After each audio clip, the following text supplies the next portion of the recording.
Раздзел першы пытання чакае адказу. Ілюстрацыі H.R. Ван Донген. Элайджа Бейлі мужна змагаўся з панікай. Паніка пачала зараджацца ў ім тыдні 2 таму, а то і раней, з таго самага дня, калі Бейлі выклікалі ў Вашынгтон і з парога абвясцілі пра новае прызначэнне. Выклік у Вашынгтон ужо сам па сабе быў дастатковай нагодай для хвалявання. У афіцыйным лістце, апроч распараджэння, не было ніякіх падрабязнасцяў. Лягчэй ад гэтага не рабілася. Да выкліку дадаваліся транспартныя талоны на самалёт, што толькі пагаршала сітуацыю. Трывожыла тое, што справа тэрміновая, раз яму прадпісваецца ляцець, непакоіла і сама думка пра палёт. Але з той трывогай цалкам можна было справіцца. Як-ніяк, Элайджа Бейлі лятаў самалётам ужо 4 разы, аднойчы нават перасёк кантынент. І хоць палёт — рэч непрыемная, крокам у невядомае яго не назавеш. А потым пералёт з Нью-Йорка ў Вашынгтон доўжыцца ўсяго гадзіну. Самалёт адпраўляецца з нью-йоркскай узлётнай паласы нумар 5, якая, як і ўсе дзяржаўныя ўзлётныя палосы, належным чынам абаронена. Выхад у адкрытую атмасферу адбываецца толькі пасля дасягнення хуткасці палёту. А сядуць яны на вашынгтонскай другой паласе, таксама ўкрытай. Больш за тое, Бейлі добра ведаў, што ў самалёце не будзе вокнаў. Там добрае асвятленне, прыстойная ежа, усе неабходныя выгоды.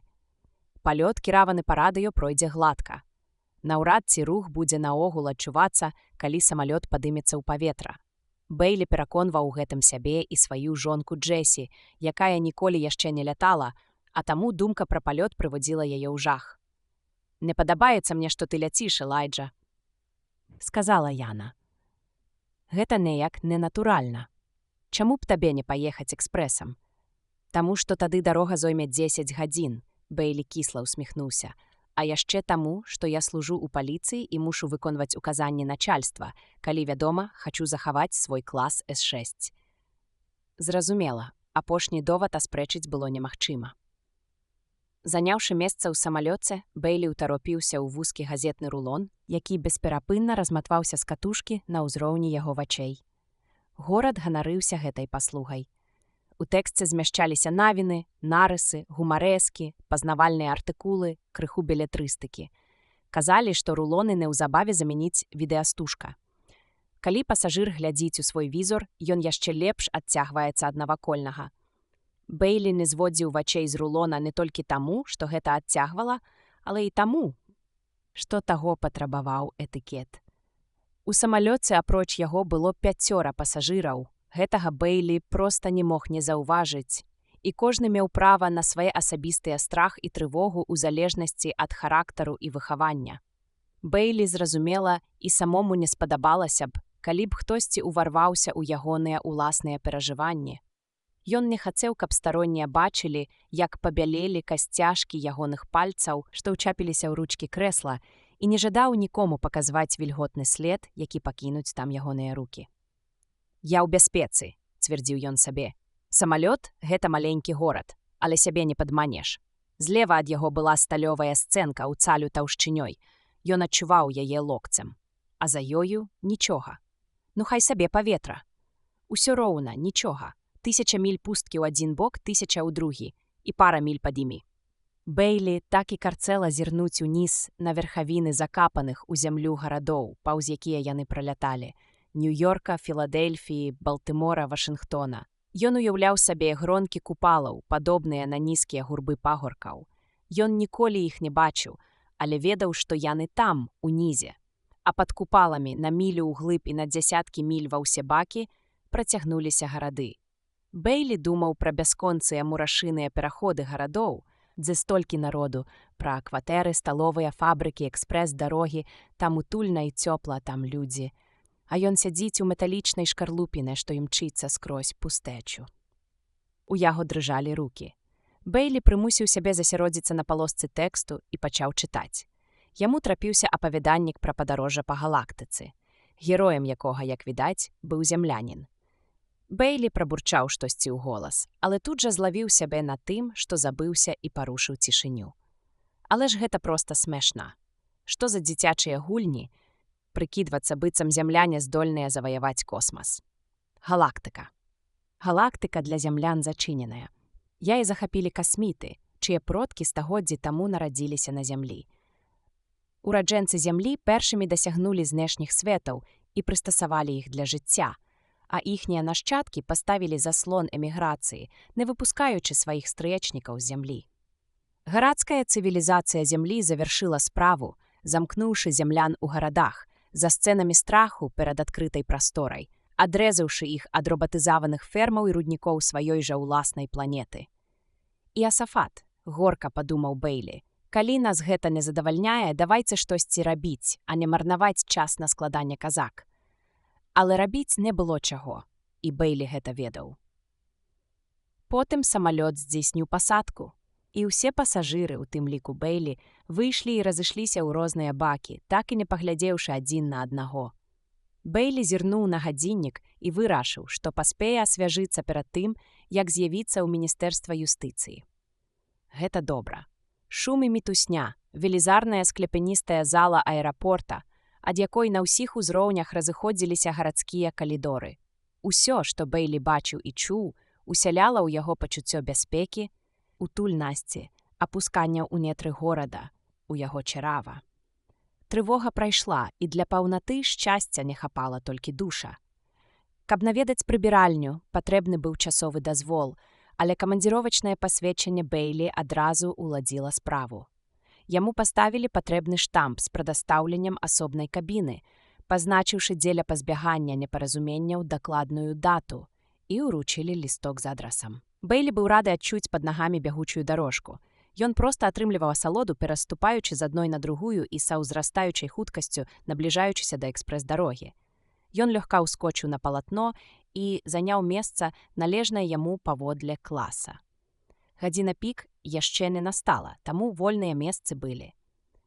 І ў прыбіральні, калі Бэйлі дабраўся туды, таксама не было залішняй таўкатні. Кабіна, якую яму выдзелілі, была ў прыстойным стане, і міні-пральня працавала спраўна. Шчодра расходаваўшы належны запас вады і асвяжыўшы вопратку, Бэйлі адчуў, што гатовы паўстаць перад начальствам. З іроніяй лёсу ён нават павесялеў. Намеснік дзяржсакратара Альберт Мінім быў чалавек невялікага росту, зграбны, румяны, з прабіваючайся сівізной. Усе куты яго фігуры былі згладжаныя і закругленыя. Ад яго веяла чысцінёй і слабым пахам таніка. Усё ў ім гаварыла пра жыццёвыя даброты і шчодрыя пайкі, якімі карыстаецца ўрад. Бэйлі побач з ім здаваўся сабе жоўтым і кашчавым. Ён адчуваў, які ў яго вялікія рукі, запалыя вочы, які ён увесь вуглаваты. «Сядайце, Бэйлі», — прыветна сказаў Мінім. «Вы курыце?» «Толькі люльку, сэр», — адказаў Бэйлі і дастаў яе, а Мінім схаваў цыгару, якую было выняў. Бэйлі тут жа пашкадаваў пра свае словы. Цыгара лепш, чым нічога, трэба было ўзяць. Хоць яму і павысілі норму тытуню, калі нядаўна перавялі з С5 у С6, пра багацце ўсё ж такі гаварыць не выпадала. «Калі ласка, як хочаце», — сказаў Мінім і з бацькоўскім цярпеннем стаў чакаць, пакуль Бэйлі старанна набівае люльку і раскурвае яе. «Мне так і не сказалі, навошта мяне выклікалі ў Вашынгтон, сэр», — сказаў Бэйлі, гледзячы на люльку. «Ведаю», — усміхнуўся Мінім. «Цяпер мы гэта паправім. Вас часова пераводзяць на іншую працу». «За межы Нью-Йорка?» «Так, даволі далёка ад яго». Бэйлі падняў бровы і задумаўся. «А на які тэрмін, сэр?» «Не магу сказаць дакладна». Бэйлі прыкінуў у думках перавагі і недахопы, звязаныя з пераводам. Як прыезджы часовы жыхар горада, ён хутчэй за ўсё будзе карыстацца больш высокім узроўнем жыцця, чым належыць яму паводле класа. З другога боку, вельмі сумнёўна, каб Джэсі і іх сыну Бену дазволілі суправаджаць яго.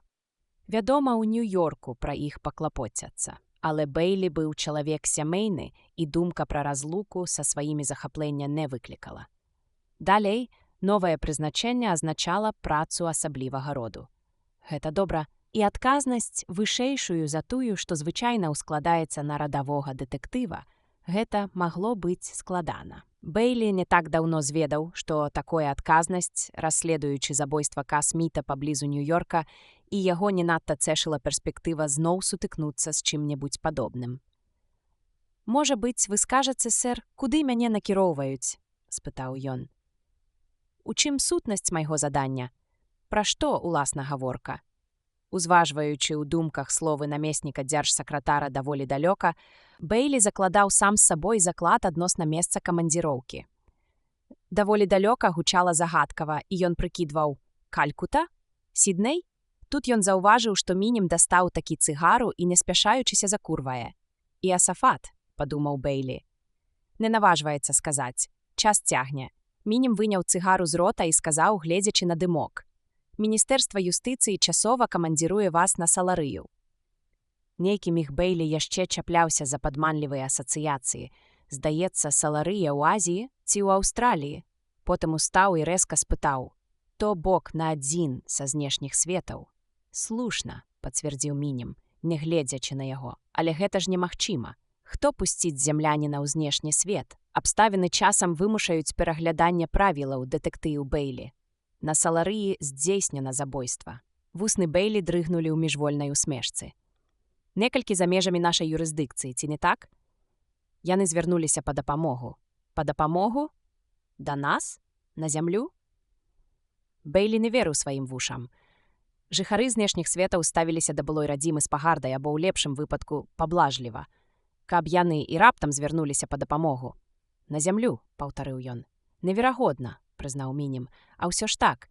Яны хочуць, каб следства вёў дэтэктыў-зямлянін. Паведамленне атрымана па дыпламатычных каналах на самым вышэйшым узроўні. Бэйлі зноў сеў. Але чаму я не малады, мне 43 гады. У мяне жонка і дзіця. Я не магу пакінуць зямлю. Гэта не наш выбар, дэтэктыў. Яны самі назвалі вас. Мяне? Інспектар Элайджа Бэйлі, С6, служачы ў паліцыі горада Нью-Йорка. Яны ведаюць, чаго хочуць, і вы, вядома, ведаеце чаму. Я не гаджуся для такой задачы, настойваў Бэйлі.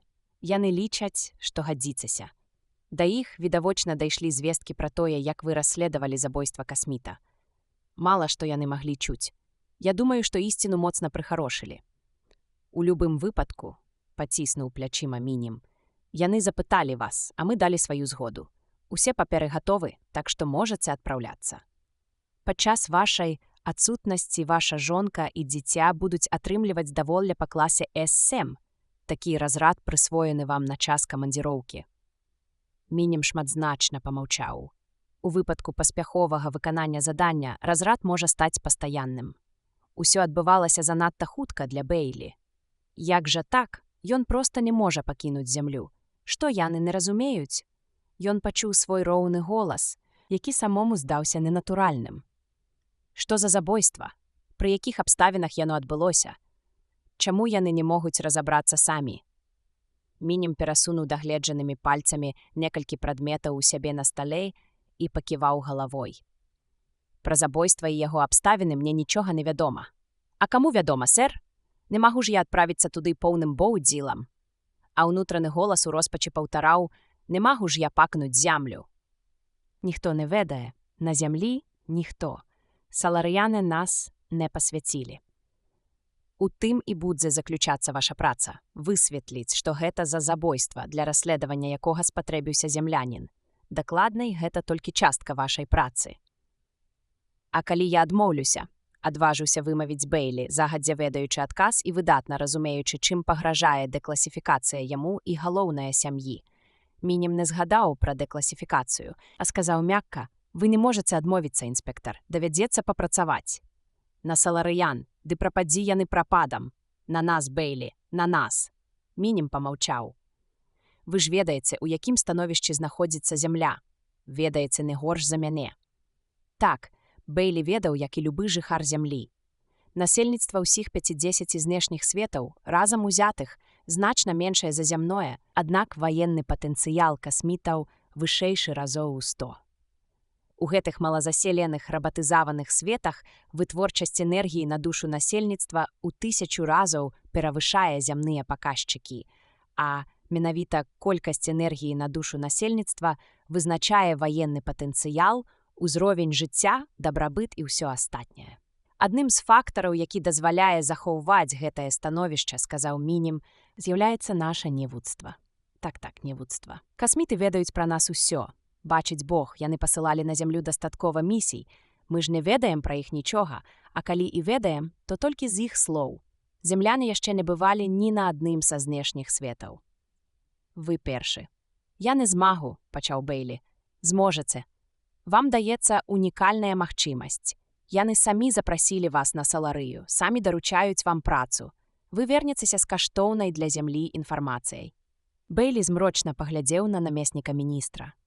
Значыць, давядзецца стаць шпіёнам? Пра шпіянаж гаворка не ідзе. Вам не давядзецца рабіць нічога такога, што не ўваходзіла б у вашы абавязкі. Карыстайцеся вачыма і галавой, вось і ўсё. Назірайце. Калі вернецеся, на зямлі знойдуцца спецыялісты, якія расшыфруюць і прааналізуюць вашы назіранні. Трэба разумець, што мы на краі прорвы, сэр. Чаму вы так думаеце? Пасылаць зямляніна ў знешні свет вельмі рызыкоўна. Касміты нас ненавідзяць. Я стаўлюся да іх цалкам добразычліва, аднак маё з'яўленне там, хай сабе і па іхнім жа запрашэнні, можа выклікаць міжзоркавы канфлікт. Урад зямлі цалкам мог бы адмовіць касмітам, калі б захацеў. Маглі б сказаць, што я хворы. Касміты адчуваюць паталагічны страх перад хваробамі і ні за што не прынялі б мяне ў такім выпадку. Вы прапануеце нам зрабіць менавіта так? Не. Калі б у ўрада не было сур'ёзных падстаў пасылаць мяне туды, я б, напэўна, застаўся на зямлі. Адсюль вынікае, што галоўнае якраз шпіянаж. А раз так, мусіць быць сур'ёзная прычына. Не варта ісці на такую рызыку толькі дзеля таго, каб я павылупляў там вочы па баках. Бейлі чакаў выбуху і нават прывітаў бы яго дзеля разрадкі напружання, але мінім толькі холадна ўсміхнуўся. А вы ўмееце, я бачу, глядзець у корань. Зрэшты, я іншага і не чакаў. Мінім перагнуўся да Бейлі праз стол. Цяпер я скажу вам тое, што вы не будзеце абмяркоўваць ні з кім, нават з іншымі прадстаўнікамі адміністрацыі. Нашы сацыёлягі прыйшлі да пэўных высноў наконт становішча ў галактыцы. З аднаго боку, 50 знешніх светаў. Малазаселеныя, робатызаваныя, магутныя, здаровыя, з высокай працягласцю жыцця. З другога боку, наш свет. Перанаселены, тэхнічна адсталы, з нізкай працягласцю жыцця, цалкам пад уплывам знешніх светаў. Такое становішча няўстойлівае і доўга не працягнецца. Нішто не доўжыцца доўга. Так, але нам засталося зусім няшмат. Самае большае – 100 гадоў. На наш век хопіць, але ў нас ёсць дзеці. Мы станем занадта небяспечныя для касмітаў, каб яны дазволілі нам існаваць. Нас на зямлі 8 мільярдаў, і ўсе мы ненавідзім іх. Касміты выключылі нас з галактычнай супольнасці, вядуць гандаль так, як выгадна ім, дыктуюць нашаму ўраду свае ўмовы, пагарджаюць намі. Дык чаго ж яны хочуць удзячнасці? Правільна, таму ў будучыні нас чакае наступнае. Мяцэш, расправа, яшчэ мяцэш, яшчэ расправа, і праз стагоддзя зямля, як заселены свет, перастане існаваць. Так кажуць сацыёлягі. Бейлі паёжыўся, з сацыёлягамі і іх камп'ютарамі не паспрачаешся. Але чаго ж у такім выпадку чакаюць ад мяне? Інфармацыі. У нашым сацыялагічным прагнозе ёсць вялікі прабел – адсутнасць інфармацыі пра знешнія светы. Даводзіцца рабіць высновы на падставе зносін з тымі нешматлікімі касмітамі, якіх прысылаюць сюды. Даводзіцца спадзявацца на тое, што яны самі зволяць паведаміць, таму нам вядомыя толькі і выключна іх моцныя бакі. Хай яны падавяцца сваімі робатамі, малой колькасцю насельніцтва, доўгім жыццём, але у чым жа іх слабасць? Ці ёсць такі фактар або фактары, якія, будзь яны толькі нам вядомыя, маглі б адхіліць непазбежнасць нашай пагібелі? Штосьці, чым мы маглі б кіравацца, каб даць зямлі шанс на выжыванне. Можа быць, лепш паслаць туды сацыёляга, сэр? Калі б мы маглі паслаць каго хочам патрос галавой мінім, то паслалі б яшчэ 10 гадоў таму, калі сацыёлягі прадставілі свой прагноз. Але цяпер мы ўпершыню атрымалі магчымасць паслаць туды чалавека. Яны запытваюць з дэтэктыва, і гэта нам на руку. Дэтэктыў, таксама сацыёляг, на свой практычны лад, інакш яму не стаць добрым дэтэктывам. А ваш паслужны спіс даказвае, што вы добры дэтэктыў. Дзякую вам, сэр, машынальна адказаў Бейлі. А калі ў мяне ўзнікнуць ускладненні? Гэта рызыка, з якой сутыкаецца кожны паліцэйскі, адмахнуўся Мінім. У любым выпадку трэба ляцець. Час адпраўлення прызначаны, карабель чакае вас. Чакае? Здранцвеў Бэйлі. Калі ж я адпраўляюся? Праз 2 дні. Тады мне трэба вярнуцца ў Нью-Йорк. Мая жонка. Мы паразмаўляем з вашай жонкай. Яна не павінна ведаць пра ваша заданне, самі разумееце. Ёй скажуць, каб яна пакуль не чакала ад вас вестак. Але ж гэта бесчалавечна. Мне неабходна яе бачыць. Можа быць, мы больш не сустрэнемся. Тое, што я скажу, здасца вам яшчэ больш бесчалавечным. Але хіба кожны раз, ідучы на службу, вы не кажаце сабе, што, магчыма, бачыліся з жонкай апошні раз? Інспектар Бэйлі, усе мы павінны выконваць свой абавязак. Люлька ў Бэйлі патухла 15 хвілін таму, а ён таго і не заўважыў. Больш Бэйлі нічога не сказалі, пра забойства ніхто нічога не ведаў. Ён пераходзіў ад чыноўніка да чыноўніка і нарэшце апынуўся ля касмічнага карабля. Усё яшчэ як след не верачы ў тое, што адбываецца. Карабель нагадваў гіганцкую гармату, накіраваную ў неба. У паветры адчувалася вільгаць. Бэйлі зябка паёжыўся. Стаяла ноч, і ён быў удзячны за гэта лёсу. Ноч выбудавала вакол свае чорныя сцэны, што пераходзілі ў чорную столь неба. Было пахмурна, і яркая зорачка, што праглядзелася ў прасвеце між хмарамі, прымусіла Бэйлі здрыгануцца, хоць яму даводзілася бываць у планетарыі. Крыхотная іскрынка, неймаверна далёкая. Бэйлі глядзеў на яе з цікаўнасцю, амаль без страху. Яна здавалася зусім крыхотнай, памерам з пясчынку, або вакол вось такіх агеньчыкаў круцяцца планеты, на якіх жывуць уладары галактыкі. Сонца таксама такое, падумаў Бэйлі, толькі яно бліжэй і цяпер свяціць па той бок зямлі. Ён раптам уявіў сабе зямлю, каменны шарык пад плёначкай вільгаці і газу, а вакол з усіх бакоў пустэча. І зямныя гарады, што ледзь выступаюць над паверхняй, ненадзейна ўмацаваныя паміж цвэрдзю і паветрам. Па скуры пайшлі мурашкі. Карабель, натуральна, належаў касмітам. Міжзоркавы гандаль быў цалкам у іх руках. Бэйлі быў зусім адзін тут, за рысай горада. Яго доўга мылі, шкрэблі і стэрылізавалі, перш чым палічылі магчымым паводле касміцкіх стандартаў дапусціць на борт. І ўсё ж насустрач яму выслалі не чалавека, а робата, бо Бэйлі нёс на сабе сотні разнавіднасцяў хваробатворных бактэрый перанаселенага горада. У Бэйлі быў да іх імунітэт, але еўгенічна выведзеныя касміты такім не валодалі. Масіўны робат выступіў з цэмры, яго вочы цьмяна свяціліся чырвоным. «Інспектар Элайджа Бэйлі?» «Так», – рэзка адказаў Бэйлі, адчуваючы, як заварушыліся валасы на патыліцы. Элайджу, як сапраўднага зямляніна, перасмыкала пры выглядзе робата, што выконвае чалавечую працу. Яго напарнікам па расследаванні забойства касміта таксама быў робат – Даніл Аліва, але тое зусім іншая справа. Даніл быў «Калі ласка, ідзіце за мной», – сказаў робат. І трап, што вёў на карабель, заліло яркае святло. Бэйлі падняўся па трапе і апынуўся на борце карабля. «Вось ваша каюта, інспектар Бэйлі», – сказаў робат. «Вам загадана быць у ёй да канца рэйса. Правільна, замыкайце», – падумаў Бэйлі. Так яно надзейней, пад замком. У калідорах, па якіх ён ішоў, было пуста. Цяпер, напэўна, робаты іх дэзінфікуюць. А гэтага, які яго суправаджаў, падвергнуць, мабыць, бактэрыцыднай апрацоўцы. «Тут ёсць санвузел з вадаправодам», – працягваў робат. «Ежу вам будуць прыносіць. Ілюмінатарамі можна кіраваць з дапамогай вось гэтай панелі. Цяпер яны зачыненыя, але калі вы пажадаеце назіраць касмічную прастору...»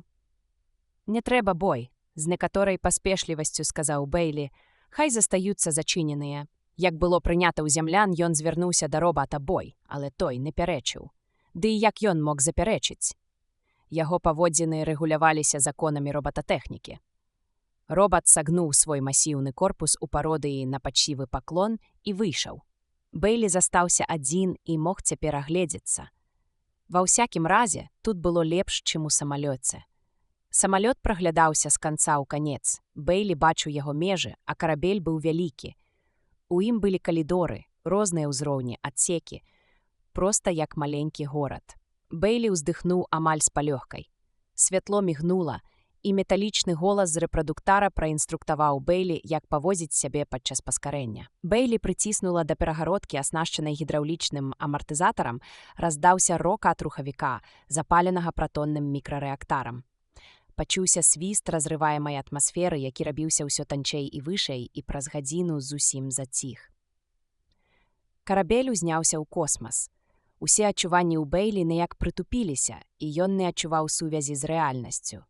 Ён паўтараў сабе, што з кожнай секундай аддаляецца на тысячы міль ад зямлі і ад Джесі, але ў галаве гэта не ўкладвалася. На другі дзень або на трэці, ён мог меркаваць пра час толькі паводле чаргавання яды і сну, Бэйлі адчуў дзіўнае ўражанне, нібы яго вывернулі на выварат. Ён зразумеў, што гэта скачок, неспасцігальны розумам, амаль містычны, імгненны пераход праз гіперпрастору, які перанёс карабель з усім яго змесцівам з адной кропкі космасу ў другую праз шмат светлавых гадоў. Потым была яшчэ адна правала часу і яшчэ адзін скачок. Зноў правал і зноў скачок. «Ну вось», — сказаў сабе Бэйлі, «я цяпер за дзясяткі светлавых гадоў ад зямлі, за сотні, за тысячы». Дакладнай лічбы ён не ведаў, ды і хто на зямлі ведаў, дзе знаходзіцца Саларыя. Бэйлі мог пабіцца аб заклад, што ніхто пра гэта і паняцця не мае. Ён адчуваў сябе жахліва самотным. Карабель пачаў запавольваць ход, і да Бэйлі ўвайшоў робат. Сваімі чырвонымі вачыма ён уважліва агледзеў прышпільныя рамяні, спрытна падцягнуў гайку, праверыў амартызатар. «Пасадка праз 3 гадзіны», — сказаў ён. «Калі ласка, заставайцеся ў гэтым пакоі. Па вас прыйдзе чалавек, які правядзе вас у вашу рэзідэнцыю». «Пачакай», — нервова сказаў Бэйлі. Прышпілены ён адчуваў сябе бездапаможным. «У які час сутак мы здзейснім пасадку?» «Па галактычным часе», — адразу ж адказаў робат. «Будзе па-мясцоваму бой. Па-мясцоваму. І асафат. Саларыянскія суткі, як ні ў чым не бывала, працягваў робат, складаюцца з 28,35 стандартных гадзін. Яны дзеляцца на 10 дэкад, кожная з якіх дзеліцца на 100 цэнтад. Паводле раскладу мы прыбываем на 20-й цэнтадзе 5-й дэкады». Бэйлі ненавідзеў гэтага робата. Ненавідзеў за тупасць, за тое, што ён вымушае яго Бэйлі задаць прамое пытанне і тым выдаць сваю слабасць. «Ну што ж, нічога не зробіш». Бэйлі спытаў з бачнай абыякавасцю. «Гэта будзе светлы час сутак?» «Так, гаспадар», — коратка адказаў робат і выйшаў. «Светлы. Давядзецца выйсці на паверхню планеты сярод белага дня». Бэйлі не мог нават уявіць, як гэта будзе выглядаць. Часам ён назіраў адкрытую прастору, знаходзячыся ў сцэнах горада, і нават выходзіў у е на нейкія імгненні. Але заўсёды побач былі сцэны. Гэта, значыць, прыстанак. На які прыстанак ён можа разлічваць цяпер? Не будзе нават несапраўдных сцэн начной цемры, каб дапамагчы яму. Але нельга ж выявіць слабасць перад касмітамі. Будзь ён пракляты, калі выявіць. Бэйлі сціснуў зубы, прыхіліўся да проці-перагрузачнай перагародкі і стаў мужна змагацца з панікай. Раздзел 2 сябры сустракаюцца, ён знемагаў у гэтай барацьбе. Адных довадаў розуму было недастаткова. Людзі ўсё сваё жыццё жывуць у адкрытай прасторы, паўтараў ён сабе. Так жывуць касміты. Так жылі нашы продкі на зямлі. Хавацца зусім не абавязкова. Толькі мая свядомасць кажа мне, што гэта не так, але яна памыляецца. Усё марна. Нешта такое, што было мацнейшым і вышэйшым за розум, клікала б сховае і начыста адпрэчвала адкрытую прастору. Бэйлі пачынаў разумець, што цярпіць паразу. Урэшце ён усё ж струсіць, задрыжыць і ўяўляць сабой жалкае відовішча. Касміт, якога прышлюць па яго. З фільтрамі супраць бактэрый у носе і ў пальчатках дзеля большай бяспекі, не здолее адчуць да яго нават здаровай пагарды. Адну толькі агіду. Бэйлі трымаўся з апошніх сіл. Карабель здзейсніў пасадку, рамяні аўтаматычна адшпіліліся, амартызацыйнае прыстасаванне ўвайшло назад у сцяну, але Бэйлі застаўся сядзець. Ён баяўся, але вырашыў не паказваць выгляду. Калі ціха адчыніліся дзверы адсека, Бэйлі адвёў позірк, але краем вока ўбачыў высокую постаць з валасамі колеру бронзы. Ка Сміт – адзін з ганарлівых нашчадкаў зямлян, што адракліся ад свайго сваяцтва. «Партнёр Элайджа», – сказаў Ка Сміт. Бейлі рыўком павярнуўся да яго, шырока раскрыў вочы і амаль міжвольна ўскочыў. Ён убачыў твар з высокімі скуламі, зусім безмятежныя рысы, беззаганнае цела, незварушныя блакітныя вочы. «Ды, Даніл, я рады, што вы мяне памятаеце, партнёр Элайджа», – сказаў Ка Сміт. «Як не памятаць?» Бейлі адчуў глыбокую палёгку. Гэта была часцінка зямлі. Яго сябар, суцяшальнік і ратавальнік. Бейлі раптам захацелася кінуцца да Ка Сміта, сціснуць таго ў абдымках, засмяяцца, ляпнуць па спіне, словам зрабіць усе дурноты, якія належаць старым сябрам, што сустрэліся пасля доўгай разлукі. Але інспектар устрымаўся, нешта ўстрымала яго. Ён усяго толькі зрабіў крок наперад, працягнуў руку і сказаў: «Хіба я мог вас забыць, Даніл?» «Мне вельмі прыемна», – кіўнуў Даніл. «Я, як вам добра вядома, таксама не ў стане забыць вас, пакуль знаходжуся ў працоўным стане. Рады нашай сустрэчы». Даніл моцна, але небалюча паціснуў руку Бейлі і адпусціў яе. Бейлі ад душы спадзяваўся, што робат не можа зазірнуць яму ў мозг і прачытаць там, што на адно вар'яцкае імгненне, якое не зусім яшчэ мінула, Бейлі запалаў да Даніла пяшчотнай сяброўскасцю, амаль каханнем. Нельга ж урэшце песціць такія пачуцці да гэтага Даніла Алівы. Ён жа не чалавек, а ўсяго толькі робат. «Робат так падобны да чалавека», – сказаў. «Я папрасіў працягнуць рукаў ад карабля да нашай робатызаванай транспартнай машыны». «Рукаў», – не зразумеў Бейлі. «Так, гэта распаўсюджанае прыстасаванне. Часта прымяняецца ў космасе для пераходу або пераносу грузу з аднаго карабля на другі, каб не карыстацца адмысловым процівакуумным рыштункам. Вы, відавочна, з гэтым прыстасаваннем незнаёмыя». «Не, але магу сабе ўявіць». Даволі цяжка злучыць такім чынам карабель і сухапутны транспарт, але я тым не менш запатрабаваў, каб гэта было зроблена. На шчасце, місія, даверная нам з вамі, мае першараднае значэнне, і ўсе пытанні вырашаюцца неадкладна. Значыць, вам таксама даручылі расследаваць гэтае забойства. Хіба вас не паінфармавалі?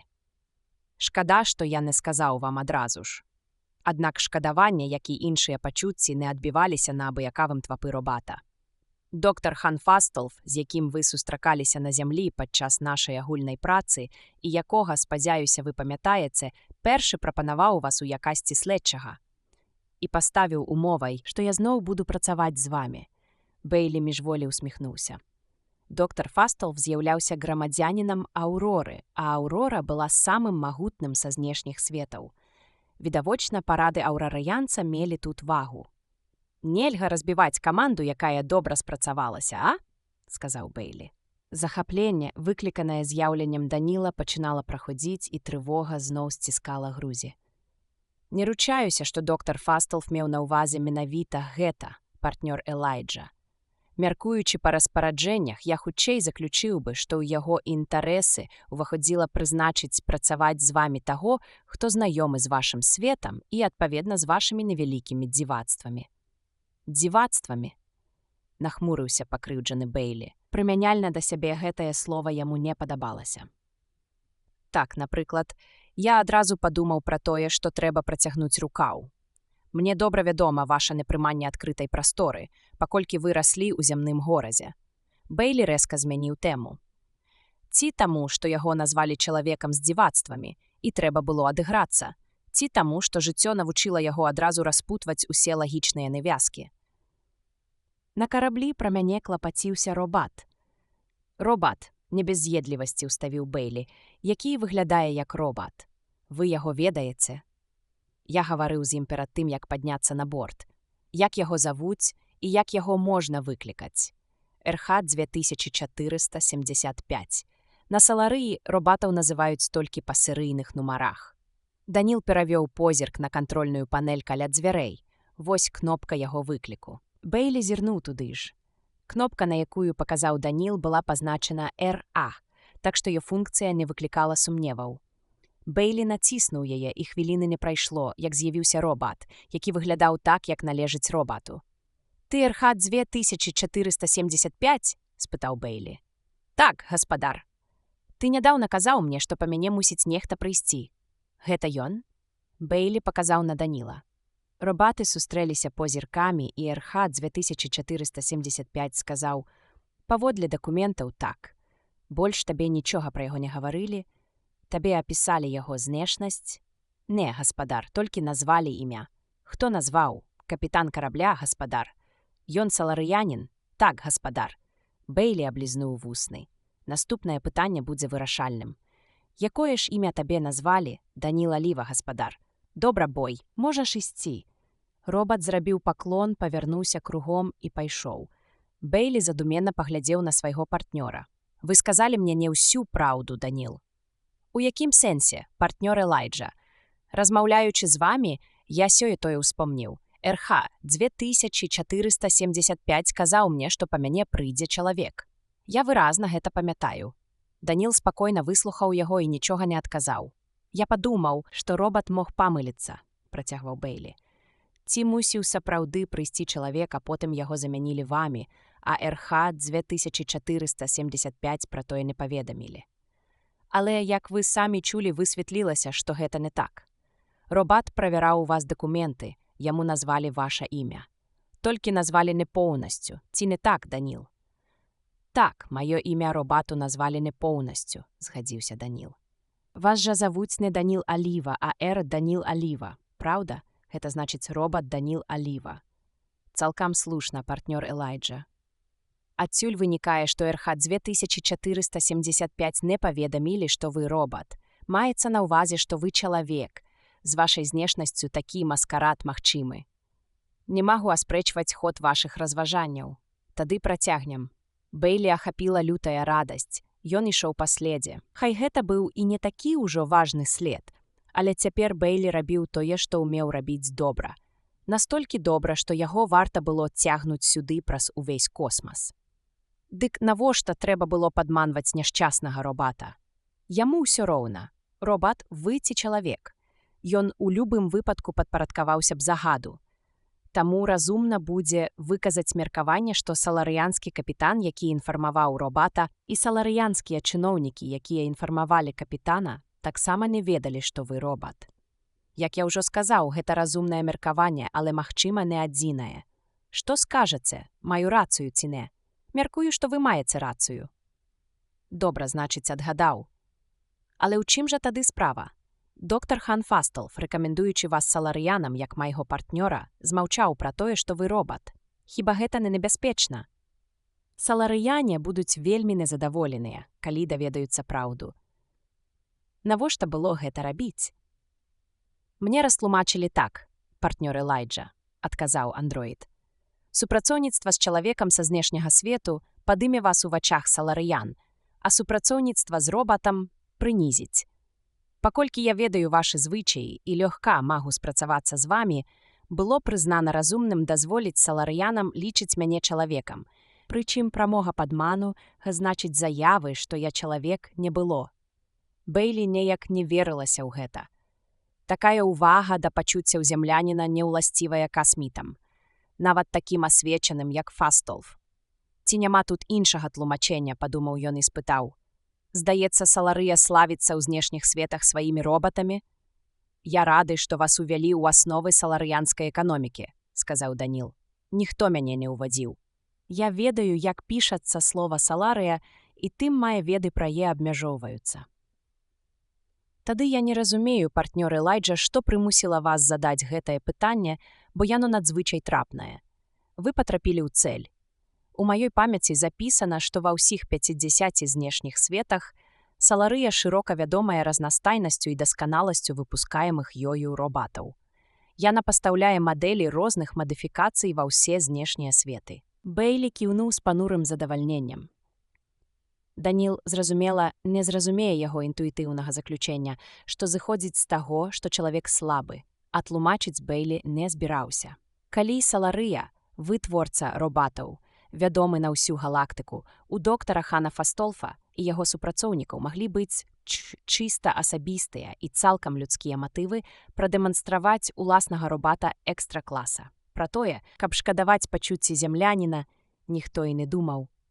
Ім проста ліха прыемна ашукаць саларыянскіх экспертаў, падсунуўшы замест чалавека аўрарыянскага робата. Бэйлі адчуў сябе значна лепш.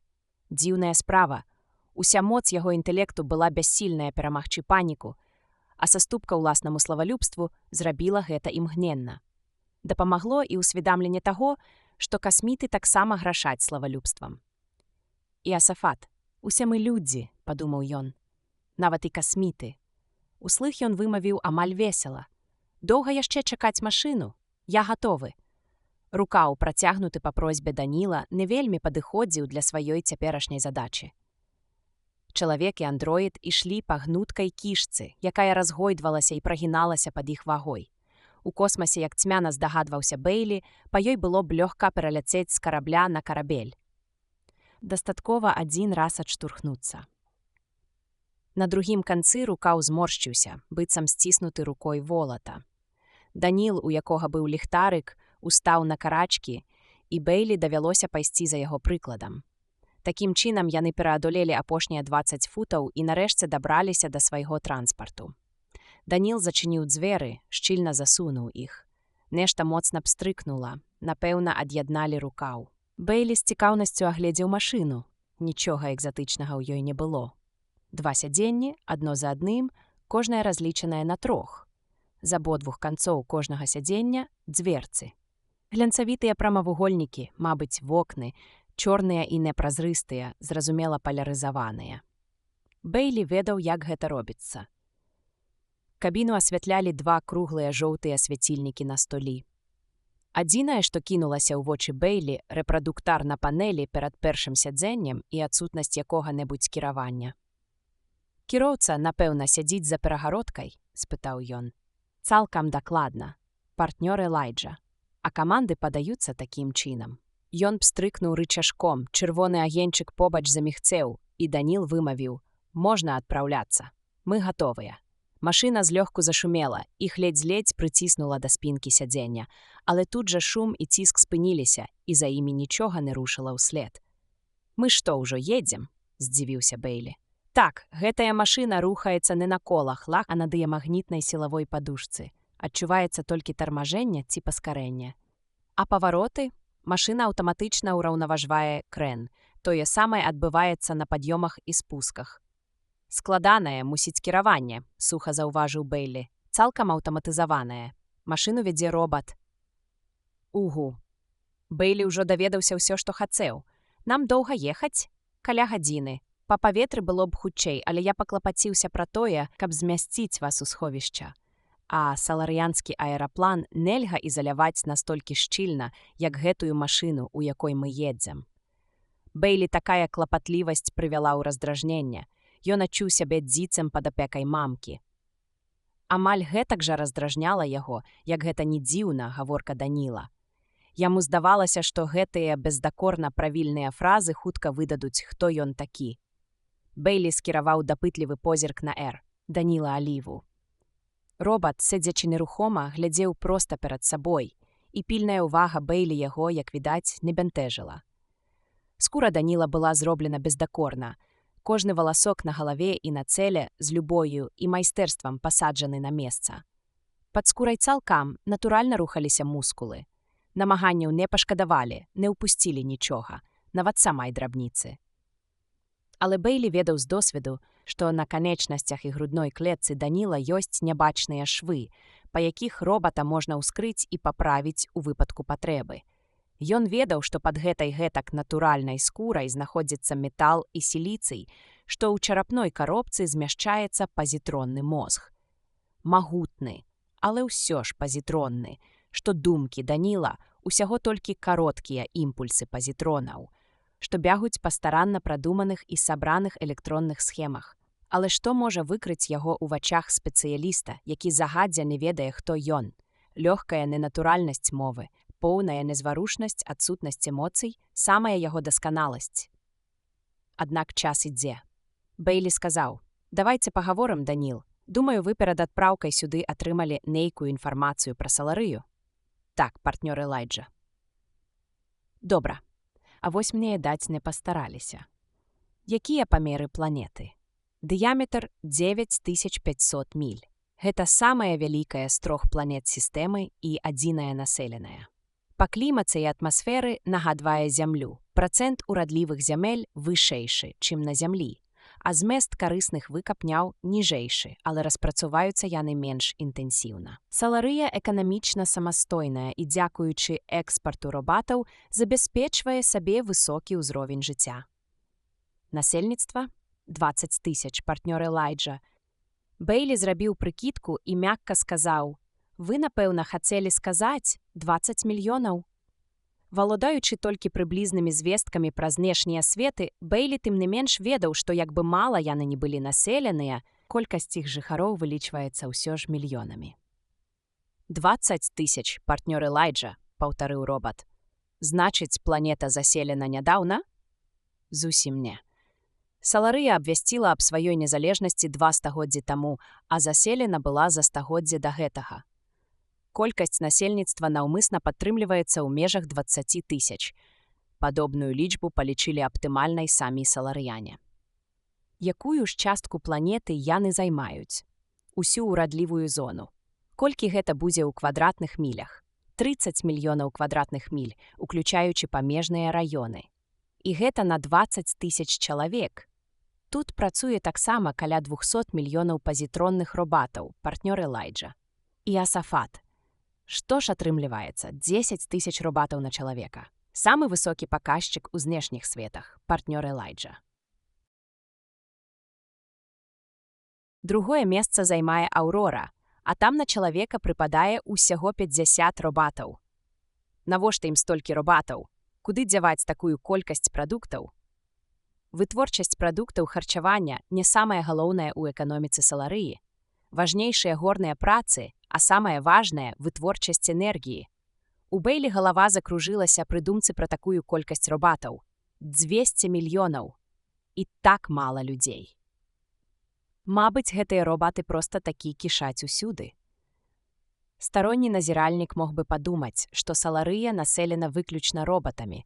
Цяжка было б разгледзець тонкую чалавечую праслойку. Бейлі раптам пацягнула ўбачыць усё сваімі вачамі. Ён успомніў гутарку з Мінімам і сацыялагічны прагноз, згодна з якім зямлі пагражае гібель. Усё гэта здавалася далёкім і нерэальным, але помнілася. Уласныя клопаты і перажыванні пасля адлёту з зямлі засланілі неверагодныя ісціны, пра якія так халаднакроўна, выгаворваючы кожны гук, вяшчаў Мінім, але не сцэрлі іх з памяці. Бейлі заўсёды стараўся добрасумленна несці службу, і нават страх перад адкрытай прасторай не мог перашкодзіць яму выконваць свае абавязкі. Звесткі, атрыманыя ад касмітаў, у дадзеным выпадку ад касміцкага робата, меліся і ў зямных сацыёлагаў. Неабходныя асабістыя назіранні і яго абавязак, хоць і непрыемны, заняцца імі. Бейлі паглядзеў угору. «Гэтая штука прыбіраецца, Даніл?»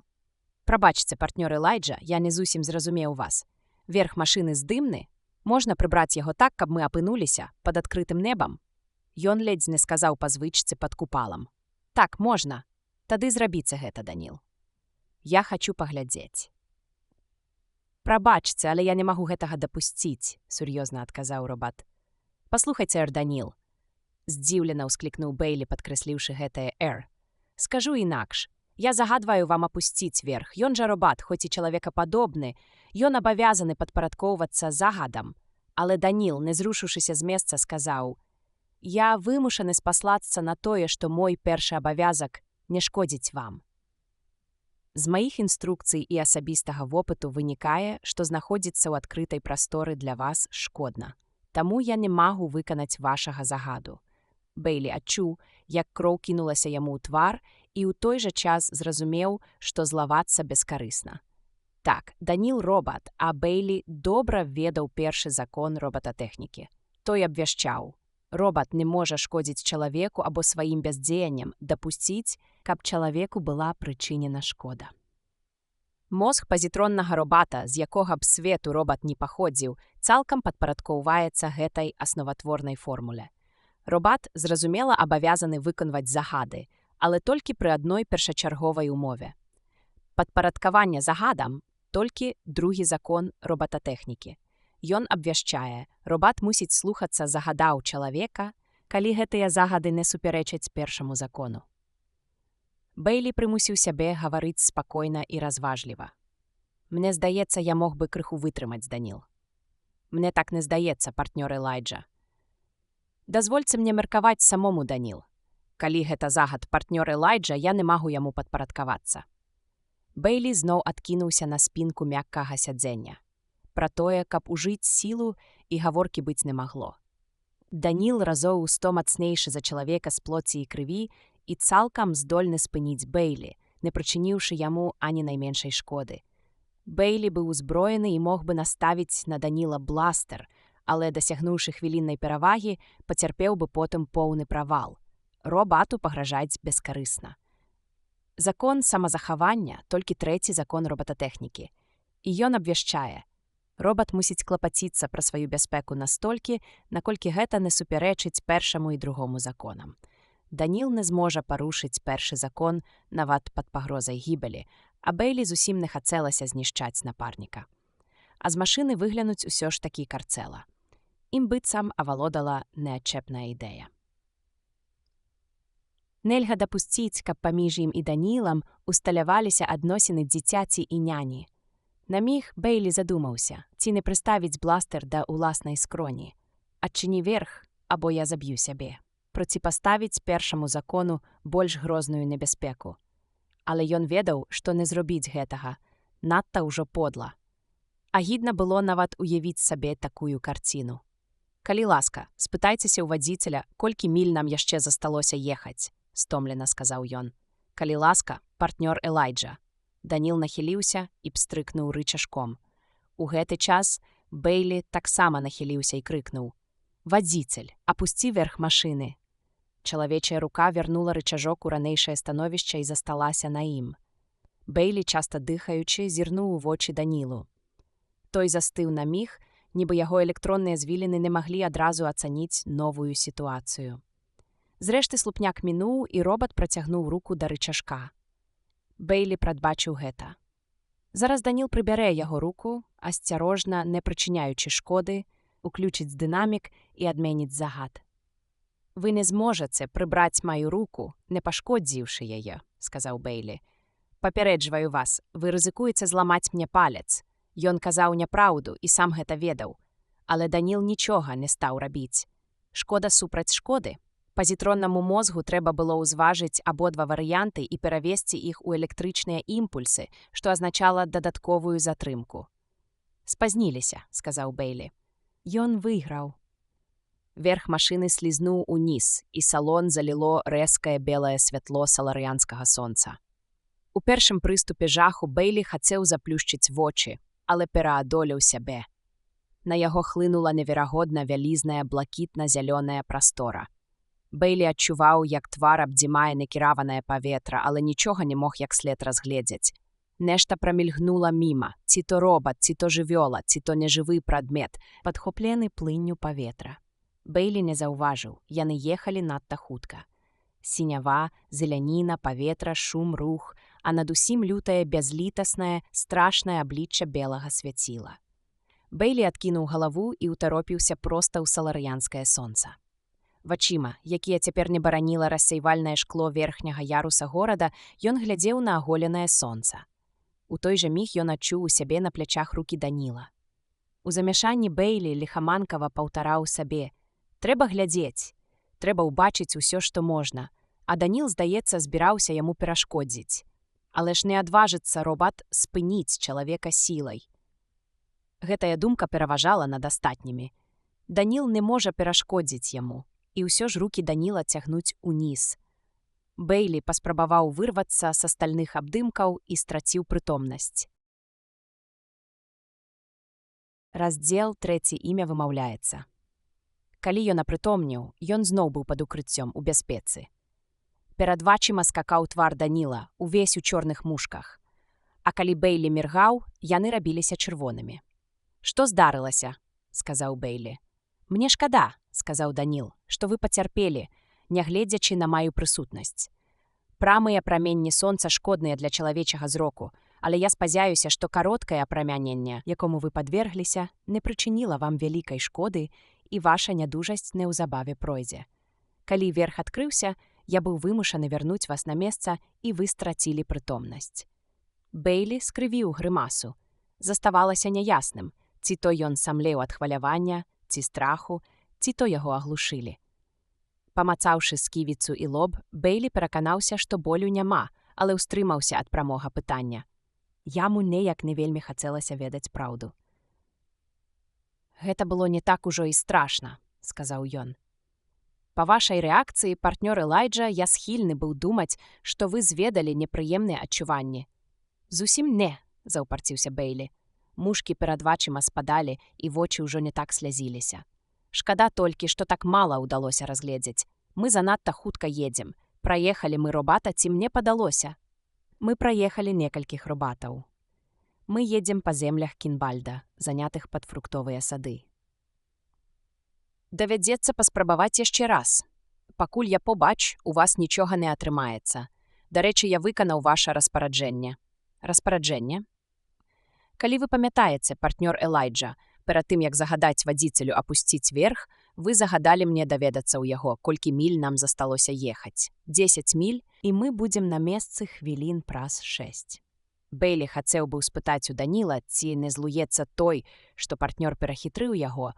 Вось бы паглядзець, як гэты дасканалы твар пазбавіцца сваёй дасканаласці, але утрымаўся. Даніл, вядома, адкажа проста «не», без гневу і раздражнення.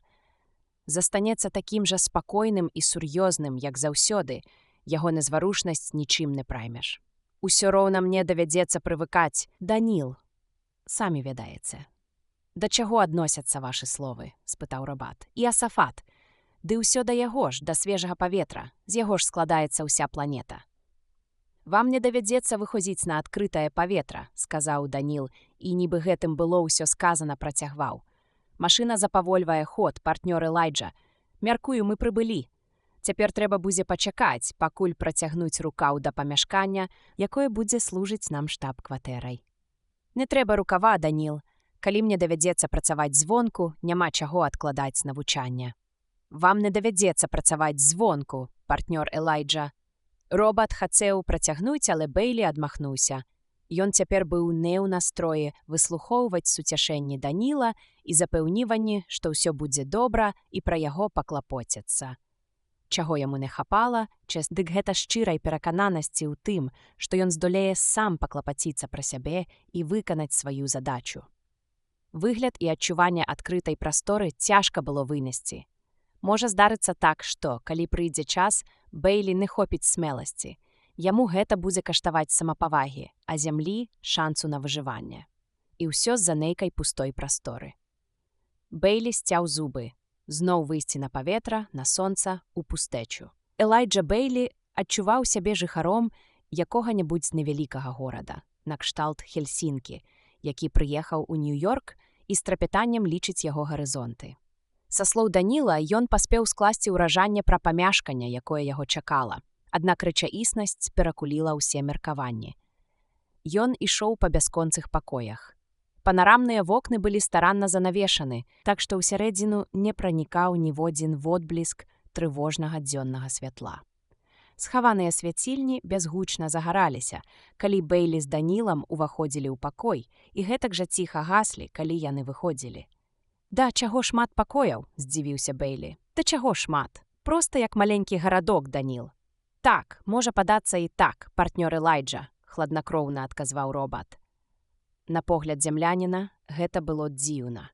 Навошта сяліць яго па суседстве са столькімі касмітамі? Ён спытаў: «А колькі яшчэ чалавек будзе тут жыць? Тут, вядома, буду жыць я і некаторая колькасць робатаў». «Варта было б сказаць іншых робатаў», – падумаў Бэйлі. Лішні раз пацвердзілася, што Даніл мае намер выдаваць сябе за чалавека. Нават калі няма іншай публікі, апроч Бэйлі, які занадта добра ведае праўду. Але яму трэба было высветліць іншае. Робатаў? А людзей колькі? Ніводнага, партнёр Элайджа. Яны толькі што ўвайшлі ў пакой, дзе ад падлогі да столі цягнуліся паліцы з кнігафільмамі. У 3 кутах пакоя стаялі праектары з вялікімі вертыкальнымі 24-цалёвымі экранамі. У 4 куце вісеў кінаэкран. Бэйлі раздражнёна спытаў: «Няўжо ўсіх выгналі, каб я ў адзіноцы базяўся па гэтым маўзалеі? Памяшканне прызначана для вас аднаго. Падобныя жытлы прыняты на Саларыі паўсюдна. Тут усе так жывуць? А навошта ім столькі пакояў? Тут прынята прысвячаць кожны пакой пэўнай мэце. Вось гэта бібліятэка. Ёсць таксама музычны пакой, гімнастычная зала, кухня, кандытарская, сталовая, майстэрня, розныя памяшканні для рамонту і выпрабавання робатаў, 2 спальні. Стоп! Адкуль вы гэта ведаеце? Гэта ўваходзіць у масіў інфармацыі, атрыманай мною на Аўроры. Ясафат, хто ж сочыць за парадкам? Бэйлі зрабіў шырокі жэст рукой. Група хатніх робатаў. Яны прыстаўлены да вас і паклапоцяцца пра тое, каб вам было зручна. Але мне не патрэбна столькі, сказаў Бэйлі. Яму захацелася сесці і больш не рушыць з месца. Даволі з яго гэтых пакояў. Мы можам абмежавацца адным пакоем, калі пажадаеце. Такая магчымасць прадугледжвалася загадзя. Аднак, зважаючы на саларыянскія звычаі, палічылі разумным усё ж пабудаваць гэты дом. Пабудаваць? Вытарашчыў вочы Бэйлі. Вы хочаце сказаць, яго пабудавалі дзеля мяне аднаго? Вось гэта ўсё? Спецыяльна? Цалкам робатызаваная эканоміка. Ведаю. А што зробяць з домам, калі я з'еду? Хутчэй за ўсё знясуць. Бэйлі сціснуў губы. Знясуць. Ну, канечне. Спачатку будуюць велізарны будынак для аднаго адзінага зямляніна, а потым знішчаюць усё, да чаго ён дакранаўся. Стэрылізуюць глебу, на якой стаяў дом, дэзінфікуюць паветра, якім дыхаў зямлянін. Пры ўсёй магутнасці касмітаў, і ў іх ёсць свае смешныя слабасці. Ці то Даніл прачытаў думкі партнёра, ці то правільна вытлумачыў выраз яго тварі, але ён сказаў: «Вам можа падацца, партнёр Элайджа, што дом будзе знесены праз боязь інфекцыі. Калі так, раю вам устрымацца ад адмоўных эмоцый з гэтай нагоды». Страх касмітоў перад захворваннямі не даходзіць да такой ступені. Пабудова дома проста не ўяўляе для іх ніякай цяжкасці. Не бяруцца пад увагу і выдаткі на яго знос. Паводле закона, партнёр Элайджа гэты дом проста немагчыма захаваць. Ён знаходзіцца ў маёнтку Ханіса Груэра, а ў кожным маёнтку закон дапускае толькі адно жыллё, што належыць яго ўладальніку. Гэты дом узведзены паводле асаблівага распараджэння, для асаблівага выпадку. Ён прызначаны для нашага пражывання на працягу пэўнага часу, пакуль мы не завершым сваю місію. А хто такі Ханіс Груэр? Кіраўнік саларыянскай службы бяспекі. Мы неўзабаве ўбачымся з ім. Неўзабаве. Ясафат, Даніл. Калі ж я даведаюся хоць што-небудзь? Я працую ў вакууме, і мне гэта не падабаецца. З тым жа поспехам я мог бы вярнуцца на зямлю. З тым жа паспехам Бэйлі адчуў, што ўпадае ў істэрыку, і своечасова спыніўся. Даніл і брывом не павёў, проста чакаў, калі можна будзе ўставіць слова. Шкадую, што вас гэта так раздражняе. Мае веды пра Саларыю сапраўды шырэйшыя за вашыя, але звесткі адносна забойства такія ж абмежаваныя, як і ў вас. Менавіта агент Груэр мусіць паведаміць усё, што нам належыць ведаць. Такое ўказанне саларыянскага ўрада, тады накіруемся да Груэра. Далёка ехаць. Бэйлі скалануўся ад думкі пра новую паездку і адчуў знаёмую цяжкасць у грудзях. Ехаць нікуды не давядзецца, партнёр Элайджа. Агент Груэр будзе нас чакаць у перагаворным пакоі. І для перагавораў ёсць пакой? Прабурчаў сабе пад нос Бэйлі. Услых ён спытаў: «Ён ужо чакае нас?» Мусіць так. Тады пойдзем, Даніл. Ханіс Груэр быў лысы, абсалютна лысы. На яго гладкім чэрапе адсутнічаў хоць бы нават намёк на валасы. Бэйлі глынуў і паспрабаваў з ветлівасці не пяліць вочы на голы чэрап, але ў яго не атрымлівалася. На зямлі існавала пэўнае меркаванне пра касмітаў, укаранёнае самімі ж касмітамі. Касміты – бясспрэчныя ўладары галактыкі. Касміт мусіць быць высокім, з бронзавай скурай і такімі ж валасамі, прыгожым, моцным, спакойным і арыстакратычным. Карацей, такім, як Рё Даніла Ліва, але пры гэтым чалавекам. Касміты, якіх прысылалі на зямлю, так і выглядалі. Магчыма, іх адбіралі спецыяльна. Але вось перад ім касміт, які цалкам мог бы сысці за зямляніна. Ён лысы, і нос у яго няправільнай формы. Не так, каб вельмі, але на твапы касміта прыкметна нават лёгкая асіметрыя. «Добры дзень, сэр», – сказаў Бейлі. «Прабачце, калі прымусілі чакаць. Ветлівасць ніколі не пашкодзіць, яму ж працаваць з гэтымі людзьмі». У Бейлі мільганула была думка перасекчы пакой, да смешнага велізарны, і падаць Груеру руку, але ён тут жа перадумаў. Касміту, канечне, не спадабаецца такое прывітанне – паціскаць руку, на якой поўна зямных бактэрый. Груер сядзеў настолькі далёка ад Бейлі, наколькі гэта было магчыма, засунуўшы рукі ў доўгія рукавы, мажліва і з фільтрамі ў носе, хоць Бейлі іх не бачыў. Інспектару здалося, што Груер неўхваляльна коса паглядае на Даніла, нібы думаючы, што за дзіўны касміт стаіць так блізка да зямляніна. Значыць, Груер таксама не ведае праўды. Але тут Бейлі заўважыў, што Даніл стаіць на некаторай адлегласці ад яго далей, чым звычайна. Ну, канечне, празмерная блізкасць насцярожыла б Груера. Даніл мусіць паводзіць сябе як чалавек. Груер загаварыў прыветна і дружалюбна, але не перастаючы коса паглядаць на Даніла. То адведе вочы, то зноў зірне. «Не, вы падышлі якраз своечасова. Сардэчна запрашаем на саларыю, панове. Вы добра ўладкаваліся?» «Так, сэр, цалкам», – адказаў Бейлі. Магчыма, этыкет патрабаваў, каб адказаў Даніл як касміт. Але Бейлі тут жа з абурэннем адкінуў гэтую думку. Іасафат. Следства даручана яму, а Даніл усяго толькі памочнік. Бейлі ў дадзеным выпадку не стаў бы граць другую скрыпку і пры сапраўдным касміце, а ўжо пра робата няма чаго і казаць, нават калі робат такі, як Даніл. Але Даніл і не спрабаваў апярэдзіць Бейлі, а Груер не выказаў здзіўлення ці неўхвалы. Ён проста пераключыў усю ўвагу на Бейлі і сказаў: «Вам нічога не гаварылі, інспектар Бейлі, наконт забойства, для расследавання якога спатрэбілася ваша дапамога, і вы, мажліва, у неўразуменні». Ён страсянуў рукавамі, адкінуўшы іх назад, і склаў рукі на каленях. «Калі ласка, прысядзьце, панове». Яны селі, і Бейлі сказаў: «Так, мы адчуваем неўразуменне».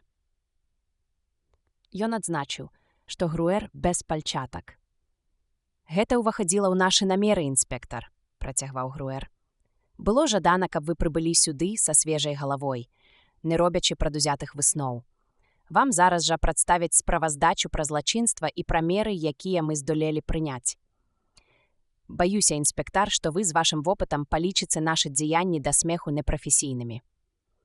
У нас на саларыі няма паліцыі. Зусім ніякай?» – спытаў Бейлі.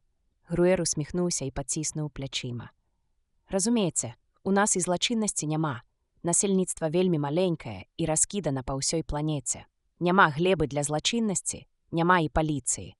«Зразумела, аднак злачынства ўсё-такі адбылося. Дакладна, але гэта першае цяжкае злачынства за апошнія 2 стагоддзі. І, на няшчасце, менавіта забойства. Так, на няшчасце. Да таго ж забіты такі чалавек, страціць якога было надзвычай непажадана. Гэта выключна цяжкая страта для ўсіх нас, у найвышэйшай ступені зверскае забойства. Наконт асобы забойцы, мабыць, няма ніякіх меркаванняў, інакш навошта было выпісваць дэтэктыва з зямлі? Груер яўна адчуваў сябе няёмка. Ён зноў коса зірнуў на Даніла, які сядзеў нерухома і ўбіраў інфармацыю, як і належыць мыслячай машыне. Бейлі ведаў, што Даніл можа ў любы час узнавіць усё, што пачуе, з любога месца ад пачатку да канца. Запісвальная прылада ў чалавечым абліччы. Ці ведаў пра тое Груер? Рашуча, ён глядзеў на Даніла неяк дзіўна. «Не, я б не сказаў, што забойца невядомы», – адказаў саларыянін. «Па сутнасці, толькі адзін чалавек меў магчымасць учыніць забойства. Вы ўпэўнены? Ці хочаце сказаць, што гэты чалавек падазраецца ў забойстве?» Бейлі не давяраў галаслоўным сцвярджэнням і неўхваляльна ставіўся да кабінетнай дэдукцыі, якая адразу прыходзіць да неабвержнай высновы, замест таго, каб падабраць некалькі варыянтаў. Але Груер пакруціў сваёй лысай галавой. Не, магчымасць была толькі ў яго. Астатнія выключаюцца. Цалкам выключаюцца. Цалкам, запэўніваю вас. Тады ў чым жа праблема? Праблема існуе. Той чалавек таксама не мог учыніць злачынства. Значыць, яго ніхто не ўчыняў, спакойна заўважыў Бейлі. І ўсё ж яно адбылося. Рыкейн Дэльмар забіты. Ужо сёе-тое, падумаў Бэйлі. І Асафат, нарэшце. У мяне ёсць імя забітага. Ён дастаў свой блакнот і старанна запісаў гэтае імя. Часткова з эхіднага жадання падкрэсліць, што нарэшце атрымаў хоць нейкі факт, часткова, каб не так кідалася ў вочы прысутнасць побач запісвальнай машыны, якой няма патрэбы рабіць нататкі. «Як яно пішацца?» – спытаў ён. Груэр прадыктаваў яму па літарах. «Яго прафесія, сэр? Фэтолях». Бэйлі запісаў, вырашыўшы пакуль не ўдавацца ў падрабязнасці, і спытаў. «Хто мог бы падрабязна распавесці мне, як адбылося забойства? Пажадана, каб гэта быў відавочца». Груэр змрочна ўсміхнуўся і зноў мімаходзь зірнуў на Даніла. «Звярніцеся да ўдавы забітага, інспектар». «Удава?» «Так, яе завуць Гледыя». Груэр вымавіў імя па складах, зрабіўшы націск на другім. «У іх ёсць дзеці?» Не атрымаўшы адказу, Бэйлі падняў вочы са свайго блакнота. «Дзеці, сэр». Груэр брыдліва падціснуў вусны, нібы паспрабаваў на смак нешта агіднае і яго занудзіла. Потым працадзіў. «Наўрад ці я змагу вам адказаць». «Гэта як?» Груэр паспяшліва працягнуў. «Ва ўсякім разе справа цалкам цярпіць да заўтра. Я ведаю, што вы прарабілі цяжкі шлях, спадар Бэйлі, вы стаміліся і, мусіць, згаладаліся». Бэйлі хацеў быў запярэчыць, але выявіў, што думка пра ежу яму незвычайна мілая. «Ці не хочаце паабедаць з намі?» – прапанаваў ён Груэру, не думаючы, што касміт пагодзіцца. А ўсё-такі Груэр у апошні раз звярнуўся да яго спадар Бэйлі, а не інспектар. Ужо сёе-тое. Груэр, як і след было чакаць, адказаў. «На жаль, у мяне дзелавое спатканне, і я вымушаны вас пакінуць». Бэйлі ўстаў. Ветлівасць патрабавала правесці Груэра да дзвярэй. Але, па-першае, Элайджа зусім не гарэў жаданнем набліжацца да ўваходных дзвярэй і да таго, што за імі, а па-другое не ведаў, дзе гэтыя самыя дзверы. Груэр усміхнуўся і кіўнуў яму. «Мы неўзабаве ўбачымся. Вашы робаты ведаюць камбінацыю, па якой можна звязацца са мной». І знік. Бэйлі ўскрыкнуў. Груэр знік бясследна разам з крэслам, на якім сядзеў. Сцяна ззаду і падлога пад яго нагамі імгненна прынялі іншы выгляд. «Яго тут і не было», – спакойна сказаў Даніл. «Трохмерная выява. Я думаў, вы ведаеце, на зямлі яны ж таксама існуюць». «Не такія», – прамармытаў Бэйлі.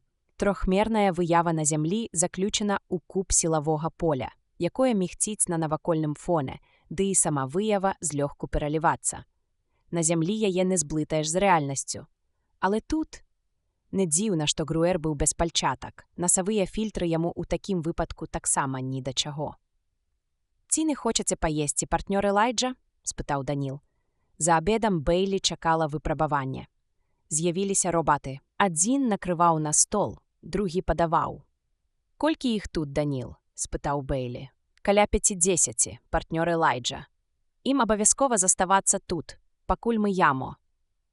Адзін з робатаў прымасціўся ў кутку, звярнуўшы да Бэйлі сваю бліскучую чырвонавокую фізіяномію. «Адзін звычайна застаецца на выпадак, калі спатрэбяцца яго паслугі. Калі вам не падабаецца, дастаткова загадаць, і ён сыдзе». «Ды хай сабе стаіць», – паціснуў плячыма Бэйлі. У нармальных умовах ён палічыў бы абед выдатным, але цяпер еў машынальна. Ён рассеяна адзначыў, што Даніл таксама есць, паглынаючы ежу нязмушана, але старанна. Потым яму, вядома, давядзецца апаражніць фтарыста-вугляродны пакет, куды трапляе з'едзеная ежа, але Даніл сумленна іграў сваю ролю. «Цяпер ужо ноч?» – спытаў Бэйлі. «Так», – адказаў Даніл. Бэйлі змрочна глядзеў на свой ложак. Ён быў занадта прасторны, гэтаксама, як і спальня. Коўдраў, у якія можна закапацца, не было, адны прасціны. Неяк няўтульна і нязручна.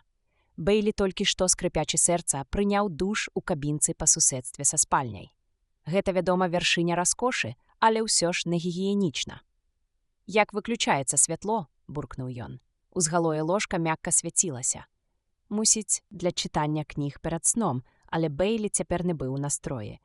Яно згасне, як толькі вы ўладкуецеся спаць. «Зноў робаты?» «Гэта іх праца. І Асафат. Ці робяць гэтыя саларыяне хоць што-небудзь самі? Дзіва, што робат не прыйшоў пацэрці мне спіну, пакуль я мыўся». Даніл сказаў без ценю гумару. «Ён прыйшоў бы, калі б вы паклікалі. Што да саларыян, то яны робяць, як ім зручна. Ніводзін робат не стане рабіць таго, што яму не загадана, калі толькі гэта не патрабуецца для дабра чалавека. Што ж дабранач, Даніл? Я буду ў іншай спальні, партнёр Элайджа. Калі вам што-небудзь спатрэбіцца, то ў любы час ночы. Ведаю. Робаты прыйдуць. На тумбачцы ёсць кнопка выкліку. Націсніце яе, і я таксама прыйду. Бэйлі ніяк не мог заснуць. Ён усё уяўляў сабе свой новы дом, які ледзь трымаецца на знешняй абалонцы планеты, а побач затаілася гнюснае страшыдла — пустэча. Яго зямное жытло, утульная, зручная цэсная кватэрка, знаходзілася ў скупішчы іншых жытлаў. Ад паверхні зямлі яго аддзялялі дзясяткі гарызонтаў і тысячы людзей. Але ж і на зямлі, пераконваў сябе Бэйлі, людзі жывуць на самым верхнім гарызонце, за якім ужо паветра. Так, і таму гэтыя кватэры танней за ўсе астатнія. Потым ён стаў думаць пра Джесі, якая была за 1000 светлавых гадоў ад яго. Бэйлі страшна хацелася вылезці цяпер з пасцэлі, апрануцца і пайсці да яе. Яго думкі блыталіся. Вось быў бы тунэль, добры, назейны тунэль з моцнага каменю і сталі, адсюль да зямлі. Тады ён ішоў бы і ішоў па ім, ішоў бы і ішоў і прыйшоў назад на зямлю да Джесі, дзе так утульна і бяспечна. Бяспечна. Бэйлі расплюшчыў вочы. Дрыжучы ўсім целам, ён прыўзняўся на локці, не зусім разумеючы, што робіць. Бяспека, Ханіс Груэр узначальвае саларыянскую службу бяспекі. Так сказаў Даніл. Што значыць бяспекі? Калі тое самае, што на зямлі, а хутчэй за ўсё так і ёсць, то гэты Груэр адказвае за ахову саларыі ад уварванняў звонку і пераваротаў знутры. Чаму ён займаецца забойствам? Толькі таму, што на саларыі няма паліцыі, і служба бяспекі ў прынцыпе лепш за ўсіх павінна разбірацца ў падобных справах. Груэр, здаецца, адчуваў сябе свабодна з Бэйлі, але раз-пораз паглядаў на Даніла. Ці не таму, што меў наконт таго пэўныя падазрэнні? Калі Бэйлі было загадана глядзець у абодва, то і Даніл цалкам мог атрымаць такое ж заданне. З боку Груэра было б натуральна западозрыць іх у шпіянажы. Гэта яго праца — падазраваць шпіёнаў усюды, дзе толькі можна. Але Бэйлі ён не надта асцерагаўся. Бэйлі зямлянін, прадстаўнік самага адсталага свету ў галактыцы. Іншая справа Даніл, грамадзянін Аўроры, найстарэйшага самага буйнога і развітога са знешніх светаў. А ўсё ж Груэр не перакінуўся з Данілам ні слоўцам, узгадаў Бэйлі. Зноў усё тое ж пытанне. Чаму Даніл так старанна прыкідваецца чалавекам? Першапачатковае тлумачэнне гэтага пыхлівым гонарам стваральнікаў Даніла цяпер здавалася Бэйлі легкаважным. Станавілася відавочным, што для такога маскараду былі прычыны сур'ёзнейшыя. Чалавек можа карыстацца дыпламатычным імунітэтам, разлічваць на пэўную ветлівасць у зваротах, робат не можа. Але чаму ж тады Аўрора не паслала сюды сапраўднага чалавека, а аддала перавагу зрабіць адчайную стаўку на падробку? Адказ напрошваўся сам сабой. Сапраўдны аўрарыянец, сапраўдны касміт ніколі не пайшоў бы на такое цэснае і доўгае супрацоўніцтва з зямлянінам. А калі ўсё правільна, чаму саларыя надае гэтаму забойству такое значэнне, што дапусціла да сябе і зямляніна, і аўрарыянца? Бэйлі зразумеў, што трапіў у пастку. Яго трымае ў пастцы даручана яму справа. Трымае небяспека, якая пагражае зямлі. Навакольнае асяроддзе, якое ён з цяжкасцю пераносіць, адказнасць, якой ён не можа пагрэбаваць. І ў давяршэнне ўсяго ён трапіў у гушчыню нейкага касміцкага канфлікту, сутнасці якога не разумее. Раздзел 4 жанчына з'яўляецца... Нарэшце Бэйлі заснуў. Ён не памятаў, калі гэта здарылася, проста думкі раптам змяшаліся, а ў наступны момант узгалоўе яго ложка ўжо свяцілася, і столь заліваў прахалодны, падобны да дзённага свет. Бэйлі паглядзеў на гадзіннік. Прайшло некалькі гадзін, і робаты, якія займаліся домам, вырашылі, што гаспадару час уставаць. Цікава, ці прачнуся Даніл, падумаў Бэйлі і папракнуў сябе ў адсутнасці логікі. Даніл жа не спіць. Хіба што для поўнага падабенства з чалавекам імітуе і сон таксама. Ці пераапранаецца ён на ноч? І тут, як па заказу, з'явіўся Даніл. «Добрай раніцы, партнёр Элайджа. Ён быў цалкам апрануты і выглядаў зусім адпачылым. «Добра спалі?» «Так», – суха адказаў Бэйлі. «А вы?» Ён устаў з пасцэлі і накіраваўся ў ванную пагаліцца і выканаць іншыя ранішнія працэдуры. «Калі робат прыйдзе мяне галіць», – крыкнуў ён Данілу, – «адашліце яго. Яны мне дзейнічаюць на нервы, нават калі я іх не бачу. Гулячыся». Ён глядзеў на сябе ў люстэрка і крыху здзіўляўся таму, што выглядае гэтак жа, як на зямлі. Вось калі б у люстэрку быў іншы зямлянін, з якім можна параіцца, а не проста яго ўласны адбітак, Бэйлі перадаў бы яму тое, што ўдалося даведацца, хоць навін не густа. «Малавата. Трэба даведацца пабольш», – сказаў ён люстэрку, надзеў чыстую бялізну. Робаты пра ўсё паклапаціліся, каб ім пуста было. Выйшаў, выціраючы твар, і нацягнуў штаны.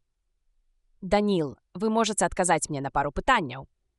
«Як вам вядома, партнёр Элайджа, я заўсёды адказваю на ўсе пытанні ў меру сваіх ведаў». Або па літары інструкцыі, падумаў Бэйлі і спытаў, чаму на Саларыі ўсяго 20 000 насельніцтва. «Такую лічбу, – сказаў Даніл, – атрымалі шляхам вылічэнняў». «Так, але вы ўхіляецеся ад адказу. Планета здольная змясціць мільёны. Чаму ж толькі 20 000? Вы сказалі, што саларыяне лічаць гэтую лічбу аптымальнай. Чаму? Такі іх лад жыцця. Вы хочаце сказаць, што яны кантралююць нараджальнасць?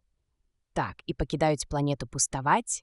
Бэйлі сам не ведаў, чаму прычапіўся менавіта да насельніцтва, але гэта быў адзін з нямногіх вядомых яму фактаў, больш асабліва не было пра што пытацца. «Планета не пустуе», – адказаў Даніл. «Яна падзелена на маёнткі, і кожным кіруе адзін чалавек. Кожны жыве ў сваім маёнтку. 20 000 маёнткаў, і ў кожным па саларыяніне. Не, маёнткаў менш, у іх жывуць таксама і жонкі гаспадароў.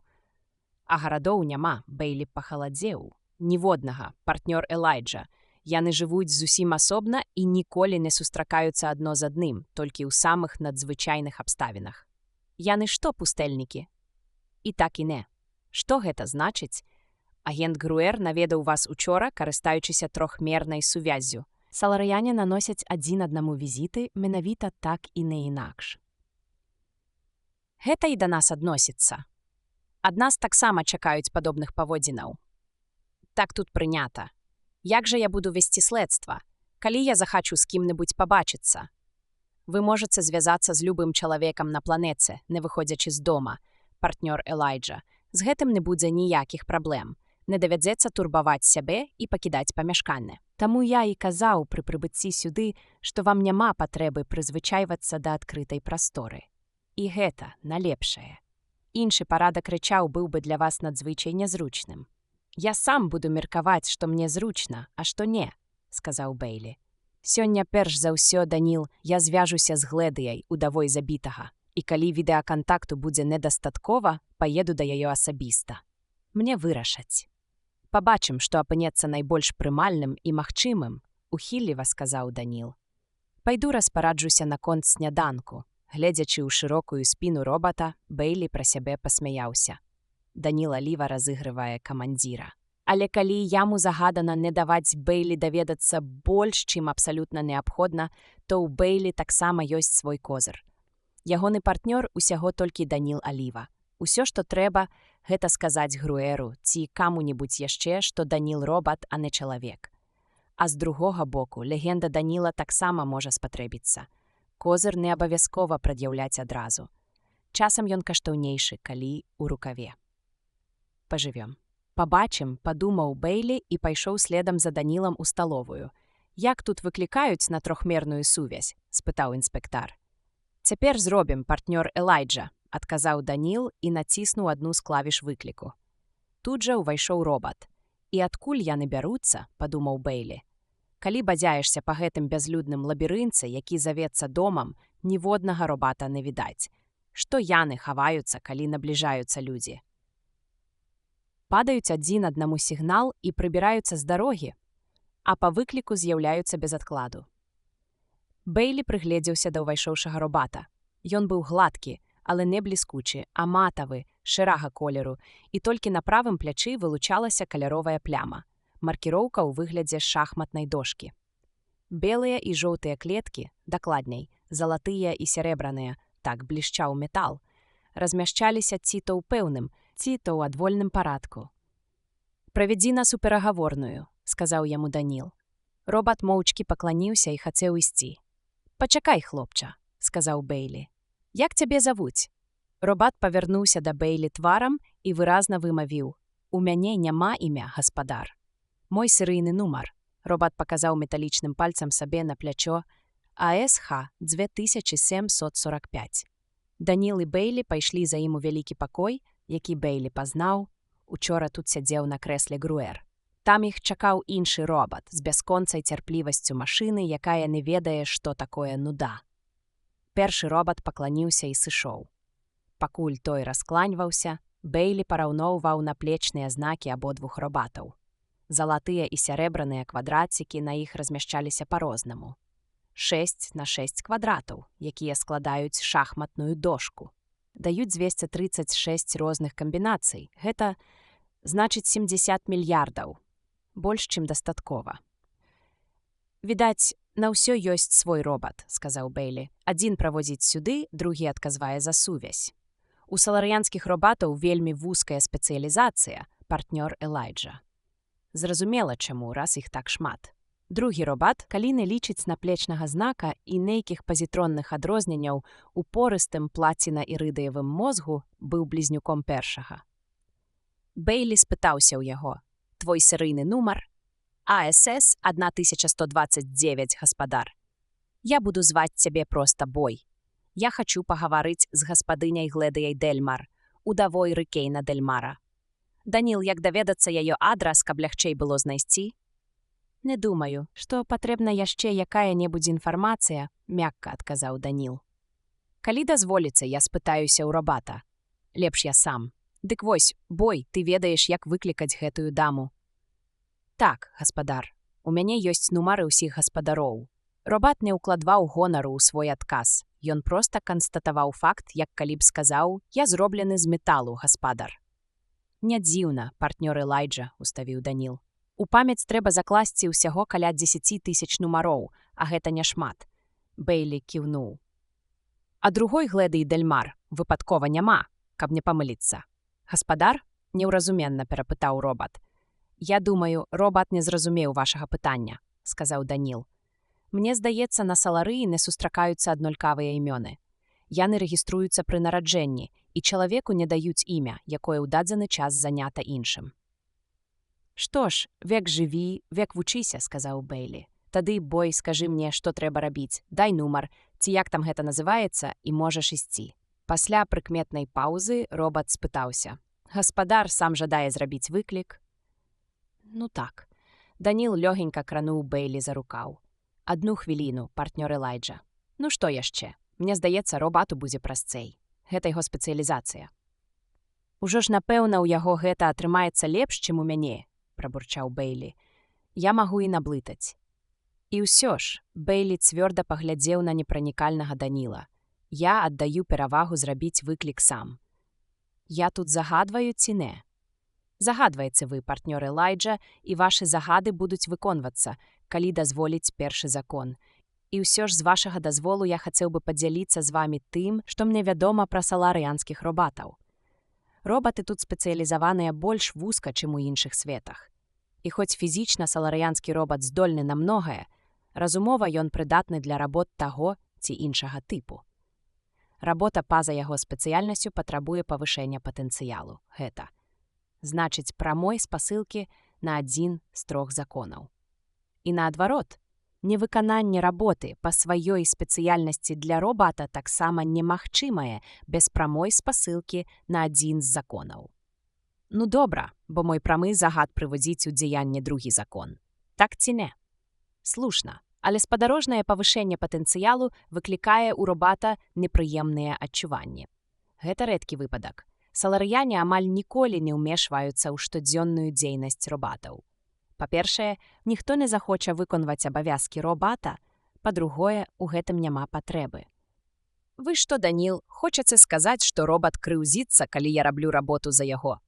Як вам вядома, партнёр Элайджа, паняцце крыўда ў тым сэнсе, які ўкладаюць у яго людзі, да робата непрымянімае. Што ж тады? Наколькі я магу меркаваць, тое, што адчувае пры гэтым робат, гэтак жа адмоўна дзейнічае на яго, як крыўда на чалавека. Але я ж не саларыянін, я землянін і не люблю, калі робаты робяць нешта за мяне. Я рэкамендаваў бы вам узяць пад увагу, што такое стаўленне да робатаў можа быць расцэнена нашымі гаспадарамі як непавага, бо ў падобным грамадстве мусяць існаваць больш ці менш цвёрдыя ўстаноўкі на тое, як след абыходзіцца з робатамі і як не след. Калі мы будзем крыўдзіць нашых гаспадароў, наўрад ці гэта палегчыць нашу задачу. Добра, сказаў Бейлі, хай робат робіць сваю справу. Хоць ён саступіў, інцыдэнт прынёс пэўную карысць. Павучальна было даведацца, да чаго бессаромна рабатызаванае грамадства. Калі ўжо робаты існуюць, ад іх так проста не адкараскаешся, і чалавек, які пажадаў пазбавіцца ад іх хаця б на час, выяўляе, што гэта яму не ўдасца. Прыкрыўшы вочы, Бейлі глядзеў, як робат ідзе да сцяны. Хай сацыёлагі на зямлі разбіраюцца і робяць свае высновы.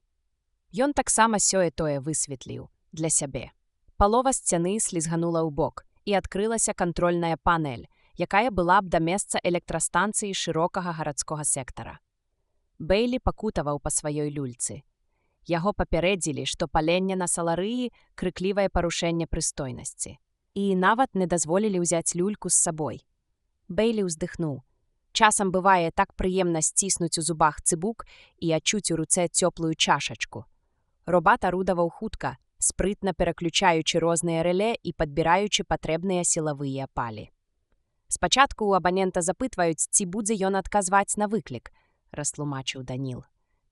Адказ, зразумела, прымае робат. Калі абанент на месцы і згодны адказаць, усталёваецца двухбаковая сувязь. Навошта патрэбная такая складаная тэхніка, бо большай часткай панелі робат зусім не карыстаецца.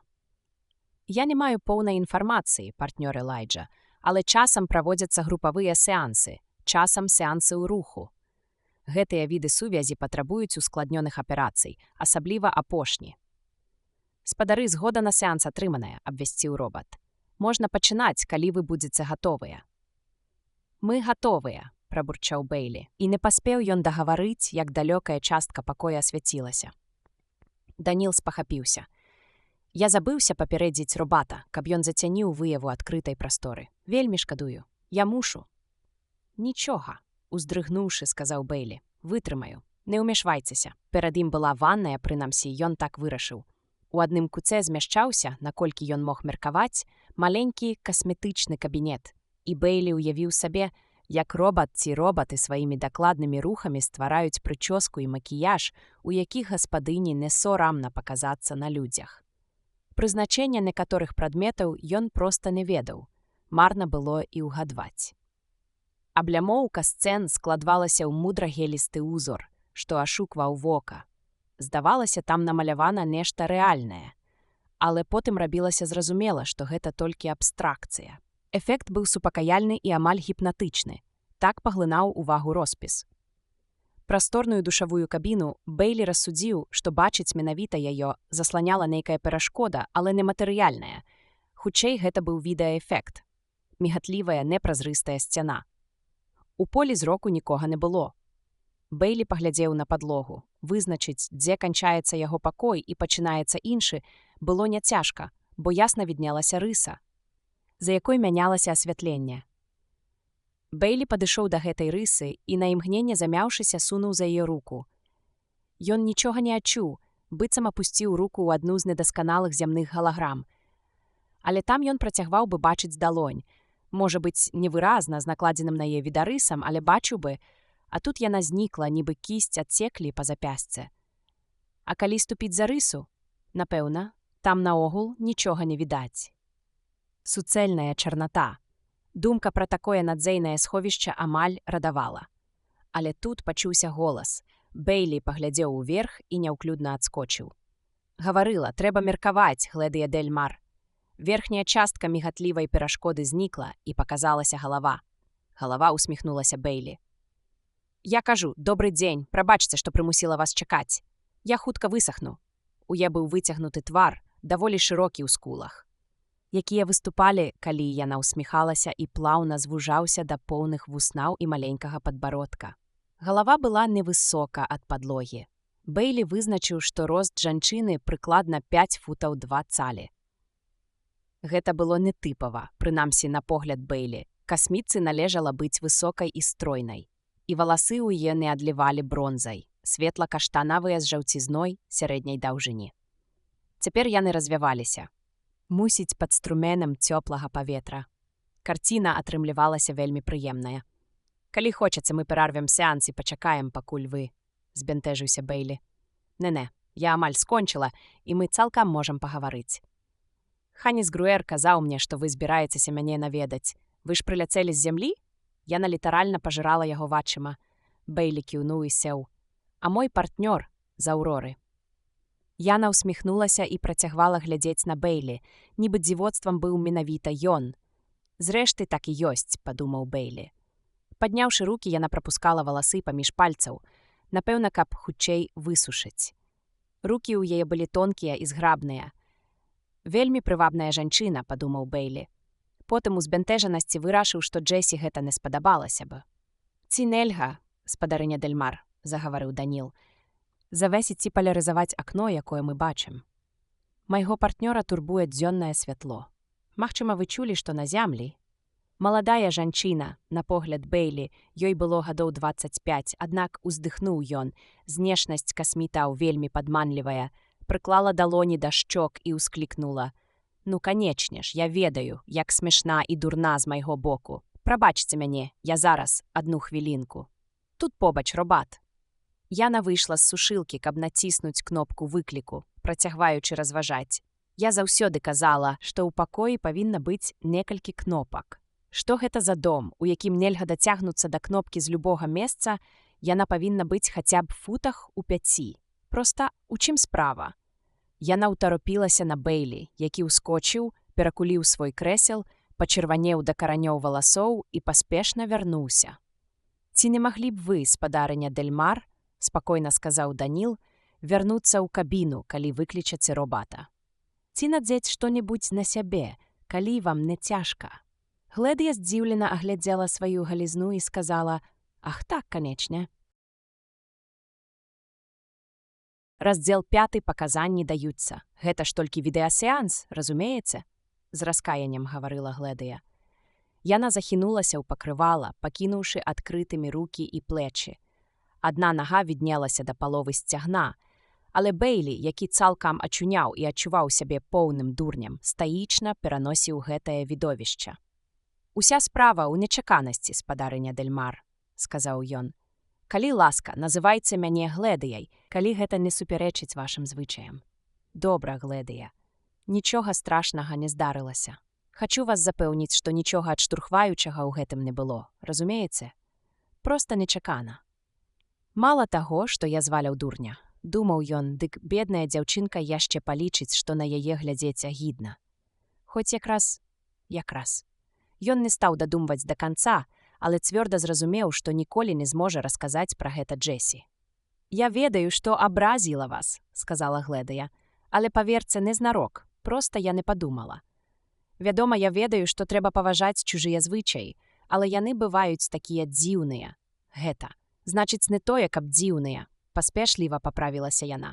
«Проста не такія, як у нас, і так лёгка забываюцца. Напрыклад, я забылася зацямніць вокны». Нічога», – прамармытаў Бэйлі. Глэдыя перайшла цяпер у другі пакой, дзе ўсе вокны былі завешаны, і святло стала іншым, больш мяккім, штучным. «Што да іншай маёй памылкі», – сур'ёзна працягвала яна. «Гэта ж толькі відэасеанс, зразумейце. Вы ж не пярэчылі супраць размовы, калі я была ў сушылцы, і на мне ўсё роўна нічога не было». «Бачыце», – сказаў Бэйлі, жадаючы, каб яна пакінула нарэшце гэтую тэму. «Чуць вас адно, а бачыць другое. Але ў тым і справа. Вы ж не мяне бачыце». Яна злёгку пачырванела і апусціла вочы. «Спадзяюся, вы не думаеце, што я была б здольная вось так выйсці з сушылкі, калі б хтосьці на мяне глядзеў. А па відэа, якая ж розніца? Велізарная. Вось вы цяпер глядзіце на маю выяву. Вы не можаце дакрануцца да мяне, не адчуваеце майго паху. Каб вы былі тут, тады вядома, а так я прынамсі за 200 міль ад вас. Разумееце? Але бачыць жа я вас бачу, запярэчыў Бейлі. Не мяне, маю выяву па відэа. Ну і што? У тым і палягае розніца. Зразумеў, сказаў Бейлі і не схлусіў. Гэтую розніцу цяжка ўлавіць адразу, але свая логіка ў ёй ёсць. Сапраўды зразумелі? Ледзь схіліўшы галаву на бок, спытала Гледыя. Так, значыць, не будзеце пярэчыць, калі я здыму з сябе пакрывала? Усміхнулася яна. Дражніцца, падумаў Бейлі, трэба было б злавіць яе на слове. Але ўслых сказаў: не адцягвайце мяне ад працы, абмяркуем іншым разам. А нічога, што я сяджу ў ім, ці мне апрануцца больш афіцыйна. Я сур'ёзна. Не трэба. Можна мне таксама зваць вас па імені, калі здарыцца выпадак. Як вас зваць? Элайджа. Добра. Яна зручней уладкавалася на крэсле, якое выглядала цвёрдым і было зроблена з нейкага керамічнага матэрыялу, але прымала форму цела Гледыі, як бы абдымаючы яе. «Перойдзем да справы», — сказаў Бейлі. «Да справы», — паўтарыла яна. Перайсці да справы аказалася неверагодна цяжка. Бейлі не ведаў нават з чаго пачаць. На зямлі ён спытаў бы імя, прозвішча, клас, горад і сектар пражывання, задаў бы мільён стандартных пытанняў. Адказы ён мог пры гэтым і ведаць, але такое ўступленне палягчала пераход да больш сур'ёзнай фазы. Так ён знаёміўся з чалавекам, вызначаючы сваю далейшую тактыку, каб не дзейнічаць наўздагад. Але хіба тут можна хоць на што-небудзь абаперціся? Нават дзеяслоў бачыць тут не мае адназначнага сэнсу, і хто ведае, колькіх слоў гэта яшчэ тычыцца. Як часта яны з Гледай не будуць разумець адно аднаго. Самі пра тое не ведаючы. «Вы даўно замужам, Гледыя?» – спытаў ён. 10 гадоў, Элайджа. Колькі вам гадоў? 33. Бейлі адчуў цьмянае задавальненне. Ёй цалкам магло быць і ўсе 133. Ваш шлюб быў шчаслівы? Працягваў ён. Што вы маеце на ўвазе? Збянтэжылася Гледыя. Бейлі разгубіўся. Як вызначыць, што такое шчаслівы шлюб? І што разумеюць пад шчаслівым шлюбам саларыяне? Ну, напрыклад, вы часта сустракаліся? Што? Спадзяюся, што не. Мы не жывёлы, ведаеце. Бейлі здрыгануўся. Але вы ж жылі ў адным доме. Я думаў. Зразумела, раз мы былі жанатыя, але ў мяне свае пакоі, а ў яго свае. Ён займаўся вельмі важнай справай, якая паглынала амаль увесь яго час. У мяне свая праца. Мы мелі зносіны праз відэа, калі было трэба. Але вы ж бачыліся, праўда? Пра гэта, як правіла, не гавораць. Добра, мы бачыліся. Ці ёсць у вас дзеці? Гледыя з абурэннем ускочыла на ногі. Гэта ўжо занадта. Што за непрыстойныя? Ну-ка, спакойна, спакойна. Бейлі стукнуў кулаком па ручцы крэсла. Не стварайце мне цяжкасцяў. Я расследую забойства. Зразумела вам. Забойства. Забіты ваш муж. Хочаце вы, каб забойца быў выкрыты і панёс пакаранне, ці не? Вось і пытайце пра забойства, а не пра... Мне даводзіцца задаваць самыя розныя пытанні. Вось, напрыклад, я хацеў бы ведаць, ці прынесла вам гора смерць мужа, ці не? І дадаў з наўмыснай грубасцю. Гледзячы на вас, гэтага не скажаш. Я шкадую пра ўсіх, хто памірае, пыхліва адказала яна, асабліва калі чалавек малады і мае каштоўнасць для грамадства. А тое, што ён быў вашым мужам, не ўплывае на вашы пачуцці. Ён быў прызначаны мне, і мы... Так, мы сустракаліся па графіку. І... хутка прагаварыла яна. Калі ўжо вам так трэба ведаць, у нас не было дзяцей, бо іх нам яшчэ не прадпісвалі. Не магу зразумець, якое ўсё гэта мае дачыненне да шкадавання пра смерць чалавека. Можа, і не мае, падумаў Бейлі. Гэта залежыць ад нормаў і звычаяў, а іх ён і не ведае. Ён змяніў тэму. Мне казалі, вы можаце расказаць, як адбылося забойства. Яна раптам уся напружылася. Я знайшла цела, так гэта называецца. Значыць, самога забойства вы не бачылі? О, не, выціснула яна. Ну, добра, раскажыце мне, як вы яго знайшлі. Не спяшайцеся, расказвайце сваімі словамі. Ён адкінуўся на крэсла і прыгатаваўся слухаць. На 32-й пятай, пачала яна. Колькі гэта па стандартным часе? Хутка спытаў Бейлі. Не магу сказаць. Сапраўды не ведаю. Вы зможаце высветліць потым. Голас у яе дрыжаў і вочы шырока раскрыліся.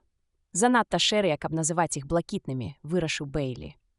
Ён прыйшоў да мяне, працягвала Гледыя. Гэта быў наш дзень паводле графіка, і я ведала, што ён прыйдзе. Ён заўсёды прыходзіў у прызначаныя дні. О так, ён быў вельмі свядомы чалавек, сапраўдны саларыянін, ніколі не прапускаў прызначаных дзён і заўсёды прыходзіў у адзін і той жа час. Надоўга ён, зразумела, не заставаўся. Нам не прадпісвалі, дзе. Яна ніяк не магла вымавіць гэтае слова, і Бэйлі кіўнуў. Як я ўжо сказала, ён заўсёды прыходзіў у пэўны час, каб не ствараць нязручнасці. Мы крыху размаўлялі. Гэтыя сустрэчы – сапраўдная пакута, але яму ніколі не здраджваў такт. Такі быў чалавек. Потым ён ішоў, каб папрацаваць над нейкім сваім праектам. Не ведаю, якім менавіта. На маёй палове у яго была спецыяльная лабараторыя, дзе ён мог працаваць у прызначаныя дні. Была ў яго, зразумела, і свая лабараторыя, значна большая за гэтую. Чым жа ён займаўся ў сваёй лабараторыі, падумаў Бэйлі. Хутчэй за ўсё феталогіяй, што б гэта не азначала. Ён не падаўся вам нейкім незвычайным, усхваляваным? Не, ён ніколі не хваляваўся. Яна падавіла смяшок. Заўсёды цалкам валодаў сабой, як ваш сябар. Яна паказала на Даніла, які пры гэтым не варухнуўся. Разумею, працягвайце, калі ласка. Вы не супраць, калі я крыху вып'ю, прашаптала Гледыя. Зрабіце ласку. Гледыя злёгку націснула на падлакотнік. Не прайшло і хвіліны, як увайшоў маўклівы робат і падаў ёй нейкі цёплы напой. Бэйлі было відаць, як ён дыміцца. Гледыя прыгубіла яго і адставіла. Вось так будзе лепш. А можна задаць вам няскромнае пытанне? Пытайцеся, што хочаце. Ведаеце, я ж шмат чытала пра зямлю. Мяне яна заўсёды цікавіла. Такі дзіўны свет. Прабачце, я не тое хацела сказаць. Любы свет здаецца дзіўным людзям, якія ў ім не жывуць, крыху нахмурыўся Бэйлі. Вы зусім іншыя. Я хацела задаць вам адно пытанне. Спадзяюся, што вам, як зямляніну, яно не падасца грубым. Саларыяніна я ніколі б пра такое не спытала. Ні за што. Пытайцеся, Гледыя. Вось вы і ваш сябар, спадар Аліва, так? Так. Гэта ж не відэа. То бок, я кажу пра вас дваіх. Вы ж знаходзіцеся ў адным пакоі. Так мы абодва тут. І вы маглі б дакрануцца да яго, калі б захацелі. Мог бы. О, яна акінула іх позіркам, у якім чыталася. Што? Агіда? Абурэнне? Бэйлі прыйшло ў галаву. А што, калі ўстаць, падысці да Даніла і адвесіць яму поўху? Цікава, як бы яна рэагавала. Вы хацелі расказаць пра падзеі таго дня, калі муж прыйшоў наведаць вас. Бэйлі быў упэўнены, што адступленне ад тэмы, як бы яно не было цікавае, усё ж было выклікана менавіта нежаданнем расказваць далей. Гледыя зноў прыгубіла свой напой. Тут асабліва няма чаго расказваць. Я бачыла, што ён збіраецца сысці і ведала загадзя, што так будзе. Ён заўсёды займаўся нейкай творчай працай. Таму я вярнулася да сваіх заняткаў. А хвілін 15 пазней пачула крык. Яна замаўчала, і Бэйлі паквапіў яе. «Які крык?» – крычаў Рыкейн. «Мой муж. Слоў ніякіх не было. Проста крык спалоханы. Не, хутчэй здзіўлены, які выказваў узрушэнне. Я раней ніколі не чула, каб ён крычаў. Яна прыклала далоні да вушэй, нібы крык усё яшчэ гучаў у іх, і яе покрыва саслізнула ўніз, агаліўшы цела да таліі. Яна гэтага не заўважыла, а Бэйлі ўтаропіўся ў блакнот. «І што вы тады зрабілі?» – спытаў ён. «Пабегла. Я не ведала, дзе ён. Але вы, здаецца, сказалі, што ён пайшоў у лабараторыю на вашай палове». «Так, Элайджа, але я не ведала, дзе лабараторыя. Дакладна не ведала. Я ніколі там не бывала, гэта была яго гаспадарка. Ведала прыблізна, што яна дзесьці ў заходнім крыле, і так разгубілася, што нават не здагадалася паклікаць робата, ён бы мяне адразу правёў туды, але без покліку, канечне, ні адзін прыйсці не мог. Калі я ўсё-такі дабралася туды, знайшла сяк-так, Рыкейн быў мёртвы. На найвялікшую збянтэжанасць Бэйлі яна панурыла галаву і заплакала, зусім не саромеючыся, проста заплюшчыла вочы, а па шчоках павольна пацяклі слёзы. Гледыя плакала бязгучна, толькі плечы крыху дрыжалі. Потым яна расплюшчыла вочы і паглядзела на Бэйлі, не выціраючы слёз. Я ніколі раней не бачыла мёртвых. Ён быў увесь у крыві, а яго галава, я здолела выклікаць робата, Ён выклікаў іншых, і яны, напэўна, паклапаціліся пра мяне і пра Рыкейна. Я нічога не памятаю. Што значыць, паклапаціліся пра Рыкейна? Аднеслі яго і прыбралі пакой. У яе голасе прагучала абурэнне гаспадыні, якая адказвае за парадак у доме. Пакой быў у жахлівым стане. А што зрабілі з цэлам? Не ведаю, спалілі, мусіць, як усякае мёртвае цэла. Вы не выклікалі паліцыю? Яна адказала неразумеючым позіркам, і Бэйлі ўспомніў, што паліцыі ж няма. Але да кагосьці ж вы звярталіся, інакш як пра гэта давядаліся. Робаты выклікалі доктара, а мне давялося патэлефанаваць Рыкейну на працу, паведаміць яго робатам, што ён не вернецца. Доктара выклікалі да вас, ці не так? Глэдыя кіўнула і, відаць, толькі цяпер заўважыла, што пакрывала спаўзло ёй на сцёгны. Яна паправіла яго, прамармытаўшы з няшчасным выглядам. Прабачце. Прабачце. Бэйлі няёмка было глядзець, як яна сядзіць там такая бездапаможная, дрыжачая, з тварам, скажоным жахам нядаўняга ўспаміну. Яна ніколі раней не бачыла мёртвых, не бачыла крыві і праломленых чарапоў. Няхай сужэнскія адносіны на Саларыі даволі прахалодныя, ёй усё ж давялося сутыкнуцца са смерцю чалавека. Бэйлі сам не ведаў, што трэба казаць або рабіць далей. Яму хацелася прабачыцца і адпусціць яе, але ж ён паліцэйскі пры выкананні службовых абавязкаў. З іншага боку, у гэтым свеце няма паліцыі. Ці разумее яна, што ўваходзіць у яго абавязкі? Павольна і з усёй даступнай яму мяккасцю ён спытаў: «Глэдыя, вы нічога больш не чулі? Нічога, акрамя крыку вашага мужа?» Яна падняла вочы, усё такая ж прыгожая, нягледзячы на слёзы, а можа быць нават прыгажэйшая, і сказала: «Нічога». Ніхто не ўцякаў, не было іншых галасоў. Не, я нічога не чула. Калі вы знайшлі цэла мужа, ён быў зусім адзін. Прысутнічалі толькі вы двое? Так. Ніякіх слядоў чужой прысутнасці? Я не заўважыла. Там у любым выпадку не магло нікога быць. Чаму вы так думаеце? Пытанне яе, відаць, шакіравала, потым яна сказала панура: «Я ўсё забываюся, што вы з зямлі. Там нікога не магло быць. Мой муж не бачыўся ні з кім, апрача мяне, з самага дзяцінства». Рыкейн быў не той чалавек, каб з кімсьці сустракацца. Ён вельмі строга прытрымліваўся ўсіх правілаў. Можа, гэта адбылося насуперак яго волі. Хіба не мог хтосьці з'явіцца без запрашэння, без ведама вашага мужа? І ён вымушаны быў сустрэцца з гэтым чалавекам, як бы строга не прытрымліваўся правілаў. Ён тут жа выклікаў бы робатаў і загадаў ім прагнаць прышэльца. Ён бы абавязкова так зрабіў. Ды і ніхто б не стаў з'яўляцца да мужа без запрашэння. У мяне гэта проста ў галаве не змяшчаецца. Рыкейн нікога б да сябе не запрасіў. Смешна нават думаць пра гэта.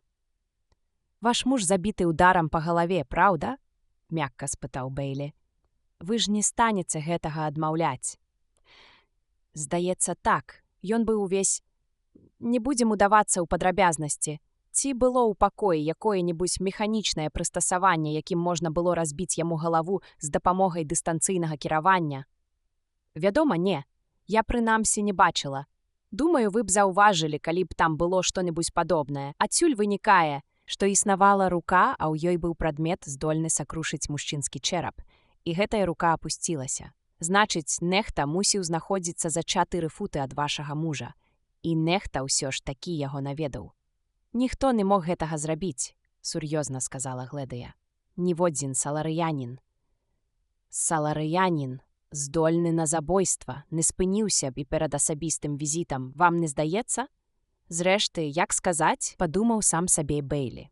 На зямлі ён ведаў аднаго халаднакроўнага забойцу, якога схапілі толькі таму, што той не змог парушыць няпісаны закон, які патрабуе захоўвання поўнай цішыні ў грамадскім прыбіральні. «Вы не разумееце», – паківала галавой Глэдыя. «Для землянаў асабістыя зносіны рэч звыклая, таму вам не зразумець». Здавалася, яе разбірала цікаўнасць, нават вочы крыху ажывіліся. «Вам жа гэта здаецца цалкам нармальным, праўда?» «Я заўсёды ўспрымаў такія зносіны, як належныя. І яны вас не турбуюць?» «Не, з чаго б? У фільмах гэтага не паказваюць, а я заўсёды хацела ведаць, нічога, калі я спытаю». «Пытайцеся», – флегматычна адказаў Бэйлі. «Вам прызначана жонка?» Я жанаты, прызначэннямі ў нас не займаюцца. І вы сустракаецеся з жонкай, калі хочаце, і не бачыце ў гэтым нічога асаблівага? Бэйлі кіўнуў. А вось калі разам, калі вы захочаце. Яна прыўзняла рукі ў локцях, нібы шукала патрэбныя словы.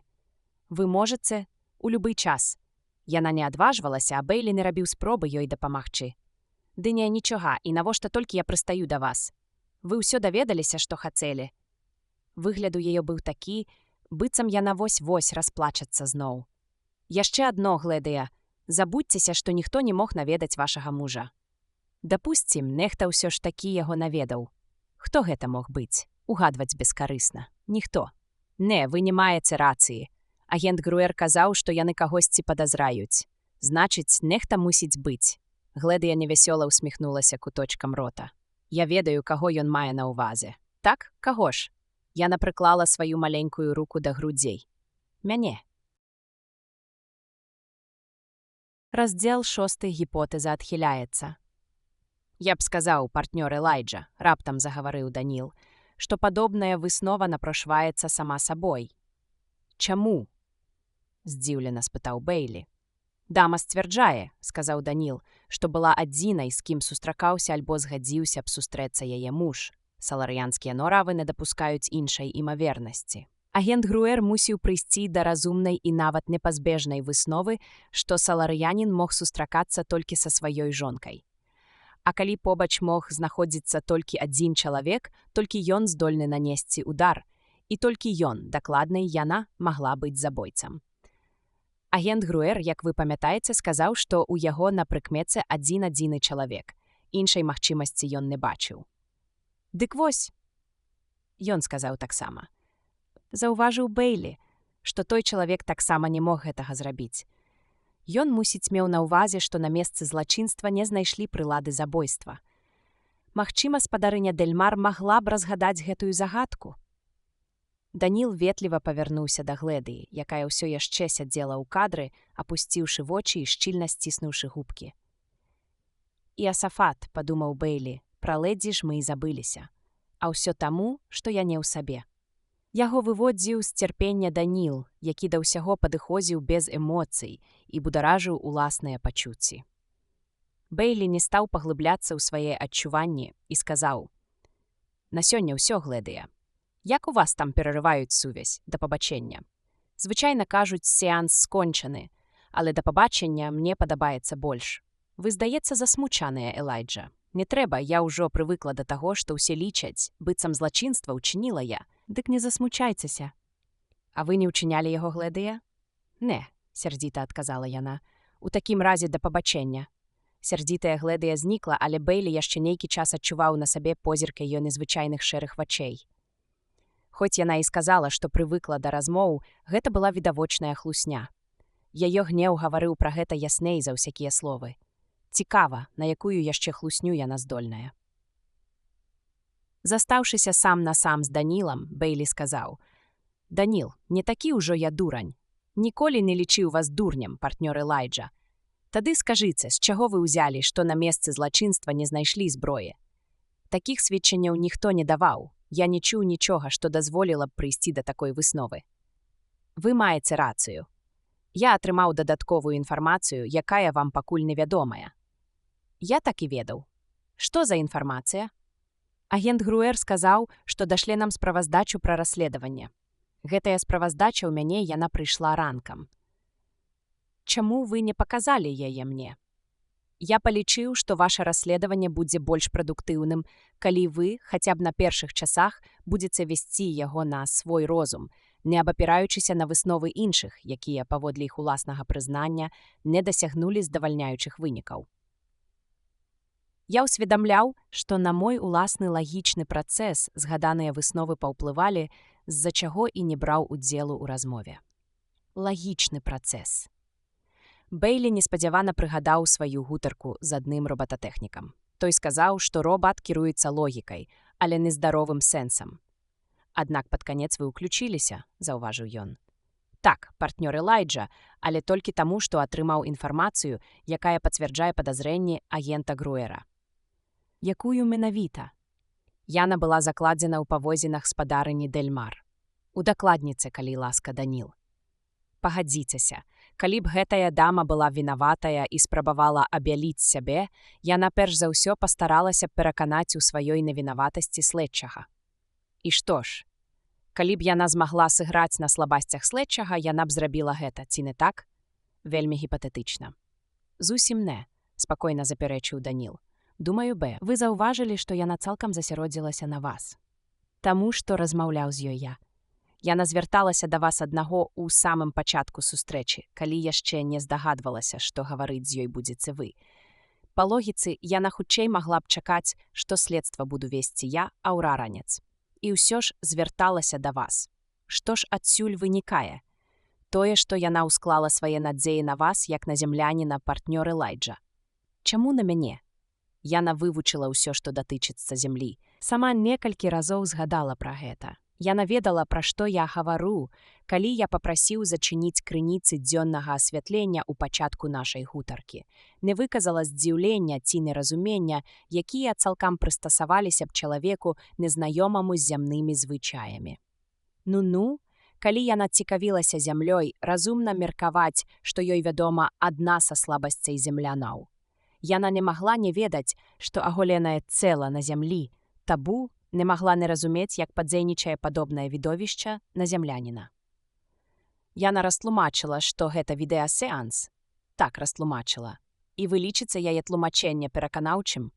Двойчы яна паказалася ў такім выглядзе, які вы павінны былі палічыць непрыстойным. Па-вашаму, яна спрабавала мяне спакусіць? Адцягнуць вас ад ролі аб'ектыўнага следчага.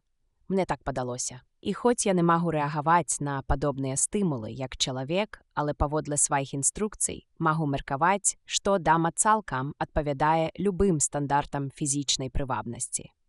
Больш за тое, паводле вашых паводзін, я зрабіў выснову, што вы гэта разумееце, і яе знешнасць вам прыемная. Я сказаў бы нават, што спадарыня Дэльмар дзейнічала слушна, калі хацела прыхіліць вас на свой бок. Паслухайце. Збянтэжыўся Бэйлі. Якое б уражанне яна на мяне не зрабіла, я застаюся афіцэрам паліцыі, які цалкам захоўвае прафесійную этыку. Улічыце гэта. А цяпер давайце паглядзім справаздачу. Бэйлі моўчкі прачытаў справаздачу, потым вярнуўся да пачатку і перачытаў з першага радка. «З'яўляецца новая дэталь», — сказаў ён. «Робат», — Даніл кіўнуў. Яна не згадала пра яго, задумліва заўважыў Бэйлі. Вы няправільна паставілі пытанне. Вы спыталі ў яе, ці была яна адна, калі выявіла цела. Вы спыталі, ці не прысутнічаў яшчэ хтосьці на месцы злачынства. Робат жа не хтосьці. Бэйлі кіўнуў. Апынуўшыся сам у становішчы таго, каго дапытваюць, ён наўрад ці згадаў бы, што на месцы злачынства прысутнічаў, скажам, стол. Напэўна, трэба было спытаць, ці прысутнічалі там робаты. Чорт, адкуль яму ведаць, якія тут трэба задаваць пытанні? Наколькі законныя паказанні робата, Даніл? Што вы маеце на ўвазе? Ці можа робат на саларыі быць сведкам? Ці можа даваць паказанні? Чаму вы ў гэтым сумняваецеся? Робат не чалавек, Даніл. На зямлі ён законным сведкам не лічыцца.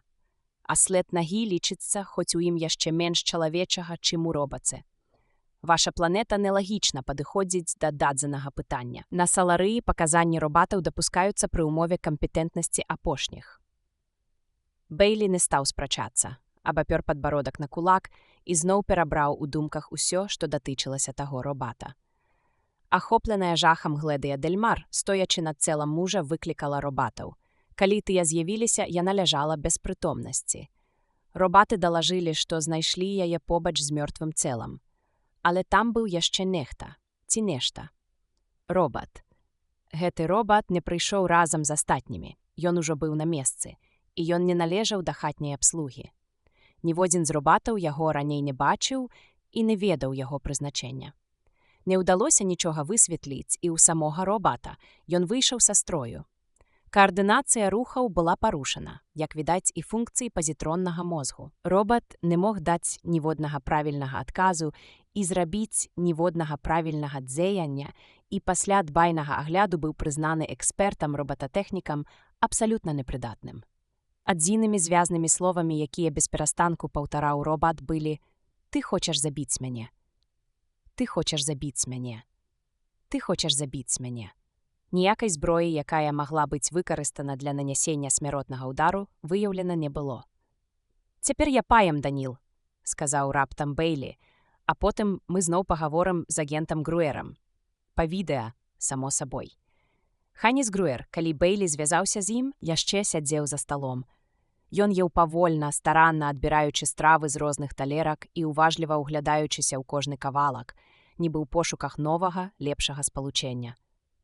«Яму, напэўна, гадоў 200, – падумаў Бейлі. Ужо стаміўся ад ежы. «Вітаю, спадары», – сказаў Груэр. «Вы, мусіць, атрымалі нашу справаздачу». І, бліснуўшы лысінай, перагнуўся праз стол, каб пакласці сабе нешта на талерку. «Так, а таксама меў цікавую размову з спадарыняй Дэльмар». «Добра, і да якой жа высновы вы прыйшлі? Калі прыйшлі?» «Я зрабіў выснову, што яна не вінаватая, сэр», – адказаў Бейлі. Груэр кінуў на яго чэпкі позірк. «Вось як?» – Бейлі кіўнуў. «Але ж яна адзіная магла з ім сустракацца, адзіная была побач. Гэта я ўсвядоміў. Але як бы ні былі строгія саларыянскія норавы, гэты факт не з'яўляецца вырашальным. Калі дазволіце, я растлумачу». «Безумоўна». І Груэр вярнуўся да свайго абеду. У кожнага забойства ёсць 3 кіты, аднолькава важныя – матыў, сродак і магчымасць. Каб абвінавачанне было трывалым, мусяць быць абгрунтаваныя ўсе 3 пункты. Пагаджаюся з вамі ў тым, што магчымасць у спадарыні Дэльмар была, але пра матыў я пакуль нічога не чуў. «Нам ён таксама невядомы», – паціснуў плячыма Груэр, кінуўшы позірк у бок маўклівага Даніла. «Добра. У падазраванай няма матыву, але дапусцім, што ў яе манія забойства. Дапусцім гэта і будзем разважаць далей. Дык вось, яна прыходзіць да мужа ў лабараторыю і з нейкай прычыны раптам збіраецца яго забіць. Яна замахваецца, скажам, дубінкай ці іншым цяжкім прадметам, і Дэльмар усведамляе, што жонка не жартуе. У страху ён усклікае: «Ты хочаш мяне забіць?» Ён імкнецца ўцячы, і тут яму на патыліцу абрушваецца ўдар. Дарэчы, доктар аглядаў труп. І так і не. Робаты выклікалі доктара да спадарыні Дэльмар, і ён заадно агледзеў труп. У справаздачы пра гэта не згадваецца. Пра такую дробязь наўрад ці варта было згадваць. Чалавек памёр, і калі доктар прыступіў да відэаагляду, нябожчык быў ужо распрануты, абмыты і падрыхтаваны да крэмацыі звычайным парадкам. «Іначай кажучы, робаты знішчылі ўсе доказы», – раздражнёна сказаў Бейлі. «Вы сказалі, гэта быў відэаагляд? Доктар не аглядаў труп асабіста? Вялікі космас. Ну і думкі ў вас.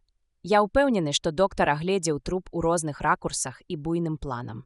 Лекары не могуць часам не кантактаваць з пацыентамі, але кантакт з трупам у мяне нават у галаве не змяшчаецца. Медыцына – брудны занятак, але нават лекары мусяць дзесьці правесці мяжу». «Ну добра, я уласна хацеў даведацца вось што. Ці казаў доктар што-небудзь адносна раны? Я зразумеў, куды вы хіліце. Мяркуецца, што ўдар быў занадта моцны для жанчыны. Жанчыны слабейшыя за мужчын, сэр. Тым больш, калі жанчына такая маленькая, як спадарыня Дэльмар. Але слабенькай яе не назавеш, інспектар.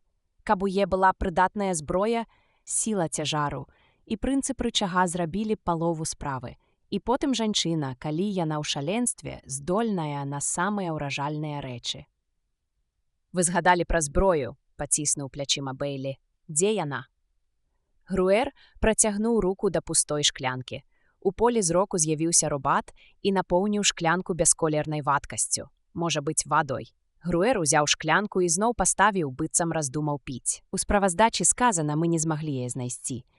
Я ведаю, што сказана ў справаздачы, хацеў толькі ўпэўніцца сёе ў чым. Зброю шукалі. Шукалі і вельмі старанна. Вы асабіста? Не робаты, але пад маім няспынным наглядам. Мы не змаглі знайсці нічога, што сышло б за прыладу забойства. Гэта сведчыць на карысць спадарыні Дэльмар, ці не так? Так, спакойна пацвердзіў Груэр. Адна з загадак справы. Таму мы і не абвінавацілі спадарыню Дэльмар. Па гэтай прычыне я і сказаў вам, што падазраваная таксама не магла ўчыніць злачынства. Трэба было, напэўна, сказаць, відавочна, не магла. Відавочна. Мусіць, яна неяк пазбавілася зброі. Проста мы пакуль не здагадаліся як. Вы разгледзелі ўсе варыянты? Строга спытаў Бэйлі. Думаю, так. Давайте праверым. Чалавек забіты ударам па галаве і зброі на месцы злачынства не выяўлена. Адзінае, што можна тут дапусціць, што яе вынеслі. Рыкейн Дэльмар адпадае, ён быў мёртвы. Ці магла вынесці зброю спадарыня Дэльмар? Якім чынам? Калі прыйшлі робаты, яна ляжала на падлозе непрытомная. Яна магла прыкідвацца, але была там. Колькі часу прайшло ад моманту забойства да прыходу першага робата? Нам невядома, у колькі дакладна было ўчынена забойства. Я чытаў справаздачу, сэр. Адзін з робатаў паказаў, што чуў шум і крык, прычым крычаў доктар Дэльмар. Відавочна, гэты робат быў бліжэй за ўсіх да месца забойства. Сігнал выкліку загарэўся праз 5 хвілін, і робату, мусіць, спатрэбілася менш за хвіліну, каб з'явіцца ў лабараторыі. Бэйлі прыгадалася, як маланкава з'яўляюцца робаты па выкліку. За 5 хвілін, хай сабе за 10, куды магла спадарыня Дэльмар вынесці зброю, каб своечасова вярнуцца і сімуляваць непрытомнасць, яна магла знішчыць яе ў смеццаспальніку.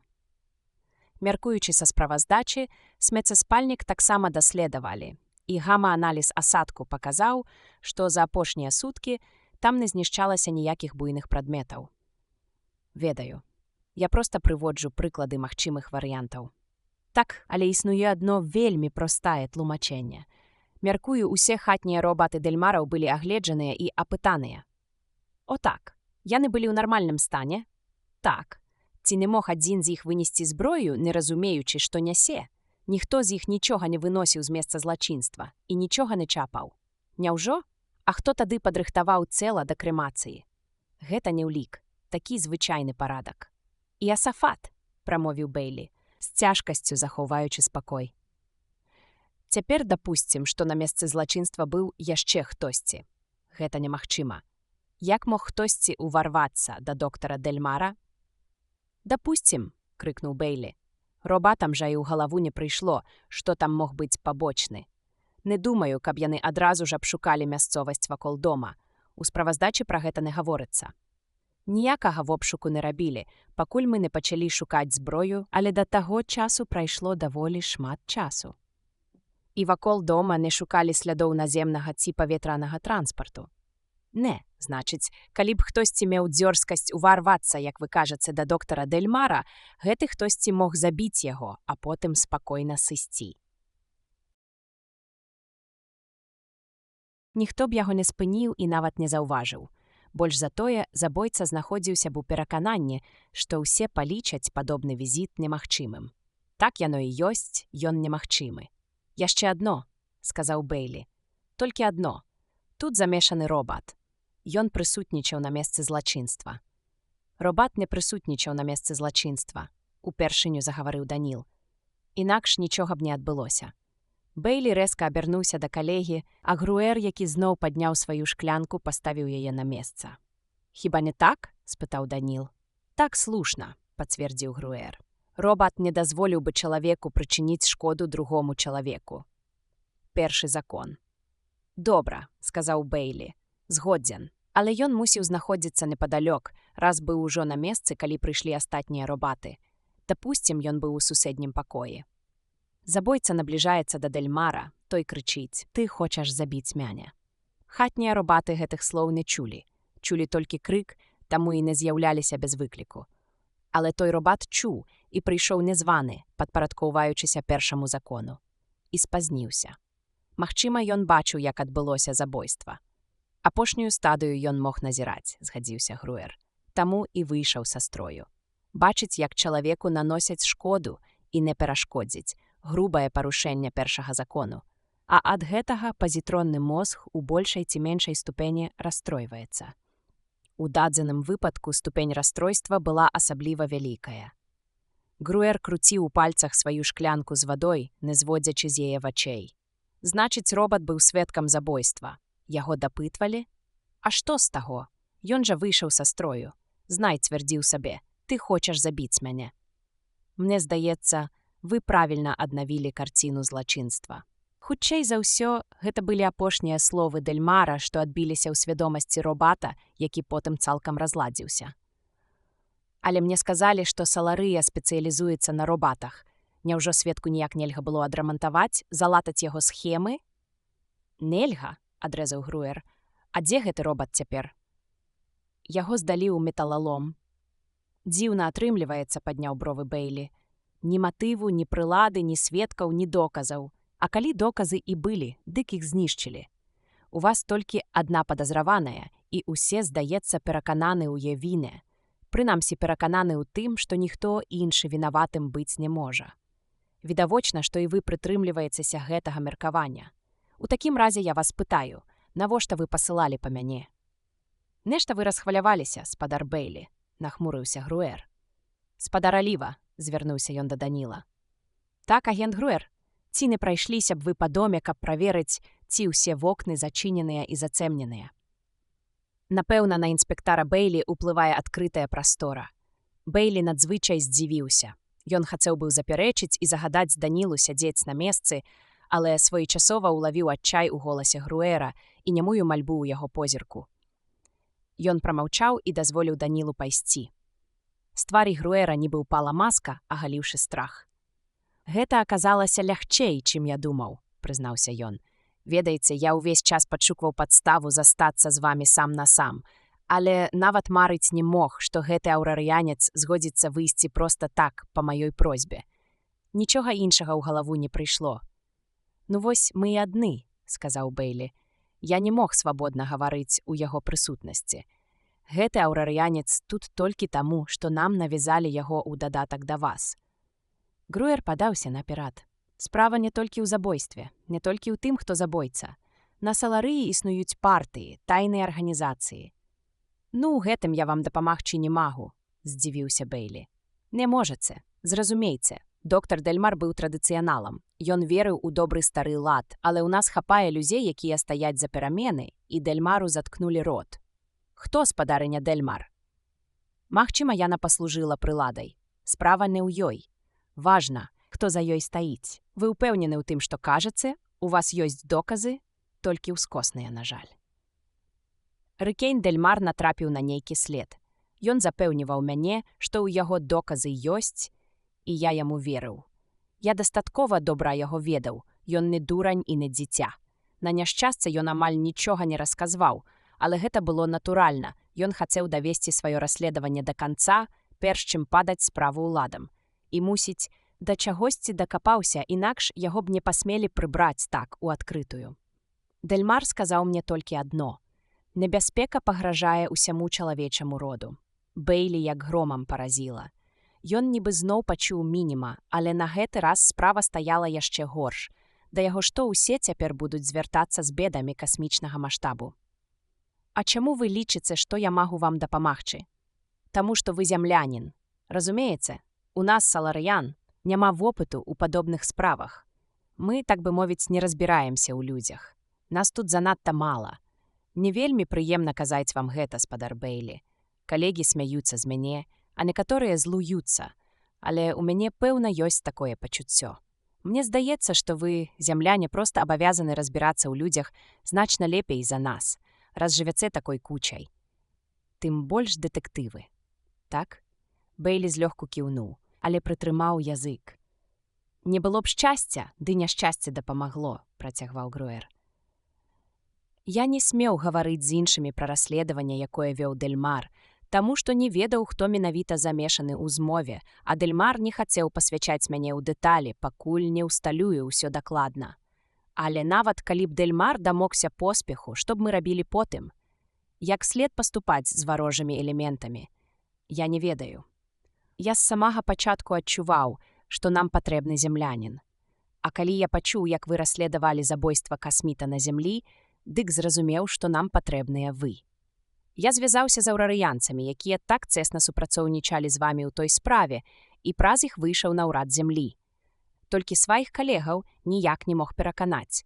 Але тут здарылася забойства, і гэта быў такі шок для ўсіх, што я дамогся згоды. У той момант яны пагадзіліся б на што заўгодна. Груер памяўся і дадаў. Нялёгка прасіць земляніна пра дапамогу, але даводзіцца. Што б там ні было, памятайце, бяда пагражае ўсяму чалавецтву. І зямлі таксама. Значыць, з зямлі пагражае падвойная небяспека. Нельга было не верыць шчыраму адчаю Груэра. Але калі забойства падаспела так да рэчы, каб дапамагчы Груэру ажыццявіць тое, чаго ён так дамагаўся, дык ці было яно чыстай выпадковасцю? Перад Бэйлі адкрыліся новыя шляхі для роздумаў, але ён не падаў выгляду. «Мяне прыслалі сюды дапамагаць, сэр», — сказаў ён, «і я зраблю ўсё, што ў маіх сілах». Груэр паднёс нарэшце да вуснаў сваю шклянку, гледзячы паверх яе на Бэйлі. «Добра. Калі ласка, ні слова аўрарыянцу. У чым бы ні заключалася справа, Аўрора можа быць у ёй замешана». Нешта яны занадта зацікавіліся.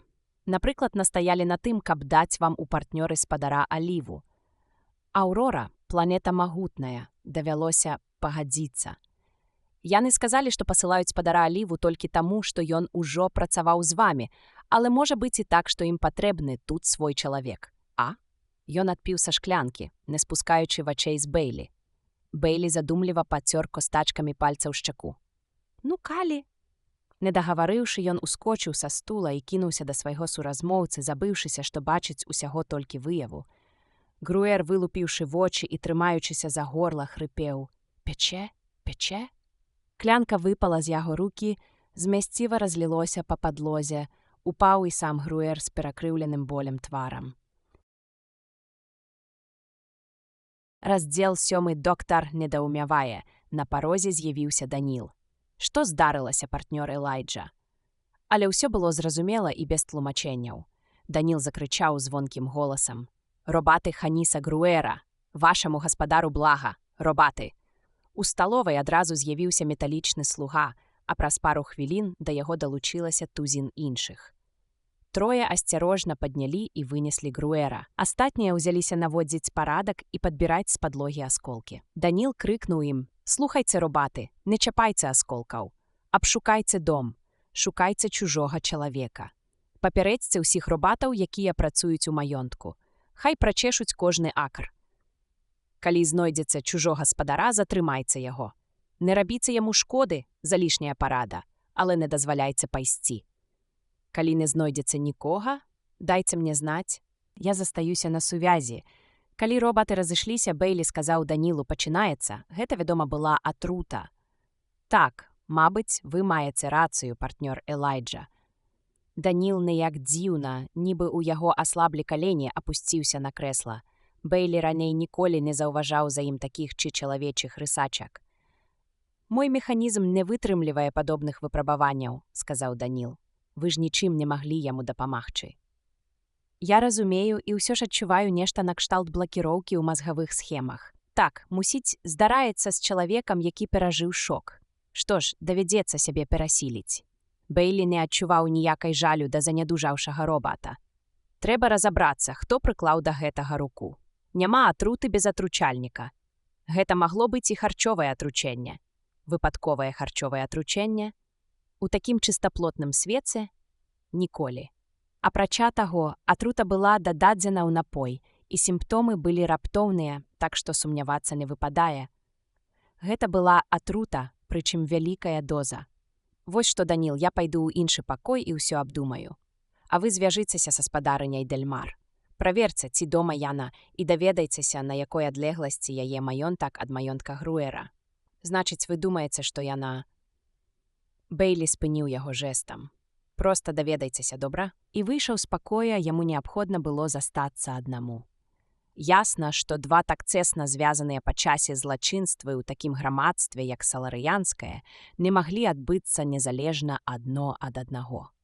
А калі паміж імі ёсць сувязь, то напрошваецца меркаванне, што апавяданне Груэра праз мову было праўдзівае. Бэйлі адчуваў, як нарастае ў ім знаёмае ўзбуджэнне. Калі ён прыбыў сюды, яго займалі бедствы, што пагражаюць зямлі, і ўласныя перажыванні, забойства здавалася нечым аддаленым. Цяпер жа пачалося паляванне. Бэйлі сціснуў сківіцы, і на скулах выступілі жаўлакі. Як-ніяк забойца ці забойцы нанеслі ўдар у яго прысутнасці, і гэта закранула Бэйлі за жывое. Выходзіць, з ім зусім не лічацца. У Бэйлі ўзыграла гордасць уражанага прафесіянала. Прынамсі, цяпер можна заняцца гэтай справай, як звичайним забойствам, не забіваючи сабе галаву зямнымі праблемамі. У пакой спачатку зазірнуў, потым увайшоў Даніл.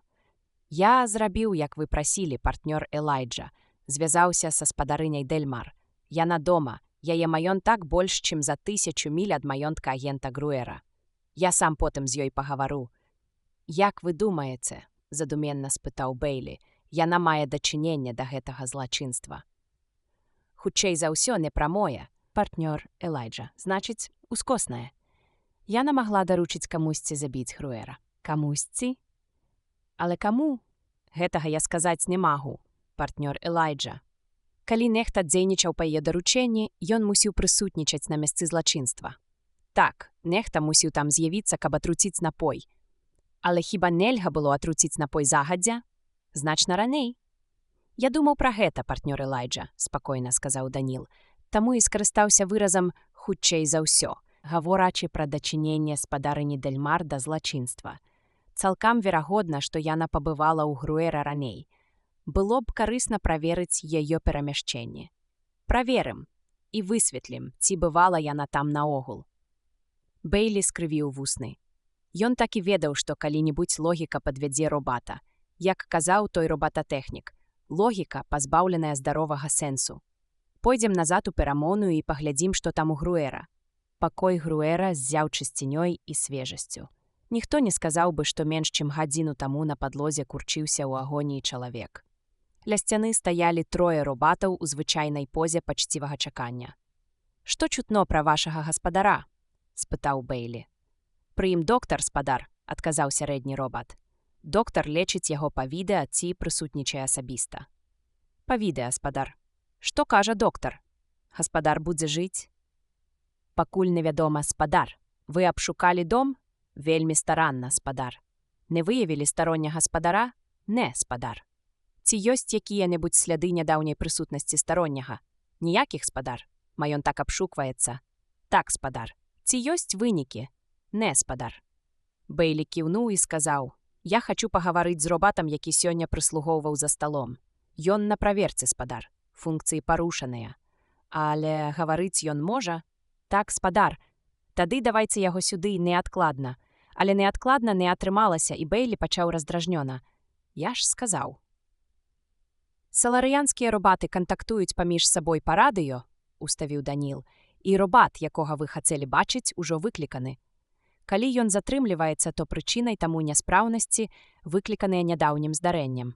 Бэйлі кіўнуў. Пра радыё ён мог бы здагадацца і сам. Калі гэты свет трымаецца на робатах, паміж імі мусіць быць нейкая сувязь, іначай уся сістэма рухне.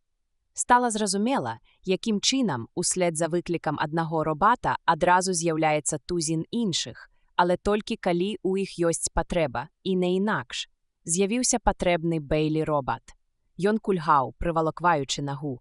«Што гэта з ім?» – падумаў Бэйлі і паціснуў плячыма. Непасвечанаму не зразумець, як праяўляюцца парушэнні пазітроннага мозгу нават у прымітыўных зямных робатаў. Праз адну пашкоджаную схему магла адмовіць, як, напрыклад, цяпер нага. Гэта пра многае казала робататэхніку і роўна ні пра што дылетанту. Бэйлі асцярожна пачаў: «Помніш бясколерную вадкасць, якую ты наліваў гаспадару ў келіх?» «Так, гавпадар», – адказаў робат. «Яшчэ і дэфект маўлення». «Што гэта была за вадкасць?» «Вада гавпадар. Толькі вада, нічога больш. Толькі вада, гавпадар». «Дзе ты яе ўзяў?» «З крана ў рэжэрвуары, гавпадар». «Ты прынёс ваду адразу, ці яна заставалася нейкі час на кухні?» «Хажаін не любіў слишком халоднай вады, гавпадар. Было аддадзена пафтаяннае рафпараджанне набіраць яе за гадзіну да яды». «Вельмі зручна», – падумаў Бэйлі. «Для таго, хто пра гэта ведаў». «Скажы, каб мяне звязалі з доктарам, як толькі ён скончыць свой агляд. Тым часам няхай іншы робат растлумачыць, як працуе рэзервуар для вады. Мне трэба ведаць, як тут уладкавана водазабеспячэнне». Неўзабаве з'явіўся доктар. Гэта быў самы стары касміт з усіх, каго бачыў Бэйлі. Гэта. Значыць, паводле ацэнкі інспектара, доктару, мусіць, перавалілася за 300. На руках у яго выступілі жылы, а коратка астрыжаныя валасы зусім пабялелі. У доктара была звычка пастукваць пазногцем па краі пярэдніх зубоў, якая раздражняла Бэйлі. Звалі яго Алтым Тул. На шчасце хворага званітавала, паведаміў доктар, і ён вызваліўся ад саліднай порцыі яду. Але яго жыццё ўсё яшчэ пад пытаннем. Якая трагедыя? Ён цяжка ўздыхнуў. Які гэта яд, доктар? Спытаў Бейлі.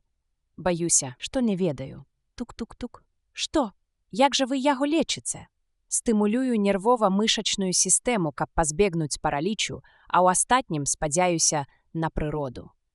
На жоўтым, нібы з вырабленай скуры вышэйшай якасці твапы доктара застыў бездапаможны, малючы выраз. У нас вельмі мала вопыту ў падобных справах. Не прыпомню, каб такое здаралася за ўсе 200 гадоў маёй практыкі. Бейлі змераў яго позіркам. Але пра тое, што існуюць яды, вы, спадзяюся, чулі. О так? Гэта агульнавядома. У вас ёсць даведачныя кнігафільмы, да якіх можна звярнуцца. Гэта зойме шмат дзён. Мінеральныя яды вельмі шматлікія. На саларыі ўжываюцца інсектыцыды, магчыма атрымаць і бактэрыяльныя таксіны. Нават з дапамогай кнігафільмаў зборка абсталявання і падбор метаду аналізу зацягнуцца надоўга. Калі ніхто на саларыі ў гэтым не разбіраецца, абарваў яго Бейлі, прапаную вам звязацца з іншымі светамі. А пакуль што праверце кран рэзервуара ў маёнтку Груэра. Адпраўляйцеся туды асабіста, калі трэба, і зрабіце гэта. Бейлі камандаваў паважаным касмітам як робатам, ані не клапоцячыся пра тое, ці дапушчальныя такія павозіны. Зрэшты, і касміт успрымаў падобнае абыходжанне з сабой як належнае. Але як можна атруціць кран? Засумняваўся доктар. Я ўпэўнены, што гэта немагчыма. Хутчэй за ўсё, так, згадзіўся Бейлі. Але ўсё ж праверце, каб пераканацца цалкам. Кран рэзервуара сапраўды наўрад ці варта было браць пад увагу. Як растлумачыў Бейлі робат, рэзервуар быў тыповай для саларыі прыладай. Вада паступала ў яго з бліжэйшай крыніцы і адпаведным чынам ачышчалася ад мікраарганізмаў і арганічных рэчываў. Потым вада падвяргалася аэрацыі і апрацоўцы іонамі паводле густу гаспадара. Малаверагодна, каб яд прайшоў незаўважаным, не адбіўшыся на паказаннях прыбораў. Але калі ўдасца выключыць рэзервуар, вызначыцца час злачынства. Значыць, вада магла быць атручана толькі на працягу той гадзіны, калі збан у выкананне прыхамаці Груэра адстойваўся на кухні. На паветры з уздрыгам падумаў Бейлі. Доктар Тул заклапочана пытаўся. А як мне праверыць кран? І асафат? Вазьміце якую-небудзь жывёліну і увядзіце ёй у вену ваду з-пад крана, або прымусьце выпіць. Меркаваць трэба. Тое самае зрабіце з вадой са збана, і калі яна атручана, а хутчэй за ўсё так і ёсць, зрабіце пару аналізаў па кнігафільмах, хаця б самыя простыя. Рабіце хоць што-небудзь. Пачакайце. Пра які збан вы гаворыце? Пра той, у якім адстойвалася вада. З якога робат наліў Груэру атручаную ваду? Мілы вы мой, ды гэтую ваду, напэўна, даўно вылілі. Хіба слугі дапусцяць такі беспарадак, як неўбраны збан? Бейлі застагнаў. Ясна, што не дапусцяць. Паспрабуй захавай доказы, калі робаты так і імкнуцца знішчыць іх дзеля парадку ў доме. Трэба было загадаць ім захаваць ваду, але гэты свет яму чужы, і ён увесь час робіць памылкі. І асафат. Неўзабаве паступіла паведамленне, што маёнтак Груэра правераны і ніякіх слядоў старонняй прысутнасці ў ім не выяўлена. Таямніца згушчаецца, партнёр Элайджа, сказаў Даніл. У нас не засталося нікога на ролю атручальніка. Бейлі, пагружаны ў свае думкі, слухаў яго краем вуха. Што? Зусім не. Зусім не. Справа, наадварот, праясняецца. Ён не стаў тлумачыць далей, ведаючы, што Даніл яго не зразумее і не паверыць у тое, што Бейлі лічыў ісцінай. А Даніл не прасіў тлумачэнняў. Такое ўварванне ў чалавечыя думкі робату не пасуе. Бейлі нерваваўся, з жахам усведамляючы, што неўзабаве надыдзе час класціся спаць, а значыць, узмоцніцца страх перад адкрытай прасторай і ўзрасце туга па зямлі. Ім авалодала амаль ліхаманкавае жаданне дзейнічаць, зрабіць яшчэ што-небудзь. «Мабыць, пагавару з госпажой Дельмар», – сказаў ён Данілу. «Скажыце робатам, няхай нас злучаць». Яны перайшлі ў перагаворную, і Бейлі стаў глядзець, як спрытна орудуе робат сваімі жалезнымі пальцамі. У галаве ў інспектара таўклося мноства думак, і раптам усе яны прапалі. Палову пакоя заняў стол, вытанчана накрыты да абеду. «Добры дзень», — сказаў голас Гледыі, якая тут жа з'явілася ў кадры і села. «Не здзіўляйцеся, Элайджа. Проста цяпер час абеду, і я, адпаведна, пераапранулася. Бачыце, так і ёсць. Яна была ў светла-блакітнай сукенцы да костачак з доўгімі рукавамі, шыю ахопліваў жоўты руж, крыху святлейшы за яе валасы, цяпер старанна ўкладзеныя. «Я не хацеў вам замінаць», — сказаў Бэйлі. «Я яшчэ не пачынала. Можа быць, паабедаеце са мной?» «Як так?» — насцярожыўся Бэйлі. «Якія вы, зямляне, смешныя!» — засмяялася Яна. «Не ўласнай персонай, вядома. Як гэта было б магчыма? Проста ідзіце ў сваю сталовую, і там вы і той другі зможаце паабедаць са мной. Але калі я пайду, ваш робат будзе падтрымліваць сувязь». Даніл сцвярджальна кіўнуў, і Бэйлі ўсё яшчэ нерашуча накіраваўся да дзвярэй.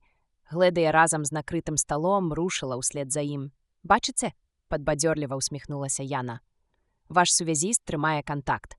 Бэйлі і Даніл падняліся па рухомым палатне. Бэйлі не памятаў, каб карыстаўся ім раней. Відаць, у гэтым немагчымым для розуму жыллі паміж пакоямі былі розныя хады і выхады. Бэйлі, у адрозненне зразумела ад Даніла, ведаў пра існаванне толькі некаторых з іх. Гледыя за сталом працягвала плыць услед за імі. То скрозь сцэны, то пад падлогай, то над падлогай. Бэйлі спыніўся і прамармытаў. «Да гэтага трэба прызвычаіцца». «У вас кружыцца галава?» — адразу ж спытала Гледыя. «Крыху. Тады вось што, скажыце свайму сувязісту, каб пакінуў мяне тут. А калі прыйдзеце ў сталовую і ўсё будзе гатова, ён нас злучыць». «Я распараджуся, партнёр Элайджа», — сказаў Даніл. Іх стол таксама быў накрыты. У талерках дыміўся карычневы суп, у якім плавалі кубікі мяса, а пасярэдзіне стала чакала, калі яе разрэжуць, вялікая смажаная курыца. Даніл хутка аддаў указанне робату-афіцыянту, і абодва прыборы ў момант ссунулі на адзін канец стала.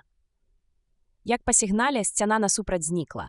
Стол нібы выцягнуўся ў даўжыню, і на процілеглым яго канцы з'явілася Гледыя. Пакой злучыўся з пакоем і стол са сталом настолькі акуратна, што, калі б не розны малюнак на сцэнах і на падлозе і не адрозненне ў сервіроўцы, лёгка было б паверыць, што яны сапраўды абедаюць разам.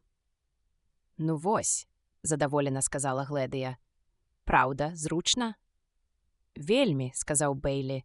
Ён асцярожна паспрабаваў суп, знайшоў яго цудоўным і падліў сабе яшчэ. «Вы чулі, што здарылася з агентам Груэрам?» На твар Гледыі лягла цень, і яна адклала лыжку. «Жахліва, праўда? Бедны Ханіс. Вы называеце яго па імені, вы яго ведаеце? Я ведаю амаль усіх выдатных людзей на Саларыі. Мы, саларыяне, амаль усе знаёмыя адзін з адным. Гэта натуральна. Сапраўды натуральна», — падумаў Бэйлі. «Ці шмат іх, у рэшце рэшт? Тады вы, можа быць, ведаеце і доктара Алтыматула. Ён лечыць Груэра». Гледыя ціха засмяялася. Робат нарэзаў ёй мяса і паклаў на талерку дробныя падрумяненыя бульбіны і моркву саломкай. «Вядома, ведаю, ён і мяне лячыў». «Калі ён лячыў вас? Якраз пасля таго няшчасця з маім мужам. Ён што, адзіны доктар на планеце?» — здзівіўся Бэйлі. «О, не».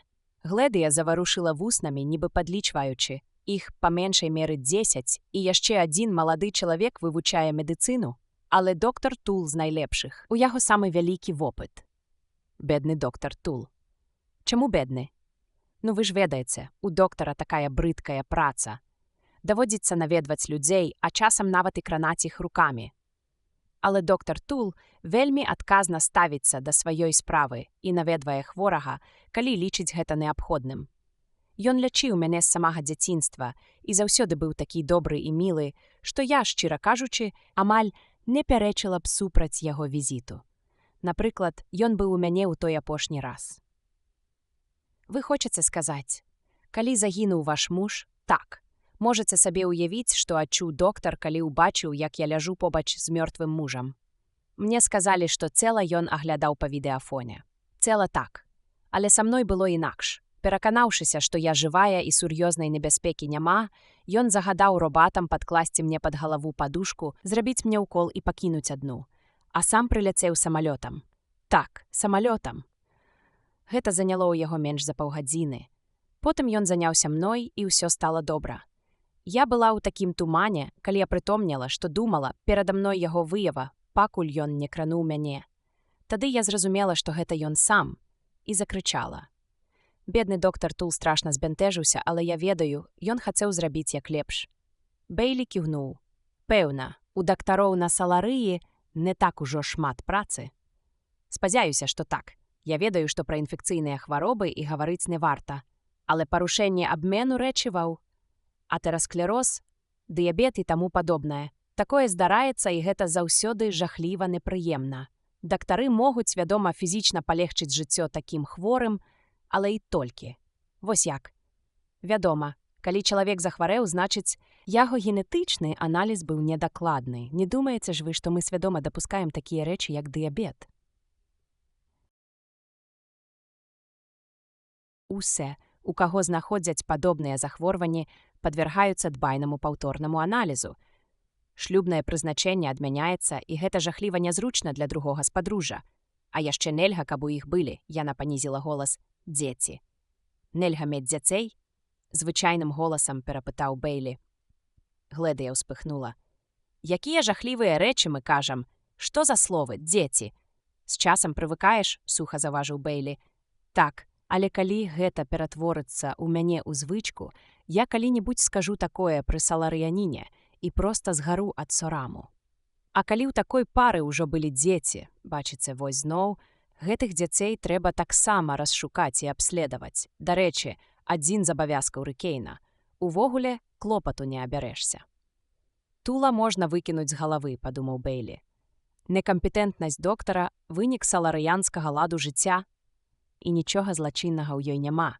Хутчэй за ўсё няма. Паставім на ім крыж, але не занадта тлусты. Ён паглядзеў, як есць Гледыя, акуратна і грацыёзна, з добрым апетытам. Курыца, якую еў ён сам, была цудоўная. Ад чаго можна распясціцца ў знешніх светах, дык гэта ад ежы. «Што вы думаеце пра гэтае атручэнне, Гледыя?» – спытаў ён. «Стараюся не думаць». Яна падняла галаву. «Што за жахлівыя рэчы ў нас адбываюцца?» «Можа быць, гэта не атручэнне. Яно самае. Але ж там нікога не было. Адкуль вы ведаеце? А хіба не ясна? У яго цяпер няма жонкі, паколькі ён вычарпаў свой ліміт на Ну, вы разумееце. Так што падсыпаць яму атруту не было каму. Як жа яго маглі атруціць? І ўсё ж ён атручаны. Гэта факт, з якім трэба лічыцца. Твар Гледыі затуманіўся. А вы не думаеце, што ён зрабіў гэта сам? Сумняваюся. Навошта? Ды яшчэ публічна. Тады гэта проста немагчыма, Элайджа. Немагчыма і ўсё. Наадварот, Гледыя. Вельмі нават магчыма. І я ўпэўнены, што дакладна ведаю, як усё адбылося. Раздзел 8. Касміт гняваецца. Гледыя на імгненне затаіла дыханне, і яно вырвалася з яе сціснутых вуснаў ледзь не са свістам. А я перакананая, што ані ўяўлення не маю. А хто гэта зрабіў, вы ведаеце? Бейлі кіўнуў. Той самы, хто забіў вашага мужа. Як? А вось так. Забойства вашага мужа першае ў гісторыі Саларыі. Праз месяц адбываецца другое забойства, або замах на яго. Ці можа гэта быць супадзеннем? Два розныя злачынцы забіваюць на працягу месяца ў свеце, дзе няма злачыннасці. Прыміце пад увагу і тое, што другая ахвяра займалася расследаваннем першага злачынства і тым самым уяўляла сур'ёзную небяспеку для забойцы. Што ж, Гледыя ўзялася за дэсерт. Калі ваша думка такая, тады я не вінаватая. Гэта чаму ж, Гледыя? Ну як жа, Элайджа? Я ніколі ў жыцці нават не набліжалася да маёнтка Груэра. Значыць, і агента Груэра атруціць не магла. А калі я яго не атручвала, значыць, і мужа свайго не забівала. Бачачы, што Бейлі сурова маўчыць, яна нібы упала духам, і куточкі яе маленькага рота апусціліся. Вам так не здаецца, Элайджа? Не ўпэўнены. Я ж сказаў вам, што ведаю спосаб, якім быў атручаны Груэр.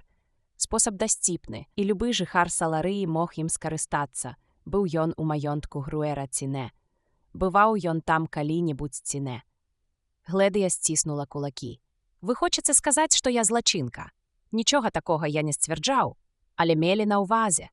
Яна была ў шаленстве. Вусны шчыльна сціснуліся. На скулах выступілі плямы. Вось чаму вы хацелі мяне бачыць, каб задаваць падступныя пытанні, каб злавіць мяне? Пачакайце ж. Вы падаліся мне такім спагадлівым, такім разумным. Ах вы, зямлянін. На апошніх словах яе голас сарваўся. Даніл, звярнуўшы да яе спакойны позірк, сказаў: «Прабачце, спадарыня Дельмар, вы занадта моцна сціскаеце нож і можаце парэзацца. Калі ласка, асцярожней». Гледыя раз'юшана ўтаропілася на маленькі, тупы і ўжо, напэўна, зусім бяскрыўдны нажок у сваёй руцэ і раптам курчава ўскінула яго ўгару. «Мяне вам не дастаць, Гледыя», – сказаў Бейлі. «Ды каму вы патрэбны?» «Уф».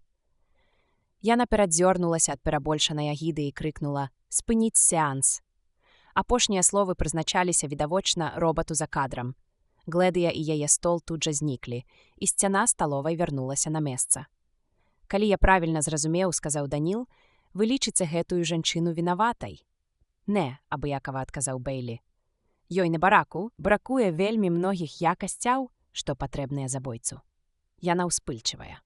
Ну і што? Большасць людзей успыльчывая. Не забудзьце таксама, што яна доўгі час жыве пад моцным напружаннем. Калі б я быў у такім стане і хто-небудзь нападаў на мяне так, як я, на яе думку, на яе, я б не тое, што ножом замахнуўся. Я не здолеў разгадаць, як вы, якім чынам можна атруціць чалавека на адлегласці». «Я ведаў, што не здолееце», – з задавальненнем прамовіў Бейлі. «Менавіта гэтую загадку вы і не ў стане развязаць». Сказаў ён гэта як адрэзаў, а Даніл успрыняў яго словы гэтак жа спакойна і сур'ёзна, як заўсёды. «Даніл, у мяне для вас ёсць два заданні». «Якія, партнёр Элайджа?» «Па-першае, звяжыцеся з доктарам Тулам і высветліце, у якім стане была спадарыня Дельмар пасля забойства мужа. Ці шмат з ёй было клопату і гэтак далей. Вы хочаце высветліць нешта пэўнае? Не, проста спрабую сабраць звесткі. У іх тут гэта нялёгка. Па-другое, даведайцеся, хто замяшчае Груэра ў службе бяспекі, і заўтра проста з раніцы уладкуйце мне з ім сеанс. Ну а я, без радасці, дадаў Бейлі, пайду спаць і будзем спадзявацца засну». «Як вы думаеце, ці можна тут дастаць прыстойны кніжны фільм?» – амаль капрызна спытаў ён. «Я параіў бы вам звярнуцца да робата-бібліятэкара», – адказаў Даніл. Бейлі раздражняла, што давядзецца мець справу з робатам, ён аддаў бы перавагу сам пакапацца ў волю ў бібліятэцы. «Не», – казаў ён, – «класікі мне не трэба. Звычайную белетрыстыку з жыцця сучаснай Саларыі. З паўтузіна штук. Робат падпарадкаваўся, куды яму было падзецца. Але ўвесь час, пакуль націскаў патрэбныя клавішы, каб выцягнуць заказаныя кніжныя фільмы з палец і даставіць іх да шчыліны выдачы, і пакуль уручаў іх Бейлі, ён не пераставаў пачціва бубніць, знаёмячы інспектара з багаццямі сваёй бібліятэкі. Ці не жадае гаспадар прыгодніцкі раман пра часы засялення планеты? Або цудоўны дапаможнік па хіміі з рухомымі мадэлямі атамаў? Або фантастыку? Або падручнік галактаграфіі? Пераліку не было канца. Разлаваны Бейлі дачакаўся сваіх паўтузіна кніг, сказаў хопіць сам. Схапіў праектар і пайшоў прэч. Робат пацягнуўся за ім, пытаючы: «Дапамагчы вам з наладкай, гаспадар?» Бейлі павярнуўся і гыркнуў: «Не, стой, дзе стаіш». Робат пакланіўся і застаўся на месцы, улёгшыся ў ложак са святлом ля ўзгалоя. Бейлі амаль пашкадаваў пра сваё рашэнне. Праектар быў не той мадэлі, з якой яму раней даводзілася мець справу, і Бейлі проста не ўяўляў, як устаўляць плёнку. Але ён не здаўся, разабраў апарат і сяк так скеміў, што трэба рабіць. Фільм ён зарадзіў, і хоць выява была некалькі невыразнай, кароткая незалежнасць ад робатаў была таго вартая. У наступныя 1,5 гадзіны Бейлі прагледзеў 4 з 6 кніжных фільмаў і расчараваўся. У яго нарадзілася была тэорыя, што найлепшы спосаб азнаёміцца з саларыянскім ладам жыцця – пачытаць іх раманы. Бо без знаёмства з Саларыяй і яе-норавамі весці следства з розумам было немагчыма. Цяпер тэорыя правалілася. Ён прагледзеў гэтыя раманы, там людзі са смехатворнымі праблемамі павадзілі сябе як дурні і рабілі загадкавыя ўчынкі. Чаму жанчына кідае сваю працу, даведаўшыся, што яе нашчадак абраў тую ж прафесію, і адмаўляецца растлумачыць прычыну свайго ўчынку, пакуль усё не заблытваецца самым смешным і нязносным чынам. Чаму доктар і мастачка адчуваюць сябе прыніжанымі, калі іх прызначаюць адно аднаму, і што такога высакароднага ў намеры доктара заняцца робататэхнікай?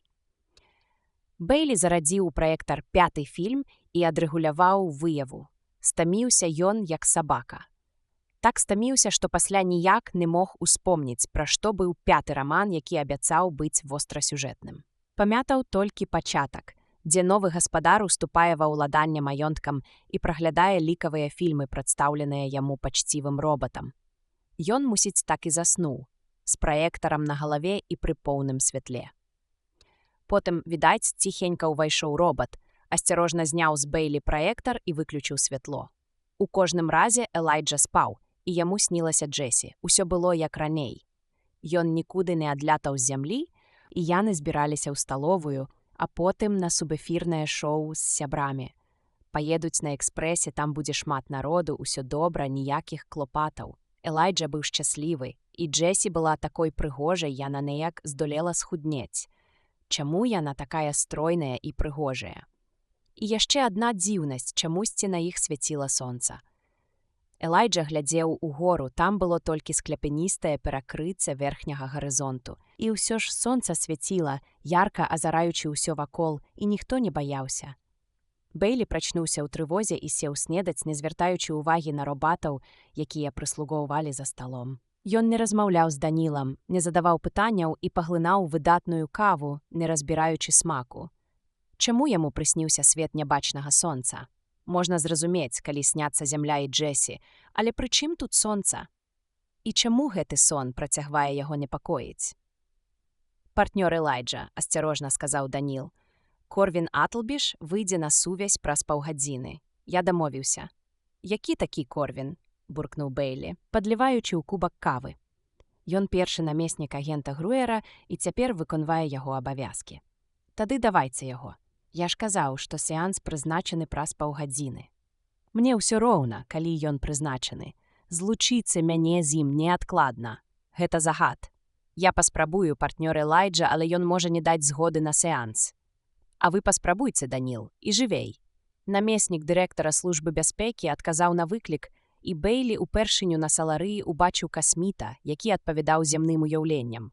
Атлбіш быў высокі, стройны і бранзова-скуры. У яго былі светла-карыя вочы і выступаючы падбародак. Ён крыху нагадваў Даніла, але Даніл быў бездакорны амаль як бог, а ў Атлбіша ўсё ж праступала ў твапы нешта чалавечае. Цяпер ён галіўся. За лоўчыка ў яго ў руцэ біў струменчык тонкага абразіва, здымаючы расліннасць са шчок і падбародка і ператвараючы яе ў нябачны пыл. Бэйлі пазнаў гэты прыбор па апісанні, хоць ніколі раней не бачыў яго. «Вы землянин!» – працадзіў Атлбіш скрозь сціснутыя вусны. Ён якраз правадзіў струменем абразіва пад носам. «Элайджа Бэйлі, інспектар класа С7, зямля. Занадта вы рана». Атлбіш зачыніў свой галільны прыбор і кінуў кудысьці за межы кадра. «Што там у вас, землянин?»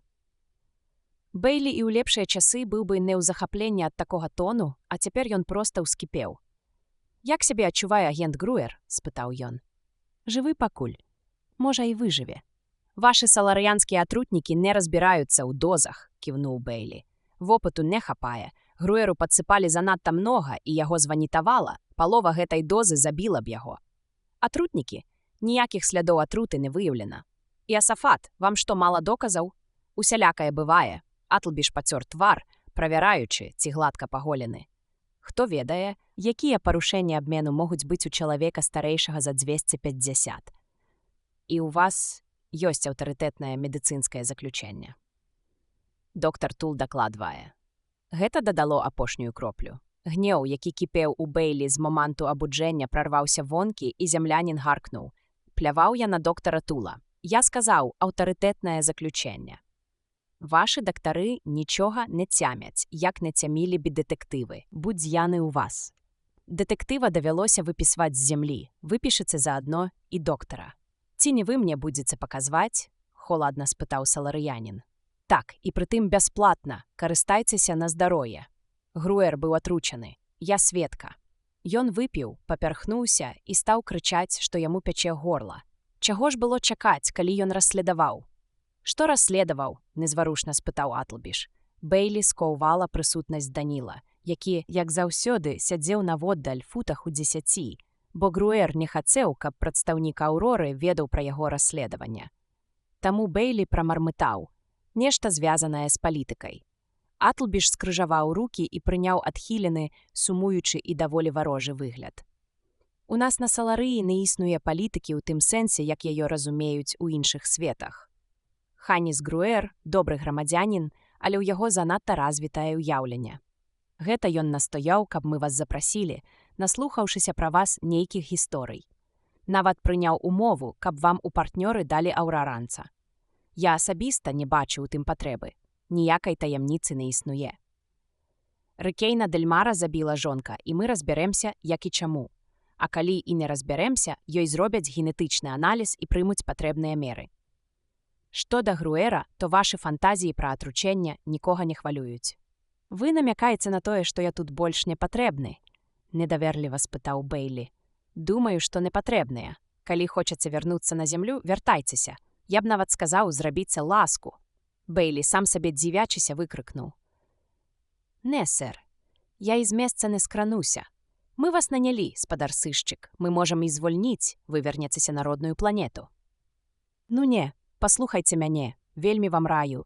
Вы касміт звышчалавек, а я зямлянін, але пры ўсёй маёй да вас пашане і з найніжэйшымі прабачэннямі скажу, вы баіцеся. Прашу ўзяць вашы словы назад. Атлбіш выпрастаўся на ўвесь свой рост 6 футаў з лішкам і пыхліва зверху ўніз паглядзеў на зямляніна.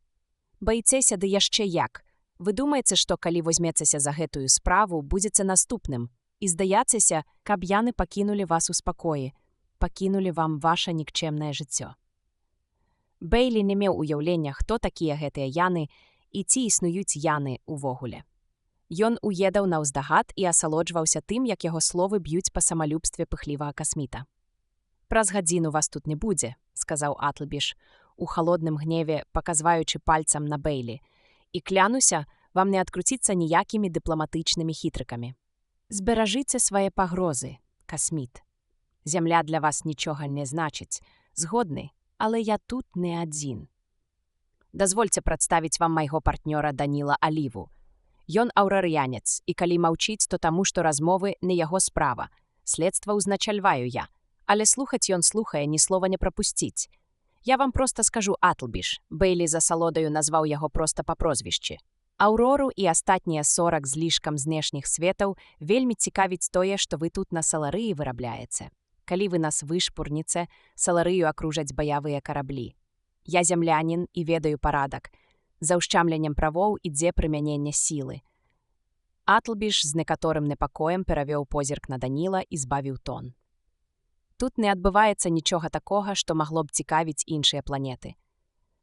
Груэр лічыў іначай, і мой партнёр яго чуў.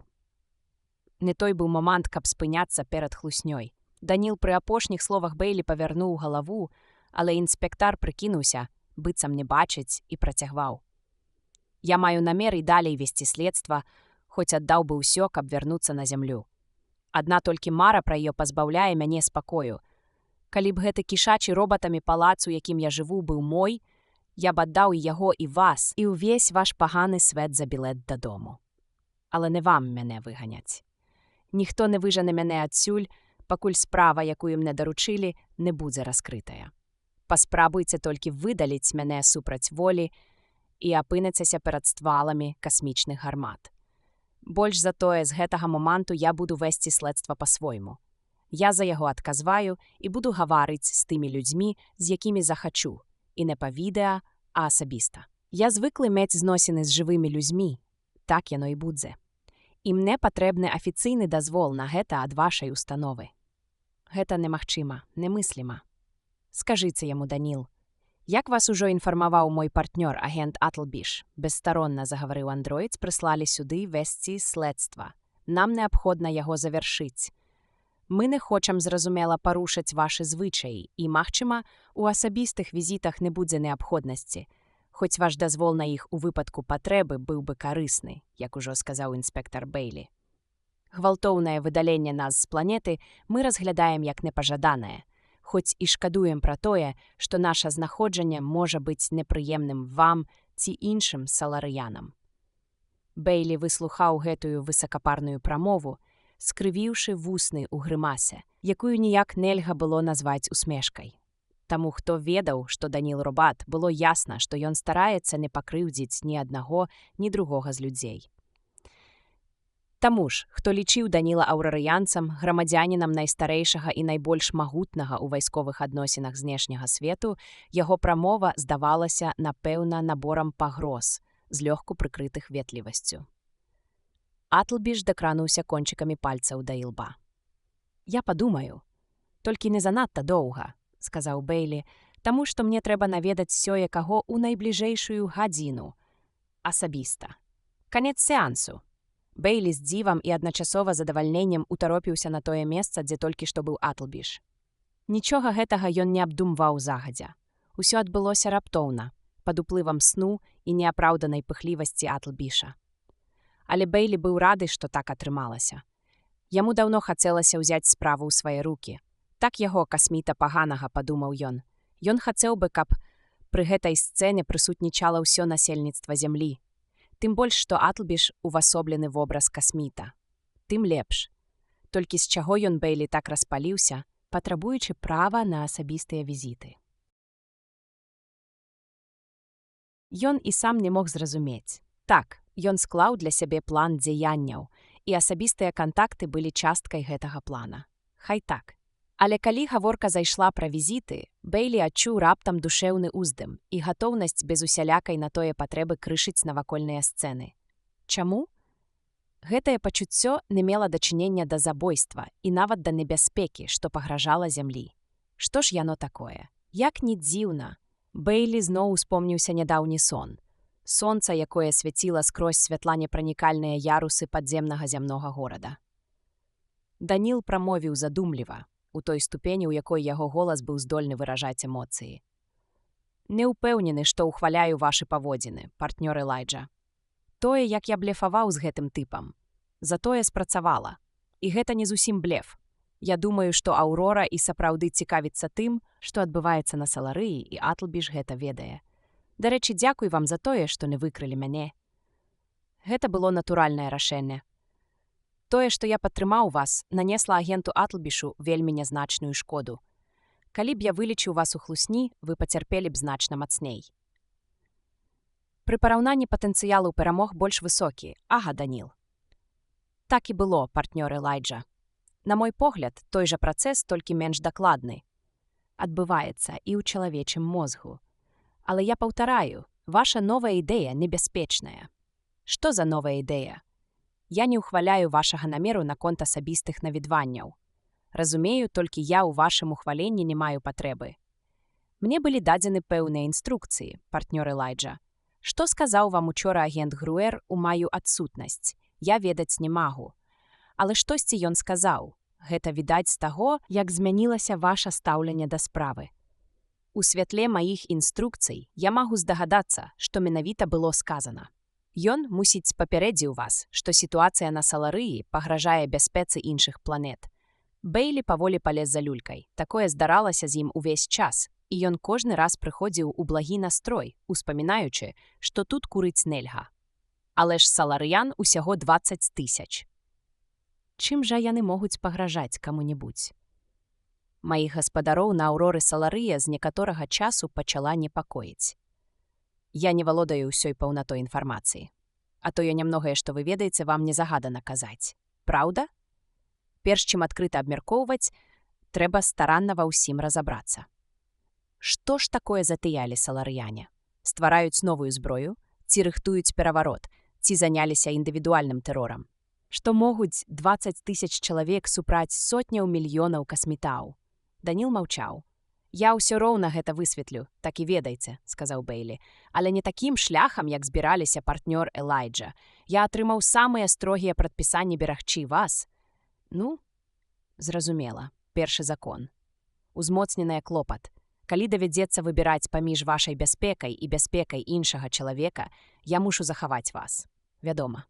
Я разумею.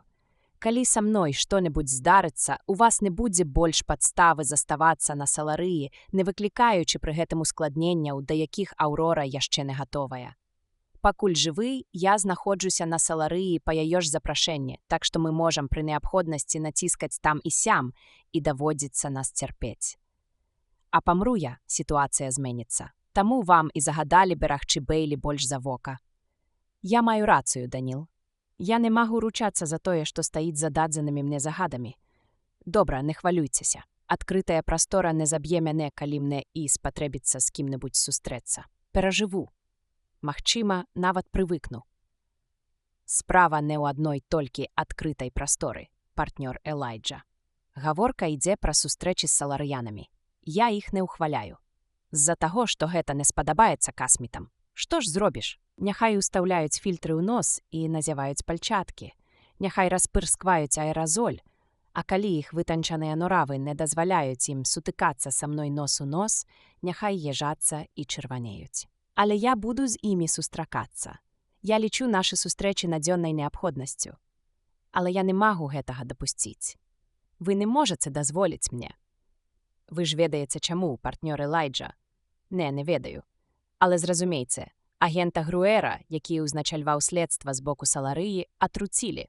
Хіба не вынікае адсюль, што, калі я дазволю вам падвяргаць сябе небяспецы, паказваючыся паўсюль асабіста, наступнай ахвярай абавязкова станеце вы? Не, я не магу дазволіць вам пакідаць гэтыя бяспечныя сцэны. А як вы збіраецеся перашкодзіць мне, Даніл? У выпадку неабходнасці нават сілай, партнёр Элайджа, спакойна адказаў Даніл. Нават калі давядзецца прычыніць вам шкоду. Калі я гэтага не зраблю, вы, напэўна, загінеце. Раздзел 9. Робат капітулюе. Значыць, зноў перамагае вышэйшы патэнцыял. Даніл, вы гатовыя ўжыць гвалт, абы толькі выратаваць мне жыццё. Спадзяюся, што не ўчыню вам шкоды, партнёр Элайджа. Вы ведаеце, што сілай я вас пераўзыходжу і не будзеце аказваць непатрэбнага супраціву. Але ў выпадку неабходнасці, так, мне дазволена ўчыніць вам шкоду. А калі я стрэлю ў вас з бластара, проста цяпер? Мае патэнцыялы мне ў гэтым не перашкодзяць. Я меркаваў, што ў нашых стасунках настане такі момант, партнёр Элайджа. Калі быць дакладным, я падумаў пра гэта яшчэ падчас нашага пераезду ў маёнтак, калі вы павялі сябе агрэсіўна ў машыне. Мая гібель – нішто ў параўнанні з вашай бяспекай, але калі мяне не стане, вы можаце пасля пацярпець і планы маіх гаспадароў будуць сарваныя. Таму у першы ж перыяд вашага сну я паклапаціўся разрадзіць ваш бластар. Бэйлі сціснуў вусны. Значыць, ён увесь гэты час хадзіў з незараджанай зброяй? Ухапіўшыся за кабуру, ён выцягнуў бластар і паглядзеў на лічыльнік зараду. Лічыльнік стаяў на нулі. Бэйлі пакалыхаў бескарысную жалязяку на далоні, нібы збіраючыся шпурнуць яе ў Даніла. Але які сэнс? Робат, вядома, ухіліцца. Бэйлі схаваў бластар назад. У свой час зброю, магчыма, удасца перазарадзіць. Потым ён павольна і задуменна прамовіў: «Больш не ашукаецца, Даніл». «Што вы маеце на ўвазе, партнёр Элайджа? Занадта вы мной камандуеце. Зусім загналі ў кут. Вы сапраўды робат? Вы і раней у гэтым сумняваліся. Летась на зямлі я сумняваўся ў тым, што Даніл Аліва сапраўды робат. Аказалася, што ён ім быў і хутчэй за ўсё працягвае быць. Але цяпер я пытаюся ў сябе, ці сапраўды вы і Даніл Аліва? Так, гэта я. Ці так? Даніла было створана на ўзор касміта. Чаму нельга было падабраць касміта, падобнага да Даніла? Навошта?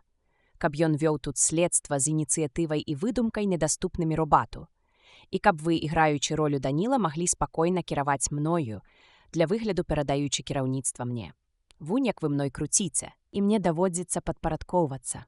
Вашы высновы няправільныя, партнёр Элайджа. Чаму ж тады ўсе саларыяне, з якімі мы гаворым, прымаюць вас за чалавека? Яны ж знаўцы. Няўжо іх так лёгка ашукаць? Не магу ж я адзін быць правы, а ўсе неправыя. Значна больш верагодна тое, што правыя ўсе, а памыляюся я. Гэта не так, партнёр Элайджа. Дакажыце, сказаў Бэйлі, павольна падыходзячы да сервіровачнага століка і адсоўваючы драбілку для адыходаў. Калі вы робат, Гэта не складзе для вас цяжкасці. Пакажыце мне метал, што ў вас пад скурай. Запэўніваю вас, пакажыце, гаркнуў Бэйлі. Гэта загад. Ці вам дазволена і загадам не падпарадкоўвацца? Даніл расшпіліў кашулю. Гладкая бронзавая скура ў яго на грудзях злёгку парасла светлымі валаскамі. Ён моцна націснуў у сябе пад правым саском, і скура разам з мышцамі ўздоўж усёй грудной клеткі разышлася без адзінай кроплі крыві, адкрыўшы бліскучы метал. У той жа міг Бэйлі, перасунуўшы палец на паўцалі ўправа, націснуў кнопку выкліку. Амаль адразу ж увайшоў робат. «Не рухацца, Даніл!» – крыкнуў Бэйлі. «Гэта загад! Смірна!» Даніл замёр, нібы жыццё або механічная яго імітацыя пакінулі яго. «Ці можаш ты выклікаць яшчэ дваіх слуг, не выходзячы адсюль?» – крыкнуў Бэйлі робату. «Калі можаш, выклікай!» «Слухаю, гаспадар!» Увайшлі два робаты, выкліканыя па радыё. Усе трое выстраіліся ў шэраг. «Хлопцы», – сказаў ім Бэйлі, – «бачыце гэтую істоту, якую прымалі за гаспадара?» Тры пары чырвоных вачэй утаропіліся на Даніла, і робаты сказалі ва ўнісон: «Бачым, гаспадар. Вы бачыце, што так званы гаспадар на самай справе такі ж робат, як і вы. У яго ўсярэдзіне метал. Ён проста зроблены так, што выглядае як чалавек. Так, гаспадар. Вы не павінны падпарадкоўвацца яго загадам. Разумееце? Так, гаспадар. А вось я, — сказаў Бэйлі, — сапраўдны чалавек». Робаты нейкі міг раздумвалі, і Бэйлі прыйшло ў галаву. Цяпер, калі ім паказалі, што нехта, падобны на чалавека, на справе можа аказацца робатам, ці не будуць яны сумнявацца ў кожным, хто з выгляду чалавек. Але тут адзін з робатаў адказаў: «Вы чалавек, гаспадар». Бэйлі перавёў дух. «Добра, Даніл», — сказаў ён, — «вольна». Даніл змяніў позу на больш натуральную і спакойна прамовіў: «Значыць, прыкінуўшыся быццам сумняваецеся ў маім паходжанні, вы імкнуліся выкрыць мяне перад іншымі робатамі». «Так і ёсць», — сказаў Бэйлі, адводзячы вочы. «Гэта ж усё-такі машына, а не чалавек. Хіба можна ашукаць машыну?» Але яму, нягледзячы ні на што, было сорамна. Калі Даніл стаяў вось так з раскрытымі грудзьмі, у ім было нешта вельмі чалавечае, і Бэйлі адчуў сябе ашуканцам. «Закрыйце грудзі, Даніл, і паслухайце мяне. Трох робатаў вам не адолець. Гэта ж ясна?» «Ясна, партнёр Элайджа. Добра. Вось што, хлопцы?» Зноў звярнуўся ён да робатаў. «Вы не павінны казаць нікому, і гаспадарам таксама, што ён робат. Нікому і ніколі, пакуль я і толькі я адзін не адмяню свайго загаду». «Дзякую вам», — ціха сказаў Даніл. «Аднак», — працягваў Бэйлі, — «падобны на чалавека, робат не павінен умешвацца ў мае дзеянні. Калі ён паспрабуе зрабіць гэта, утрымайце яго сілай, але не прычыняйце яму без крайняй неабходнасці шкоды. Не дазваляйце яму уступаць у кантакт з іншымі людзьмі, апрача мяне, і з іншымі робатамі, апрача вас, ні асабіста, ні па трохмернай сувязі. І не спускайце з яго вачэй. Трымайце яго ў гэтым пакоі і самі заставайцеся пры ім. Ад іншых сваіх абавязкаў вы вызваляецеся аж да далейшых указанняў. Усё ясна?» «Так, гаспадар», — адказалі робаты хорам. «Вось бачыце, Даніл, вы бяссільны, так што не спрабуйце мне перашкодзіць». Даніл сказаў, безнадзейна ўраніўшы рукі: «Я не магу дапусціць, каб вы пацярпелі ад майго бяздзеяння, партнёр Элайджа, але ў дадзеных абставінах мне застаецца толькі бяздзейнічаць. Лагічна гэта неаспрэчна. Я не буду нічога рабіць і спадзяюся на тое, што вы застанецеся жывы і цэлы». «Вось-вось», — падумаў Бэйлі. «Адна толькі логіка, больш у робата нічога няма за душой». Логіка кажа Данілу, што ён канчаткова пераможаны.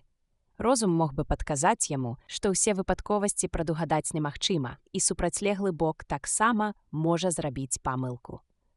Але не. Робаты кіруюцца логікай, а не здаровым сэнсам. Бэйлі зноў кальнуў сорам, і ён не мог не паддацца жаданню суцэшыць Даніла. «Паслухайце, Даніл, нават калі б я падвяргаўся небяспецы, а гэта не так», — паспешліва дадаў ён, зіркнуўшы на іншых робатаў, «то такая мая работа. Мне за тое і плацяць. Мая работа палягае ў тым, каб ахоўваць усё чалавецтва ў цэлым, гэтак жа як ваша, у тым, каб ахоўваць асобнага чалавека. Разумееце? Не, партнёр Элайджа, таму, што вы так створаны. Паверце мне на слова, калі б вы былі чалавекам, вы б зразумелі. Даніл схіліў галаву ў знак згоды і застаўся стаяць нерухома, а Бейлі павольна выйшаў з пакоя. Трое робатаў расступіліся перад ім і скіравалі свае фотаэлектрычныя вочы на Даніла. Бейлі ішоў, так бы мовіць, да свабоды, і ад усведамлення гэтага яго сэрца моцна білася. Але раптам прапусціла ўдар. Перад ім узнік новы робат. «Што яшчэ здарылася?» «Чаго табе, бой?» – гыркнуў Бейлі. «Вам пакет, гаспадар, ад намесніка дырэктара службы бяспекі». Бейлі ўзяў у робата запечатаную капсулу, і яна тут жа раскрылася. Усярэдзіне ляжала згорнутая папера з напісаным ад рукі, прыгожым почеркам, тэкстам. Бейлі не здзівіўся. Саларыя, мабыць, мела адбіткі яго пальцаў, бо капсула магла раскрыцца толькі ад дотыку адрасата. Ён прачытаў паперу, і на яго падоўжаным твапы адбілася задавальненне. Гэта быў афіцыйны дазвол на асабістыя візіты. Патрабавалася, праўда, згода і другога боку, але саларыянам прадпісвалася аказваць усялякае садзейнічанне агентам Бейлі і Аліве. Атлбіш капітуляваў, на гэта ўказвала і тое, што прозвішча зямляніна ён паставіў першым. Добры знак, каб пачаць нарэшце весці следства, як належыць. Бейлі зноў ляцеў аэрапланам, як з Нью-Йорка ў Вашынгтон, але з адной розніцай. Гэты аэраплан не быў зацемнены, вокны пакінулі незасланёнымі. Дзень выдаўся ясны і сонечны. З таго месца, дзе сядзеў Бейлі, вокны выглядалі як блакітныя лапікі, аднолькавыя і аднастайныя. Бейлі стараўся не хавацца і зарываўся галавой у калені толькі тады, калі рабілася зусім ужо нясцерпна. На гэтыя пакуты ён пайшоў па ўласнай волі. І ўсё таму, што яго проста распірала пачуццё трыумфу, свабоды, усведамлення таго, што ён, адолеўшы спачатку Атлбіша, а потым Даніла, сцвердзіў перад касмітамі годнасць зямлі. Пачаў ён з таго, што прайшоў па адкрытым месцы ў аэраплан, які яго чакаў, адчуваючы лёгкае, амаль прыемнае галавакружэнне, і ў прыступе маніякальнай самаўпэўненасці загадаў не зацямняць вокнаў. «Трэба прывыкаць», – сказаў ён сабе, і не адводзіў вачэй ад сіні, пакуль не забілася сэрца і камяк у горле не вырас да нясцерпных памераў. Даводзілася час ад часу усё часцей жмурыць вочы і закрываць рукамі галаву. Самаўпэўненасць паціхеньку сцякала, і нават дотык да кабуры са свежазараджаным бластарам не мог спыніць гэты сцёк. Бейлі стараўся засяродзіцца на плане сваіх дзеянняў, спачатку вывучыць лад жыцця на планеце, накідаць фон, на якім усё трымаецца, інакш ён ні ў чым не разбярэцца. Пабачыцца з сацыёлагам. Ён спытаў у робата, хто самы вядомы сацыёлях на Саларыі. Найлепш у робатах тое, што яны не задаюць пытанняў. Робат назваў яму прозвішча, пералічыў асноўныя даныя і заўважыў, што цяпер у сацыёлага хутчэй за ўсё другі сняданак, і ён можа папрасіць перанесці сеанс. «Другі сняданак», – абурыўся Бейлі. «Не смяшы мяне, поўдзень толькі праз 2 гадзіны». «Я арыентуюся на мясцовы час, гаспадар», – сказаў робат. Бейлі зразумеў не адразу. У зямных гарадах перыяды сну і няспання, гэта значыць дзень і ноч, былі штучнымі, прыстасаванымі да патрэб чалавека і планеты. А на такой планеце, як гэтая, што ляжыць голая пад сонцам, дзень і ноч зусім не залежаць ад людзей, а проста навязваюцца ім. Бейлі паспрабаваў уявіць сабе планету ў выглядзе сферы, якая пры вярчэнні то асвятляецца сонцам, то не. Гэта ў яго кепска атрымлівалася, і ён адчуў пагарду да звышлюдзей, якія дазваляюць руху планеты дыктаваць ім такі істотны фактар, як час. «Усё роўна звяжыся з ім», – сказаў ён робату. Самалёт сустракала група робатаў, і Бейлі забіла моцная дрыготка, калі ён зноў выйшаў на паветра. Ён сказаў найбліжэйшаму робату: «Дай-но абаперціся на тваю руку, бой». Сацыёлях чакаў яго ў канцы доўгага холу, напружана усміхаючыся. «Добры дзень, містер Бейлі». «Добры дзень, сэр», – ледзь здыхаючы кіўнуў Бейлі. «Ці можна папрасіць вас зацемніць вокны?» «Ужо зроблена. Я сёе-тое ведаю пра зямлю. Прашу за мной». Бейлі зрабіў высілак і рушыў за гаспадаром без дапамогі робата, на прыстойнай адлегласці ад яго, праз хол і лабірынт калідораў.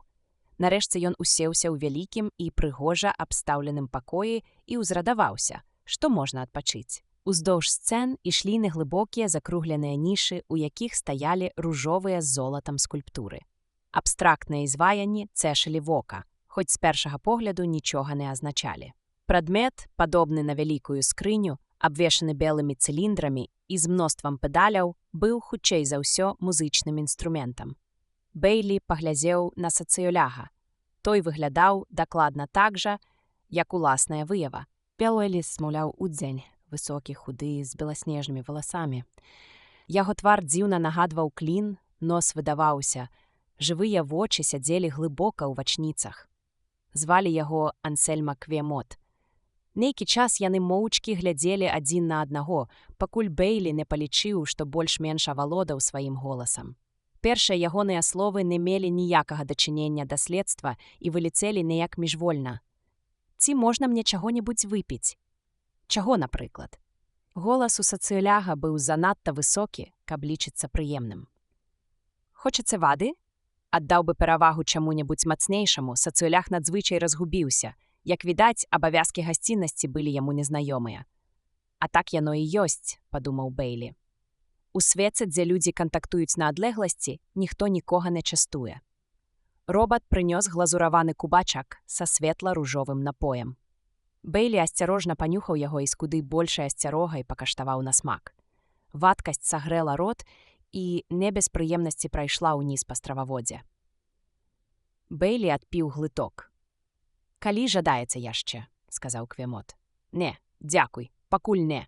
Вельмі ласкава з вашага боку, што вы згадзіліся сустрэцца са мной». Квемот паспрабаваў усміхнуцца, што яму, пэўна, не ўдалося. «Даўнавата са мной такога не здаралася». «Так». Яго прыкметна перасмыкнула. «Пэўна, гэта вам даецца з цяжкасцю і з немалой». Квемот рыўком адвярнуўся і адышоў да крэсла ў процілеглым канцы пакоя. Крэсла ён паставіў так, каб сядзець не тварам да Бэйлі, а наўскос ад яго, і сеў, сціснуўшы рукі ў пальчатках.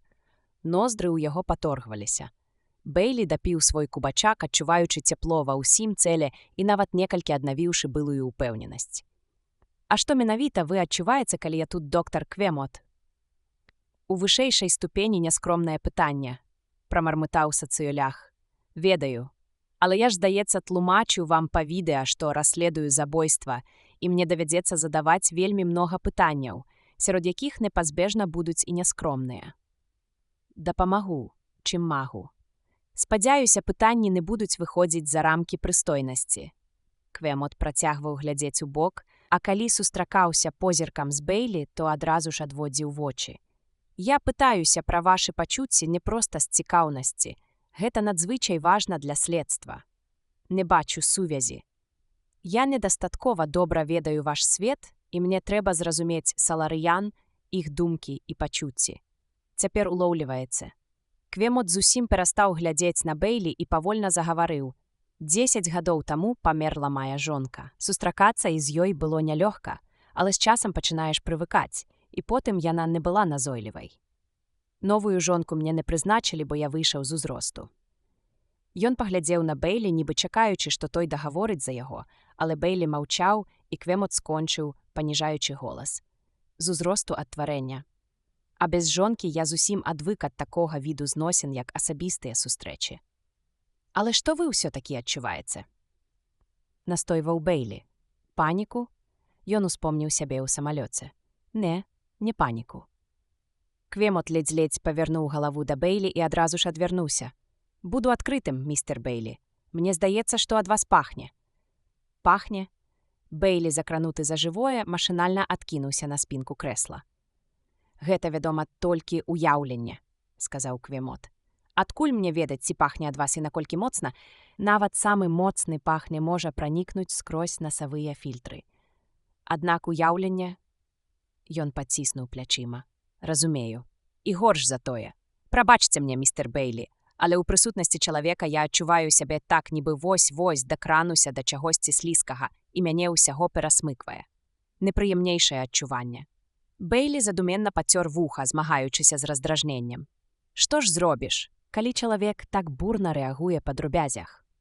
Калі так, то мяне здзіўляе, што вы, можна сказаць, ахвотна пайшлі на сустрэчу са мной. Вы ж прадбачылі, што вам будзе непрыемна».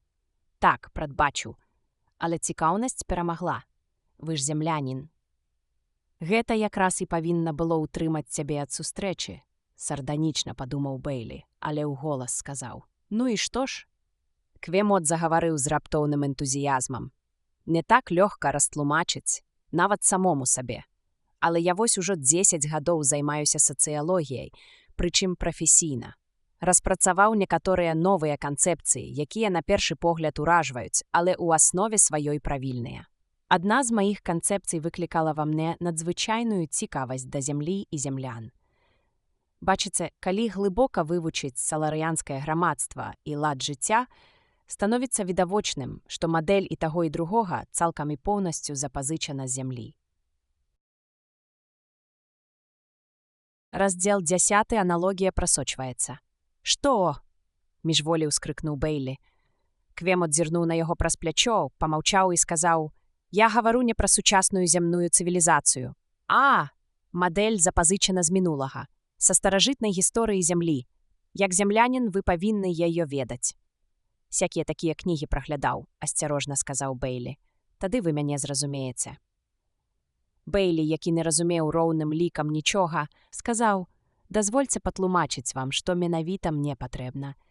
Я хацеў бы, каб вы мне расказалі, калі можна, чаму Саларыя так адрозніваецца ад іншых знешніх светаў, чаму тут так шмат робатаў, чаму ў вас такі лад жыцця. Прабачце, калі я адыходжу ад тэмы размовы». Ён якраз і хацеў змяніць тэму. Абмеркаванне падабенстваў і адрозненняў паміж саларыянскай і зямной культурамі. Занадта захапляльны прадмет.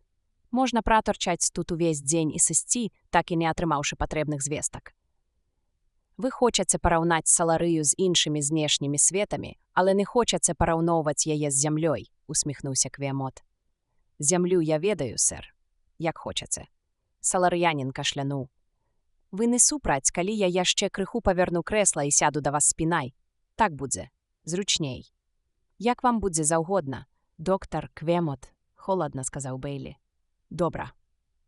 Паслухаўшыся ціхага распараджэння Квемота, робат разгарнуў крэсла і сацыёлях, схаваўшыся ад вачэй Бэйлі за пышнай спінкай, адразу ажывіўся, і нават голас у яго стаў глыбейшы і гучнейшы. Саларыю адкрылі людзі каля 300 гадоў таму. Першымі пасяленцамі на планеце былі нексаняне. Вам знаёмы Нексан? Баюся, што не. Гэта бліжэйшая да Саларыі планета, парсекаў у 2 ад яе. Нексан і Саларыя ўяўляюць сабой пару самых блізкіх населеных планет у галактыцы. Жыццё існавала тут яшчэ да адкрыцця Саларыі людзьмі, і наша планета была цалкам прыдатная для пражывання, што і прыцягнула сюды заможных нексанян, якім стала цяжка падтрымліваць жаданы ўзровень жыцця з-за росту насельніцтва на ўласнай планеце. Росту насельніцтва. Я думаў, касміты рэгулююць яго. Саларыя рэгулюе, але астатнія знешнія светы падыходзяць да гэтага даволі нядбайна. Да таго часу насельніцтва Нексана набліжалася да 2 мільёнаў. Пры такой шчыльнасці даводзілася абмяжоўваць колькасць робатаў, якімі магла валодаць асобная сям'я. Таму нексаняне, у якіх была такая магчымасць, пачалі будаваць дачы на Саларыі. Планеце ўрадлівай, з добрым кліматам і без драпежнай фауны. Тыя, хто сяліўся на Саларыі, маглі і да Нексана дабірацца без асаблівых клопатаў і на новай планеце жыць у сваё задавальненне. Робатаў можна было заводзіць колькі заўгодна, у залежнасці ад магчымасцяў. Таму і памеры сядзібаў не абмяжоўваліся. На пустой планеце з зямлёй праблем не ўзнікала, а пры неабмежаванай колькасці робатаў не было праблем і з яе апрацоўкай. Робатаў стала так шмат, што іх абсталявалі рацыямі. Вось пачатак развіцця нашай праслаўленай робататэхнікі. Мы пачалі ствараць новыя мадэлі з новым абсталяваннем і новымі магчымасцямі. Цывілізацыя патрабуе вынаходстваў. Гэты афарызм, па-мойму, вынайшаў я. Робат па знаку, якога Бэйлі не заўважыў з-за спінкі крэсла, прынёс Квемоту такі ж, як у Бэйлі, напой. Бэйлі больш не прапаноўвалі, і ён вырашыў, што сам не папросіць. Перавагі жыцця на Саларыі былі відавочныя для ўсіх, працягваў Квемот. Саларыя ўвайшла ў моду. На ёй сялілася ўсё больш нексанян, і яна зрабілася, паводле майго ўлюбёнага азначэння, планетай-вілай. Паступова многія пасяленцы сталі жыць на Саларыі круглы год, вядучы свае справы на Нексане праз паверанага. На Саларыі з'явіліся заводы па зборцы робатаў, а на фермах і рудніках сталі вырабляць так шмат прадукцыі, што стала магчымым яе экспартаваць. Карацей кажучы, містер Бейлі, стала ясна, што праз якіх-небудзь 100 гадоў на Саларыі будзе столькі ж народу, як на Нексане. Было б смешна і марнатраўна знайсці такі новы свет і страціць яго з-за недахопу прадбачлівасці. Каб не ўдавацца ў тонкасці палітыкі, скажу толькі, што Саларыя здолела дабіцца незалежнасці і адстаяць яе без войнаў. Дапамагло, канечне, і тое, што ў знешніх светах нас цанілі як пастаўшчыкоў спецыялізаваных робатаў. Па дасягненні незалежнасці першым нашым клопатам стала абмежаваць насельніцтва да разумных межаў. Мы сталі рэгуляваць нараджальнасць і іміграцыю, а сваю патрэбу ў рабочай сіле задавальнялі, павялічваючы колькасць робатаў і ўдасканальваючы іх. А чаму саларыяне не хочуць сустракацца адно з адным?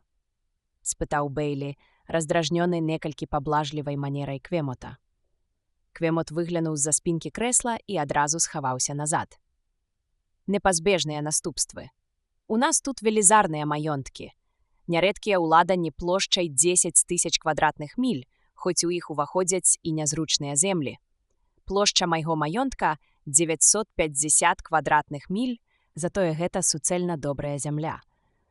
Ва ўсякім разе, менавіта памер маёнтка, больш чым што-небудзь іншае, вызначае пазіцыю чалавека ў грамадстве. І адна з пераваг вялікага маёнтка ў тым, што па ім можна бадзяцца, амаль не рызыкуючы зайсці на тэрыторыю суседа, а значыць і сустрэцца з ім. Разумееце? Быццам бы так, паціснуў плячыма Бейлі. Карацей кажучы, гонар саларыяніна ў тым, каб не сустракацца са сваім суседам. І потым яго маёнтак так добра апрацоўваецца робатамі і так спраўна прыносіць прыбытак, што яму і не трэба ні з кім сустракацца. Нежаданне зносіцца асабіста прывяло да развіцця тэхнікі трохмернай сувязі, а з яе удасканаленнем усё больш адпадала неабходнасць бачыцца з суседам. Гэта зачараванае кола, разнавіднасць адваротнай сувязі. Разумееце? Паслухайце. Доктар Квемот, сказаў Бейлі, не трэба дзеля мяне ўсё спрашчаць. Я не сацыёлях, але прайшоў элементарны курс у каледжы, зямным, вядома. Сціпла дадаў ён, каб папярэдзіць сустрэчную, больш крыўдную заўвагу суразмоўцы. І магу разабрацца ў формулах. У формулах, лезні завішчаў Квемот. Не ў робататэхнічных, вядома, тут я пас, але ў сацыялагічных магу. Напрыклад, мне знаёма суадносіна тэраміна. Што? Магчыма, у вас яна называецца інакш. Залежнасць ступені цярпення масаў ад прадастаўленых прывілеяў, дэ і тае, падзеленая на йод у энай ступені. Пра што вы кажаце? Бейлі разгублена змоўк, збіты з панталыку рэзкім тонам Квемота.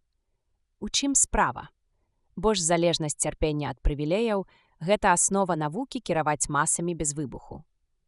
Асобная кабінка ў грамадскай прыбіральні, прадастаўленая аднаму чалавеку за асаблівыя заслугі, прымусіць X чалавек цярпліва чакаць такога ж падарунка лёсу.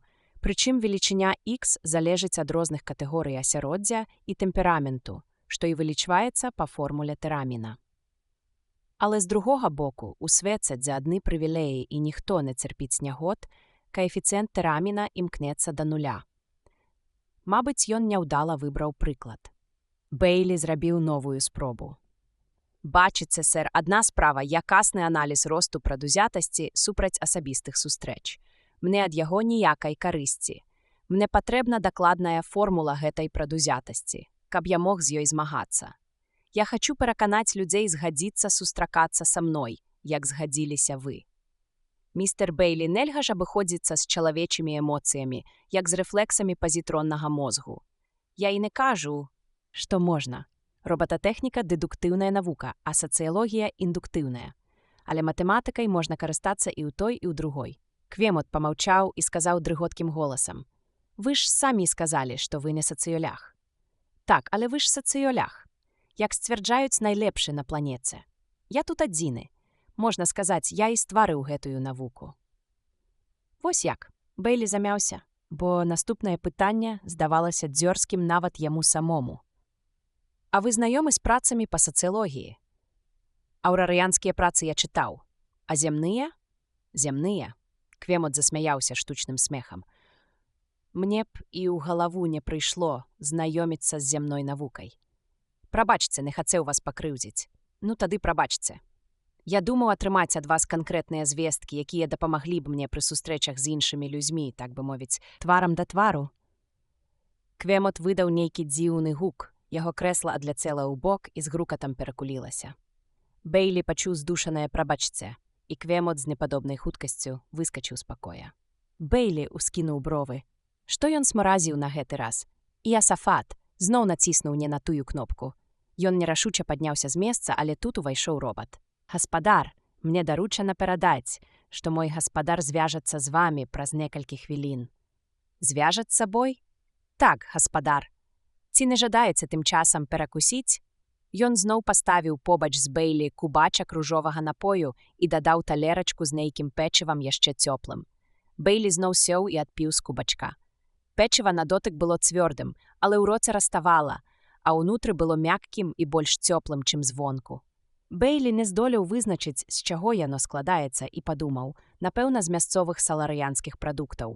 Яму прыгадаўся абмежаваны дрожджавы рацыён зямлі.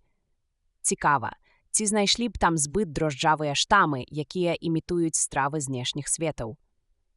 Але Бейлі тут жа пра гэта забыўся. Проста перад ім узнік з нічога Квемот. Тварам да госця. Сацыялях сядзеў на крэсле, ужо не такім масіўным, у пакоі. Сцэны, і столь якога рэзка адрозніваліся ад пакоя, дзе сядзеў Бейлі. Квемот усміхаўся. Маршчыны ў яго на твапы сталі рэшчэйшыя і, як ні парадаксальна, зрабілі яго маладзейшым, падкрэсліўшы жвавасць вачэй. «Тысяча выбачэнняў, містер Бейлі. Мне здавалася, я з гонарам вытрымліваю нашу сустрэчу, але тое была ілюзія.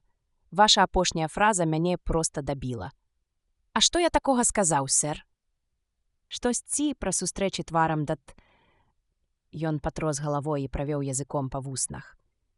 «Не, ўжо лепш не паўтараць, думаю, вы і так зразумелі. У мяне ў галаве адразу ўзнікла агідная карціна, як мы з вамі сядзім і дыхаем адно на аднаго». Саларыянін уздрыгнуў. «Агідна вы не знаходзіце?» Неяк не задумваўся. «На маю думку, жахліва брыдкая звычка. Пачуўшы вашы словы, я ўявіў сабе гэтую карціну і адразу ўсвядоміў, мы ж з вамі сапраўды ў адным пакоі, і няхай я сяджу не да вас тварам, усё роўна паветра, што пабыло ў вашых лёгкіх, ідзе да мяне і паступае ў мае. Пры маёй адчувальнай натуры кожная малекула саларыянскай атмасферы ўжо прайшла праз тысячы лёгкіх. І Асафат, паветра ўжо пабыло ў лёгкіх у жывёл і ў жабрах у рыб». «Слушна», — сказаў Квемот, маркотна паціраючы шчаку, «але я стараюся не думаць пра гэта.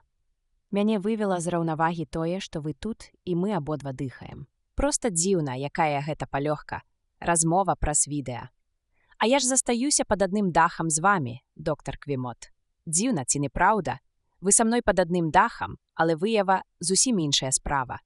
Прынамсі, цяпер я ведаю, што такое асабістая сустрэча з незнаёмцам, і больш такога не дапушчу. Можна падумаць, вы эксперыментавалі?» «У нейкім сэнсе так. Гэта быў мой пабочны матыў. І вынікі атрымаліся цікавыя, хоць і каштавалі перажыванняў. Трэба будзе запісаць». «Што запісаць?» Не зразумеў Бейлі. «Свае адчуванні». У сваю чаргу здзівіўся Квемот. Бейлі ўздыхнуў. «Зноў неразуменне. Пастаяннае неразуменне. Я пытаюся толькі таму, што адразу падумаў, ці не карыстаецеся вы прыборам для вымярэння эмоцый, накшталт электраэнцефалографа». Бейлі беспаспяхова агледзеў пакой. «Але ў вас, напэўна, кішэнная мадэль, якую не трэба ўключаць у сетку. У нас на зямлі такіх няма». «Я мяркую», — крыўдліва сказаў саларыянін, «што здольны аддаць сабе справаздачу ў сваіх пачуццях і без прыбора. Эмоцыі былі дастаткова ярка выражаны». «Так, вядома, але для колькаснага аналізу», — не супакойваўся Бейлі. «Не ведаю, што вам уласна трэба», — прабурчаў Квемот. «Калі я хачу пазнаёміць вас з чымсьці сапраўды новым, са сваёй тэорыяй, якую не вычытаў ні ў якіх кнігах, і якой проста ганаруся. Што ж гэта за тэорыя, сэр? Ну як жа, сувязь саларыянскай цывілізацыі з адной са старажытных цывілізацый зямлі». Бейлі ўздыхнуў. Калі цяпер ён не дасць Квемоту выліць душу, то няма чаго потым разлічваць на яго садзейнічанне.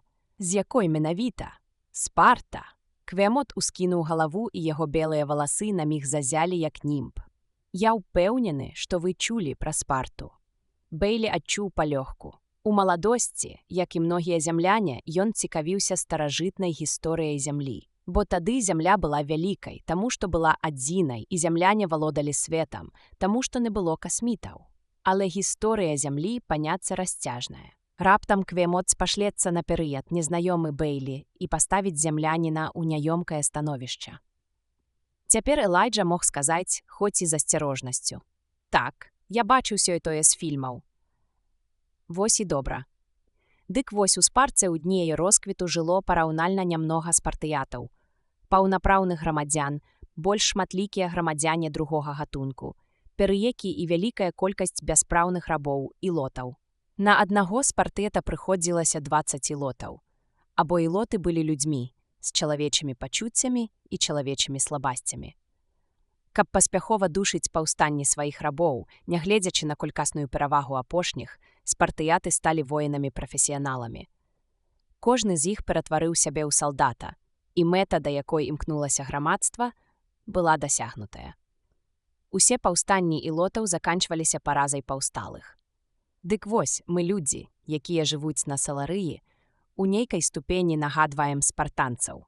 У нас ёсць свае ілоты, толькі яны не людзі, а машыны. Яны не паднімаюць паўстанняў, і можна іх не баяцца, нават калі робатаў у 1000 разоў больш на аднаго чалавека, чым ілотаў на аднаго спартыята. Мы захоўваем выбранасць спартанцаў без неабходнасці знясільваць сябе суворай трэніроўкай. Наадварот, мы можам развіваць культуру і мастацтва ўжо па прыкладзе афінян. Гэта сучаснікі спартанцаў якія. Пра афінян я таксама глядзеў фільмы. Усе вядомыя нам цывілізацыі былі пабудаваныя ў выглядзе піраміды. Усё больш натхняючыся, працягваў Квемот. У таго, хто падымаўся на вяршыню піраміды, рабілася больш вольнага часу і больш магчымасці дасягнуць шчасця. Караскаючыся ўгору, ён бачыў, чым больш даброт, тым менш людзей, якія могуць імі карыстацца. І прыгнечаныя нязменна пераважаюць. Запомніце, як бы добра ні жылі ніжнія слаі піраміды па абсалютнай шкале, яны заўсёды пазбаўленыя чагосьці ў параўнанні з верхавінай. Напрыклад, самыя бедныя жыхары Аўроры жывуць лепш за зямных арыстакратаў, але ў параўнанні з аўраянскімі арыстакратамі яны пазбаўленыя многіх даброт. А параўноўваюць сябе не з кім-небудзь, а з моцнымі свайго свету. Дык вось, у любым грамадстве існуюць сацыяльныя трэнні. Сацыяльныя рэвалюцыі і рэакцыя на іх гэта чожа. Значыць, абарона ад магчымай рэвалюцыі або задушэння ўспыхнулай – вось прычына бед чалавецтва, якімі прасякнутая ўся гісторыя.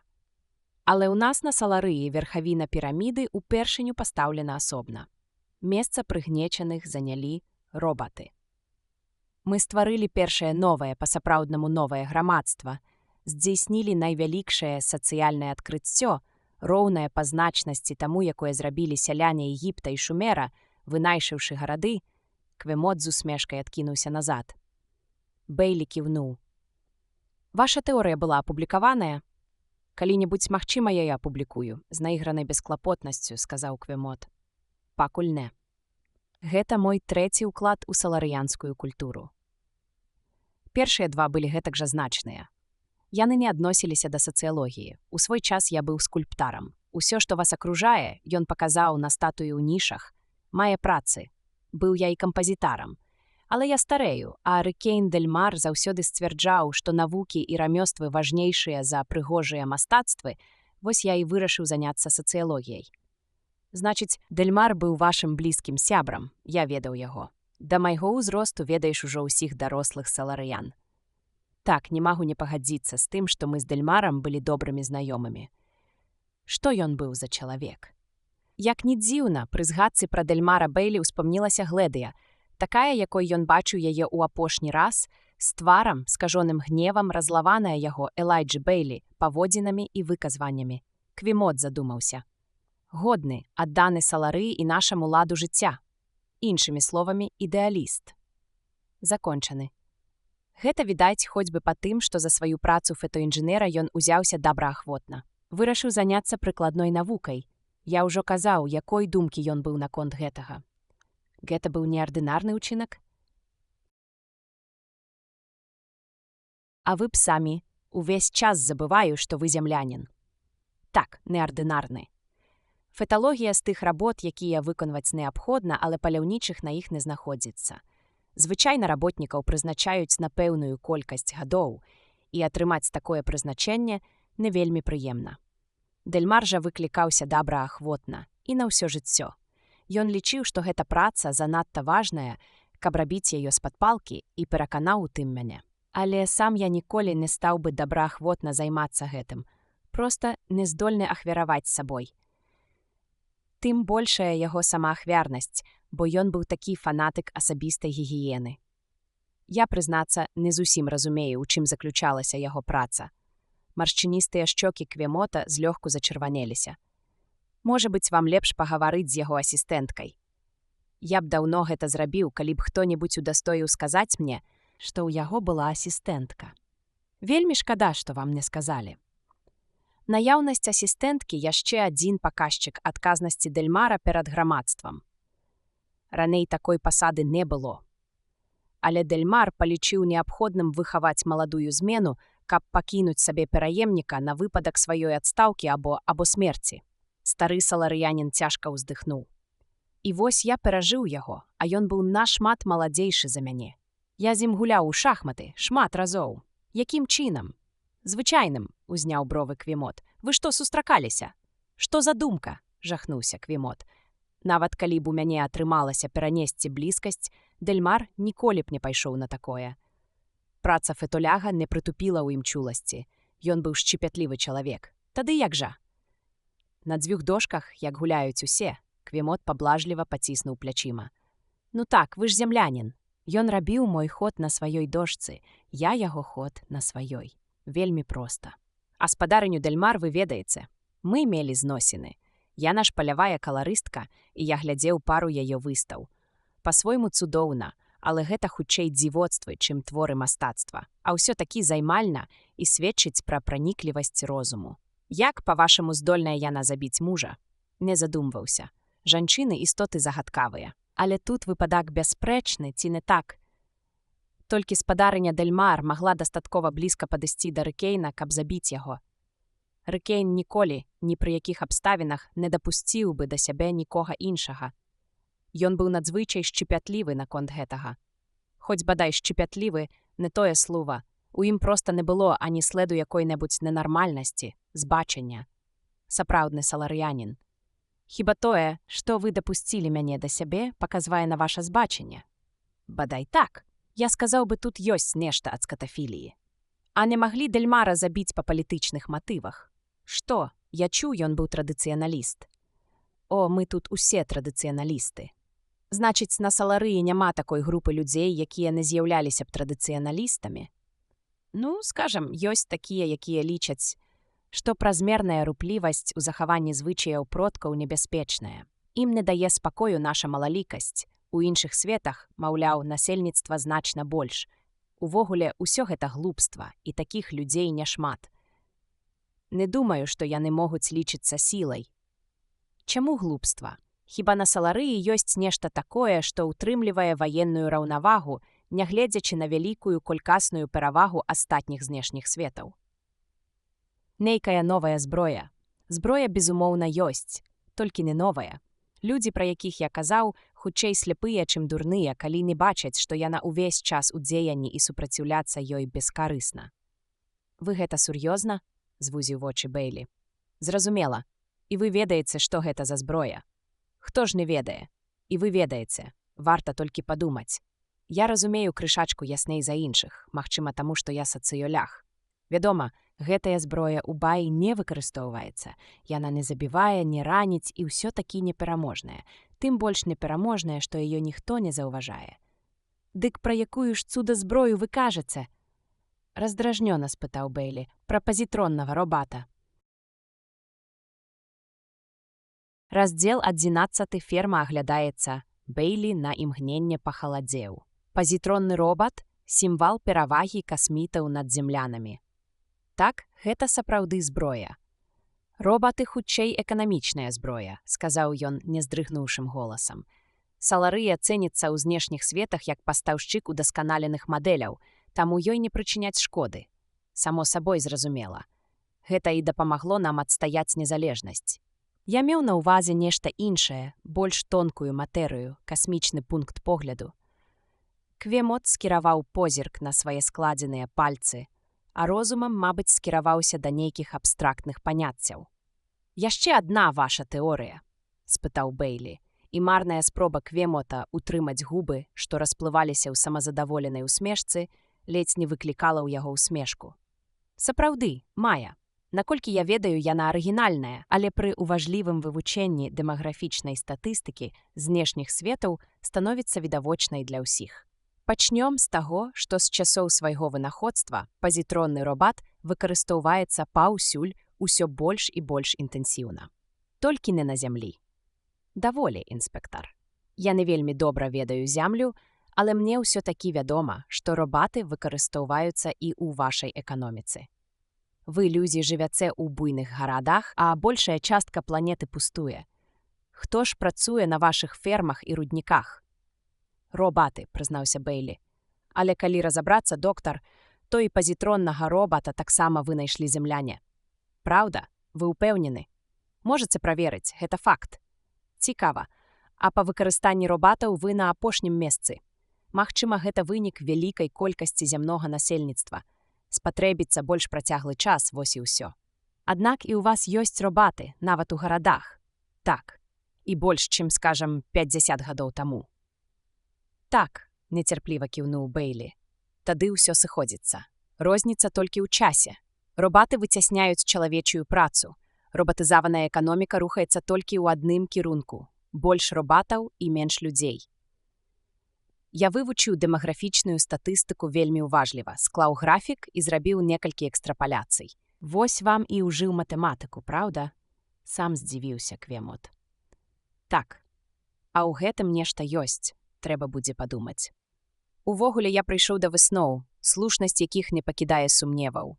Суадносіны робат-чалавек у любым грамадстве, якое выкарыстоўвае працу робатаў, пастаянна ўзрастаюць, нягледзячы ні на якія законы, што перашкаджаюць гэтаму. Рост ідзе павольна, але ніколі не спыняецца. Спачатку прыбаўляецца людзей, а затым іх абганяюць робаты, колькасць якіх расце значна хутчэй. Потым, пасля нейкага крытычнага пункту, а вось цікава, ці можна дакладна вылічыць гэты пункт, прадставіць яго графічна. Зноў ваша матэматыка. Што ж адбываецца пасля крытычнага пункту, доктар Квемот? А? Так. Людское насельніцтва пачынае скарачацца. Планета імкнецца да сапраўднай сацыяльнай раўнавагі. Аўрора прыйдзе да ёй. Прыйдзе і ваша зямля. Зямлі на гэта можа спатрэбіцца некалькі стагоддзяў, але справа скончыцца ўсё тым жа. Што вы разумееце пад сацыяльнай раўнавагай?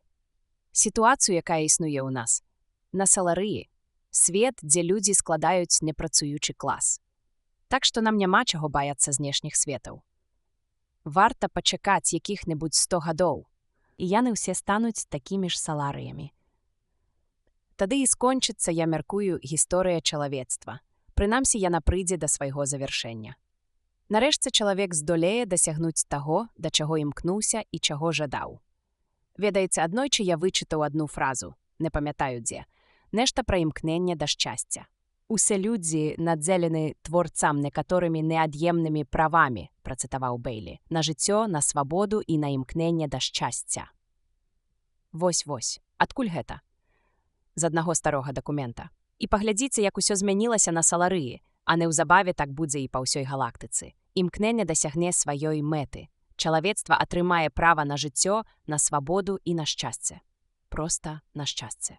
Магчыма, суха сказаў Бейлі, але ў вас на Саларыі адзін чалавек забіты, а другі знаходзіцца пры смерці. Ён амаль тут жа пашкадаваў пра свае словы. Твар Квемота набыў такі выраз, быццам сацыёлях атрымаў поўху. Стары апусціў галаву і сказаў, не гледзячы на Бейлі: «Я адказаў на вашы пытанні як мог. Жадаеце даведацца яшчэ што-небудзь?» «Не, дастаткова. Дзякую вам, сэр. Прашу прабачэння за тое, што растрывожыў ваша гора, нагадаўшы вам пра смерць сябра. Квемот павольна падняў вочы. Цяжка мне будзе знайсці другога такога партнёра па шахматах. Ён заўсёды вельмі пунктуальна выконваў прызначаны час і вельмі роўна гуляў. Добры быў саларыянін. «Разумею», — мякка сказаў Бэйлі. «Вы дазволіце скарыстацца вашым відэафонам. Хачу пагаварыць з наступным, каго намеціў наведаць. Безумоўна. Мае робаты да вашых паслуг, а я вас пакіну. Сеанс скончаны». Праз 30 секунд пасля таго, як Квемот выйшаў, побач з Бэйлі з'явіўся робат, і інспектар зноў здзівіўся, як тут усё выдатна ўладкавана. Ён бачыў, што Квемот, выходзячы, націснуў на кнопку. Вось і ўсё. Магчыма, сігнал азначае проста «рабі сваю справу». А можа, робаты слухаюць усё, пра што гавораць людзі, таму і ведаюць, чаго можа пажадаць чалавек у той ці іншы момант, а калі пад рукой няма робата, прыдатнага разумова і фізічна для пэўнай працы, ён тут жа выклікаецца па радыё. Бэйлі на імгненне явіў сабе саларыю ў выглядзе зробленай з робатаў сеткі, ячэйкі якой усё звужаюцца і звужаюцца, і ў кожнай ячэйцы сядзіць чалавек. Ён прыгадаў словы Квемота пра светы, якія ўсе ператворацца ў падабенства саларыі, уявіў, як сетка захлёствае зямлю. Ход яго думак перарваў робат, які прамовіў з механічнай пачцівасцю машыны. «Гатовы дапамагчы вам, спадар. Ты ведаеш, як звязацца з месцам, дзе працаваў Рыкейн Дэльмар?» «Так, спадар». Бэйлі паціснуў плячыма. І калі толькі ён адвучыцца задаваць непатрэбныя пытанні, робаты ведаюць усё, і кропка. Каб кіраваць робатамі як належыць, падумалася яму, трэба быць спецыялістам, накшталт робататэхніка. Цікава, як гэта атрымліваецца ў сярэдніх саларыян. Напэўна, так сабе. «Звяжыся з асістэнтам Дэльмара», — сказаў ён робату. «А калі яго няма на працы, адшукай, дзе б ён не быў». «Так, спадар». «Пачакай», — паклікаў Бэйлі робата, які сыходзіў. «Каторая гадзіна цяпер там, дзе працаваў Дэльмар?» «Прыкладна 6:30, спадар». «Раніцы». «Так, спадар». У Бэйлі зноў выклікаў раздражнення свет, які падпарадкаваў сябе ўзыходу і заходу сонца. Вось што значыць жыць на голай планеце. Ён мімаходзь падумаў пра зямлю, але адагнаў гэтую думку. Пакуль ён займаецца справай, усё добра, але калі дазволіць сабе тужыць, ён прапаў. «Усё роўна, знайдзі асістэнта, хлопча, і скажы яму, што справа дзяржаўнай важнасці, ды няхай хто-небудзь прынясе мне паесці. Дастаткова будзе сандвіча і шклянкі малака». Задумліва жуючы сандвіч з нечым накшталт вэнджанага мяса, Бэйлі падумаў дарэчы, што Даніл Аліва, бадай, стаў бы падазрона ставіцца да любой ежы пасля выпадку з Груэрам. І, магчыма, меў бы рацыю. Ён даеў сандвіч, быццам усё ў парадку, ва ўсякім разе пакуль і адпіў малака. Яму не ўдалося даведацца ад Квемота таго, чаго хацелася, але сёе-тое ён усё ж такі даведаўся.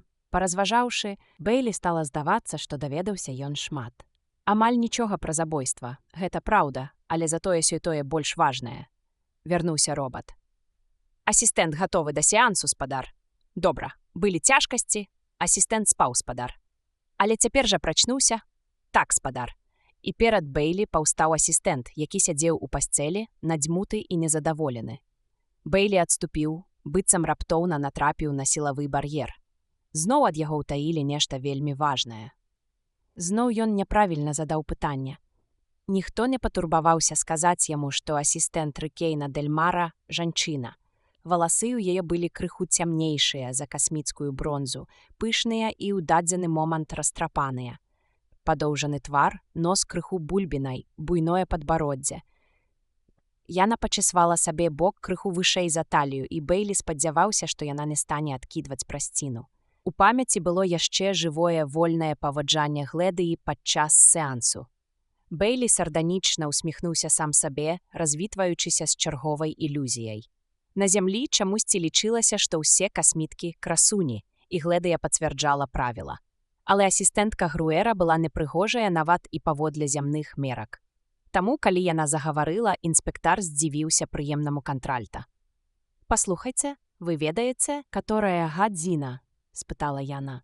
«Ведаю, але паколькі я хацеў бы да вас прыехаць, то палічыў патрэбным папярэдзіць». Прыехаць? Праведнае неба? Яна шырока раскрыла вочы і паднесла руку да падбародка. На пальцы ў яе быў пярсцёнак, першае ўпрыгожанне, якое Бэйлі ўбачыў на Саларыі. А вы часам не мой новы асістэнт? Не, нічога падобнага. Я расследую справу пра смерць Рыкейна Дель Мара. Так? Ну і расследуйце сабе. Як вас завуць? Клорыса Кантора. Вы даўно працуеце ў доктара Дель Мара. 3 гады. Вы ж цяпер знаходзіцеся па месцы працы? Бэйлі засаромеўся свайго казённага выразу, але ён не ведаў, як называецца месца працы фотоінжынера. Гэта значыць на ферме? Незадаволена перапытала Клорыса. Ну, вядома, я не пакідала з таго самага часу, як прыстукнулі старога, і буду, падобна, тырчаць тут, пакуль мне не прызначаць асістэнта. Дарэчы, вы не маглі б паскорыць гэтую справу. Прабачце, мэм, я не валодаю такім уплывам. Што ж, спытаць ніколі не шкодзіць. Клорыса адкінула праз сцяну і без сораму вылезла з ложка. На ёй было нешта накшталт начной кашулі, і яна ўзялася за язычок замка каля шыі. «Хвілінку», паспешна сказаў Бэйлі. «Калі вы згодны са мной сустрэцца, давайце цяпер развітаемся, і вы зможаце апрануцца без чужых вачэй». «Без чужых вачэй?» Яна выпяціла ніжнюю губу і з цікаўнасцю тарапілася на Бэйлі. «Вы настолькі шчапетыльны. Проста як мой бос». «Дык, значыць, можна з вамі сустрэцца. Я хацеў бы агледзець ферму. Не разумею, пра якую сустрэчу вы кажаце, але калі хочаце бачыць ферму, я вам зраблю відэаэкскурсію. Дайце толькі мне ўмыцца, зрабіць пару спраў і крыху прачнуцца, і я буду рада парушыць сваё аднастайнае жыццё. Ніякай відэаэкскурсіі мне не трэба. Я хачу бачыць усё сваімі вачыма». Жанчына схіліла галаву на бок і паглядзела на Бэйлі з прафесійнай цікавасцю.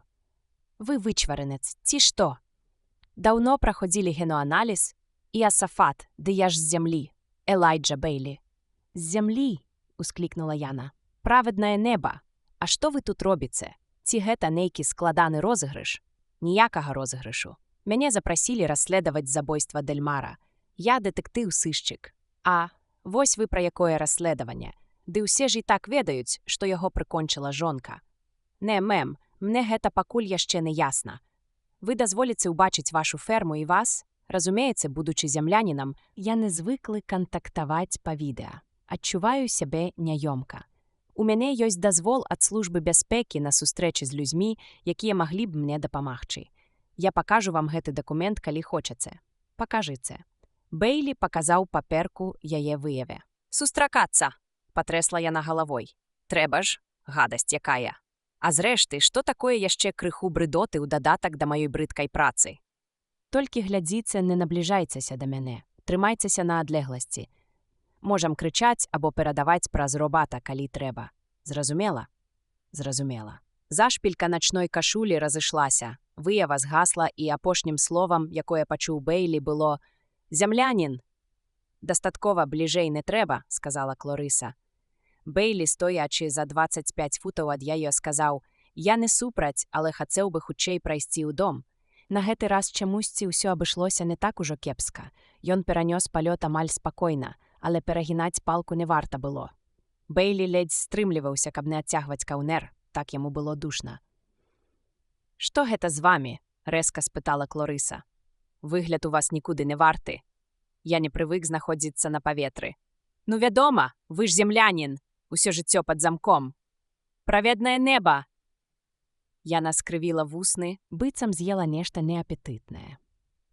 «Ну, заходзьце, толькі я спярша сыду з дарогі. Гатова. Давайце». Яе валасы былі заплецаныя ў 2 тоўстыя касы і ўкладзеныя вакол галавы ў складаную геаметрычную канструкцыю. «Цікава, ці доўга яна поркалася з такой прычоскай», – падумаў Бэйлі, але потым скеміў, што тут, хутчэй за ўсё, папрацавалі пальцы робата, якія не ведаюць памылак.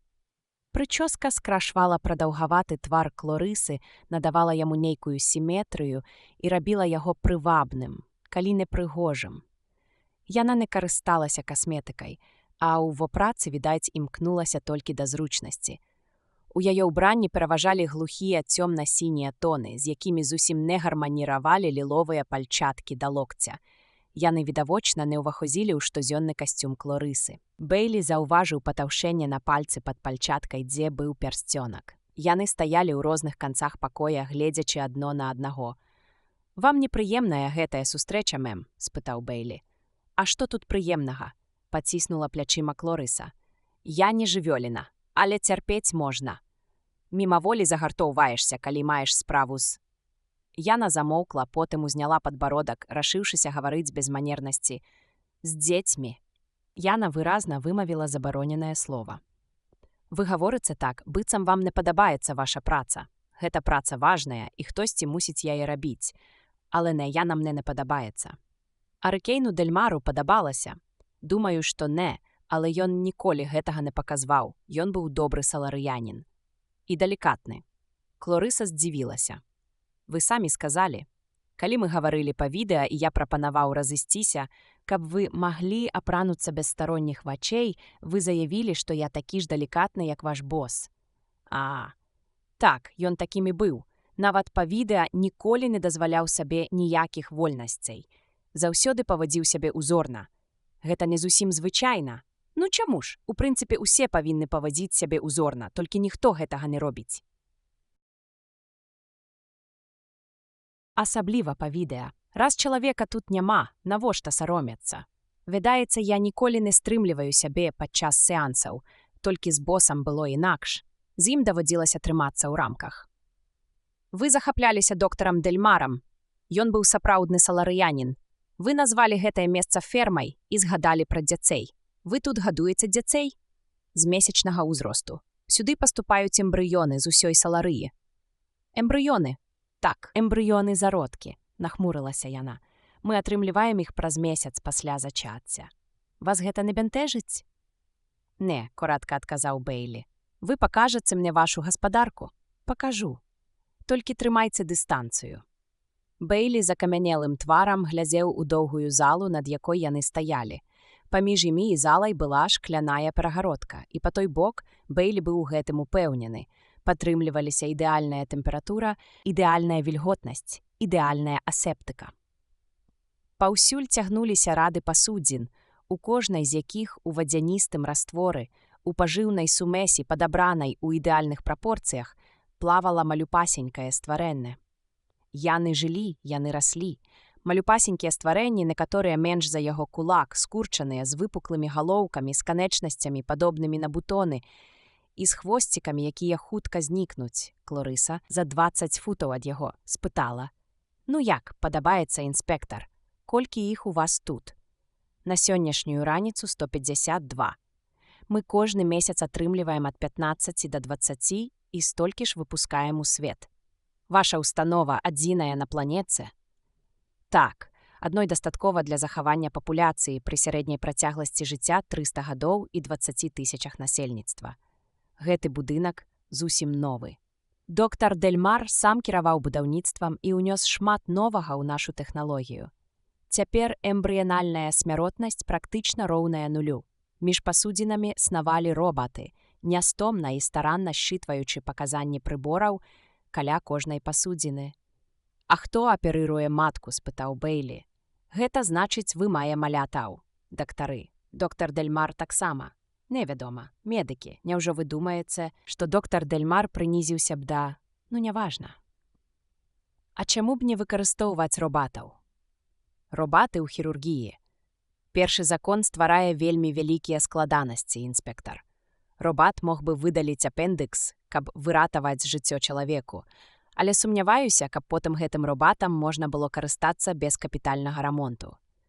Рэзаць чалавечую плоць занадта вялікая траўма для пазітроннага мозгу. Толькі людзі здольныя прывыкнуць да гэтага і нават да знаходжання побач з пацыентам. Але ў вас, я бачу, робаты даглядаюць эмбрыёнаў. Вы ці доктар Дельмар калі-небудзь умешваліся ў іх дзеянні? Часам даводзіцца, калі нешта ідзе не так, як трэба. Напрыклад, калі зародак развіваецца няправільна. Нельга спадзявацца на тое, што робаты як след ацэняць сітуацыю, калі гаворка ідзе пра чалавечае жыццё. Так зробяць яны няправільны крок, і жыццё загіне. Гэта вялікая рызыка, кіўнуў Бэйлі. Зусім наадварот. Рызыка ў тым, што яны пераацэняць жыццё і выратуюць непатрэбнае, сурова сказала жанчына. Мы, як фетоінжынеры, сочым за тым, каб дзеці нараджаліся здаровымі, Бэйлі. Толькі здаровымі. Нават старанны генааналіз бацькоў не гарантуе спрыяльнай камбінацыі генаў, не кажучы ўжо пра магчымыя мутацыі. Нечаканыя мутацыі даставляюць нам шмат клопату. Дадзены паказчык у нас ніжэйшы за 1/1000, і ўсё-такі гэта там. Значыць, што ў сярэднім раз у дэкаду ў нас узнікае праблема. Клорыса пайшла ўздоўж галерэі, Бэйлі за ёй. Я пакажу вам памяшканні для немаўлят і дартуары для падрослых дзяцей. З імі значна больш клопату, чым з зародкамі. Тут мы можам спадзявацца на робатаў толькі да пэўнай мяжы. Чаму? Вы зразумелі б гэта, Бэйлі, калі б хоць раз паспрабавалі ўнушыць робату думку пра неабходнасць дысцыпліны. Першы закон робіць іх проста непрабіўнымі ў гэтым дачыненні. І што вы думаеце? Дзеці навучаюцца паводзіць сябе з робатамі ці не раней, чым гаварыць. Я бачыла, як 3гадовае дзіця трымала ў бяздзейнасці тузін робатаў, янчачы. Вы мне зрабілі балюча. Мне балюча. Толькі робат вышэйшай катэгорыі здольны зразумець, што дзіця можа хлусіць наўмысна. А Дэльмар умеў уціхамірваць дзяцей? Як правіла, так. Як ён гэта рабіў? Ішоў да іх і трос, пакуль не апамятаюцца. Каб доктар Дэльмар да іх дакранаўся. Праведнае неба. Невядома, але ён умеў з імі размаўляць і добра умеў распараджацца робатамі.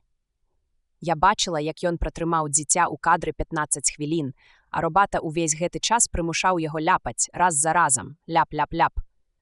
Пасля гэтага дзіця зразумела, што з босам жарты кепскія.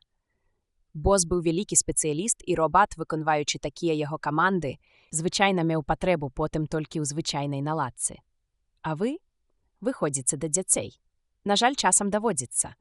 Я не тое, што бос. Можа, калі-небудзь я і навучуся спраўляцца з імі на адлегласці, але калі я займуся гэтым цяпер, то проста паламаю робатаў, і ўсё. Ведаеце, гэта цэлае мастацтва – камандаваць робатамі як след. Але як падумаеш? Хадзіць да дзяцей. Звярыняты. А вы, відаць, не супраць. Мне ніколькі не страшна. Клорыса паціснула плячыма і здзіўлена агледзела яго. Зямлянін. І зноў пайшла наперад. І навошта вам усё гэта? Урэшце рэшт давядзецца прызнаць, што забойца Глэдыя Дэльмар. Давядзецца вось убачыцца. Неўпэўнены, сказаў Бэйлі. Як так неўпэўнены? А хто яшчэ? Варыянтаў шмат, мэм. Ну хто, напрыклад? Напрыклад, вы. Рэакцыя Клорысы на яго словы вельмі здзівіла Бэйлі. Раздзел 12. Стрэл не трапляе ў цэль. Яна засмяялася. Яе разабраў такі смех, што Яна пачала задыхацца і ўся пабагравела. Яна прыхілілася да сцяны, лаўляючы ротам паветра. Не падыходзьце, спыніла Яна Бэйлі, са мной усё ў парадку. Няўжо гэта так смешна? Змрочна спытаў інспектар. Клорыса хацела адказаць, зноў зарагатала і нарэшце прашаптала. Які ж вы зямлянін? Як я магла гэта зрабіць? Вы добра яго ведалі. Ведалі ўсе яго звычкі. Маглі абдумаць усё загадзя. І вы думаеце, што я прыйшла да яго? Падышла настолькі блізка, каб раструшчыць галаву?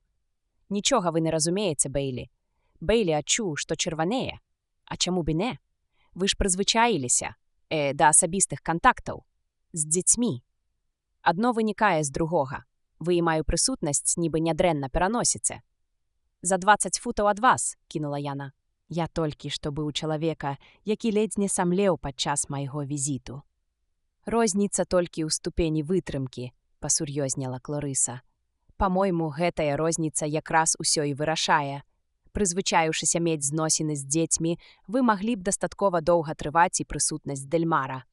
Вось што, містер Бэйлі, ужо без ценю весялосці, сказала Клорыса, што магла б вытрымаць я. Справа 10. Доктар Дэльмар быў шчапятлівы чалавек, амаль такі ж, як Лібіх. Амаль. Нават калі б я і вытрымала яго прысутнасць, ён бы не вытрымаў маёй. Спадарыня Дэльмар адзіная, каго ён дапусціў бы да сябе. А хто такі Лібіх? Такі дзівакаваты геній. Працаваў з босам над робатамі. Бэйлі зрабіў у думках пазнаку і вярнуўся да размовы. Можна нават сказаць, што ў вас быў матыў. Які матыў? Пасля смерці Дэльмара вы занялі яго пасаду, прасунуліся па службовай лесвіцы. І гэта, па-вашаму, матыў. Праведнае неба, ды каму патрэбная такая пасада? Знайдзіце мне на саларыі хоць аднаго ахвотніка. Якраз праз гэта боса трэба было берагчы, як зрэнку вока. Пылінкі з яго здзімаць. Прыдумайце што-небудзь лепшае, зямлянін. Бейлі нерашуча паскроб пальцам шыю, разумеючы слушнасць яе слоў. «Вы звярнулі ўвагу на мой пярсцёнак, містер Бейлі?» – спытала яна. І нават сабралася было зняць правую пальчатку, але перадумала. «Звярнуў, вам, напэўна, невядомае яго значэнне?» «Не», – адказаў ён і з гарыччу падумаў. «Ніколі мне, відаць, не пазбавіцца ад невуцтва. У такім выпадку ці не хочацца невялікую лекцыю? Калі яна дапаможа мне разабрацца ў вашым праклятым свеце, то абавязкова». «Праведнае неба!» – усміхнулася Кларыса. «Мабыць, мы здаемся вам такімі ж, якой бы нам здалася зямля. Падумаць толькі. Глядзіце, вось пусты пакой. Давайце ўвайдзём і сядзем. Не, ён недастаткова вялікі. Ведаеце што, сядайце, а я пастаю звонку». Кларыса адступіла далей па калідоры, прапускаючы Бейлі ў пакой, а потым стала ля процілеглай сцяны, каб бачыць яго. Бейлі сеў, не надта клапоцячыся пра галантнасць. «Хоча стаяць». «Ну і няхай яе», – помсліва падумаў ён. Кларыса пачала, склаўшы на грудзях мускулістыя рукі. «Геноаналіз – ключ да нашага грамадства. Гены, зразумела, нельга аналізаваць напрамую, але кожны ген кіруе адным энзімам, а энзімы аналізаваць можна. Хто ведае энзімы, ведае біяхімію цела. Хто ведае біяхімію, ведае чалавека. Зразумела, у тэорыі так, як гэта ажыццяўляецца на практыцы, не ведаю. Гэта робіцца тут, у нас. Аналіз крыві праводзіцца яшчэ на позняй стадыі эмбрыянальнага развіцця. Так мы робім першую прыкідку. У ідэале мы павінны засекчы ўсе мутацыі ўжо на гэтай стадыі і вырашыць, паказана нараджэнне ці не. Але на практыцы мы ведаем недастаткова, каб выключыць усялякую магчымасць памылкі. Калі-небудзь мы да гэтага прыйдзем. А пакуль што працягваем тэсты і пасля нараджэння. Біяпсія, кроў і іншае. У любым выпадку задоўга да сталення мы дакладна ведаем, з чаго зробленыя нашыя хлопчыкі і дзяўчынкі. З цукерак, з пірожных. Раптам успомнілася Бейлі. Мы носім пярсцёнкі з абазначэннем свайго генетычнага коду, працягвала Кларыса. Гэта стары звычай, перажытак тых прымітыўных часоў, калі на саларыі яшчэ не існавала еўгенікі. Цяпер жа мы ўсе здаровыя. Але вы ўсё ж такі носіце свой пярсцёнак. Чаму? Таму што я асаблівы выпадак, без ценю збянтэжанасці, з непрыхаванай гордасцю, сказала Кларыса. Доктар Дельмар доўга выбіраў сабе асістэнтку.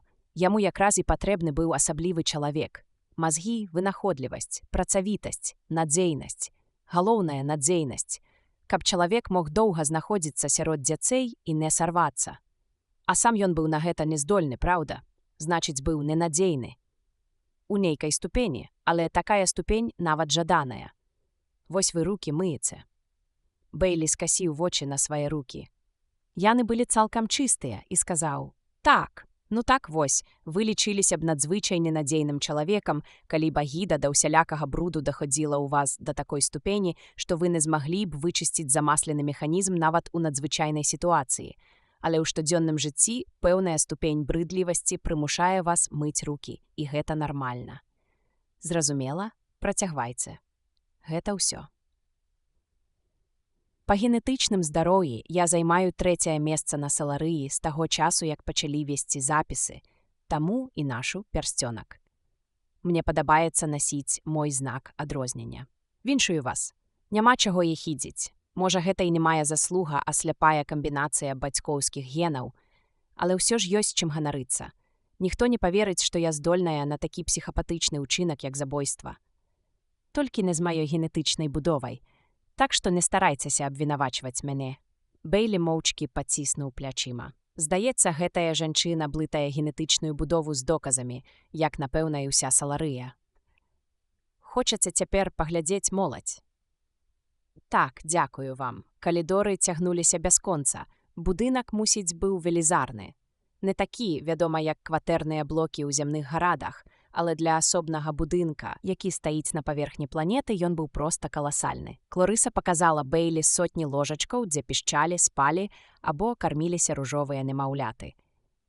Далей ішлі гульнявыя пакоі для паўзуноў. У гэтым узросце яны яшчэ нічога, буркліва гаварыла Клорыса, хоць і патрабуюць велізарнай колькасці робатаў. Пакуль дзеці не пачалі хадзіць, амаль на кожнага з іх прыпадае па адным робаце. А навошта? Яны захворваюць, калі не атрымліваюць індывідуальнага клопату.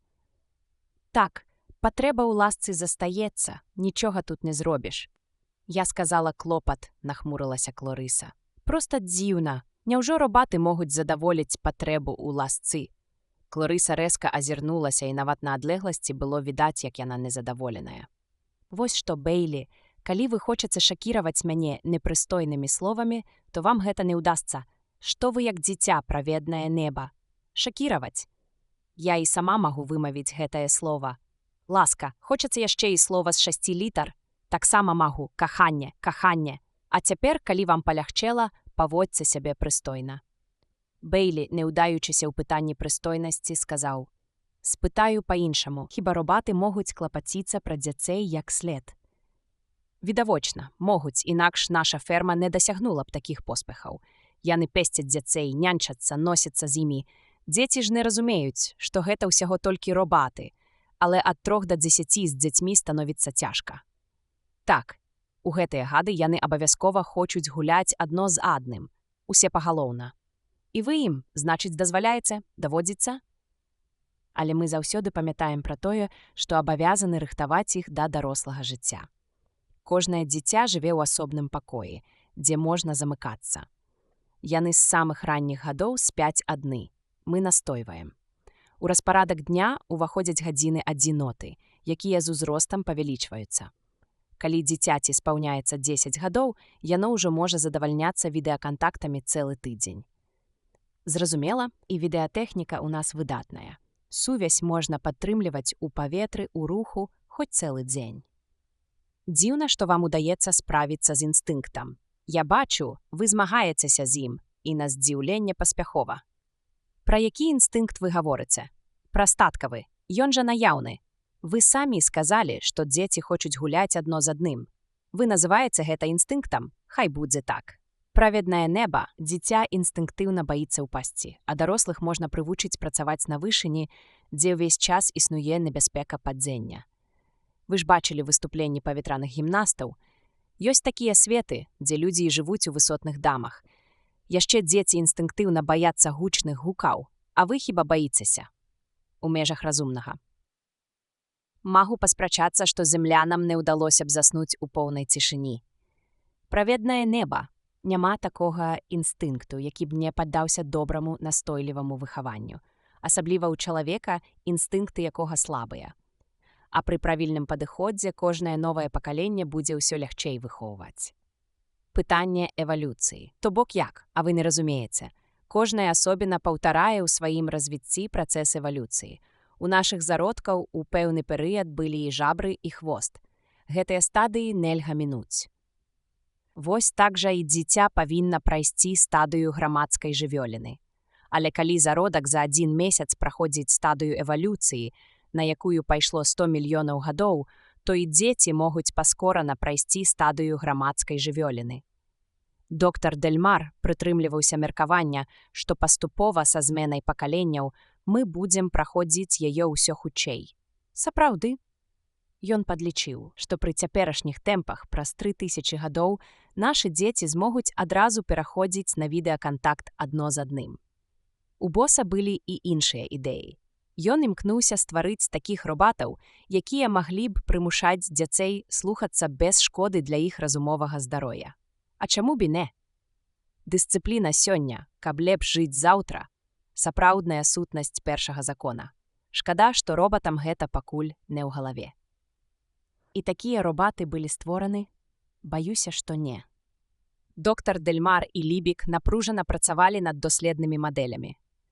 Ці не адпраўляліся падобныя мадэлі ў маёнтак доктара Дельмара? Ён дастаткова разбіраўся ў робататэхніцы, каб самому праводзіць выпрабаванні. О так, ён часта выпрабоўваў робатаў. Вы ведаеце, што ў момант забойства пры ім быў робат? Так казалі. Не ведаеце, якая гэта была мадэль? Спытайцеся лепш у Лібіга. Я вам казала, таго робататэхніка, што працаваў з доктарам Дельмарам. А вы не ведаеце? Не ведаю. Калі што-небудзь прыгадаецца, скажыце мне. Добра, але вы не думайце, што Дельмар займаўся толькі новымі мадэлямі робатаў. Ён казаў, што прыйдзе час, калі неаплодненыя яйцаклеткі будуць захоўвацца ў запасніках пры тэмпературы вадкага паветра, а потым падвяргацца штучнаму асемяненню. Такім чынам прынцыпы еўгенікі здзейсняцца цалкам і адпадзе апошняя рудыментарная патрэба ў асабістых сустрэчах. Не магу сказаць, каб мне заўсёды ўдавалася сачыць за яго думкай, але гэта быў чалавек вялікіх гарызонтаў. Сапраўдны саларыянін. Можа, выйдзем на паветра. Групу ад 5 да 8 цяпер вывелі гуляць у рухавыя гульні, і вы зможаце паназіраць за імі. «Паспрабуем», – асцярожна сказаў Бейлі. «Толькі мне, магчыма, спатрэбіцца спешна вярнуцца ў дом». «Ах так, я забылася. Можа, не выходзіць увогуле?» «Не». Бейлі выціснуў з сябе ўсмешку. «Я стараюся прывыкаць да адкрытага паветра. Вецер быў сапраўднай мукай. З-за яго было цяжка дыхаць. Ён не быў халодным у літаральным сэнсе слова, але адчуванне аддзяляемага ад цела ад дзення абдавала інспектара холадам.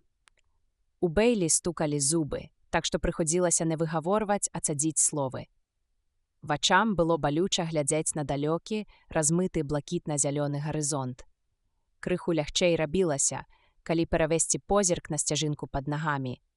Галоўнае было не глядзець уверх, у блакітную пустэчу, дзе няма нічога, апрача белых грамад выпадковых аблокаў і ззяння аголенага сонца. Аднак, як бы там ні было, пакуль ён на адкрытай прасторы. Ідучы кроках у 10 за Клорысай, Бейлі прайшоў міма дрэва і асцярожна працягнуў руку, каб пакратаць яго. Яно было шурпатае і цвёрдае на дотык. Уверсе рухаліся і шамацэлі лісты на галінах, але Бейлі не стаў на іх глядзець. «Жывое дрэва». «Як вы сябе адчуваеце?» – гукнула яго Клорыса. «Нармальна. Групу ўжо відаць. Яны гуляюць у нейкую гульню. Гульні арганізуюць робаты. Яны ж сочаць за тым, каб дзіцяняты не заляглі адно аднаго. Чаго толькі не бывае пры асабістым кантакце». Бейлі павольна перавёў позірк на цэментную сцяжынку, потым на траву, уніз па схіле, усё далей і далей, вельмі асцярожна, каб тут жа, калі спалохаецца, утаропіцца сабе пад ногі, быццам абмацваючы дарогу. Вось нарэшце ў далечыні фігуркі хлопчыкаў і дзяўчынак. Носяцца як шалёныя, і гора ім мала, што бегаюць па самым краі свету. Далей толькі паветра і касмічная прастора. Сярод дзяцей, паблісківаючы, снавалі робаты. У паветры стаяў гоман, у якім нічога нельга было разабраць. «Да чаго ж ім усё гэта падабаецца?» – сказала Клорыса. «Штурхацца, піхацца, лаяцца, падаць, падымацца, кантактаваць, адным словам. Праведнае неба. І як толькі дзеці здолеюць стаць дарослымі». «А што робяць вунь тыя старэйшыя?» Бейлі паказаў на групу дзяцей, што стаялі паасобку. «У іх відэакантакт. З дапамогай відэа можна рабіць усё, што заўгодна. Разам гуляць, размаўляць, бегаць, гульні гуляць. Усё можна, апрача фізічнага кантакту. А куды адпраўляюцца дзеці, калі сыходзяць з фермы? У свае маёнткі. Колькасць смерцяў прыкладна адпавядае колькасці выпускнікоў. У маёнткі сваіх бацькоў. Праведнае неба, невядома. Было б дзіўным супадзеннем, калі б бацькі паміралі якраз тады, калі дзеці дасягнуць паўналецця, ці не так? Не, дзеці займаюць вызваленыя маёнткі. Не думаю, каб каму-небудзь з іх было прыемна жыць у былым бацькоўскім маёнтку, калі б яны ведалі вядомых бацькі. Дык яны не ведаюць. А навошта? Узняла бровы Клорыса. Хіба бацькі не наведваюць сваіх дзяцей? Яшчэ што прыдумаеце? З якой ласкі? А можна я высветлю сёе-тое для сябе? Пытацца ў людзей, ці ёсць у іх дзеці, дрэнны тон. Вельмі інтымнае пытанне, вы не знаходзіце. Увогуле так. Я ж прывычная. Дзеці мая прафесія, але пра іншых гэтага не скажаш. А ў вас ёсць дзеці. У Клорысы на шыі злёгку, але прыкметна дрыгнуў кадык, яна праглынула сліну. Ну што ж сама заслужыла? А вы заслужылі адказ. Няма. Вы замужам? Так, і ў мяне ёсць свой маёнтак, дзе я цяпер і была б, калі б не надзвычайная сітуацыя. Я проста не ўпэўнена, што змагу кіраваць усімі робатамі, не прысутнічаючы тут. Засмучоная Клорыса адвярнулася і паглядзела на дзяцей. Ну вось, адно ўжо шлёпнулася і, вядома, плача. Да дзіцяці шырокімі крокамі скіраваўся робат. Зараз яго падымуць, возьмуць на рукі, а калі яно моцна пацярпела, паклічуць мяне. Спадзяюся, што гэтага не здарыцца, нервова дадала яна. Бэйлі набраў у грузі паветра.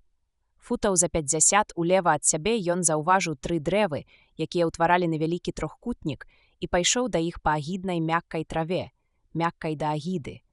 Нібы ідзеш па гнілым мясе, падумаў Бэйлі, і яго ледзь не званітавала пры гэтай думцы. Але ён дайшоў і прыхіліўся спінай да ствала. Так было падобна быццам вакол сцэны, хоць і неназейныя. Сонца кідала праз лістоту дрыжачыя блікі, такія рэдкія, што яны амаль не выклікалі жаху. Клорыса, паглядзеўшы на яго са сцяжынкі, павольна наблізілася на палову ранейшай адлегласці. «Нічога, калі я крыху пастаю тут», – спытаў Бэйлі. «Зрабіце ласку. Калі маладыя людзі сыходзяць з фермы, як яны потым заляцаюцца адно да аднаго?» «Заляцаюцца. Ну, знаёмяцца». Бэйлі не ведаў, як бы выказацца прыстойнай, каб потым ажаніцца. Гэта не іхні клопат. Пары падбіраюцца паводле вынікаў геноаналізу, як правіла, у ранняй маладосці. Вельмі разумна, ці не так? І яны ахвотна згаджаюцца. На шлюб? Ніколі. Гэта вельмі вялікая траўма. Трэба доўга прывыкаць адно да аднаго, але кароткія штодзённыя сустрэчы пасля таго, як пройдзе першая агіда, могуць тварыць цуды. А калі камусьці не спадабаецца партнёр? Што? Значыць, не спадабаецца. Калі геноаналіз кажа, што партнёр табе падыходзіць, дык якая розніца? Зразумеў, паспешліва сказаў Бэйлі, узгадаў зямлю і ўздыхнуў. Хочаце даведацца яшчэ што-небудзь? Бэйлі не ведаў, ці варта яму тут заставацца. Неблага было б развітацца з Клорысай і фэтоінжынерыяй ды перайсці да наступнага этапу. Ён быў ужо адкрыў рот, каб сказаць ёй пра гэта, але тут Клорыса закрычала камусьці ўдалечыні. «Гей, дзіця! Ты што робіш?» І крыкнула цераз плячо. «Зямлянін! Бэйлі! Сцеражыцеся! Сцеражыцеся!» Бэйлі амаль не разабраў, што яна крычыць, але ў адказ на трывожную нотку ў яе голасе аброць, у якой ён трымаў свае эмоцыі, лопнула, і яго ахапіла паніка. Увесь жах адкрытай прасторы і неабсяжнага скляпення нябёсаў нахлынуў з новай сілай. У Бэйлі вырваліся нейкія нечленараздзельныя гукі. Быццам, назіраючы за сабой збоку, ён пачуў уласны лепет і адчуў, як падае на калені і павольна перакочваецца на бок. Нешта са свістам разрэзала паветра над ім, і пачуўся моцны удар. Бэйлі заплюшчыў вочы, учепіўся ў тонкі корань дрэва, які тырчаў з зямлі, і зарыўся пазногцямі ў гразь. Калі ён расплюшчыў вочы, прайшло, напэўна, усяго некалькі імгненняў. Клорыса лаяла хлапчука, які трымаўся наводдаль. Крыху бліжэй да яе моўчкі стаяў робат. Бэйлі паспеў разгледзець у руках у хлапчука прадмет з нечым накшталт струны. Потым Бэйлі, цяжка дыхаючы, падняўся на ногі і паглядзеў на бліскучы металічны стрыжань, які тырчаў у ствале дрэва, аб які ён толькі што апіраўся. Бэйлі пацягнуў, і стрыжань паддаўся. Ён увайшоў неглыбока. Элайджа паглядзеў на канец стрыжня, не дакранаючыся да яго. Наканечнік быў тупы, але мог бы моцна яго падрапаць, калі б ён не ўпаў. Ногі падпарадкаваліся Бэйлі з другой спробы. Ён зрабіў крок наперад. «Гей, хлопча, Клорыса ўся чырвоная», азірнулася. «Гэта быў няшчасны выпадак. Вас не зачапіла?» «Не, што гэта за штука?» «Страла. Ёй страляюць з лука, нацягваючы цеціву». «Вось так», нахабна крыкнуў хлапчук, пускаючы ў паветра іншую стралу, і засмяяўся. Ён быў гнуткі са светлымі валасамі. «Ты будзеш пакараны», сказала Клорыса. «Ідзі». Пастой», умяшаўся Бэйлі, паціраючы удара на прыпадзенні калена. «У мяне ёсць пытанне. Як цябе завуць?»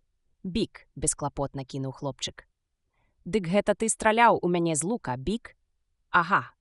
А ты ведаеш, што мог бы трапіць, калі б мяне не папярэдзілі, і я не ўпаў бы?» «Так я і хацеў трапіць», паціснуў плячыма Бік.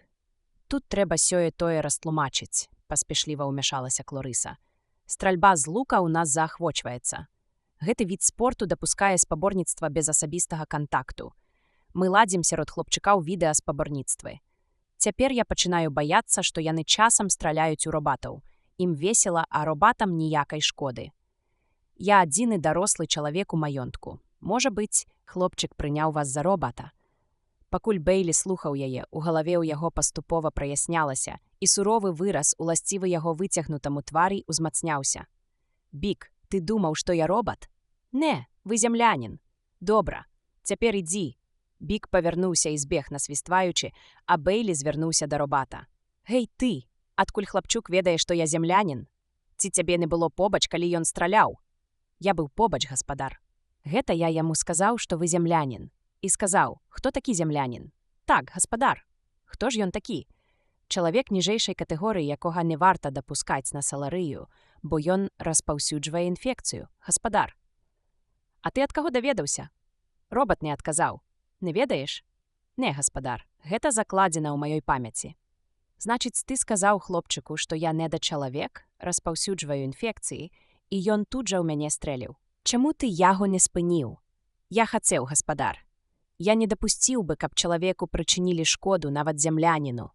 Але ён дзейнічаў занадта хутка, і я не паспеў. А можа быць, ты падумаў, што зямлянін усё-такі не зусім чалавек і крыху замарудзіў?» «Не, гаспадар», спакойна адказаў робат. Бэйлі змрочна скрывіў вусны. Робат, хутчэй за ўсё, гаварыў праўду, але інспектар адчуваў, што нешта тут не так.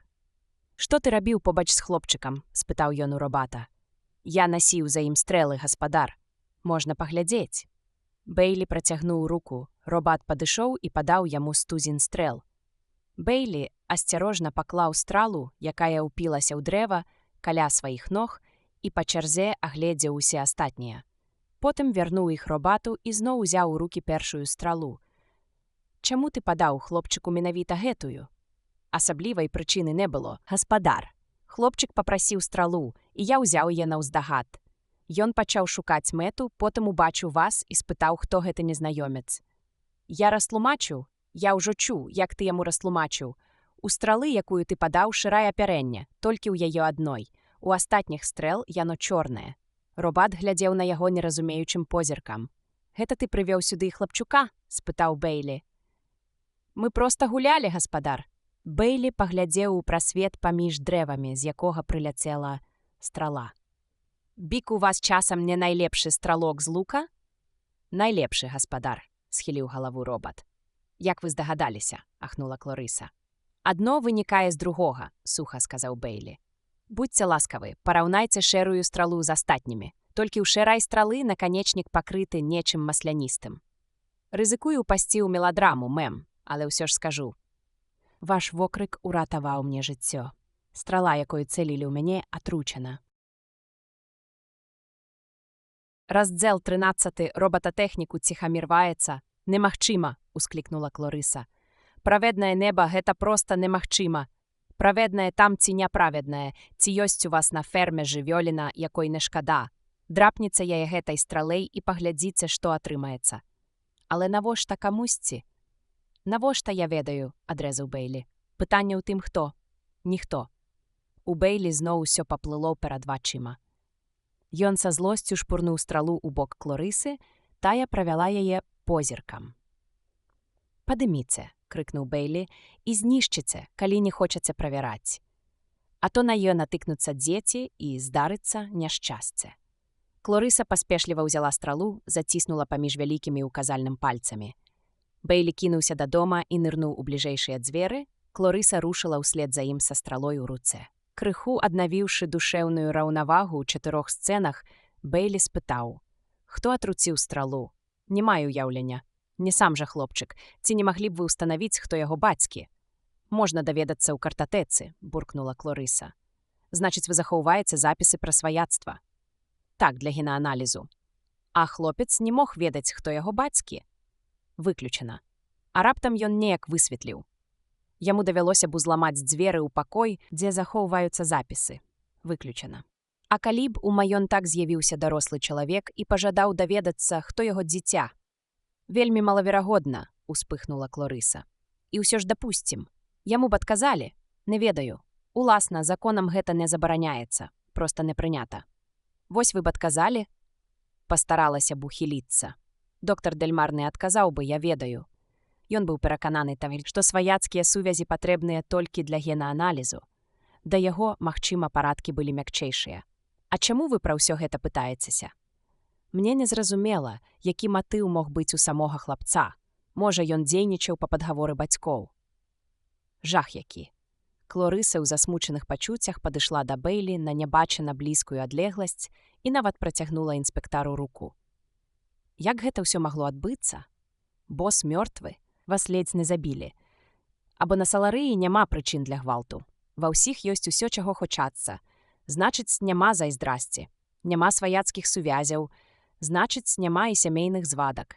Ва ўсіх выдатнае генетычнае здароўе. Раптам яе твар праясніўся. Пачакайце, но. Страла не магла быць атручана. У адваротным вы мяне не пераканаеце. Чаму? З бікам быў робат. Ён не дапусціў бы ніякай атруты. Ён ні ў якім разе не мог зрабіць нічога такога, што прычыніла б шкоду чалавеку. Гарантыя – першы закон робататэхнікі. Так? Што гэта за першы закон? Гэта як? Утаропілася на яго Клорыса. Так. Загадайце праверыць стралу і пераканацца, што яна атручаная. Самога Бэйлі праверка мала турбавала. Ён і так ведаў, што страла атручаная. Вы ўсё яшчэ верыце, што спадарыня Дельмар вінаватая ў смерці мужа? Там нікога не было, апрачае, зразумела. А тут не было ніводнага дарослага чалавека, апрача вас, калі ў мяне стрэлілі атручанай стралой. Я да гэтага не маю ніякага дачынення, энергічна запярэчыла Клорыса. Магчыма таксама, што і спадарыня Дельмар не вінаватая. Вы дазволіце скарыстацца вашым відэафонам? Так, вядома. Бэйлі дакладна ведаў, з кім збіраецца гаварыць, і гэта была Негледыя. І раптам, нечакана для сябе, сказаў робату. Злучы мяне з Гледыяй Дельмар. Робат моўчкі падпарадкаваўся, а Бэйлі пачаў назіраць за ім, сам здзіўляючыся, чаму так распарадзіўся. Ці таму, што пра яе толькі што ішла размова, ці таму, што яго крыху непакоіла іхняя нядаўняя сварка, ці проста таму, што, наглядзеўшыся на пышучую здароўем бязмерна практычную Клорысу, ён імкнуўся дзеля разнастайнасці зірнуць на Гледыю. І Асафат. Часам даводзіцца граць на слых, прымірэнча падумаў ён. Яна з'явілася перад ім, седзячы ў вялікім крэсле з прамою спінкаю, якое рабіла ёй яшчэ меншай і яшчэ безабароннейшай. Валасы былі зачасаны назад і сабраны ў пучок. У вушах віселі завушніцы з камянямі, падобнымі на брыльянты. На ёй была простая сукенка, вузкая ў таліі. Яна ціха сказала: «Добра, што вы мяне выклікалі, Элайджа. Я сама спрабавала вас знайсці. Добрая раніца, Гледыя. Ці дзень, ці вечар. Ён не ведаў, колькі цяпер часу ў Гледыі і не мог адгадаць па яе сукенцы. Навошта вы мяне шукалі? Каб папрасіць прабачэння за тое, што выйшла з сябе на апошнім сеансе. Але спадар Аліва не ведаў, дзе вы. Бэйлі ўявіў сабе Даніла пад нядрэмнай аховаю робатаў і схаваў усмешку. Нічога страшнага, праз некалькі гадзін я буду ў вас. Вядома, гэта значыць, як будзеце. Ва ўласнай асобе, адрэзаў Бэйлі. Яна шырока раскрыла вочы і ўпілася пальцамі ў гладкія пластмасавыя падлакотнікі. Што так трэба? Неабходна. Не думаю, што. Вы дазваляеце? Гэта зусім неабходна, спытала яна, гледзячы ў бок. Так, але спачатку я мушу сустрэцца сяго каго яшчэ. Ваш муж цікавіўся робататэхнікай. Вы самі казалі мне, ды і іншыя таксама, але ж ён не быў прафесіяналам. У яго была іншая адукацыя, Элайджа, адказала яна, усё яшчэ ўнікаючы глядзець на яго. І яму дапамагаў нейкі робататэхнік, праўда? Джотан Лібіг, адразу ж адказала яна. Мой блізкі сябар. Сапраўды? Усклікнуў Бэйлі. Я, напэўна, дарэмна гэта сказала, збянтэжылася Гледыя. Чаму ж дарэмна, калі гэта праўда? Увесь час баюся сказаць нешта такое, што падасца. Вы не уяўляеце, як цяжка, калі ўсе думаюць, што вы ў нечым вінаватыя. Не звяртайце ўвагі. У чым праяўляецца ваша сяброўства з Лібігам? Ну, як сказаць. Ён жыве ў суседнім маёнтку. Затраты відэаэнергіі практычна роўныя нулю, так што мы можам увесь час мець зносіны ў руху без усялякіх клопатаў. Мы з ім гуляем разам. Дакладней, гулялі. Ніколі б не падумаў, што вы здольныя з кімсьці прагульвацца. Я ж сказала, з дапамогай відэа, успыхнула Гледыя. Увесь час забываю, што вы зямлянін. Пры трохмернай сувязі ў свабодным руху фокус засяроджваецца на чалавеку і можна хадзіць дзе заўгодна, не губляючы кантакту. Я гуляю ў сваім маёнтку, ён у сваім, але мы як быццам разам. Гэта так прыемна. Яна раптам хіхікнула. Бедны Джотан. Чаму бедны? Успомніла, як вы падумалі, што мы па-сапраўднаму гуляем разам. Ён бы проста памёр, калі б ведаў, што хтосьці пра яго так падумаў. Чаму? У яго на гэтым пунктык. Ён казаў мне, што ўжо ў 5 гадоў спыніў асабістыя сустрэчы. Настаяў на тым, што будзе мець зносіны толькі праз відэа. Бываюць такія дзеці. Рыкейн, яна збянтэжылася, але працягвала. Рыкейн, мой муж, аднойчы сказаў мне з нагоды Джотана, што такіх дзяцей будзе ўсё больш і больш. Ён сказаў, што гэта нешта накшталт сацыяльнай эвалюцыі, што ў відэакантактаў вялікая будучыня. А вы як лічыце? Я тут не аўтарытэт. Джотан нават не ажаніўся. Рыкейн злаваўся на яго, казаў, што Джотан паводзіць сябе антысацыяльна і што яго гены патрэбныя грамадству, але Джотан не слухаў. А меў ён права не ўступаць у шлюб? Не тое каб, але ведаеце, ён бліскучы робататэхнік, а робататэхнікі на саларыі цэняцца. Думаю, на гэта проста заплюшчылі вочы. Але Рыкейн, па-мойму, больш не хацеў працаваць з Джотанам. Ён мне сказаў, што Джотан кепскі саларыянін. А Джотану ён гэта казаў. Не ведаю, ён працаваў з ім да самага канца, але лічыў кепскім саларыянінам за тое, што той не ажаніўся? Рыкейн аднойчы сказаў, што шлюб самае цяжкае ў жыцці, але трэба цярпець. А вы што думаеце на гэты конт? Пра што вы, Элайджа? Вы таксама лічыце, што шлюб самае цяжкае ў жыцці. З яе твары знік усялякі выраз, нібы яна старанна змыла яго. Ніколі пра гэта не думала. Вы сказалі, што гуляеце з Джотанам Лібігам, а потым паправіліся, змянілі час цяперашняга на прошлы. Значыць, прагулкі спыніліся? Гледыя паківала галавой, і на яе твапы зноў з'явіўся выраз. Сумны. Увогуле так. Пару разоў я выклікала яго па відэа, але ён увесь час быў заняты, і мне не хацелася. Ну, вы разумееце. Гэта адбывалася пасля смерці вашага мужа? Не, раней. За некалькі месяцаў да яе. Можа быць, доктар Дельмар забараніў му мець зносіны з вамі. Як забараніў? Аслупянела Гледыя. Мы з Джотанам не робаты. Як нам можна што-небудзь забараніць? Бейлі не стаў тлумачыць. Тлумачэнне было б чыста зямное, і Гледыя нічога б не зразумела. Нават калі б ён ухітрыўся растлумачыць, што да чаго, то нічога, акрамя агіды, уеб не выклікаў. Я проста так спытаў. Я звяжуся з вамі зноў, Гледыя, калі пагавару з Лібігам. Дарэчы, каторая ў вас там гадзіна? Ён тут жа пашкадаваў пра сваё пытанне. Робат адказаў бы ў зямных адзінках, а Гледыя, бадай, адкажа ў саларыянскіх. Бейлі ўжо надакучыла прызнавацца ў сваім невуцтве. Аднак адказ Гледыі быў недакладным, а апісальным. Другая палова дня. І ў Лібіга ў маёнтку таксама? О так, добра, звяжуся з вамі, як толькі змагу, і мы дамовімся аб сустрэчы. Гэта абсалютна неабходна, зноў завагалася яна. Так, ну што ж добра, ціха адказала Гледыя. З Лібігам Бейлі злучылі не адразу, і ён скарыстаў гэты прамежак, каб з'есці яшчэ адзін сандвіч, які яму прынеслі проста ў пакаванні. Бейлі быў цяпер насцярожаны і уважліва агледзеў абгортку, перш чым разадраць яе, а потым старанна даследаваў змесціва. Пластыкавы пакецік з малаком, які яшчэ не зусім адтаў, Бейлі разадраў зубамі і стаў піць проста з яго. Нявесела было думаць пра яды павольнага дзеяння без паху і смаку, якія можна ўпырснуць куды заўгодна пры дапамозе іголкі і шпрыца. Але Бейлі адагнаў гэтую думку, палічыўшы яе дзіцячай.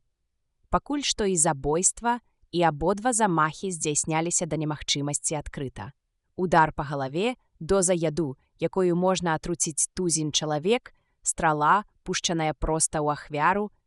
Ва ўсім гэтым не было нічога вытанчанага і мудрагелістага. Потым Бейлі падумаў усё гэтак жа нявесела, што калі ён і далей будзе скакаць паміж часавымі паясамі, наўрад ці яму ўдасца паесці па-чалавечы, ды і выспацца таксама. Тут да яго падышоў робат. Доктар Лібіг прапануе вам паўтарыць свой выклік заўтра. У яго тэрміновая праца. Бейлі ўскочыў на ногі і раўнуў. Ану, скажи йому, але асёкся. Які толк кричаць на робата? Гэта, значыць, крычаць то можна, але на робата крик дзейнічае не мацней, чым шэпт. І Бейлі працягваў нармальным голасам. Скажи доктору Лібігу або робату, з кім ти там вядзеш перамовы, што я расследую забойства яго калегі, узорнага саларыяніна. Скажи, што я не магу чакаць, пакуль доктар скончыць працу. Скажи, што калі ён праз 5 хвілін не выйдзе на сувязь, я сяду на самалёт і сустрэнуся з ім асабіста ў яго маёнтку не пазней, чым праз гадзіну. Так і скажы, сустрэнуся асабіста, каб не было памылкі. І Бейлі вярнуўся да свайго сандвіча. Не прайшло і 5 хвілін, як перад ім узнік Лібіг, прынамсі саларыянін, якога Бейлі палічыў Лібігам. Гэта быў хударлявы чалавек, які трымаўся проста і чапурна. У цёмных вачах на розхрыст застыў адхілены выраз, цяпер злёгку разбаўлены гневам. Адно павека было крыху ніжэй за другое. «Вы землянин?» – спытаў ён. «Элайджа Бейлі, інспектар класа ЭСМ, расследую забойства доктара Рикейна Дельмара. А вы, доктар Джотан Лібіг. Чаму вы дазваляеце сабе турбаваць мяне падчас працы? Таму што гэта мая праца. Дык займайцеся ёю ў іншым месцы. Спачатку мне трэба задаць вам некалькі пытанняў, доктар. Вы, здаецца, цэсна супрацоўнічалі з доктарам Дельмарам». Лібіг раптам сціснуў кулак і накіраваўся да каміна, на якім маленькі, хітра ўладкаваны гадзіннікавы механізм здзяйсняў складаныя, гіпнатызуючыя вока перыядычныя рухі. Відашукальнік ішоў за Лібігам так, што той увесь час знаходзіўся ў цэнтры кадра, перамяшчаўся пакой, тузаючыся рыўкамі ў такт яго крокам. Калі вы той іншапланетнік, якога пагражаўся даставіць Груер. Той самы. Тады вы тут насуперак маёй парадзе. Сеанс скончаны. Не перарывайце сеанс. Бейлі павысіў голас і накіраваў на робататэхніка палец. Той пры гэтым прыкметна адхіснуўся, у агідзе скрывіўшы свае поўныя вусны. Я ж не блефаваў, гаворачы пра сустрэчу. Калі ласка, пазбаўце мяне ад вашай зямной вульгарнасці. Калі я нешта кажу, я гэта раблю. Я прыйду да вас, калі нельга прымусіць вас гаварыць па-іншаму. Вазьму за каршэнь і прымушу выслухаць мяне. Вы брудная скаціна, Лібіг адступіў. Гэта як вам заўгодна, але я так і зраблю. Калі вы ўварвецеся ў мой маёнтак, я... Што вы? Заб'яце мяне? Вы часта так пагражаеце людзям. Я вам не пагражаў. Тады пагаворым. Мы і так ужо страцілі шмат каштоўнага часу. Вы цэсна супрацоўнічалі з доктарам Дельмарам. Правільна? Робататэхнік апусціў галаву і пачаў дыхаць павольна і мерна. Калі ён падняў вочы, то ўжо цалкам валодаў сабой і нават выціснуў кароткую нежывую усмешку. Так, Дельмара, наколькі я зразумеў, цікавілі робаты новага тыпу. Так, якога менавіта тыпу? Вы робататэхнік? Не, растлумачце мне так, каб я зразумеў. Не ўпэўнены, што здолею. А вы паспрабуйце. Я, напрыклад, думаю, што яму патрэбныя былі робаты, здольныя прымусіць дзяцей слухацца. Што для гэтага патрабавалася? Лібіг падняў бровы. Калі не заглыбляцца ў дэталі і апусціць розныя тонкасці, то трэба ўзмацніць S-інтэграл, які кіруе падвойнай маршрутнай рэакцыяй Сікаровіча на ўзроўні W65. Нейкі рэбус. Тым не менш, усё роўна рэбус. Вы не можаце растлумачыць па-іншаму. Гэта азначае некаторае паслабленне першага закона. Чаму? Бо дзіця караюць для яго ж карысці. Такая ідэя, праўда? Для яго ж карысці. Вочы Лібіга ўспыхнулі, і ён, амаль забыўшыся пра свайго суразмоўцу, загаварыў больш свабодна. Па-вашаму, ўсё так проста? Ці шмат людзей здольныя перацярпець дробныя нязручнасці ў імя будучых даброт? Паспрабуйце ўнушыць дзіцяці, што ад салодкага ў яго можа забалець жывот, а ад горкага жывот неўзабаве пройдзе. І вы хочаце, каб гэта зразумеў робат. Боль, які робат прычыняе дзіцяці, пасылае магутны разбуральны імпульс у пазітронны мозг. Каб ураўнаважыць гэты імпульс іншым, які выражае будучую карысць, трэба столькі асноўных і дадатковых схем, што мазгі павялічваюцца на 50%. Калі не ахвяраваць астатнімі схемамі. Значыць, вам не ўдалося стварыць такога робата? Не ўдалося і не ўдасца. Ды і нікому не ўдасца. У дзень сваёй смерці Дельмар выпрабоўваў менавіта такую мадэль? Не такую. Нас цікавілі і больш практычныя праблемы. Доктар Лібіг, спакойна сказаў Бейлі, мне трэба яшчэ шмат чаго засвоіць у галіне робататэхнікі, і я хачу папрасіць вас стаць маім настаўнікам. Лібіг затрос галавой, і яго прыспушчанае павека спаўзло яшчэ ніжэй. Быццам ён падміргнуў, уражанне атрымалася жудаснаватае. Залішне тлумачыць, што курс робататэхнікі нельга прачытаць за некалькі хвілін.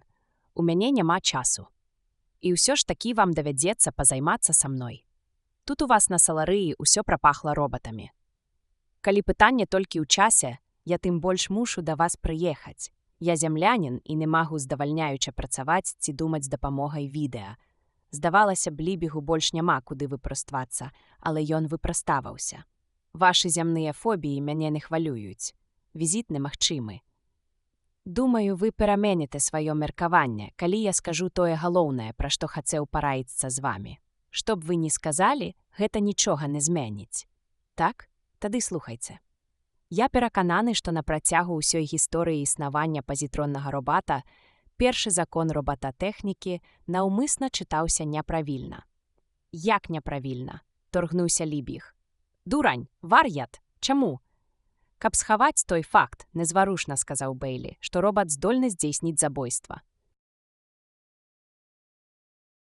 Раздзел 14 матыў выяўляецца, Лібіг паволі разявіў рот.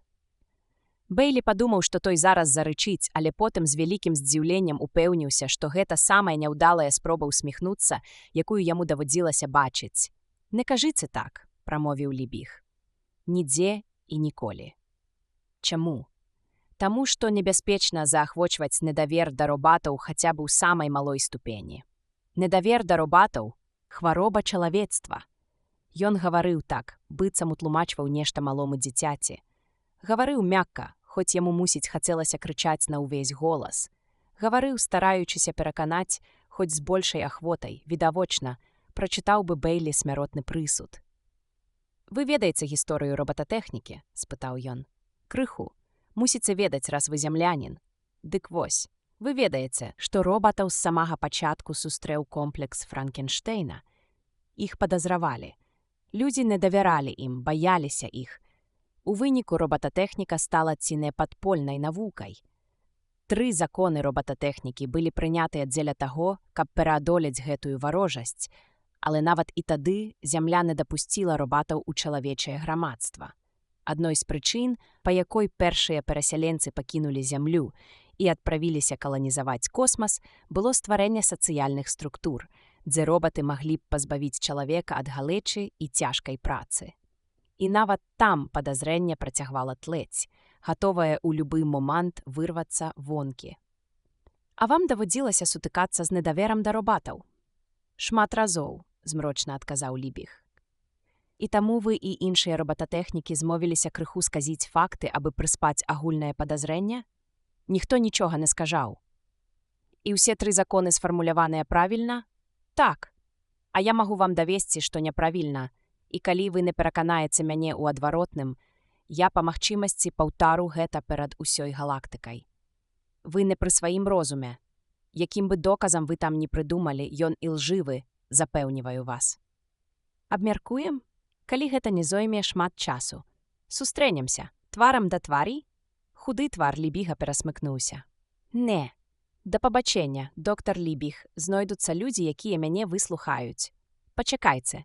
Вялікая галактыка. Ды пачакайце ж. Сустрэнемся. Робататэхнік паволі паднёс руку да вуснаў, памарудзіў, сунуў у рот вялікі палец і ўтаропіўся ў Бейлі пустым позіркам. Што ён вяртаецца ў маленства, ва ўзрост да 5 гадоў, калі нішто не забараняла яму сустрэцца са мной, недаўмяваў Бейлі. Сустрэнемся? Паўтарыў інспектар. Лібіг паволі пакруціў галавой. Не магу, прастагнаў ён ледзь разборліва, замінаў палец у роце. Рабіце, што хочаце. На вачах у Бейлі ён адвярнуўся да сцяны, прамая спіна сагнулася і дрыжачыя рукі закрылі твар. Што ж, добра, я згодны працягваць размову па відэа, сказаў Бейлі. Прабачце мяне, зараз вярнуся, не паварочваючыся, прамовіў Лібіг. Бейлі, асвяжыўшыся ў перапынку, глядзеў на свой свежа ўмыты твар у люстры ваннай. Здаецца, ён пачынае адчуваць саларыю і саларыян. Пакуль цяжка сказаць. Ён уздыхнуў, націснуў кнопку, з'явіўся робат.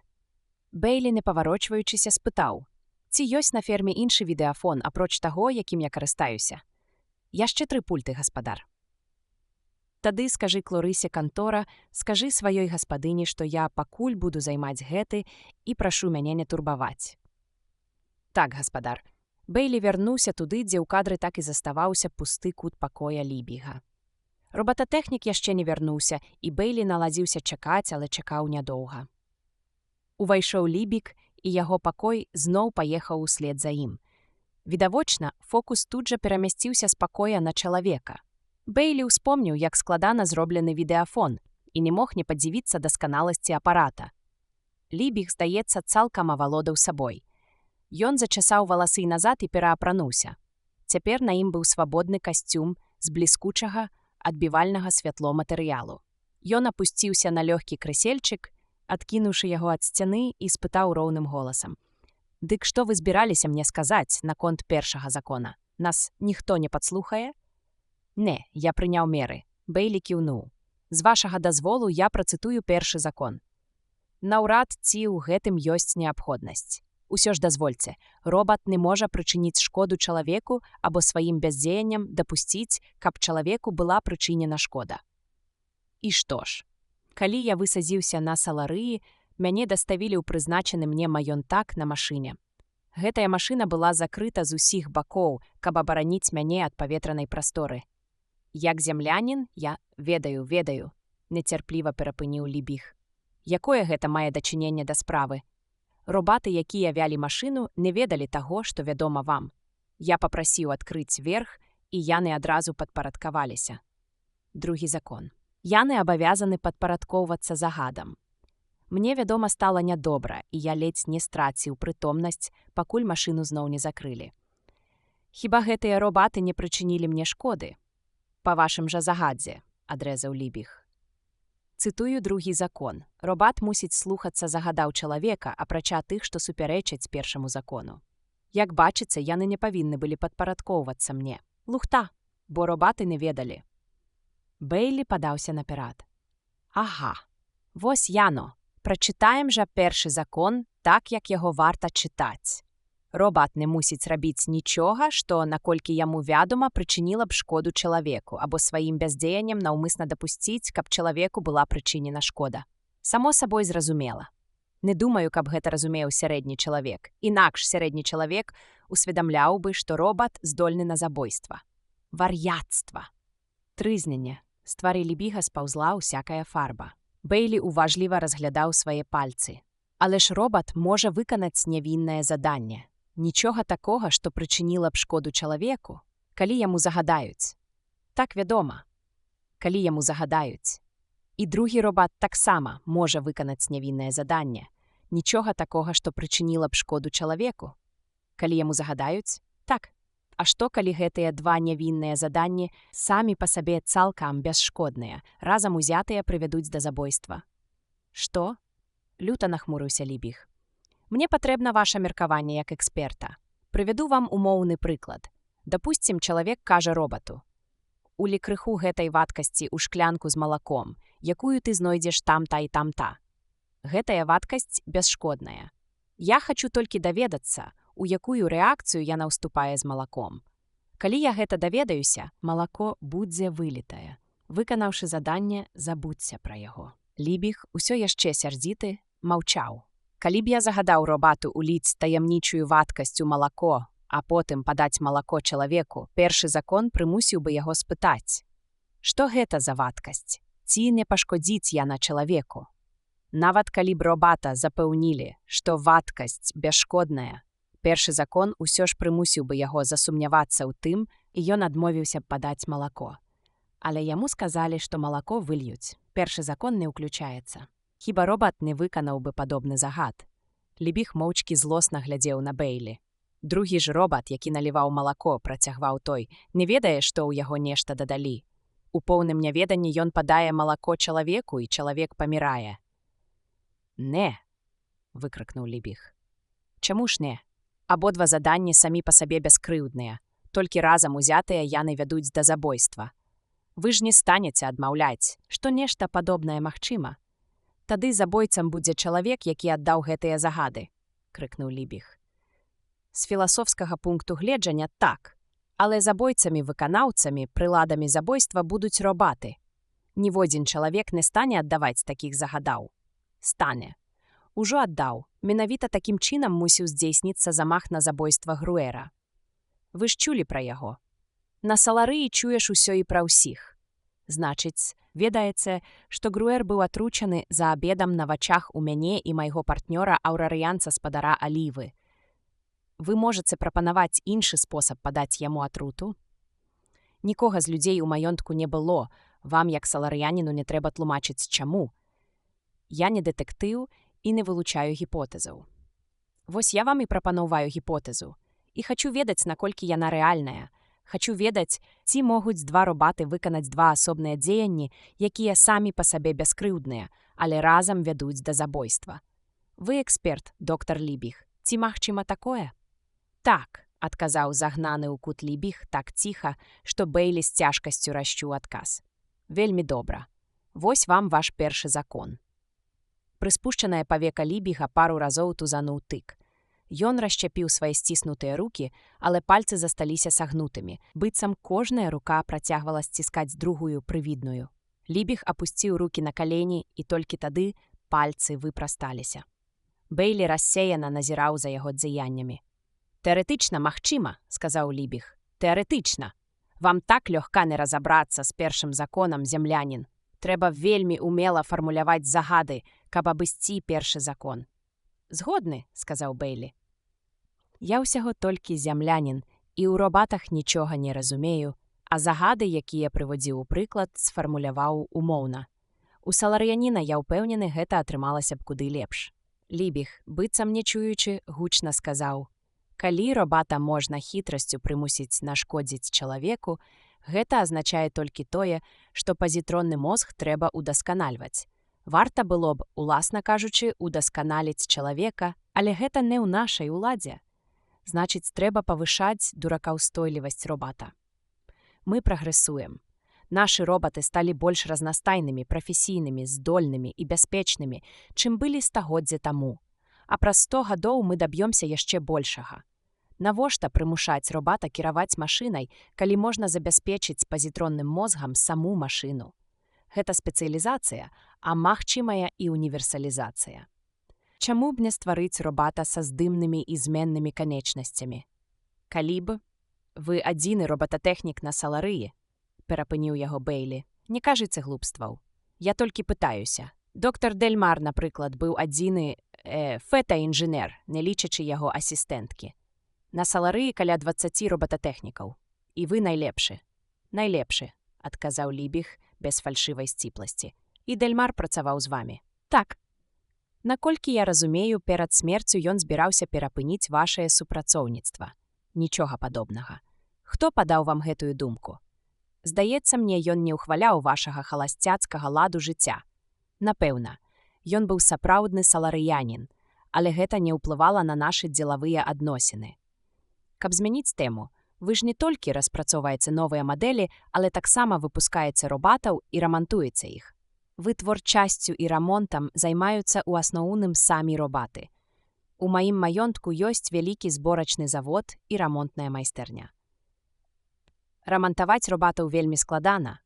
Вельмі проста. Значыць, тэхніка рамонту недастаткова развітая. Гэта зусім не так.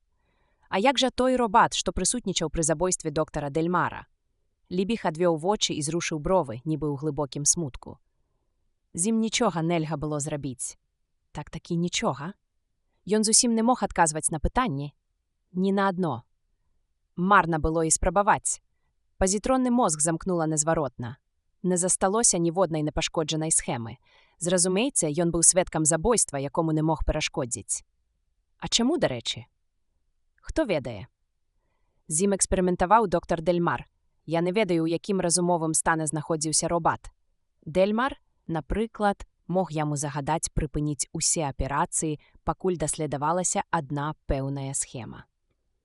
Калі нехта, каго ні доктар Дельмар, ні робат ні ў чым дрэнным не падазравалі, раптам учыніў смертаносны напад, мусіў прайсці нейкі час, каб патэнцыял першага закона ў мазгах робата пераадолеў блакіруючы загад Дельмара. Час затрымкі залежыць ад спосабу нападу і ад фармулёўкі загаду. Магу вам падабраць яшчэ стузін прычын, з якіх робат не мог перашкодзіць забойству. Так ці інакш, першы закон быў парушаны, таму і згарэлі ўсе схемы ў пазітронных мазгах. Але калі робат фізічна не мог перашкодзіць забойству, хіба ён нясе за гэта адказнасць? Хіба першы закон патрабуе немагчымага? Лібіг паціснуў плячыма. Першы закон, нягледзячы на вашы спробы прынізіць яго, бароніць чалавека да апошняга. Ён не дапускае выключэнняў. Калі першы закон парушаны, робат гіне. Гэта універсальнае правіла, сэр. Такое ж універсальнае, як і сам робат. Вось я і даведаўся сёе-тое. Тады даведайцеся сёе-тое яшчэ. Ваша гіпотэза забойства як шэрагу асобна бяскрыўдных учынкаў робатаў у справе Дельмара не спрацоўвае. Чаму? Дельмара не атруцілі, яго ўдарылі па галаве. Нехта мусіў нанесці ўдар, і нанесла яго чалавечая рука. Ніводзін робат не возьме дубінку і не размажыць чалавеку чэрап. А калі робат націснуў бяскрыўдную кнопку і на галаву Дельмара упаў замаскіраваны груз? Землянін, кісла усміхнуўся Лібіг. Я быў на месцы злачынства і не прапусціў ніводнага выпуску навін. Забойства на Саларыі, ведаеце, справа сур'ёзная. Я дакладна ведаю, што на месцы злачынства не было ніякіх механізмаў, ніякіх падаючых грузаў і ніякіх цяжкіх прадметаў. Вы дэтэктыў, вось і шукайце.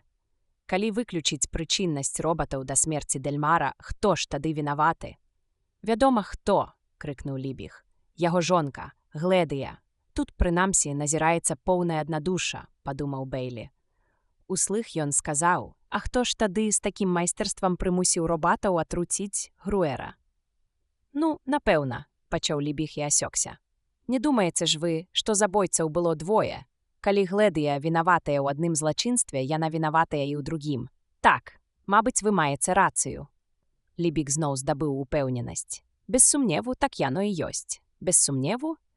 Ніхто іншы не мог настолькі блізка падысці да Дельмара, каб забіць яго. Ён дапускаў прысутнасць старонніх не больш, чым я толькі для жонкі рабіў выключэнне, а я ніякіх выключэнняў не раблю. Тым разумней з майго боку, рассмяяўся ён. А ўсё ж вы добра яе ведаеце, рэзка сказаў Бейлі. Каго? Яе. Тую, пра каго мы гаворым. Гледыю. Хто вам сказаў, што я ведаю яе бліжэй, чым каго-небудзь? Лібіг ледзь-ледзь на цалю аслабіў зашпільку ля кайняра, каб лягчэй было дыхаць. Сама Гледыя, вы разам хадзілі на прагулкі. Ну і што? Мы былі суседзі. Гэта ў парадку рэчаў. Яна мне здавалася прыемнай асобай. Значыць, вы сябе добра адчувалі ў яе кампаніі? Гутаркі з ёю дапамагалі зняць напружанне, паціснуў плячыма Лібіг. Пра што вы размаўлялі? Пра робататэхніку. У голасе Лібіга прагучала лёгкае неўразуменне. Пра што ж, маўляў, яшчэ? І яна падтрымлівала размову. Яна нічога ў гэтым не разумела, ні азу, але слухала. Сама яна забаўляецца нейкай лухтой з сілавымі палямі, называецца палявая каларыстыка. Мяне гэтыя глупствы выводзяць з цярпення, але я таксама слухаў. Асабістых кантактаў у вас не было? Абураны Лібіг прамаўчаў. Яна вам падабалася. Бейлі паспрабаваў з іншага боку. Што? Яна вабіла вас? Фізічна? Павека Лібіга падцягнулася і стала на месца, вусны скрывіліся. Брудная жывёліна, буркнуў ён. Добра, паспрабуем і на чай. Калі Гледыя перастала здавацца вам прыемнай? Вы самі ўжылі гэтае слова, калі памятаеце. Пра што вы? Вы сказалі, што знаходзілі яе таварыства прыемным. Цяпер вы лічыце, што яна забіла свайго мужа. Прыемныя людзі звычайна так не робяць. Я ў ёй памыляўся. Але вы зразумелі, што памыліліся ў ёй яшчэ да таго, як яна забіла мужа. Вон калі забіла. Вы спынілі шпацыры з ёю за нейкі час да забойства. Чаму? Гэта так важна. Важна ўсё, пакуль не будзе даказана адваротнае. Паслухайце, калі я патрэбны вам у якасці робататэхніка, пытайцеся, На пытанні пра сваё асабістае жыццё я адказваць не буду. Вы былі цесна звязаны і з забітым, і з падазраванай. Хіба вы не разумееце, што без нясціплых пытанняў не абысціся? Чаму вы спынілі шпацыры з Гледыяй? Мне стала не пра што з ёю гаварыць, агрызнуўся Лібіг. Я быў занадта заняты. Я не бачу сэнсу працягваць гэтыя шпацыры. Іншымі словамі, яе таварыства перастала быць прыемным. Добра, хай так. Чаму? Таму. Лібіг сарваўся на крык. І ўсё ж вы добра ведалі Гледыю. Не звяртаючы ўвагі на хваляванне робататэхніка, сказаў Бейлі. Які ў яе мог быць матыў? Матыў. Ніхто пакуль не назваў мне магчымага матыву злачынства. Не магла ж яна ўчыніць забойства без прычыны. Вялікая галактыка. Лібіг адкінуў галаву, нібы хацеў засмяяцца, але не засмяяўся. І вам ніхто не сказаў? Што ж, можа быць, ніхто і не ведае. Але я ведаю. Яна мне казала, і часта. Што казала доктар Лібіг? Што ўвесь час сварыцца з мужам. Сваркі былі бурныя і частыя. Яна ненавідзела яго, зямлянін. Так значыць, вам ніхто пра гэта не казаў. І яна таксама. Раздзел 15. Партрэт ствараецца. Навіна аглушыла Бейлі, аднак ён пастараўся не паказаць здзіўлення.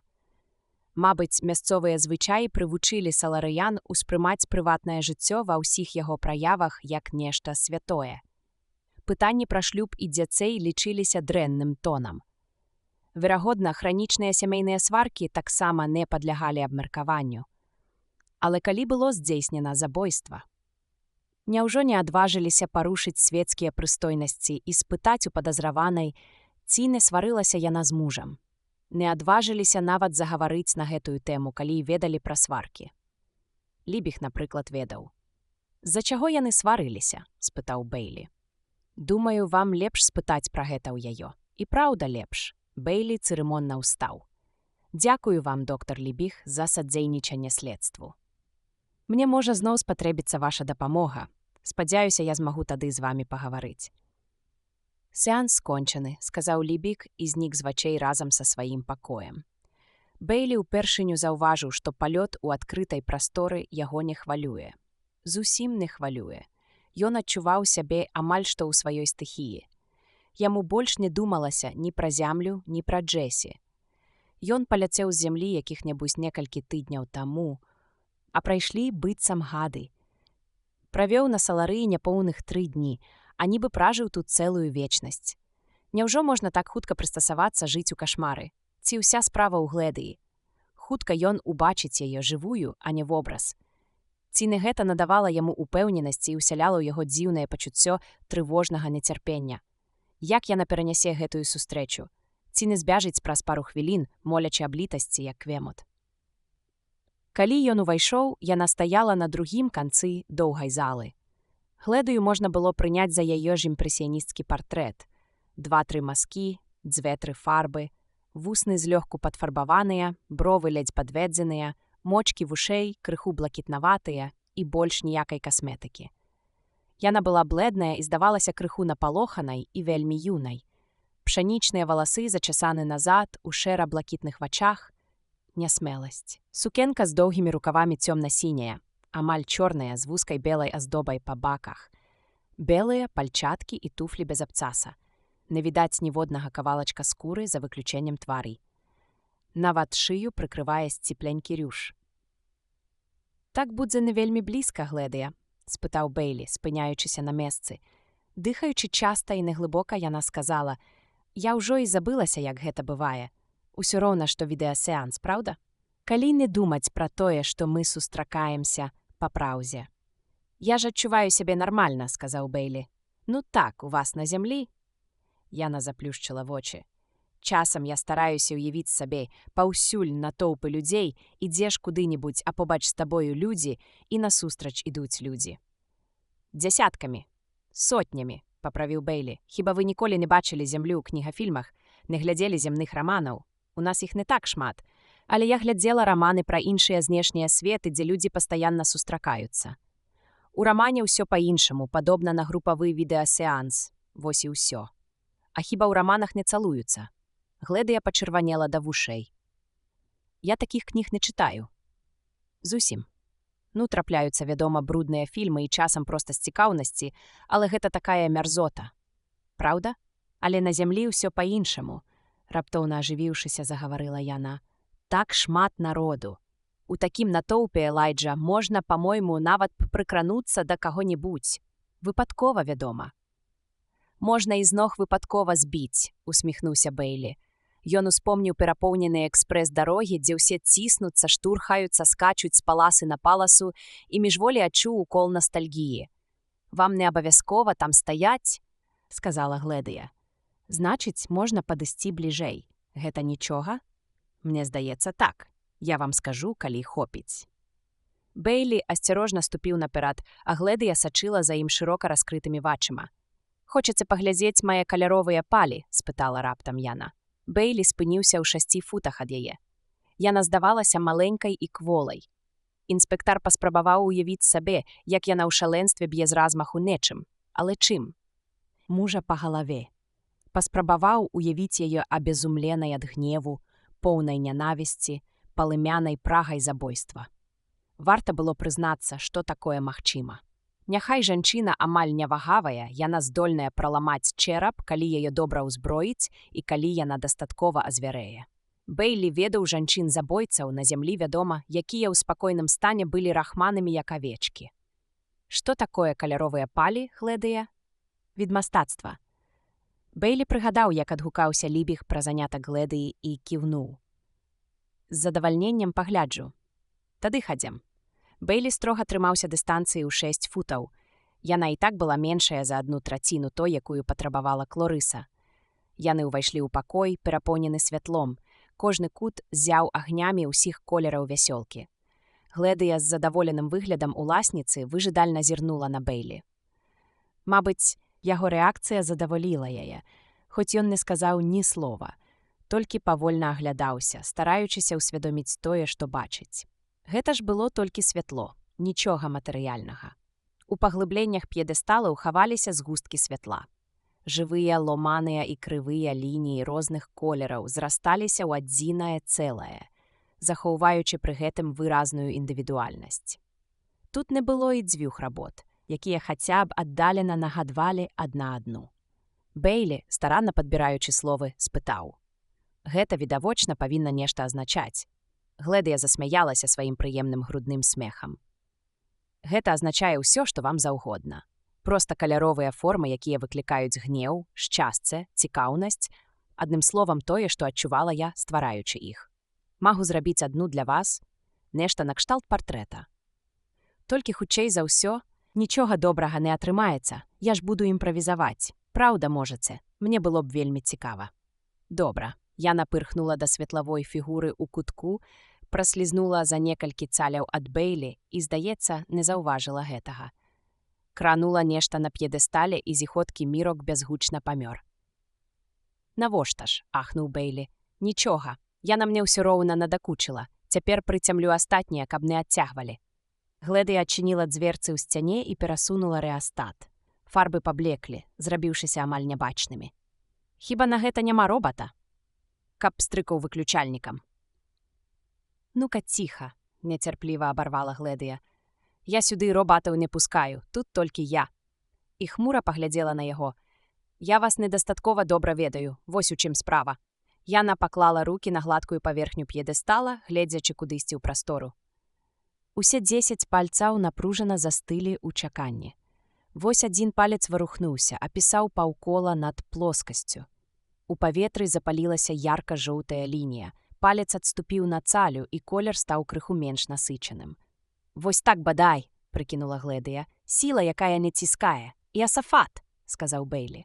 «Вы не пакрыўдзіліся». Яна ўзняла абедзве рукі, і жоўты зігзаг нібы набыў аб'ём і ўстойлівасць. «А ніяк. Але што ж гэта? Як вы гэта робіце?» «Цяжка растлумачыць», – задумліва сказала Гледыя. «Тым больш, што я сама не вельмі разумею. Кажуць, гэта разнавіднасць аптычнага падману. Устанаўліваюцца сілавыя палі на розных узроўнях энергіі. Яны уласна уяўляюць сабой экструзію гіперпрасторы і не валодаюць уласцівасцямі звычайнай прасторы. Чалавечае вока бачыць розныя адценні святла ў залежнасці ад узроўню энергіі. Колеры і адценні ўзнікаюць ад цяпла маіх пальцаў, якое ўздзейнічае на пэўныя кропкі п'едэстала. Унутры кожнага п'едэстала размешчаны адчувальныя элементы. А калі я прыкладу палец? Бэйлі ступіў наперад, і Гледыя пасунулася ў бок. Ён з асцярогай прыклаў палец да п'едэстала і адчуў лёгкі штуршок. «Смялей, Элайджа, падыміце палец». Бэйлі паслухаўся, і ў паветры, зацямніўшы жоўтую лінію, вырас брудна-шэры светлавы зубец. Бэйлі рэзка адхапіў палец, і Гледыя засмяялася, але тут жа падавіла смех. «Дарэмна я смяюся. Гэта вельмі цяжка. Нават для тых, хто доўга навучаўся». Яна зрабіла хуткі рух рукой, якога Бэйлі не ўлавіў. Створаны ім кашмар знік, а жоўтая светлавая фігура аднавілася ў ранейшай чысціні. «А вы як навучыліся?» «Проста спрабавала, зноў і зноў. Ведаеце, гэта ж новае мастацтва, і толькі 1-2 чалавекі па-сапраўднаму ўмеюць». «І вы найлепшыя», — абвясціў Бэйлі. «На саларыі ўсе альбо адзіныя, альбо найлепшыя, альбо тое і другое разам. Нічога смешнага тут няма. Многія мае работы здымаюцца на плёнку. Я ладзіла выставы». Яна ўзняла падбародак, не хаваючы гонару. «Працягнем ваш партрэт». Яна зноў варухнула пальцамі і стварыла некалькі ломаных ліній. Пераважным колерам быў блакітны. «Такой мне бачыцца зямля», — сказала яна, прыкусіўшы губу. «Яна заўсёды ўяўлялася мне блакітнай. Усе гэтыя людзі і сустрэчы. Нашы зносіны хутчэй ружовыя, як вам здаецца?» «Іасафат, я не ўмею ўяўляць сабе такія рэчы ў колеры». «Так?» — рассеяна сказала яна. «Вось вы часам кажаце іасафат, і гэта як ліловы шарык. Як ліловая кропелька, таму што зрываецца заўсёды нечакана. Кап. Вось так». І кропелька заззяла ў цэнтры кампазіцыі. А ў завяршэнне вось. І Гледыя заключила фігуру ў маркотны цьмяны грыфельна-шэры куб. Узор няярка прасвечваўся скрозь яго, быццам скрозь турэмныя сцэны. Бэйлі стала сумна, нібы яго самога адгарадзілі ад чагосьці мілага сэрцу. «Навошта вы так? Але ж гэта сцэны вакол вас, і ўнутры тое, што перашкаджае вам выйсці вонкі, трымае вас у 4 сцэнах. Вы там, унутры, хіба не зразумела». Бэйлі разумеў, але не ўхваляў. «Гэтыя сцэны не такія ўжо і моцныя», — сказаў ён. «Сёння я выходзіў. Праўда? І як вы сябе адчувалі? Як вы пры сустрэчы са мной?» Бэйлі не ўпусціў выпадку ўкалоць. «Непрыемна, але цярпець можна. А вы не хочаце выйсці цяпер? Пагуляць са мной?» Бэйлі ледзь не выпаліў. «Іасафат не. Я яшчэ ні разу не гуляла з жывым чалавекам. Яшчэ светла і надвор'е добрае». Бэйлі паглядзеў на свой партрэт. «А калі я пайду, вы прыберацэ гэтае шырае?» «Паглядзім на вашыя паводзіны», — усміхнулася яна. І партрэт застаўся ў пакоі, працягваючы трымаць палонную душу Бэйлі ў шэрых сцэнках горада. Бэйлі здрыгануўся. Яго крануў ветрык, у якім была прахалода. «Замерзлі?» — спытала Гледыя. «Раней так не было. Набліжаецца вечар, але ж пакуль не холадна. Хочаце апрануцца цяплей? Робат прынясе паліто». Не трэба». Яны пайшлі наперад па вузкай брукаванай сцяжынцы. «Гэта тут вы гулялі з доктарам Лібігам?» «О, не. Мы гулялі ў палях, дзе толькі зрэдку сустракаюцца адзінокія робаты і можна слухаць прыроду. Цяпер мы будзем трымацца бліжэй да дома на ўсялякі выпадак». «На выпадак чаго? Раптам вы захочаце вярнуцца. Або вам надакучыць маё таварыства». «Яно мяне не турбуе», — нервова сказала Гледыя. Уверсе ціха шамацела лістота. Усё навокал залівалі жаўцізна і зеляніна. Цені асабліва займалі Бэйлі. Адзін упаў якраз перад ім, дакладна як чалавек, і пачаў жудасна тузацца ў такт яго крокам, нібы перадражніваючы. Бэйлі, вядома, чуў пра цені і ведаў, што гэта такое, але ў роўным, рассеяным святле гарадоў ніяк ніколі іх не назіраў. Ён ведаў, што ззаду свяціць саларыянскае сонца. Ён пазбягаў глядзець на яго, але ведаў, што яно там. Прастора была велізарнай, пустэльнай, але Бэйлі адчуў, што яго цягне туды. Ён уявіў сабе, як ідзе па планеце, а вакол прасцяг на 1000 міль і светлавых гадоў. Чаму думка пра адзіноту так вабіла яго? Ён імкнуўся да адзіноты. Яму хацелася на зямлю, у цяпло і людскасць гарадоў, але вобраз горада выслізгваў ад яго. Ён маляваў сабе Нью-Йорк, шум і натоўп, але бачыў уяўным зрокам ціхую, што вее прахалодай саларыю.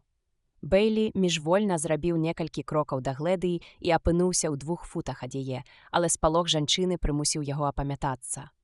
«Прашу прабачэння», — сказаў ён і адступіў. «Нічога, пойдзем сюды.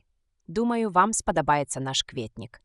Яна паказвала ў бок, супрацьлеглы сонцу, і Бэйлі моўчкі пайшоў за ёй. «Крыху пазней летам тут будзе цудоўна», — казала Гледыя.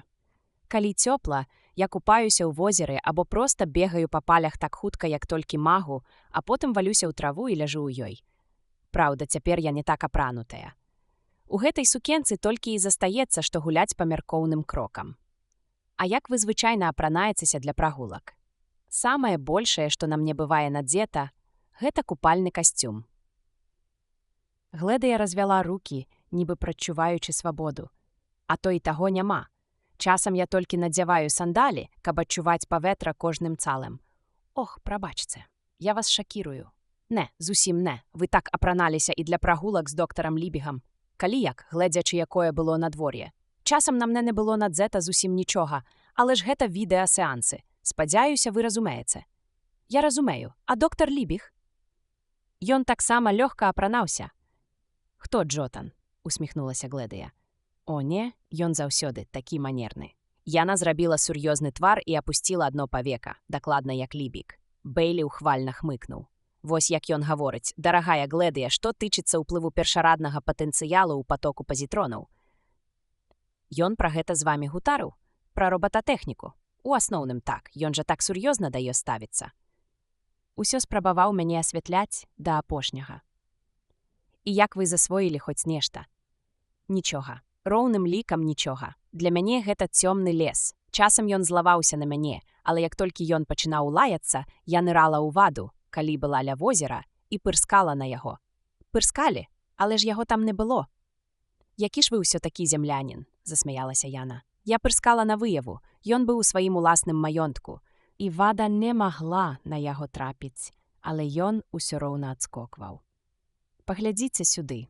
Яны выйшлі з-пад дрэў на лугавіну, пасярод якой размяшчаўся дэкаратыўная сажалка. Лугавіну перасякалі выкладзеныя цэглаю сцяжынкі, і паўсюль пышна, але ў строгім парадку раслі кветкі.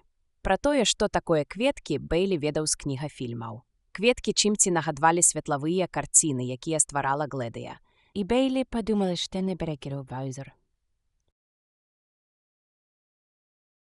Ён асцярожна памацаў адну кветку і паглядзеў вакол. Пераважалі чырвоныя і жоўтыя тоны. Азіраючыся, Бэйлі выпадкова зірнуў на сонца. «Якое яно нізкае!» — заклапаціўся ён. Хутка вечар. Гледыя пабегла да сажалкі і села на каменную лаўку ля вады. «Ідзіце сюды!» — памахала яна Бэйлі. «Можаце пастаяць, калі не хочацца сядзець на камені». Бэйлі павольна падышоў. «Яно кожны дзень апускаецца так нізка?» — спытаў ён і тут жа прыкусіў язык. «Раз планета круціцца, значыць, сонца ранкам і вечарам павінна стаяць нізка. Толькі апоўдні яно стаіць высока». Але вобраз, які ўрэзаўся яму ў мазгі, было не так лёгка змяніць. Інспектар ведаў, што бывае ноч, ён ужо адчуў яе. Уначы ўся тоўшча планеты надзейна засланяе чалавека ад сонца. Ведаў, што бываюць аблокі і што іх шэры пласт хавае самае страшнае. Але ў мазгах трымалася карціна сонца, што палае высока ў небе. Ён азірнуўся цераз плячо, і ў вачах на міг успыхнула. Цікава, ці далёка дом, калі ён вырашыць вярнуцца. Гледыя паказала яму на другі канец лаўкі. «Ці не блізка?» — спытаў ён. Яна выцягнула рукі далонямі ўверх. «Я пачынаю прывыкаць. Праўда». Ён сеў да ёй тварам, каб не бачыць сонца. Гледыя перагнулася назад да вады і сарвала маленькую кветку ў форме чашы, жоўтую звонку і белую ў сярэдзіне, зусім не яркую. Гэта мясцовая расліна, а большасць кветак родам з зямлі. Калі Гледыя асцярожна працягнула кветку Бэйлі, з адарванага сцябла закапала вада. Бэйлі таксама асцярожна падставіў далонь. «Вы яе забілі», — сказаў ён. «Гэта ж толькі кветка, іх тут тысячы». Раптам Гледыя выхапіла кветку проста з-пад пальцаў Бэйлі, вочы яе бліснулі. «Або вы думаеце, што калі я сарвала кветку, то магу забіць і чалавека?» «Нічога такога я не думаю. прымірэнча сказаў Бэйлі. Можна паглядзець. Наогул Бэйлі не хацелася чапаць кветку. Яна расла ў мокрым грунце, і на ёй яшчэ засталося крыху бруду. І як толькі гэтыя людзі, што так старанна пазбягаюць кантактаў з зямлянамі і нават адно з адным, спакойна бяруць у рукі звычайны бруд. Але ён усё-такі ўзяў кветку двума пальцамі і разгледзеў яе. Чашачка складалася з некалькіх пялёсткаў, тонкіх і амаль празрыстых, што мацаваліся да агульнага цэнтра. У сярэдзіне чашачкі было белае ўздуцце, вільготнае, з аблямоўкай з чорных валаскоў, што ледзь трапяталі на ветры. «Адчуваецца, як пахне?» – спытала Гледыя. Бэйлі адразу ўлавіў пах, панюхаў і сказаў жаночымі духамі. Сапраўдны зямлянін у захапленні запляскала ў далоні Гледыя. «Вы хочаце сказаць, духі пахнуць кветкамі?» Бэйлі сумна кіўнуў. Знаходжанне на паветры стаміла яго. Цені рабіліся ўсё даўжэйшымі, і пейзаж рабіўся ўсё больш змрочным. Але ён вырашыў не здавацца. Ён хацеў, каб зніклі шэрыя сцэны, што хаваюць яго партрэт. Хай гэта данкіхоцтва, але хай так і будзе. Гледыя забрала ў Бэйлі кветку, якую той ахвотна вярнуў, і стала павольна абрываць пялёсткі. «Напэўна, усе жанчыны пахнуць па-рознаму?» – спытала яна. «Залежыць ад духоў», – абыякава адказаў Бэйлі. «Падумаць толькі, як блізка трэба быць, каб адрозніваць пахі. Я не карыстаюся духамі, таму што блізка нікога не бывае. Вось толькі цяпер вы, але вам, напэўна, часта даводзілася нюхаць духі, бо ваша жонка на зямлі заўсёды побач з вамі». Насупіўшыся, Яна засяроджана тузала кветку. Не заўсёды, не кожную хвіліну, але амаль заўсёды. І калі вы толькі захочаце. «Чаму доктар Лібіг так упарта навучаў вас робататэхніцы, як вы думаеце?» – перапыніў Бэйлі. Ад кветкі засталася толькі сарцавіна са сцяблом. Гледыя пакруціла яе паміж пальцамі і швырнула ў сажалку. Кветка на міг затрымалася на паверхні і патанула. «Здаецца, хацеў, каб я стала яго асістэнткай. Ён сам так сказаў, Гледыя?» У самым канцы Элайджа, напэўна, ужо страціў цярпенне. Ва ўсякім разе ён спытаў у мяне, ці не будзе мне цікава заняцца робататэхнікай. Я яму натуральна сказала, што нічога больш нуднага не ўяўляю. Ён моцна раззлаваўся. І пасля гэтага больш з вамі не гуляў. А ведаеце, бадай так і ёсць. Я, напэўна, закранула яго пачуцці. Але што я магла зрабіць? Значыць, пра вашы сваркі з доктарам Дэльмарам вы расказалі яму раней. Яна моцна сціснула кулакі і ўся застыла, злёгку схіліўшы галаву на бок. «Пра якія яшчэ сваркі?» – спытала яна ненатуральна высокім голасам. «Пра вашы з мужам. Наколькі я разумею, вы ненавідзелі яго». Твар Гледыі перакрывіла грымаса, ён пайшоў плямамі. «Хто гэта вам сказаў? Джотан?» Колькі лютасці ў яе позірку. «Так, доктар Лібіг згадаў пра гэта, і я лічу, што ён не хлусіў».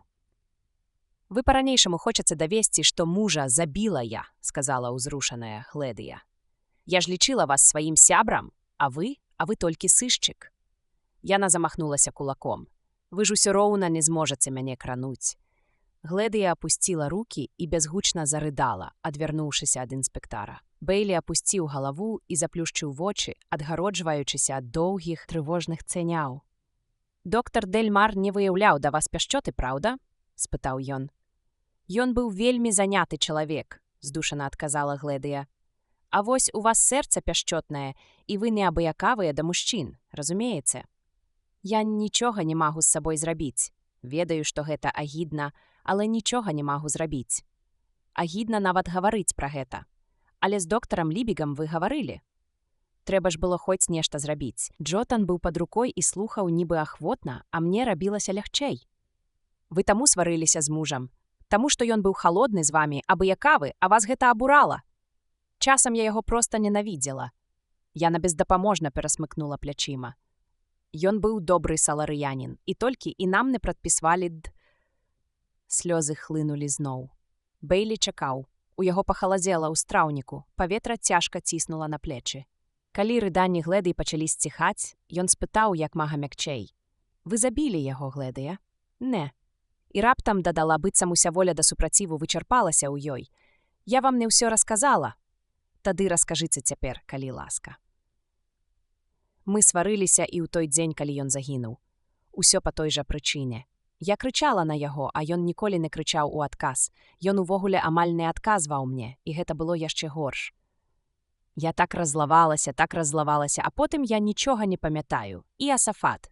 Бэйлі злёгку хіснула, і ён уперся вачыма ў бяспечны камень лаўкі. Гэта, значыць, як не памятаеце. Ну, ён быў мёртвы, я закрычала. Прыйшлі робаты.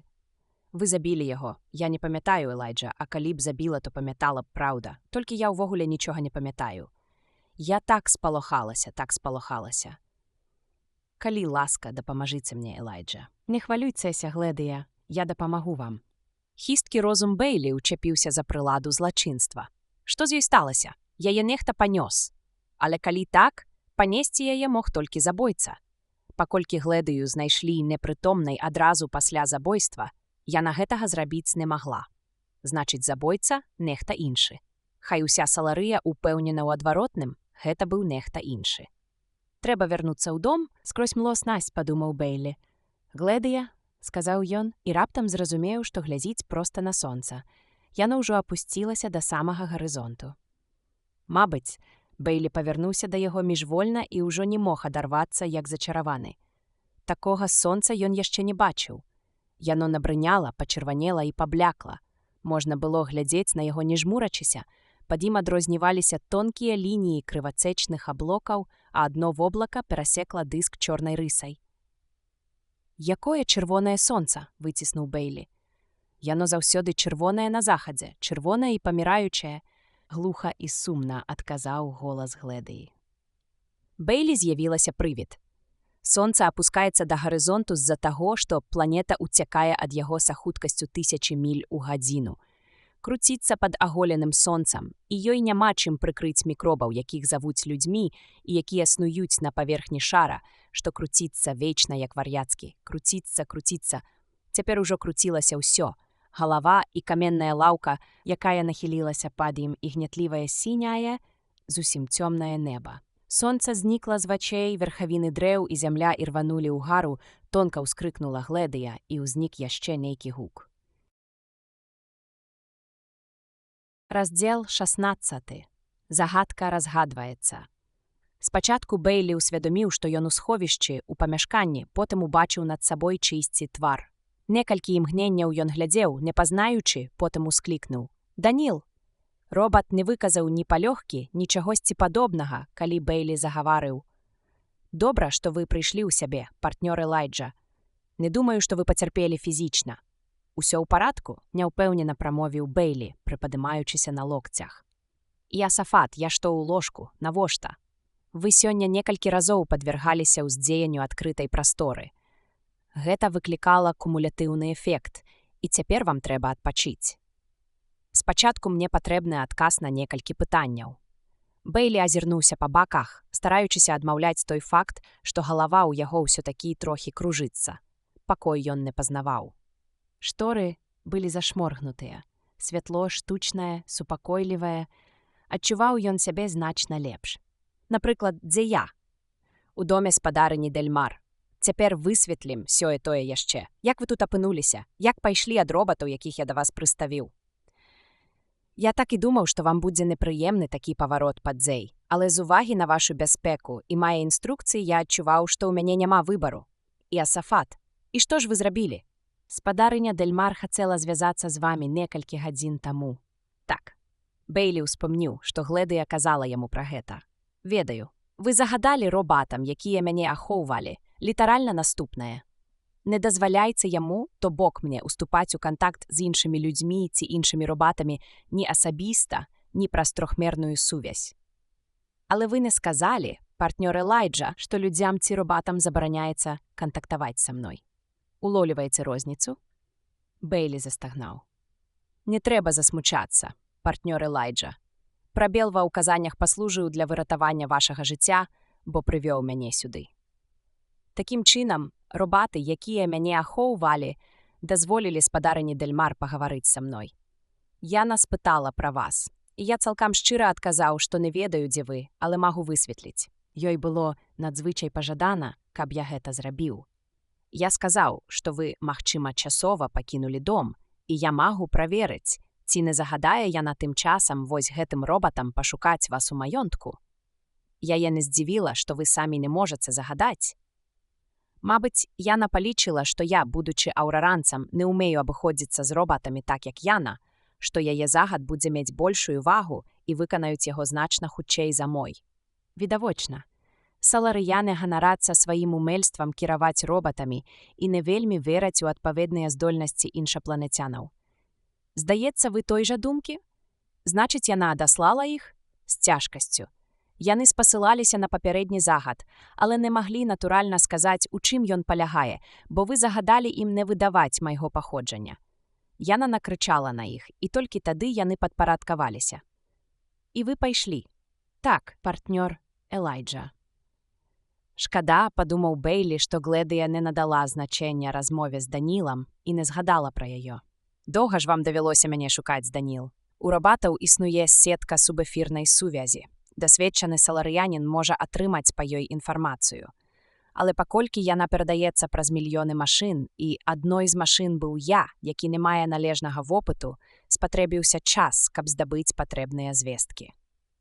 Прайшло больш за гадзіну, перш чым я даведаўся, дзе вы знаходзіцеся, і дарэмна страціў час, з'явіўшыся на месца працы доктара Дельмара, калі вас там ужо не было.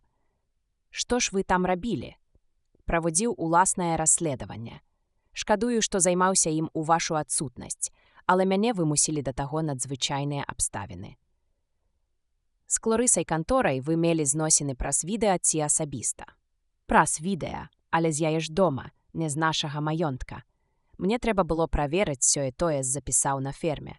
У звычайнай сітуацыі я задаволіўся б відэа, але мне нязручна было заставацца ў нашай рэзідэнцыі, паколькі тыя трое робатаў ведалі, хто я такі, і маглі ў любы момант зноў узяць мяне пад варту.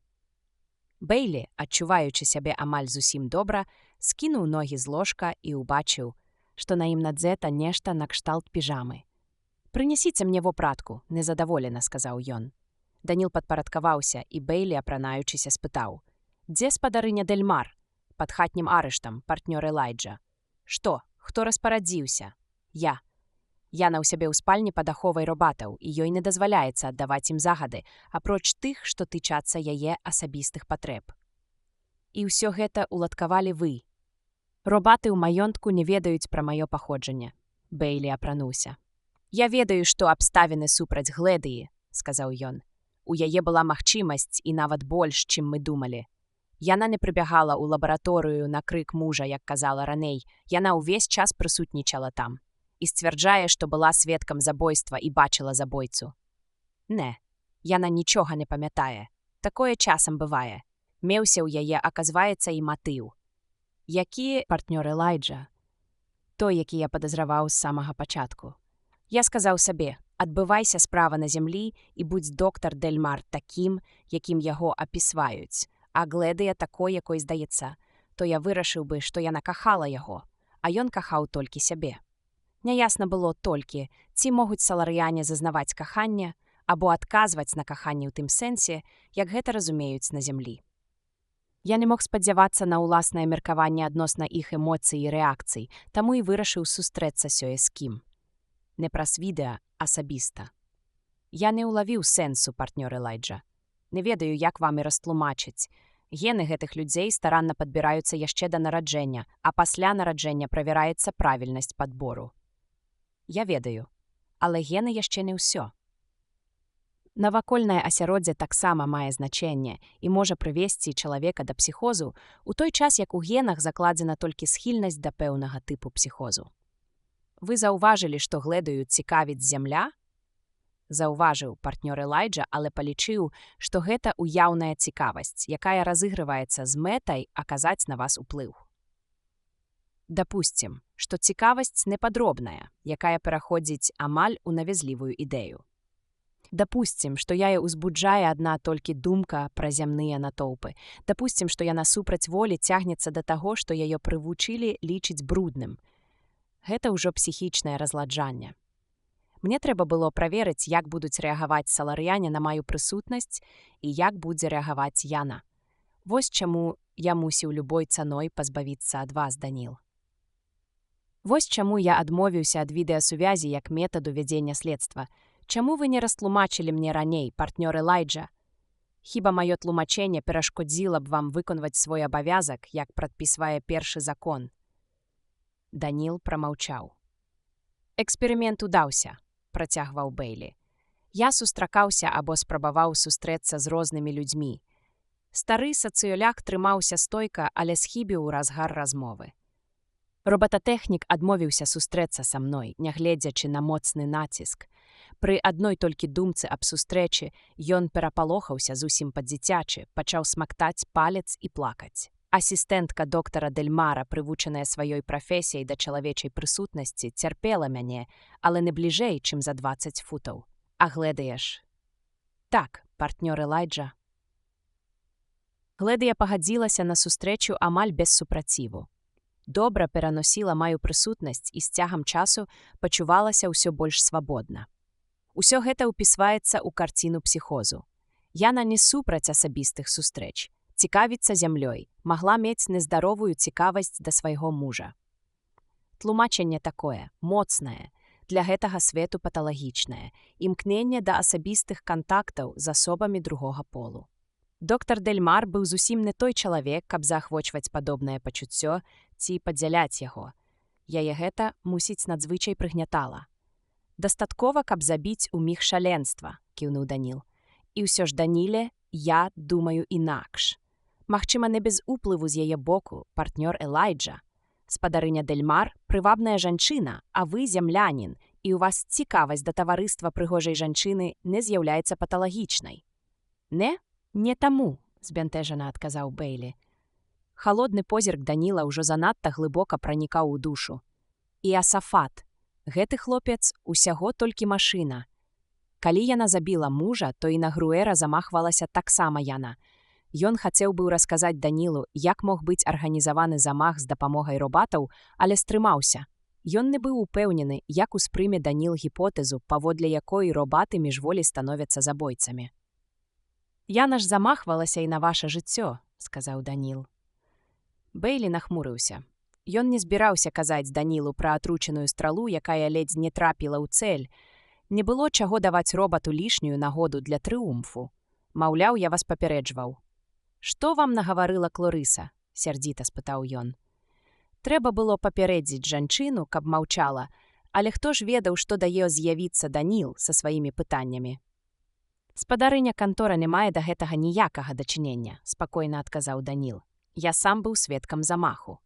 «Але вас жа там не было», – збянтэжыўся Бэйлі. «Я падхапіў вас у апошні момант і прынёс сюды гадзіну таму». «Пра што вы?» «Хіба вы не памятаеце, партнёр Элайджа? Забойства было задумана амаль бездакорна. Бо гэта спадарыня Дельмар прапанавала вам выйсці на паветра? Я не прысутнічаў пры вашай размове, але адчуваю, што не памыляюся. Так яна. Можа быць, нават чымсьці выманіла вас з дому». Бэйлі падумаў пра свой партрэт, пра шэрыя сцэны вакол яго. Няўжо гэта быў тонкі псіхалагічны ход? Няўжо саларыянка здольная настолькі глыбока інтуітыўна зразумець псіхалогію зямляніна? «Не», – адказаў ён, – «але яна прапанавала пайсці да дэкаратыўнай сажалкі і пасядзець ля вады?» «Ну так». «Вам не здаецца, што яна назірала за вамі, адзначаючы, як вам робіцца ўсё горш?» Пару разоў яна спытала, ці не хачу я вярнуцца ў дом.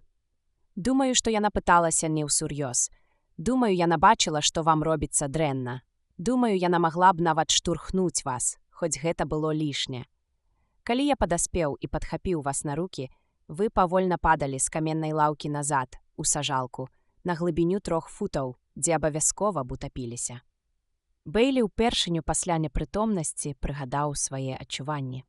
«І Асафат, больш за тое», – бясстрасна працягваў Даніл.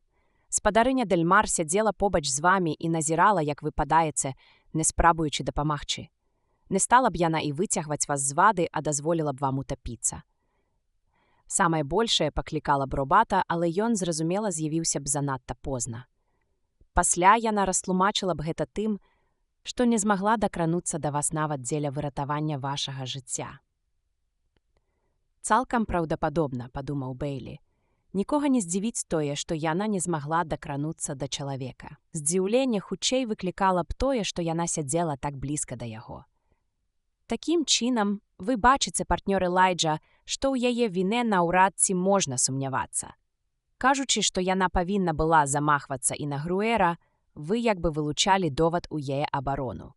Цяпер вы бачыце, што ваша абарона абярнулася абвінавачаннем. Яна замахвалася і на вас, і на Груэра па адной і той жа прычыне, каб прыбраць людзей, якія занадта настойліва расследуюць першае злачынства. Уся гэтая чарада падзей магла быць і супадзеннем. Адкуль Гледыі было ведаць, як паўплывае на мяне адкрытая прастора? Яна вывучала зямлю і ведала асаблівасці зямлян. Я запэўніў яе, што ўжо выходзіў сёння і пачынаю прывыкаць. Ёй не варта было вас слухаць. Бэйлі стукнуў кулаком па далоне. Паслухаць вас, дык яна наскрозь ілжывая і падступная. Не гадзіцца, Даніл, і я вам не веру. Урэшце рэшт, мы нікога не можам абвінаваціць у забойстве, пакуль не знойдзем тлумачэння адсутнасці прылады забойства. Даніл пільна паглядзеў на земляніна. Я магу растлумачыць і гэта, партнёр Элайджа. Як? Аслупянеў Бэйлі. Калі памятаеце, партнёр Элайджа, вы разважалі наступным чынам. Калі забойца спадарыня Дэльмар, тады зброя, чым бы яна ні паслужыла, мусіла застацца на месцы злачынства. Робаты, якія з'явіліся амаль адразу ж, не знайшлі нічога падобнага. Значыць, зброю занеслі. Значыць, яе занёс забойца. Значыць, забойца не спадарыня Дэльмар. Правільна? Правільна. Дык вось было месца, дзе робаты не шукалі. Дзе? Там, дзе ляжала спадарыня Дэльмар пад ёю. Яна ўпала, страціўшы прытомнасць ад хвалявання і ўзрушэння. А можа быць, і ад жаху перад учыненым, і зброя апынулася пад яе цэлам. Тады яе выявілі б адразу, як толькі паднялі яе. Цалкам правільна, але робаты яе не паднімалі. Яна сама казала ўчора за абедам, што доктар Тул загадаў робатам падкласці ёй пад галаву падушку і пакінуць у спакоі. Першым да яе дакрануўся сам доктар Тул, калі прыбыў у маёнтак. Ну і што? Тут узнікае новая верагоднасць, партнёр Элайджа. Забойцам была спадарыня Дэльмар. Зброя заставалася на месцы злачынства, але доктар Тул занёс яе і знішчыў, каб выратаваць спадарыню Дэльмар. Бэйлі, які наладзіўся, быў пачуць нешта сапраўды каштоўнае, пагардліва заўважыў, дасканалая бязглуздзіца. З якой ласкі доктару Тулу было знішчаць прыладу забойства? Па вельмі простай прычыне. Памятаеце, спадарыня Дэльмар казала, «Ён лечыць мяне з дзяцінства і заўсёды быў такі добры і мілы». Я задаўся пытаннем, ці няма ў доктара прычыны ставіцца да яе з асаблівай увагай. Таму я і прагледзеў запісы на дзіцячай ферме, і мая здагадка пацвердзілася. Што пацвердзілася? Доктар Алтым Тул, бацька Гледыі Дэльмар, і больш за тое ён ведае пра гэта. Бэйлі не мог не верыць робату і вельмі засмуціўся, што не ён сам, а Эр. Даніл Аліва ўстанавіў гэтую немалаважную акалічнасць. Зрэшты, гіпотэза робата патрабавала праверкі. «Вы гаварылі з доктарам Тулам?» – спытаў ён. «Так, і яго таксама змясціў пад хатні арышт. Што ён кажа? Ён прызнаўся, што з'яўляецца бацькам спадарыні Дэльмар. Я прад'явіў яму рэгістрацыйны запіс і адзнакі пра тое, што ён цікавіўся яе здароўем, калі яна была дзіцём. Як лекар, ён карыстаўся ў гэтых адносінах большай свабодай, чым любы іншы саларыянін. А чаму ён цікавіўся яе здароўем? Я высветліў, партнёр Элайджа. Ён быў ужо стары, калі яму выдалі дадатковы дазвол на дзіця, і галоўнае ў тым, што яму ўдалося даць гэтаму дзіцяці жыццё. Доктар лічыць, што абавязаны тым сваім генам і фізічнаму здароўю і, здаецца, ганарыцца вынікам больш, чым тут прынята.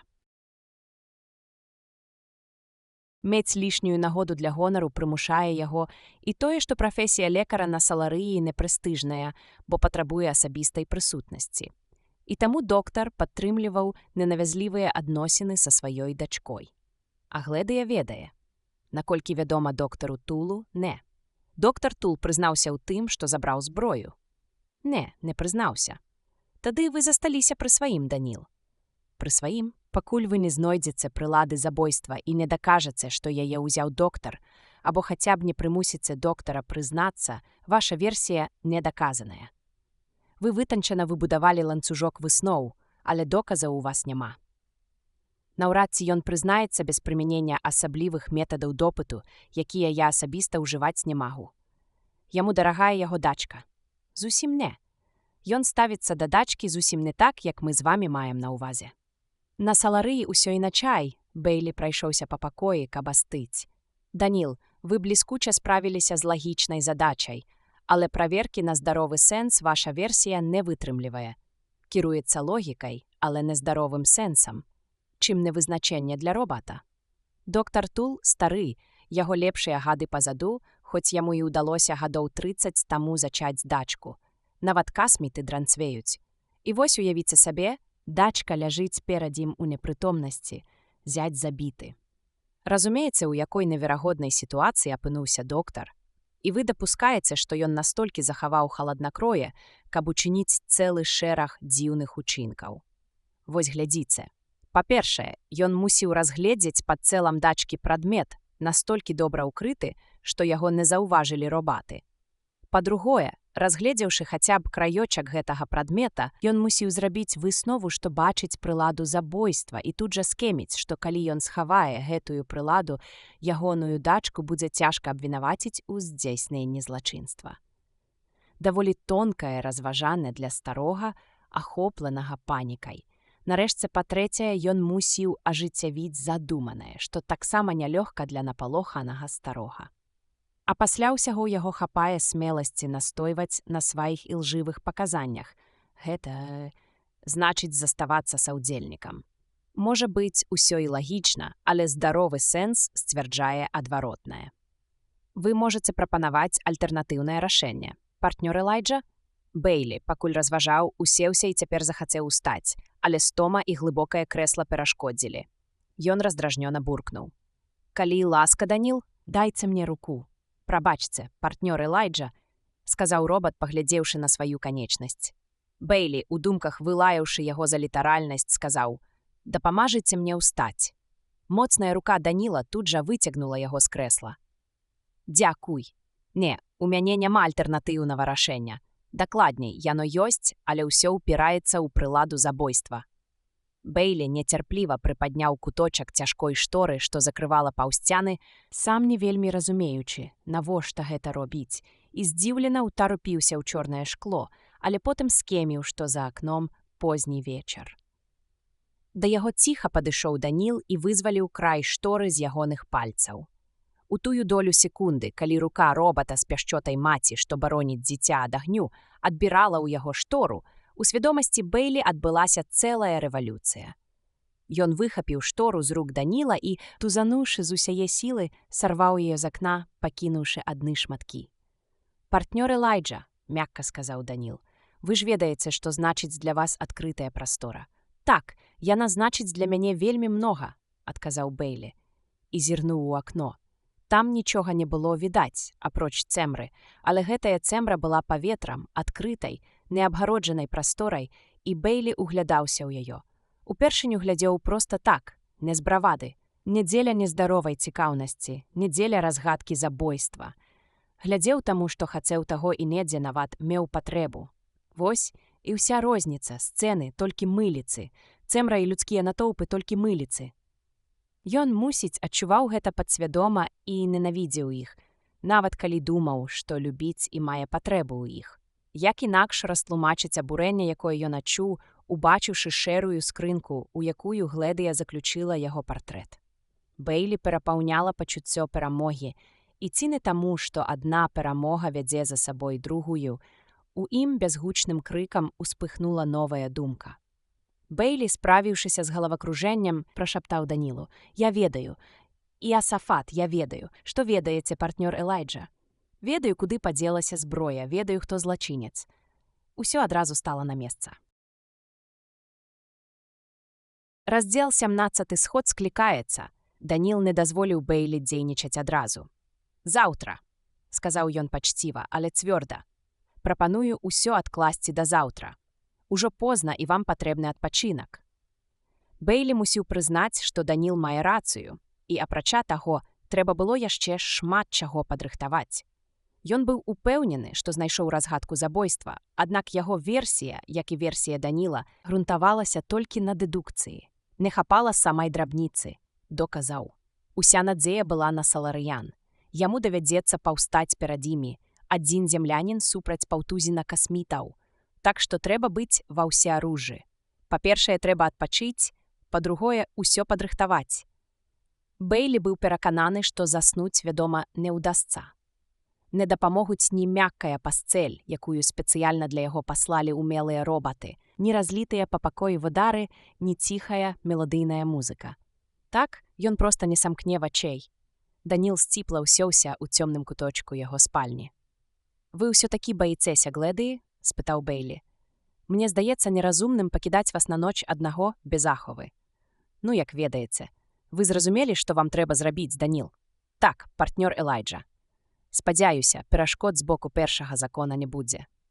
Мяне крыху непакоіць сход, які вы хочаце правесці. Вы ж возьмеце з сабой зброю, паклапоціцеся пра сваю бяспеку. Так, абавязкова». Даніл выпусціў уздых палёгкі да таго чалавечы, што Бэйлі напружыў зрок, спрабуючы разгледзець у змроку выраз тварі робата. «Я знаходжу, што людзі не заўсёды павозяць сябе лагічна», – сказаў Даніл. «Нам бы таксама не пашкодзілі 3 законы, але я рады, што ў нас іх няма». Бэйлі ўтаропіўся ў столь. Ад Даніла залежала многае, і ўсё ж Бэйлі мог адкрыць яму толькі малую частку праўды. Робаты занадта залежныя. Планета Аўрора мела падставы выбраць сваім прадстаўніком робата. Аднак аўраранцы ўсё ж далі маху. У робатаў ёсць свае межы. Так ці інакш, калі ўсё пройдзе добра, праз 12 гадзін яго місія скончыцца. А праз 24 гадзіны ён зможа вылецець на зямлю, каб прынесці туды Назею. Дзіўную Назею. Ва ўласнае адкрыццё ён і сам верыў з цяжкасцю, але ў ім ёсць выйсце для зямлі. Мусіць быць. Зямля. Нью-Йорк. Джесі і Бен. Утульнасць, родныя твапы, дом. Бэйлі думаў пра іх засынаючы, але думкі пра зямлю не прынеслі яму звыклага супакаення. Паміж імі гарадамі пралегла адчужанасць. А ў нейкі няўлоўны момант усё змеркла, і ён заснуў. Прачнуўшыся, Бэйлі прыняў душ і апрануўся. Фізічна ён быў зусім бадзёры, але адчуваў няўпэўненасць у сабе. Не таму, што ўласныя высновы падаліся яму менш пераканаўчымі ў бляклым ранішнім святлене, няўпэўненасць выклікалася хутчэй будучай сустрэчай з саларыянамі. Ці разабраўся ён у іх нарэшце, ці так і будзе дзейнічаць усляпую. Гледыя з'явілася першай. Ёй гэта было прасцэй, яна ж карысталася ўнутранай сувяззю. Бледная і замкнёная, апранутая ў белую сукенку, яна была халодная, як статуя. Паўстаўшы перад Бэйлі, яна кінула на яго бездапаможны позірк. Бэйлі ласкава ўсміхнуўся ёй, яна нібы прыабадзёрылася. Адзін за адным пачалі з'яўляцца іншыя ўдзельнікі сустрэчы. Услед за Гледыяй паўстаў Атлбіш, намеснік дырэктара службы бяспекі, стройны і фанаберысты, з неўхваляльна выпнутым цяжкім падбароддзям. За ім робататэхнік Лібіг, сярдзіты і нецярплівы. Апушчанае века час ад часу тузаецца.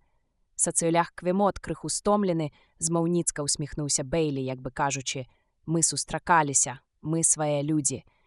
Клорыса Кантора, здавалася, адчувала сябе няёмка ў кампаніі іншых. Убачыўшы Гледыю, яна гучна фыркнула і утаропілася ў столь.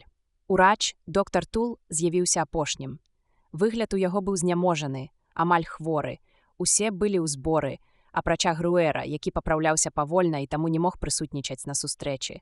«Што ж, давядзецца абысціся без яго», – падумаў Бэйлі. Усе ўдзельнікі сустрэчы былі ў афіцыйных касцюмах і сядзелі ў шчыльна заштораных пакоях. Даніл добра ўсё арганізаваў. Бэйлі горача спадзяваўся, што ён гэтак жа добра справіцца і з астатняй часткай сваёй задачы. Інспектар пераводзіў позірк з аднаго касміта на другога. Сэрца ў яго глуха калацілася. Яны глядзелі на земляніна з розных пакояў, і ад рознага асвятлення, рознай мэблі, розных сцэн рабіла ў вачах. «Я хачу разгледзець забойства доктара Дэльмара», – пачаў Бэйлі. «З пункту гледжання матыву, магчымасці і сродкаў, менавіта ў такім парадку». «Гэта надоўга», – перабіў Атлбіш. «Усё можа быць», – адрэзаў Бэйлі. «Мяне выклікалі сюды расследаваць забойства. Гэта мая праца і мая прафесія. Мне лепш ведаць, што трэба рабіць. Не давай ім спуску, падумаў ён, іначай нічога не выйдзе. Прыгнятай іх, прыгнятай. І працягваў, стараючыся падбіраць словы больш жорсткія і больш з'едлівыя. Пачнём з матыву. Матыў, па-свойму, самы цяжкі этап следства. Магчымасць і сродкі, паняцці аб'ектыўныя і лёгка пацвярджаюцца фактамі. Матыў жа паняцце суб'ектыўнае. Ён можа быць вядомы навакольным. Напрыклад, помста за публічную знявагу, а можа быць і зусім невядомы. Скажам, ірацыянальная нянавісць, якую стрыманы чалавек нікому не адкрывае. Дык вось, амаль усе вы ў размовах са мной заявілі, што лічыцца вінаватай Гледыю Дель Мар. Іншых падазрэнняў ні ў кога не было. Ці меўся ў Гледыі матыў? Доктар Лібік назваў яго. Ён сказаў, што Гледыя часта сварылася з мужам, і Гледыя сама прызналася мне, што гэта праўда. Шаленства, выкліканае сваркай, безумоўна, можа штурхнуць чалавека на забойства. Выдатна, але пытанне ў тым, ці толькі ў адной Гледыі быў матыў. Напрыклад, доктар Лібік. Робататэхнік так і падскочыў, потым тыцнуў у Бэйлі пальцам. «Асцярожней, зямлянін!» «Я толькі тэарэтызую», – холадна сказаў Бэйлі. «Вы, доктар Лібіх, працавалі з доктарам Дель Марам над новымі мадэлямі робатаў. Вы найлепшы спецыяліст па робататэхніцы на Саларыі. Вы самі так сказалі, і я вам веру». Лібіх усміхнуўся, не хаваючы сваёй паблажлівасці. «Але я чуў», – працягваў Бэйлі, што доктар Дель Мар збіраўся парваць з вамі за некаторых вашых учынкаў, якіх не ўхваляў. Гэта хлусня. Хлусня. Хто ведае? А калі праўда? Чым не матыў, пазбавіцца ад яго, пакуль ён не нанёс вам публічнай знявагі. Мне здаецца, вам нялёгка было б перанесці падобнае. Цяпер вы, спадарыня кантора, хутка працягнуў Бэйлі, не даўшы Лібігу запярэчыць. Смерць доктара Дель Мара зрабіла вас вядучым фотоінжынерам. Вы атрымалі адказную пасаду. Праведнае неба, ды мы ж ужо абмяркоўвалі гэта, сярдзіта крыкнула Кларыса. Ведаю, але тым не менш ваш матыў таксама варта прыняць пад увагу. Што да доктара Квемота, ён пастаянна гуляў з доктарам Дель Марам у шахматы. Можа быць, яго злавалі за надта частыя пройгрышы. Пройгрыш у шахматы наўрад ці можа служыць матывам для забойства. Інспектар, спакойна заўважыў сацыёлях, залежыць ад таго, наколькі сур'ёзна вы ставіцеся да гульні. Матыў, які для забойцы засланяе ўвесь свет, іншым можа падацца зусім нязначным. Зрэшты, справа не ў гэтым. Я толькі стараўся паказаць вам, што аднаго матыву недастаткова. Матыў мог быць у любога, асабліва для забойства такога чалавека, як доктар Дель Мар. «Што вы хочаце сказаць?» – абурана, спытаў Квемот. «Толькі тое, што доктар Дель Мар быў добры саларыянін. Усе вы самі пра яго так адгукаліся. Ён строга прытрымліваўся саларыянскіх маральных нормаў. Ён быў ідэалам, амаль абстракцыяй. Хто ж мог любіць такога чалавека або хоць бы адчуваць да яго сімпатыю? Чалавек, пазбаўлены недахопаў, толькі прымушае іншых адчуць уласную недасканаласць. Старажытны паэт Тэнісан выказаў гэта так. Той увесь заган, хто зусім без загану. Нельга ж забіць чалавека толькі за тое, што ён занадта добры, нахмурылася Кларыса. Гэта вы так думаеце, адгукнуўся Бэйлі і вярнуўся да перарванага разважання. Доктар Дель Мар раскрыў або думаў, што раскрыў на Саларыі змову, якая ставіла мэтай заваявання галактыкі. Дель Мар хацеў умяшацца, таму людзі, якія ўваходзілі ў змову, маглі палічыць неабходным прыбраць яго. У змове мог складацца хто заўгодна. У тым ліку, вядома, і спадарыня Дель Мар, а таксама і намеснік дырэктара службы бяспекі Корвін Атлбіш. Я, працадзіў той. Ці не вы спрабавалі закрыць следства, стаўшы главой ведамства пасля здарэння з Груэрам? Бэйлі адпіў некалькі глыткоў з пакета, які ўскрыў сам. Ні чалавек, ні робат яго не кранаў, і сабраўся з сіламі. Пакуль што ён цягнуў час і быў удзячны саларыянам за тое, што яны паводзяць сябе ціха. Зрэшты, яны не прывыклі, як зямляне, спрачацца адно за адным і не ўмелі біцца ў рупашную. Разгледзім далей. У каго была магчымасць учыніць забойства.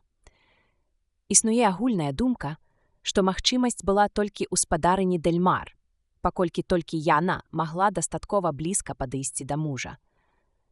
Але ці так гэта? Дапусцім, што нехта іншы адважыўся забіць доктара Дельмара. Няўжо гэтакае адчайнае рашэнне не адсунула б на другі план непрыемную неабходнасць асабістага кантакту? Калі б хто-небудзь з вас задумаў забойства, хіба ён не пагадзіўся б пацярпець некалькі хвілін дзеля таго, каб учыніць яго? Хіба ён не мог прабрацца ў маёнтак Дельмара? Вы не ведаеце, пра што кажаце, зямлянін. Ледзяным тонам перапыніў Атлбіш. Тое, што мог або не мог зрабіць меркаваны злачынец, значэння не мае. Справа ў тым, што сам доктар Дельмар ніколі б не дазволіў наблізіцца да сябе, ужо вы мне паверце. Калі б хто-небудзь надумаў з'явіцца да яго, доктар Дельмар не паглядзеў бы на самае блізкае і старое сяброўства і выгнаў бы гэтага чалавека прэч, а пры неабходнасці паклікаў бы робатаў і загадаў бы вышпурнуць яго. Так, сказаў Бейлі, усё правільна, пры ўмове, што доктар Дельмар зразумеў бы, што бачыць перад сабой жывога чалавека. Што вы кажаце? Здрыгануўшыся, спытаў здзіўлены доктар Тул. Калі вы пасля забойства аказвалі дапамогу спадарыні Дельмар, яна думала, што бачыць вашую выяву, доктар, пакуль вы не дакрануліся да яе. Яна сама казала мне гэта, і я ёй веру. Скажу і пра сябе. Я не прывык да відэакантактаў, і калі па прыбыцці на Саларыю размаўляў з агентам Груэрам, то думаў, што ён насамрэч тут. Калі ж пасля размовы ён знік, я надзвычай здзівіўся. А цяпер абмяркуем адваротную магчымасць.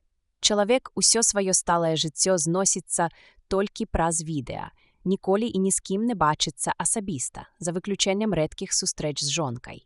І раптам перад ім з'яўляецца нехта, не жонка. Вядома, ён падумае, што гэта відэасеанс. Тым больш, калі робата навучылі сказаць Дельмару, што ён цяпер злучыць яго з такім-то. Нічога падобнага, сказаў Квемот. Прыхаднога выдаў бы фон. Магчыма. Але хто з вас у такія імгненні звяртае ўвагу на фон? Прайшло б некалькі хвілін, перш чым Дельмар адчуў бы нядобрае, а за гэты час яго прыяцель паспеў бы падысці да яго і ўдарыць па галаве. Гэта немагчыма, не саступаў Квемот. Я іншай думкі. Я лічу, што магчымасць не з'яўляецца неабвержным доказам віны спадарыні Дельмар. Так, у яе была магчымасць, але яна была і ў іншых. Бейлі зноў зрабіў паузу. На лбе ў яго выступіла спарына, але выцерці яе азначала паказаць сваю слабасць. Нельга было выпускаць кіраўніцтва. Той, у каго ён меціў, павінен быў усведамляць перавагу Бейлі, а зямляніну нялёгка дамагчыся такога ад касміта. Бейлі паглядзеў на ўсіх па чарзе і палічыў, што пакуль справы ідуць някепска. Нават Атлбіша прабрала, і ён праяўляў цалкам чалавечыя прыкметы хвалявання. Нарэшце, перайдзем да сродкаў, самага загадкавага моманту ва ўсёй справе. Прылада забойства так і не была знойдзена. «Ведаем», — сказаў Атлбіш. «Калі б не гэта, мы б ужо прад'явілі абвінавачанне спадарыні Дельмар, і ніякага следства не спатрэбілася б». «Дапусцім», — сказаў Бейлі. «Такім чынам разгледзім пытанне пра сродкі. Існуюць дзве магчымасці. Або забойства учыніла спадарыня Дельмар, або нехта іншы. Калі забіла спадарыня Дельмар, прылада засталася б на месцы злачынства. Пры ўмове, што нехта не забраў яе пазней. Мой партнёр, спадар Аліва з Аўроры, які цяпер адсутнічае, выказаў здагадку, што такую магчымасць меў доктар Тул. Я пытаюся ў доктара Тула ў прысутнасці ўсіх. Вы сапраўды зрабілі гэта. Вы забралі зброю, аказаўшы папярэдне дапамогу непрытомнай спадарыні Дельмар? Не, затросся доктар. Клянуся вам, дапытвайце мяне як хочаце. Клянуся, што нічога не забіраў. Ці мяркуе хто-небудзь з прысутных, што доктар Тул зманіў? Усе прамаўчалі. Лібік зірнуў на нешта за кадрам і вымавіў нейкія словы. Другі варыянт. Злачынства учыніў нехта іншы і забраў зброю з сабой. Калі так, навошта ён гэта зрабіў? Забраць зброю значыць абвясціць усім, што спадарыня Дельмар невінаватая. Калі забойца, трэцяя асоба з яго боку было кідкаю дурнотаю не пакінуць зброю побач з цэлам і не абвінаваціць тым самым спадарыню Дельмар. Такім чынам, прылада ў любым выпадку павінна была знаходзіцца на месцы злачынства. Проста яе ніхто не заўважыў. «Мы што, па-вашаму, дурні або сляпыя?» — спытаў Атлбіш. «Вы саларыяне. Таму і не змаглі распазнаць тую прыладу, якая засталася на месцы злачынства. «Нічога не разумею», – з адчаем сказала Клорыса. Нават Гледыя, якая не падавала прыкмет жыцця на працягу ўсёй размовы, здзіўлена глядзела на Бэйлі. Мёртвы мужчына і жанчына ў непрытомнасці не адзіныя, хто застаўся на месцы злачынства. Там быў яшчэ і выйшлы са строю робат. «Ну і што ж?» – сярдзіта спытаў Лібіг. «Хіба не відавочна, што калі мы выключым немагчымае, нам застанецца ісціна, хоць і неверагодная. Той робат і быў прыладай забойства, якую ніхто з вас у сілу свайго выхавання не здолеў распазнаць». Усе загаварылі разам, апроч Гледыі, якая працягвала моўчкі глядзець на Бэйлі. Інспектар падняў рукі. «Пачакайце, ціха, дайце растлумачыць». І ён паўтарыў сваю версію таго, як магло быць арганізаваны замах на Груэра, і расказаў, як спрабавалі забіць яго самога на дзіцячай ферме. «І гэта, трэба меркаваць, ажыццявілі такім чынам», – нецярпліва сказаў Лібіг. «Адзін робат атруціў стралу, не ведаючы, што творыць, а другі ўручыў атручаную стралу хлопчыку, папярэдне сказаўшы яму, што вы зямлянін, і не падазраваў, што страла атручаная. Верагодна, так. Абодвух робатаў павінны былі старанна праінструктаваць». «Прыцягнута за вушы», – сказаў Лібіг. Квемут пабляднеў. Здавалася, ён вось-вось страціць прытомнасць. Нівозін саларыянін не здольны выкарыстаць робатаў на шкоду іншаму чалавеку. «Можа і так», – паціснуў плячыма Бэйлі, «але галоўнае ў тым, што робатаў, як высветлілася, можна ўжываць у падобных мэтах. Спытайце ў доктара Лібіга, ён робататэхнік». «Але да забойства доктара Дельмара ваша тэорыя непрыдатная», – сказаў Лібіг. «Я ўжо казаў вам учора, як можна прымусіць робата раструшчыць чалавеку чэрап. Хочацца растлумачу, калі здолееце. Дельмар выпрабаваў робата новай мадэлі. Значэнне гэтага факта не дахазіла да мяне да ўчарашняга вечара, калі я выпадкова сказаў робату, жадаючы, каб ён дапамог мне ўстаць з крэсла. Дай руку. Робат у неўразуменні ўтарупіўся на сваю руку, нібы падумаў, што я прашу яго зняць руку і даць мне. Давялося сфармуляваць загад па-іншаму. Але гэта нагадала мне пра тое, што я чуў ад доктара Лібіга. Яны эксперыментавалі з робатамі, у якіх былі здымныя канечнасці.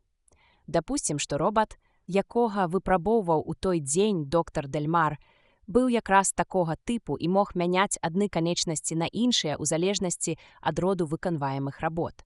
Прыпусцім, забойца ведае пра тое і раптоўна кажа робату: «Дай сваю руку». Робат здымае руку і падае яму. Цяжкая рука робата – цудоўная зброя. Зрабіўшы сваю справу, забойца ставіць руку на месца.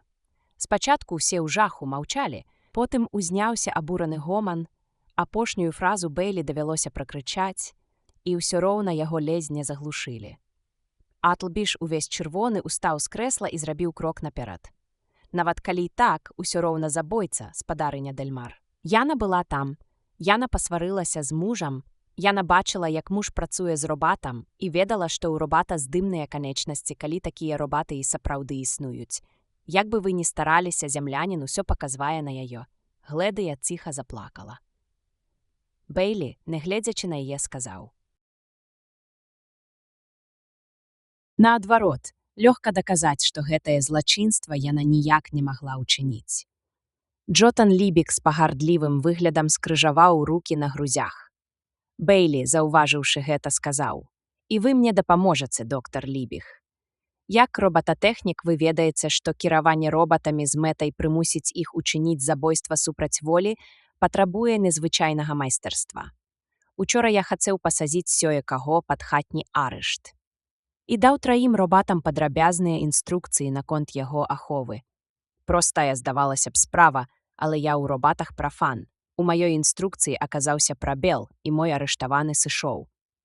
«А хто гэта быў?» – спытаў Атлбіш. «Няважна», – адмахнуўся Бэйлі. «А важна тое, што дылетант не здольны майстэрску камандаваць робатамі.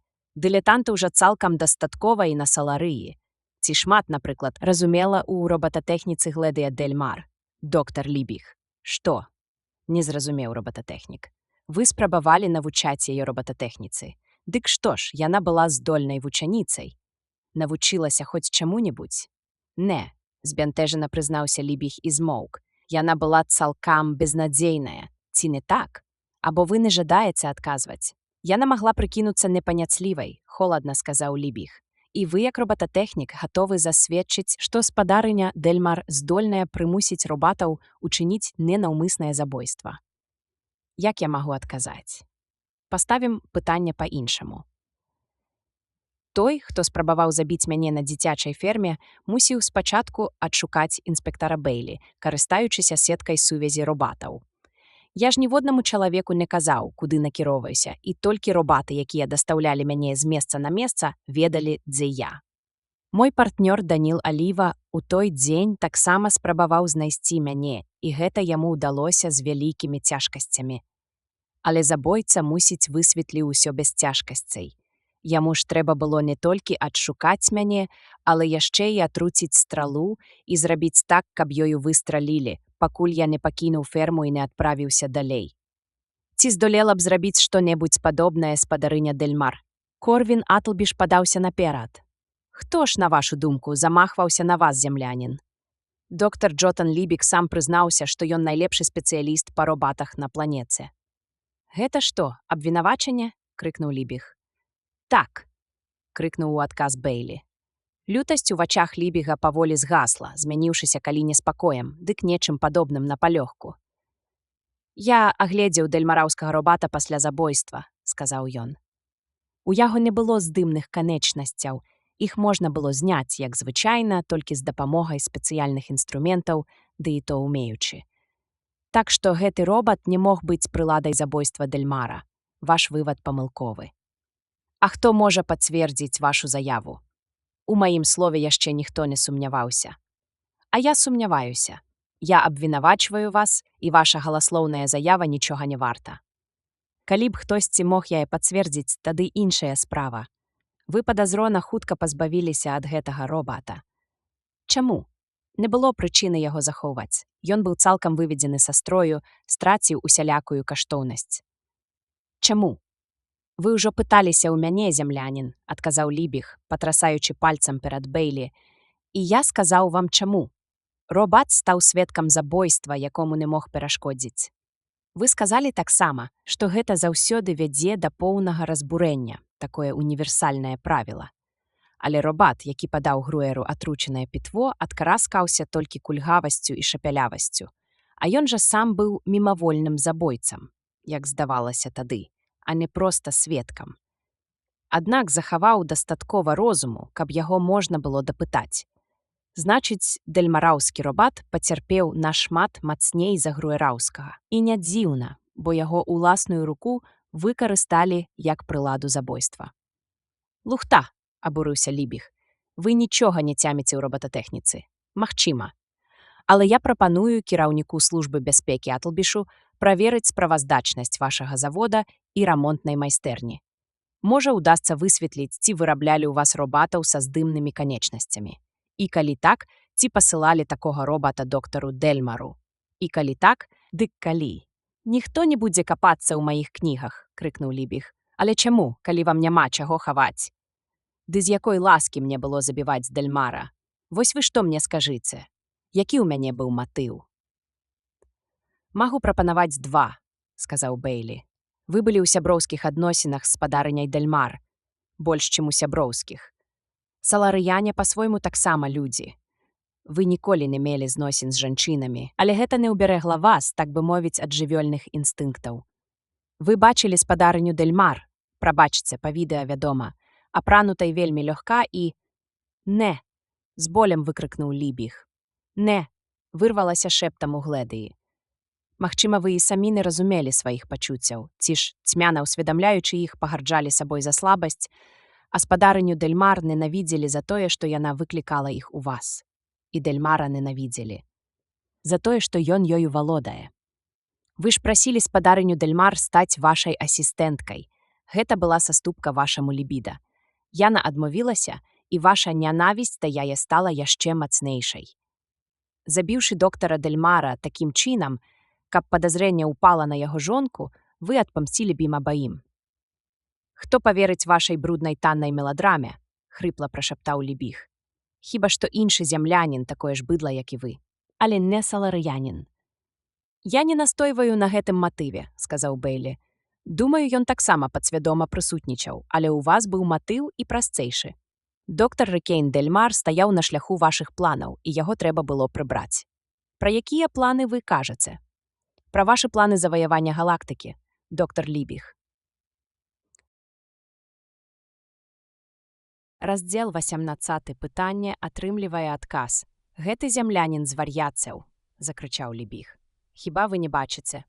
Усе моўчкі глядзелі, хто на Бейлі, хто на Лібіга. Бейлі не даў ім апамятацца. Вы самі ведаеце, доктар Лібіг, што доктар Дэльмар збіраўся парваць з вамі. Праз тое, як думала спадарыня Дэльмар, што вы не ўступілі ў шлюб. Я думаю іначай. Доктар Дэльмар сам спадзяваўся на будучыню, у якой, з паўсюдным пашырэннем эктагенезу, адпадзе ўсякая патрэба ў шлюбах. Але, супрацоўнічаючы з вамі, ён ведаў пра вашу працу больш, чым хто-небудзь іншы, або здагадваўся. Ён даведаўся пра вашы небяспечныя эксперыменты і паспрабаваў бы спыніць вас. Ён ужо намякаў на гэта агенту Груэру, але не сказаў напрамую, бо яшчэ не ведаў падрабязнасцей. Вы, відавочна, здагадаліся пра падазрэнні доктара і забілі яго. Вар'ят, паўтарыў Лібіг. Я не жадаю больш мець з вамі нічога агульнага. Выслухайце яго, Лібіг, умяшаўся Атлбіш. Бейлі прыкусіў губу, каб не выявіць заўчасна задавальнення. Атлбіш быў яўна не на баку Лібіга. Тады ж, калі вы гаварылі мне пра робатаў са здымнымі канечнасцямі, доктар Лібіг, вы згадалі пра касмічны карабель з убудаваным мозгам. Вы, безумоўна, наказалі тады шмат лішняга. Ці таму, што я зямлянін, і мне не зразумець тонкасцей робататэхнікі, ці таму, што вам пагражаў мой візіт, і калі пагроза мінулася, вас ахапіла лёгкая эйфарыя. Так ці іначай, да таго моманту доктар Квемот ужо адкрыў мне, якой сакрэтнай зброяй супраць іншых светаў валодае Саларыя, пазітронным робатам. Але не ў тым жа сэнсе, падскочыў ад нечаканасці Квемот. Ведаю, вы гаварылі з пункту гледжання сацыёляга, але гэта прымусіла мяне задумацца. Параўнайце карабель з пазітронным мозгам і карабель, кіраваны чалавекам. Карабель з людзьмі на борце не зможа выкарыстаць робатаў у баявых дзеяннях. Робат не стане знішчаць людзей на варожым караблі або на планеце. Ён не ведае розніцы паміж сваімі і ворагамі. Робату, канечне, можна сказаць, што на борце варожага карабля людзей няма і што бамбіць будуць незаселеную планету, але гэта можа не прайсці. Робат бачыць, што на яго ўласным караблі людзі ёсць і ведае, што на яго планеце жывуць людзі. Таму ён робіць выснову, што гэтак жа стаіць справа і на чужым караблі або планетце. Спатрэбіцца сапраўдны эксперт-робататэхнік, накшталт вас, доктар Лібіг, каб камандаваць робатамі ў падобнай сітуацыі, а такіх экспертаў вельмі мала. Але мне здаецца, што карабель, аснашчаны ўласным пазітронным мозгам, бадзёра атакуе любую мэту, якую яму ўкажуць. Яму ж здаецца натуральным, што на іншым караблі таксама няма людзей. А абарону ад прыёму паведамленняў з варожага карабля, якія могуць яго ў гэтым разубедзіць, стварыць лёгка. Паколькі баявая і абарончая тэхніка кіруецца непасрэдна пазітронным мозгам, такі карабель будзе значна манеўранейшы за звычайны. За адсутнасцю памяшканняў для экіпажа, для правіянту, для ачысткі вады і паветра, такі карабель падыме больш броні, больш зброі і стане больш непахісным, чым звычайны. Адзін карабель з пазітронным мозгам здольны перамагчы цэлы флот. Я маю рацыю, ці не? Апошняе пытанне было звернута да доктара Лібіга, які ўскочыў з месца і стаяў як здранцвелы, амаль што ў каталепсіі, ці ад гневу, ці ад жаху. Адказу не было. Ды яго ніхто б і не пачуў. Усе крычалі, як шалёныя, нібы з ланцуга сарваліся. Клорыса неістаўствавала, як фурыя, і нават Гледыя патрасала кулачкамі, і ўся іх лютасць была накіравана на Лібіга. Бейлі заплюшчыў вочы, спрабуючы хоць на некалькі імгненняў аслабіць мускулы, адпусціць сухажыллі. Спрацавала. Нарэшце ён націснуў патрэбную кнопку. Квемот учора правёў аналогію паміж саларыянскімі робатамі і спартанскімі ілотамі. Ён сказаў, што робаты не могуць збунтавацца, таму саларыяне могуць спаць спакойна. Але калі знойдзецца чалавек, які пагражае навучыць робатаў чыніць людзям шкоду, бунтаваць іншымі словамі, хіба гэта не найцяжэйшае злачынства? Хіба ўсе да аднаго жыхары Саларыі не ўзброяцца лютасцю супраць таго, хто хаця б падазраецца ў тым, што прымусіў робата шкодзіць чалавеку? На Саларыі, дзе робатаў у 20 000 разоў больш, чым людзей. «Вы арыштаваны!» – крычаў Атлбіш. «Вам катэгарычна забараняецца карыстацца кнігамі або запісамі, пакуль урад не знойдзе магчымасці праверыць іх». Ён працягваў гаварыць, але яго не было чутно ў агульным гвалце. Да Бэйлі падышоў робат. «Спадар, вам паведамленне ад спадара Алівы». Бэйлі ўзяў у яго капсулу, раскрыў яе і крыкнуў: «Хвіліну!» Яго голас зрабіў амаль магічнае дзеянне. Усе як адзін абярнуліся да яго, і на ўсіх тварах, акрамя застылага тварі Лібіга, чыталася самая напружаная ўвага да таго, што скажа зямлянін. Бэйлі сказаў: «Дурнавата было б чакаць, што доктар Лібіг не дакранецца да сваіх запісаў да прыбыцця вашага чыноўніка. Таму яшчэ да пачатку нашага пасяджання мой партнёр Даніл Аліва адправіўся ў маёнтак доктара Лібіга. Я толькі што атрымаў ад яго вестку. Ён знаходзіцца на тэрыторыі маёнтка і зараз увойдзе да доктара Лібіга, каб узяць яго пад варту». «Пад варту?» – завыў Лібіг у нейкім жывёльным жаху. Яго вочы, здавалася, вось-вось выскачаць з арбіт. «Сюды нехта ідзе? Чалавек? Не?» Другое «не» ён проста правярашчаў. «Вам не прычыняць шкоды», – холадна сказаў Бэйлі, «калі вы аддадзіце дапамогу следству. Але я не хачу, каб ён прыходзіў. Я не вытрымаю». Робататэхнік, не ўсведамляючы, што робіць, упаў на калені і сціснуў рукі ў роспачнай мальбе. «Чаго вы хочаце ад мяне? Прызнання? У дельмараўскага робата былі здымныя канечнасці. Так, так, так! Я арганізаваў атручэнне Груера. Я арганізаваў замах на вас і задумаў такі карабель, пра які вы гаварылі. У мяне не атрымлівалася, але так, у мяне была такая ідэя. Толькі адклічце свайго чалавека. Не пускайце яго сюды. Не пускайце». Мова Лібіга перайшла ў невыразнае мармытанне. Бэйлі кіўнуў. Ён зноў націснуў правільна. Пагроза асабістага візіту вырвала ў Лібіга прызнанне хутчэй, чым любое катаванне. І тут, пачуўшы або ўбачыўшы нешта па-за полем зроку і чутнасці астатніх, Лібіг тузануў галавой і адкрыў рот. Ён ускінуў рукі, нібы бароніцца ад нечага. «Сыдзі!» – узмаліўся ён. «Сыдзі!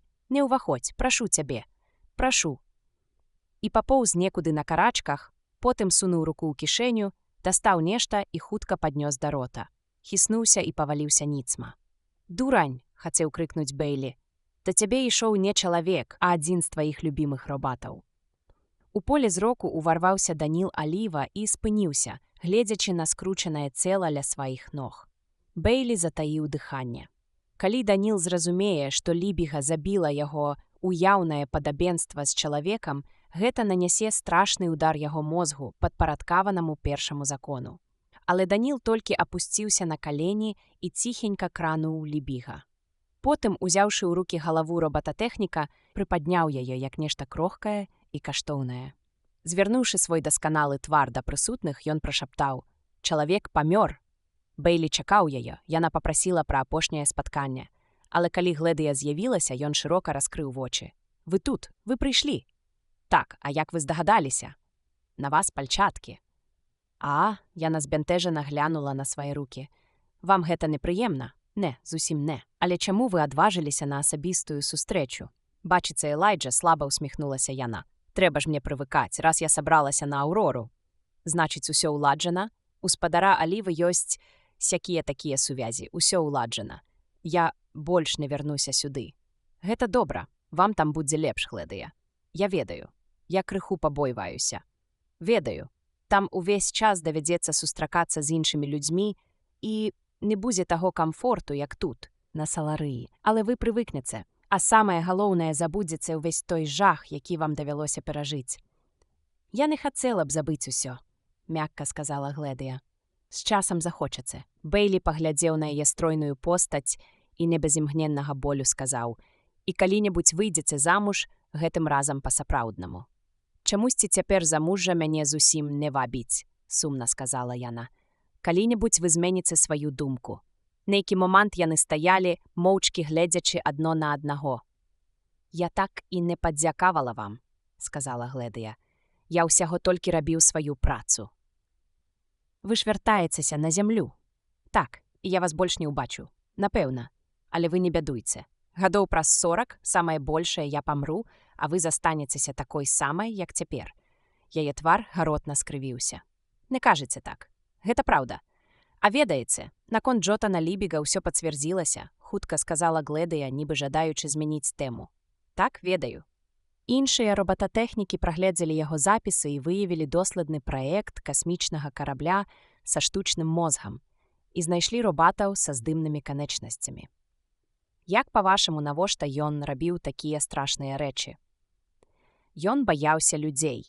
Ён забіў сябе толькі пазбегнуць прысутнасці чалавека і гатовы быў вынішчыць цэлыя светы, толькі б Саларыя са сваімі табу на асабістыя кантакты засталася ў недатыкальнасці. Як ён мог так думаць, прамовіла яна, бо асабісты кантакт часам бывае. І зноў яны памаўчалі, стоячы за 10 крокаў адно ад аднаго. Потым Гледыя ўсклікнула. Элайджа, вы палічыце мяне разбэшчанай, але... Чаму я павінен палічыць вас разбэшчанай? Можна мне дакрануцца да вас? Я ж ніколі больш вас не ўбачу. Калі хочаце. Крок за крокам яна набліжалася да яго, ззяючы вачыма, але ўсё ж запаскай. Спынілася за 3 футы ад яго і павольна, як у трансе, пачала сцягваць пальчатку з правай рукі. Бэйлі зрабіў адхіляльны жэст. Не рабіце глупстваў, Гледыя. Я не баюся. І яна працягнула яму дрыготкую руку без пальчаткі. Рука Бэйлі таксама здрыганулася. Нясмелая напалоханая рука Гледы на імгненне затрымалася ў яго далоні. Потым ён расціснуў пальцы, рука выслізнула, нечакана ўзляцела да яго твары і лёгка, як пёрка, на долю імгнення дакранулася шчакі. Дзякуй вам, Элайджа. Да пабачення. Да пабачення, Гледыя, сказаў ён ёй услед.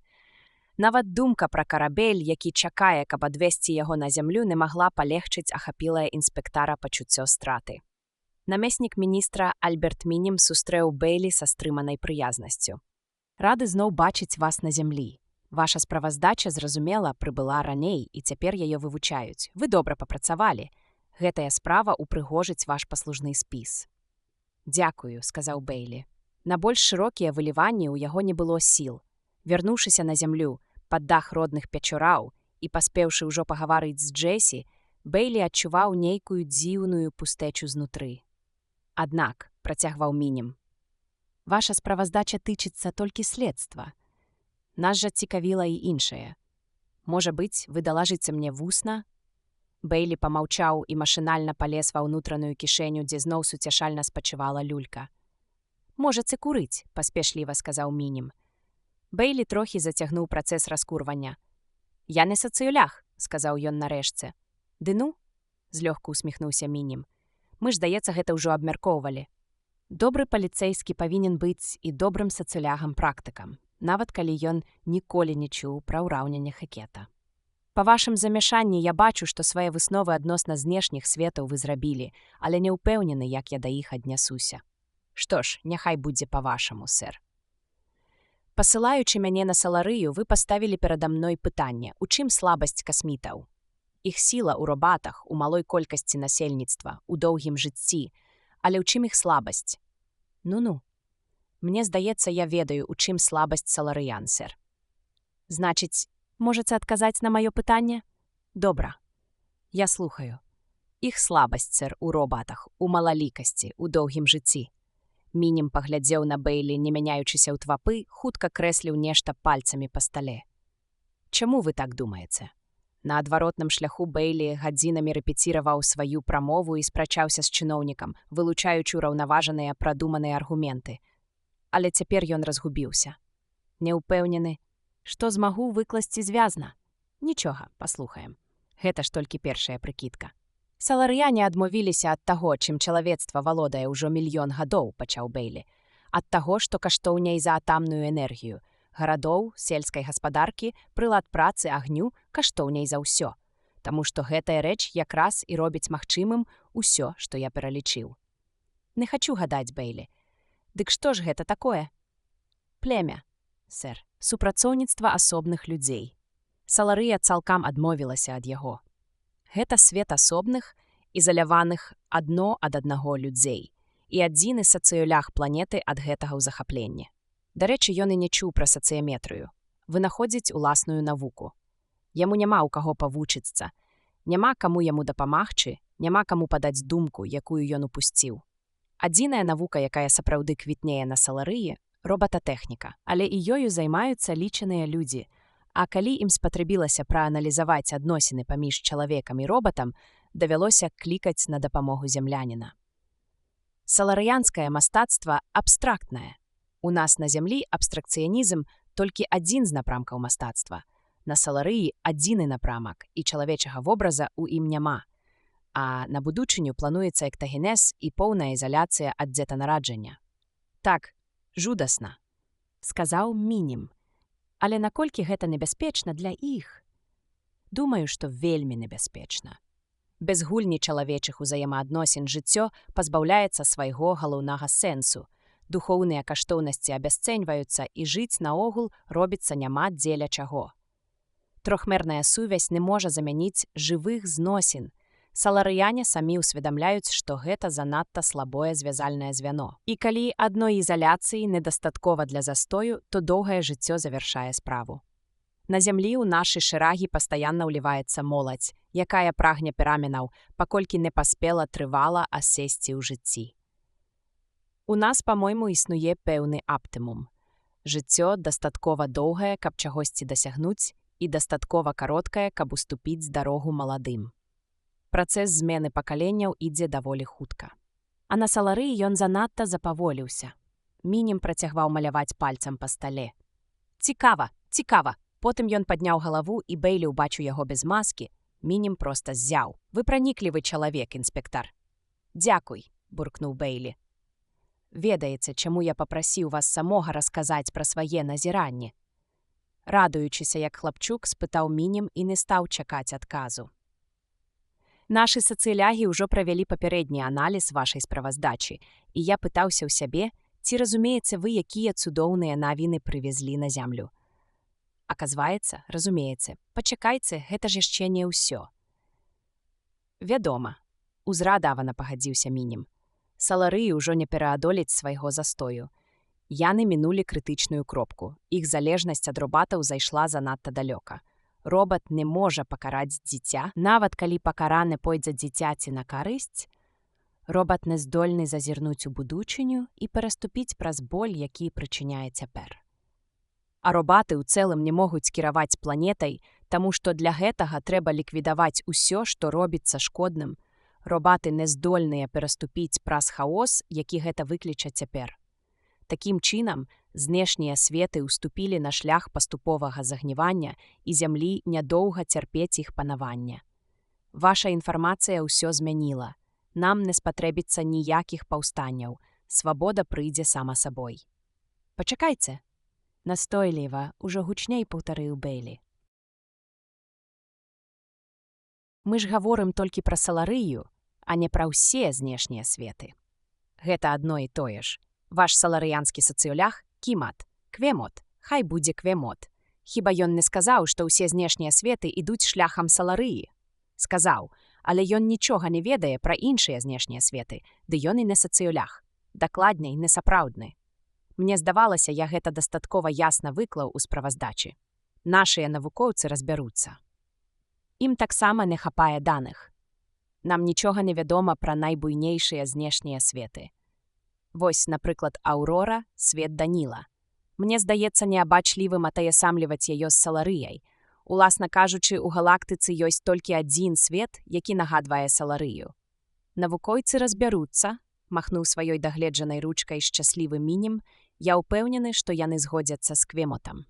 Бэйлі спахмурнеў. Калі зямным сацыёлагам захочацца атрымаць патрэбны вынік, дык чаму б і не згадзіцца? З лічбаў можна вывесці ўсё, што заўгодна, калі пастарацца як след і падаўжэй, ды яшчэ злёгку падтасаваць даныя. Ён вагаўся. Сказаць цяпер, пакуль яго слухае высокапастаўленая асоба, ці вагаўся крыху даўжэй, чым трэба. Мінім знайшоў на стале нейкія паперы і перайшоў да справы. Высветлім яшчэ пару пытанняў па справе Дельмара, інспектар, і вы вольныя. Вы свядома штурхнулі Лібіга на самагубства? Я хацеў дамагчыся прызнання, сэр, і не чакаў, што ён пакончыць з сабой пры з'яўленні нават не чалавека, а робата, які ў сапраўднасці не парушыў ніякага табу. Іронія лёсу. Але шчыра кажучы, я не шкадую пра яго смерць. Занадта небяспечны ён быў чалавек. Няхутка цяпер з'явіцца іншы, у кім спалучаліся вар'яцтва і адоранасць Лібіга. Я згодны, што яго смерць прыйшлася дарэчы, суха сказаў Мінім. Але хіба вы не разумееце, чым рызыкавалі, калі б саларыяне зразумелі, што Лібіг ніяк не мог забіць Дельмара? Бейлі выняў люльку з рота, але нічога не сказаў. Кіньце, інспектар. Вы ж ведаеце, што ён не забіваў. Каб забіць, трэба было падысці да Дельмара блізка, а Лібіг хутчэй бы памёр. Чым адважыўся на гэта? Уласна, ён і памёр, абы пазбегнуць падобнай магчымасці. Вы маеце рацыю, сэр. Я разлічваў на тое, што саларыян да глыбіні душы ўразяць яго доследы з робатамі, і пра іншае яны проста думаць забудуцца. Хто ж тады забіў Дельмара? Калі вы пытаецеся, хто нанёс удар, павольна прамовіў Бейлі, то усе і раней ведалі, хто гэта зрабіў. Гледыя, жонка Дельмара. І вы дазволілі ёй сысці? Маральная адказнасць ляжыць не на ёй. Лібіг ведаў, што Гледыя пастаянна ладзіла бурныя сваркі з мужам, і ведаў, мусіць, да якога шаленства яна даходзіць у гневе. Лібігу трэба было, каб памёр муж, а падазрэнне упала на жонку. Вось ён і падсунуў Дельмару робата, якога, напэўна, навучыў з уласцівым яму майстэрствам падаць Гледыі сваю здымную руку, калі яна раз'юшыцца да мяжы.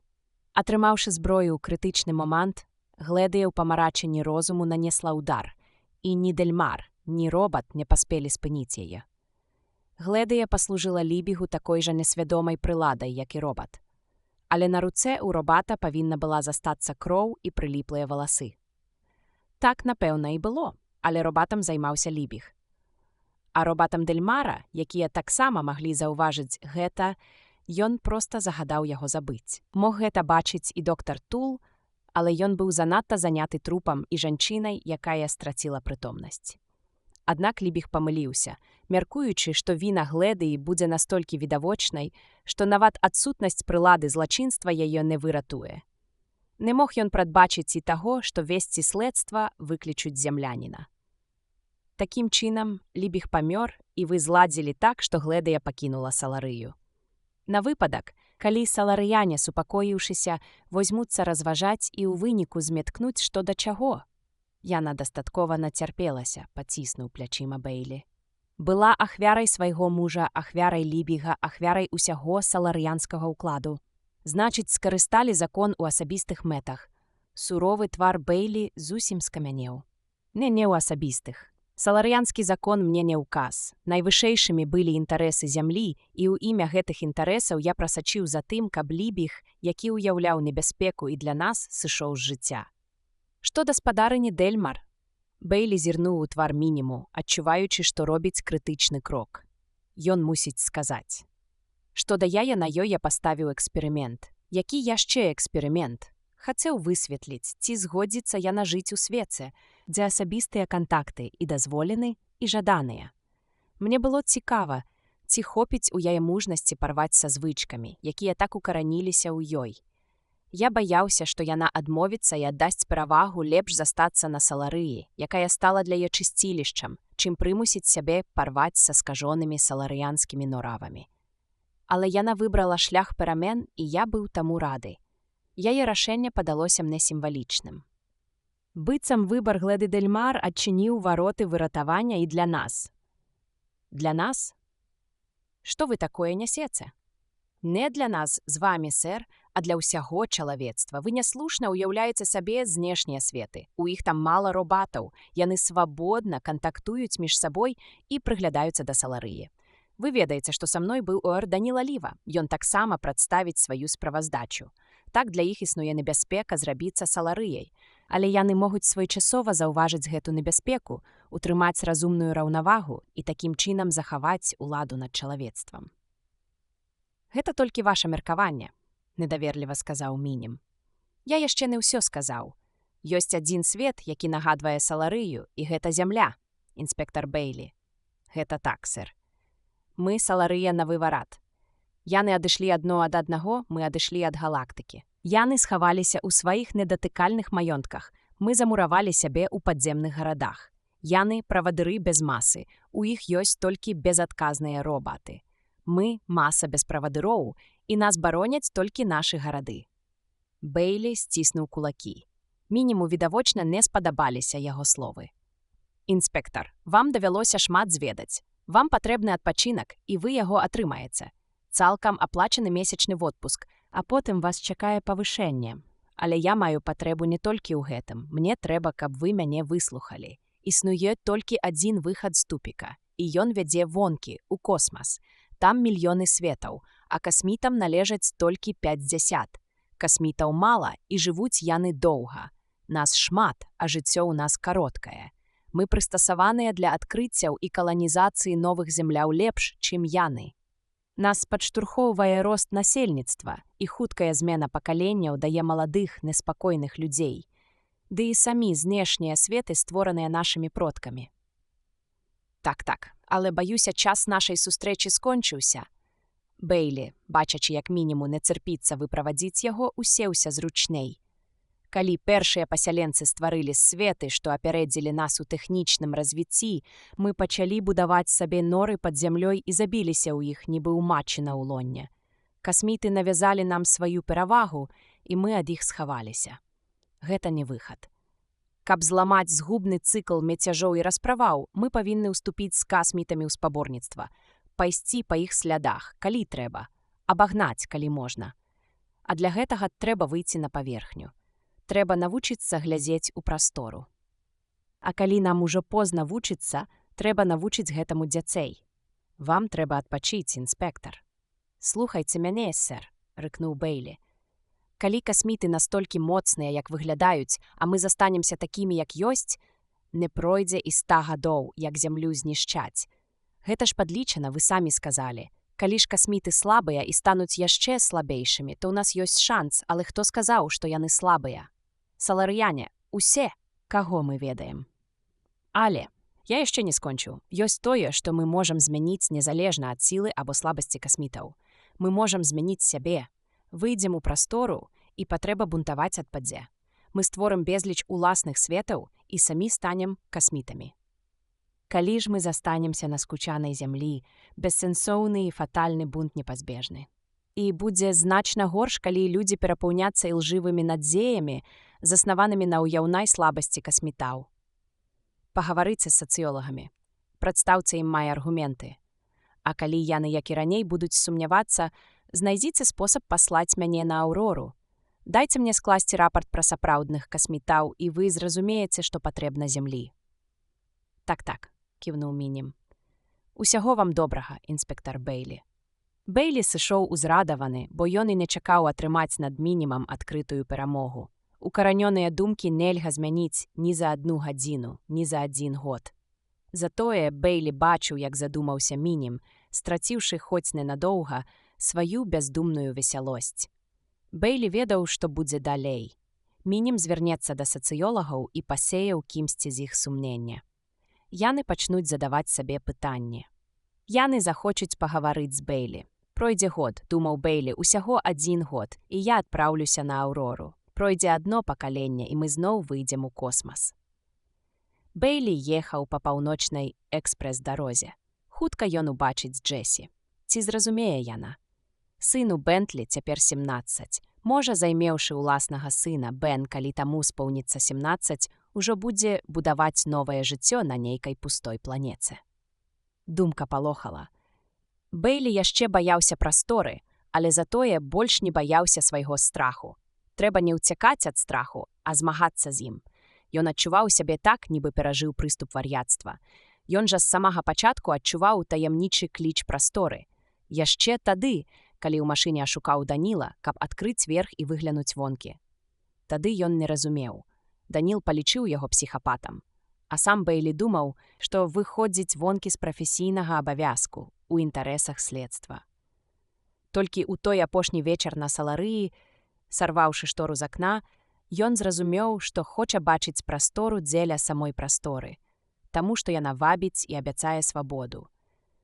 Мільёны людзей на зямлі адчуваюць, напэўна, тое ж самае.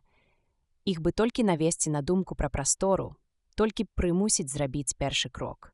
Бэйлі паглядзеў вакол. Экспрэс-дарога бегла наперад. Па баках зіхацелі агні, праносіліся міма велізарныя жылыя блокі, ззялі шыльды, мільгалі вітрыны, фабрыкі, агні, шум, натоўп, шум, людзі. Гэта было тое, што ён любіў, тое, што ён ненавідзеў, тое, з чым баяўся раставацца, тое, па чым, як яму здавалася, тужыў на саларыі. А цяпер усё стала чужым. Ён больш не адчуваў сябе тут дома. Ён адлучыўся, каб расследаваць забойства, і за гэты час з ім нешта здарылася. У размове з Мінімам ён параўнаў горад з матчыным улоннем. Так яно і ёсць. А што перш за ўсё павінен зрабіць чалавек, каб стаць чалавекам?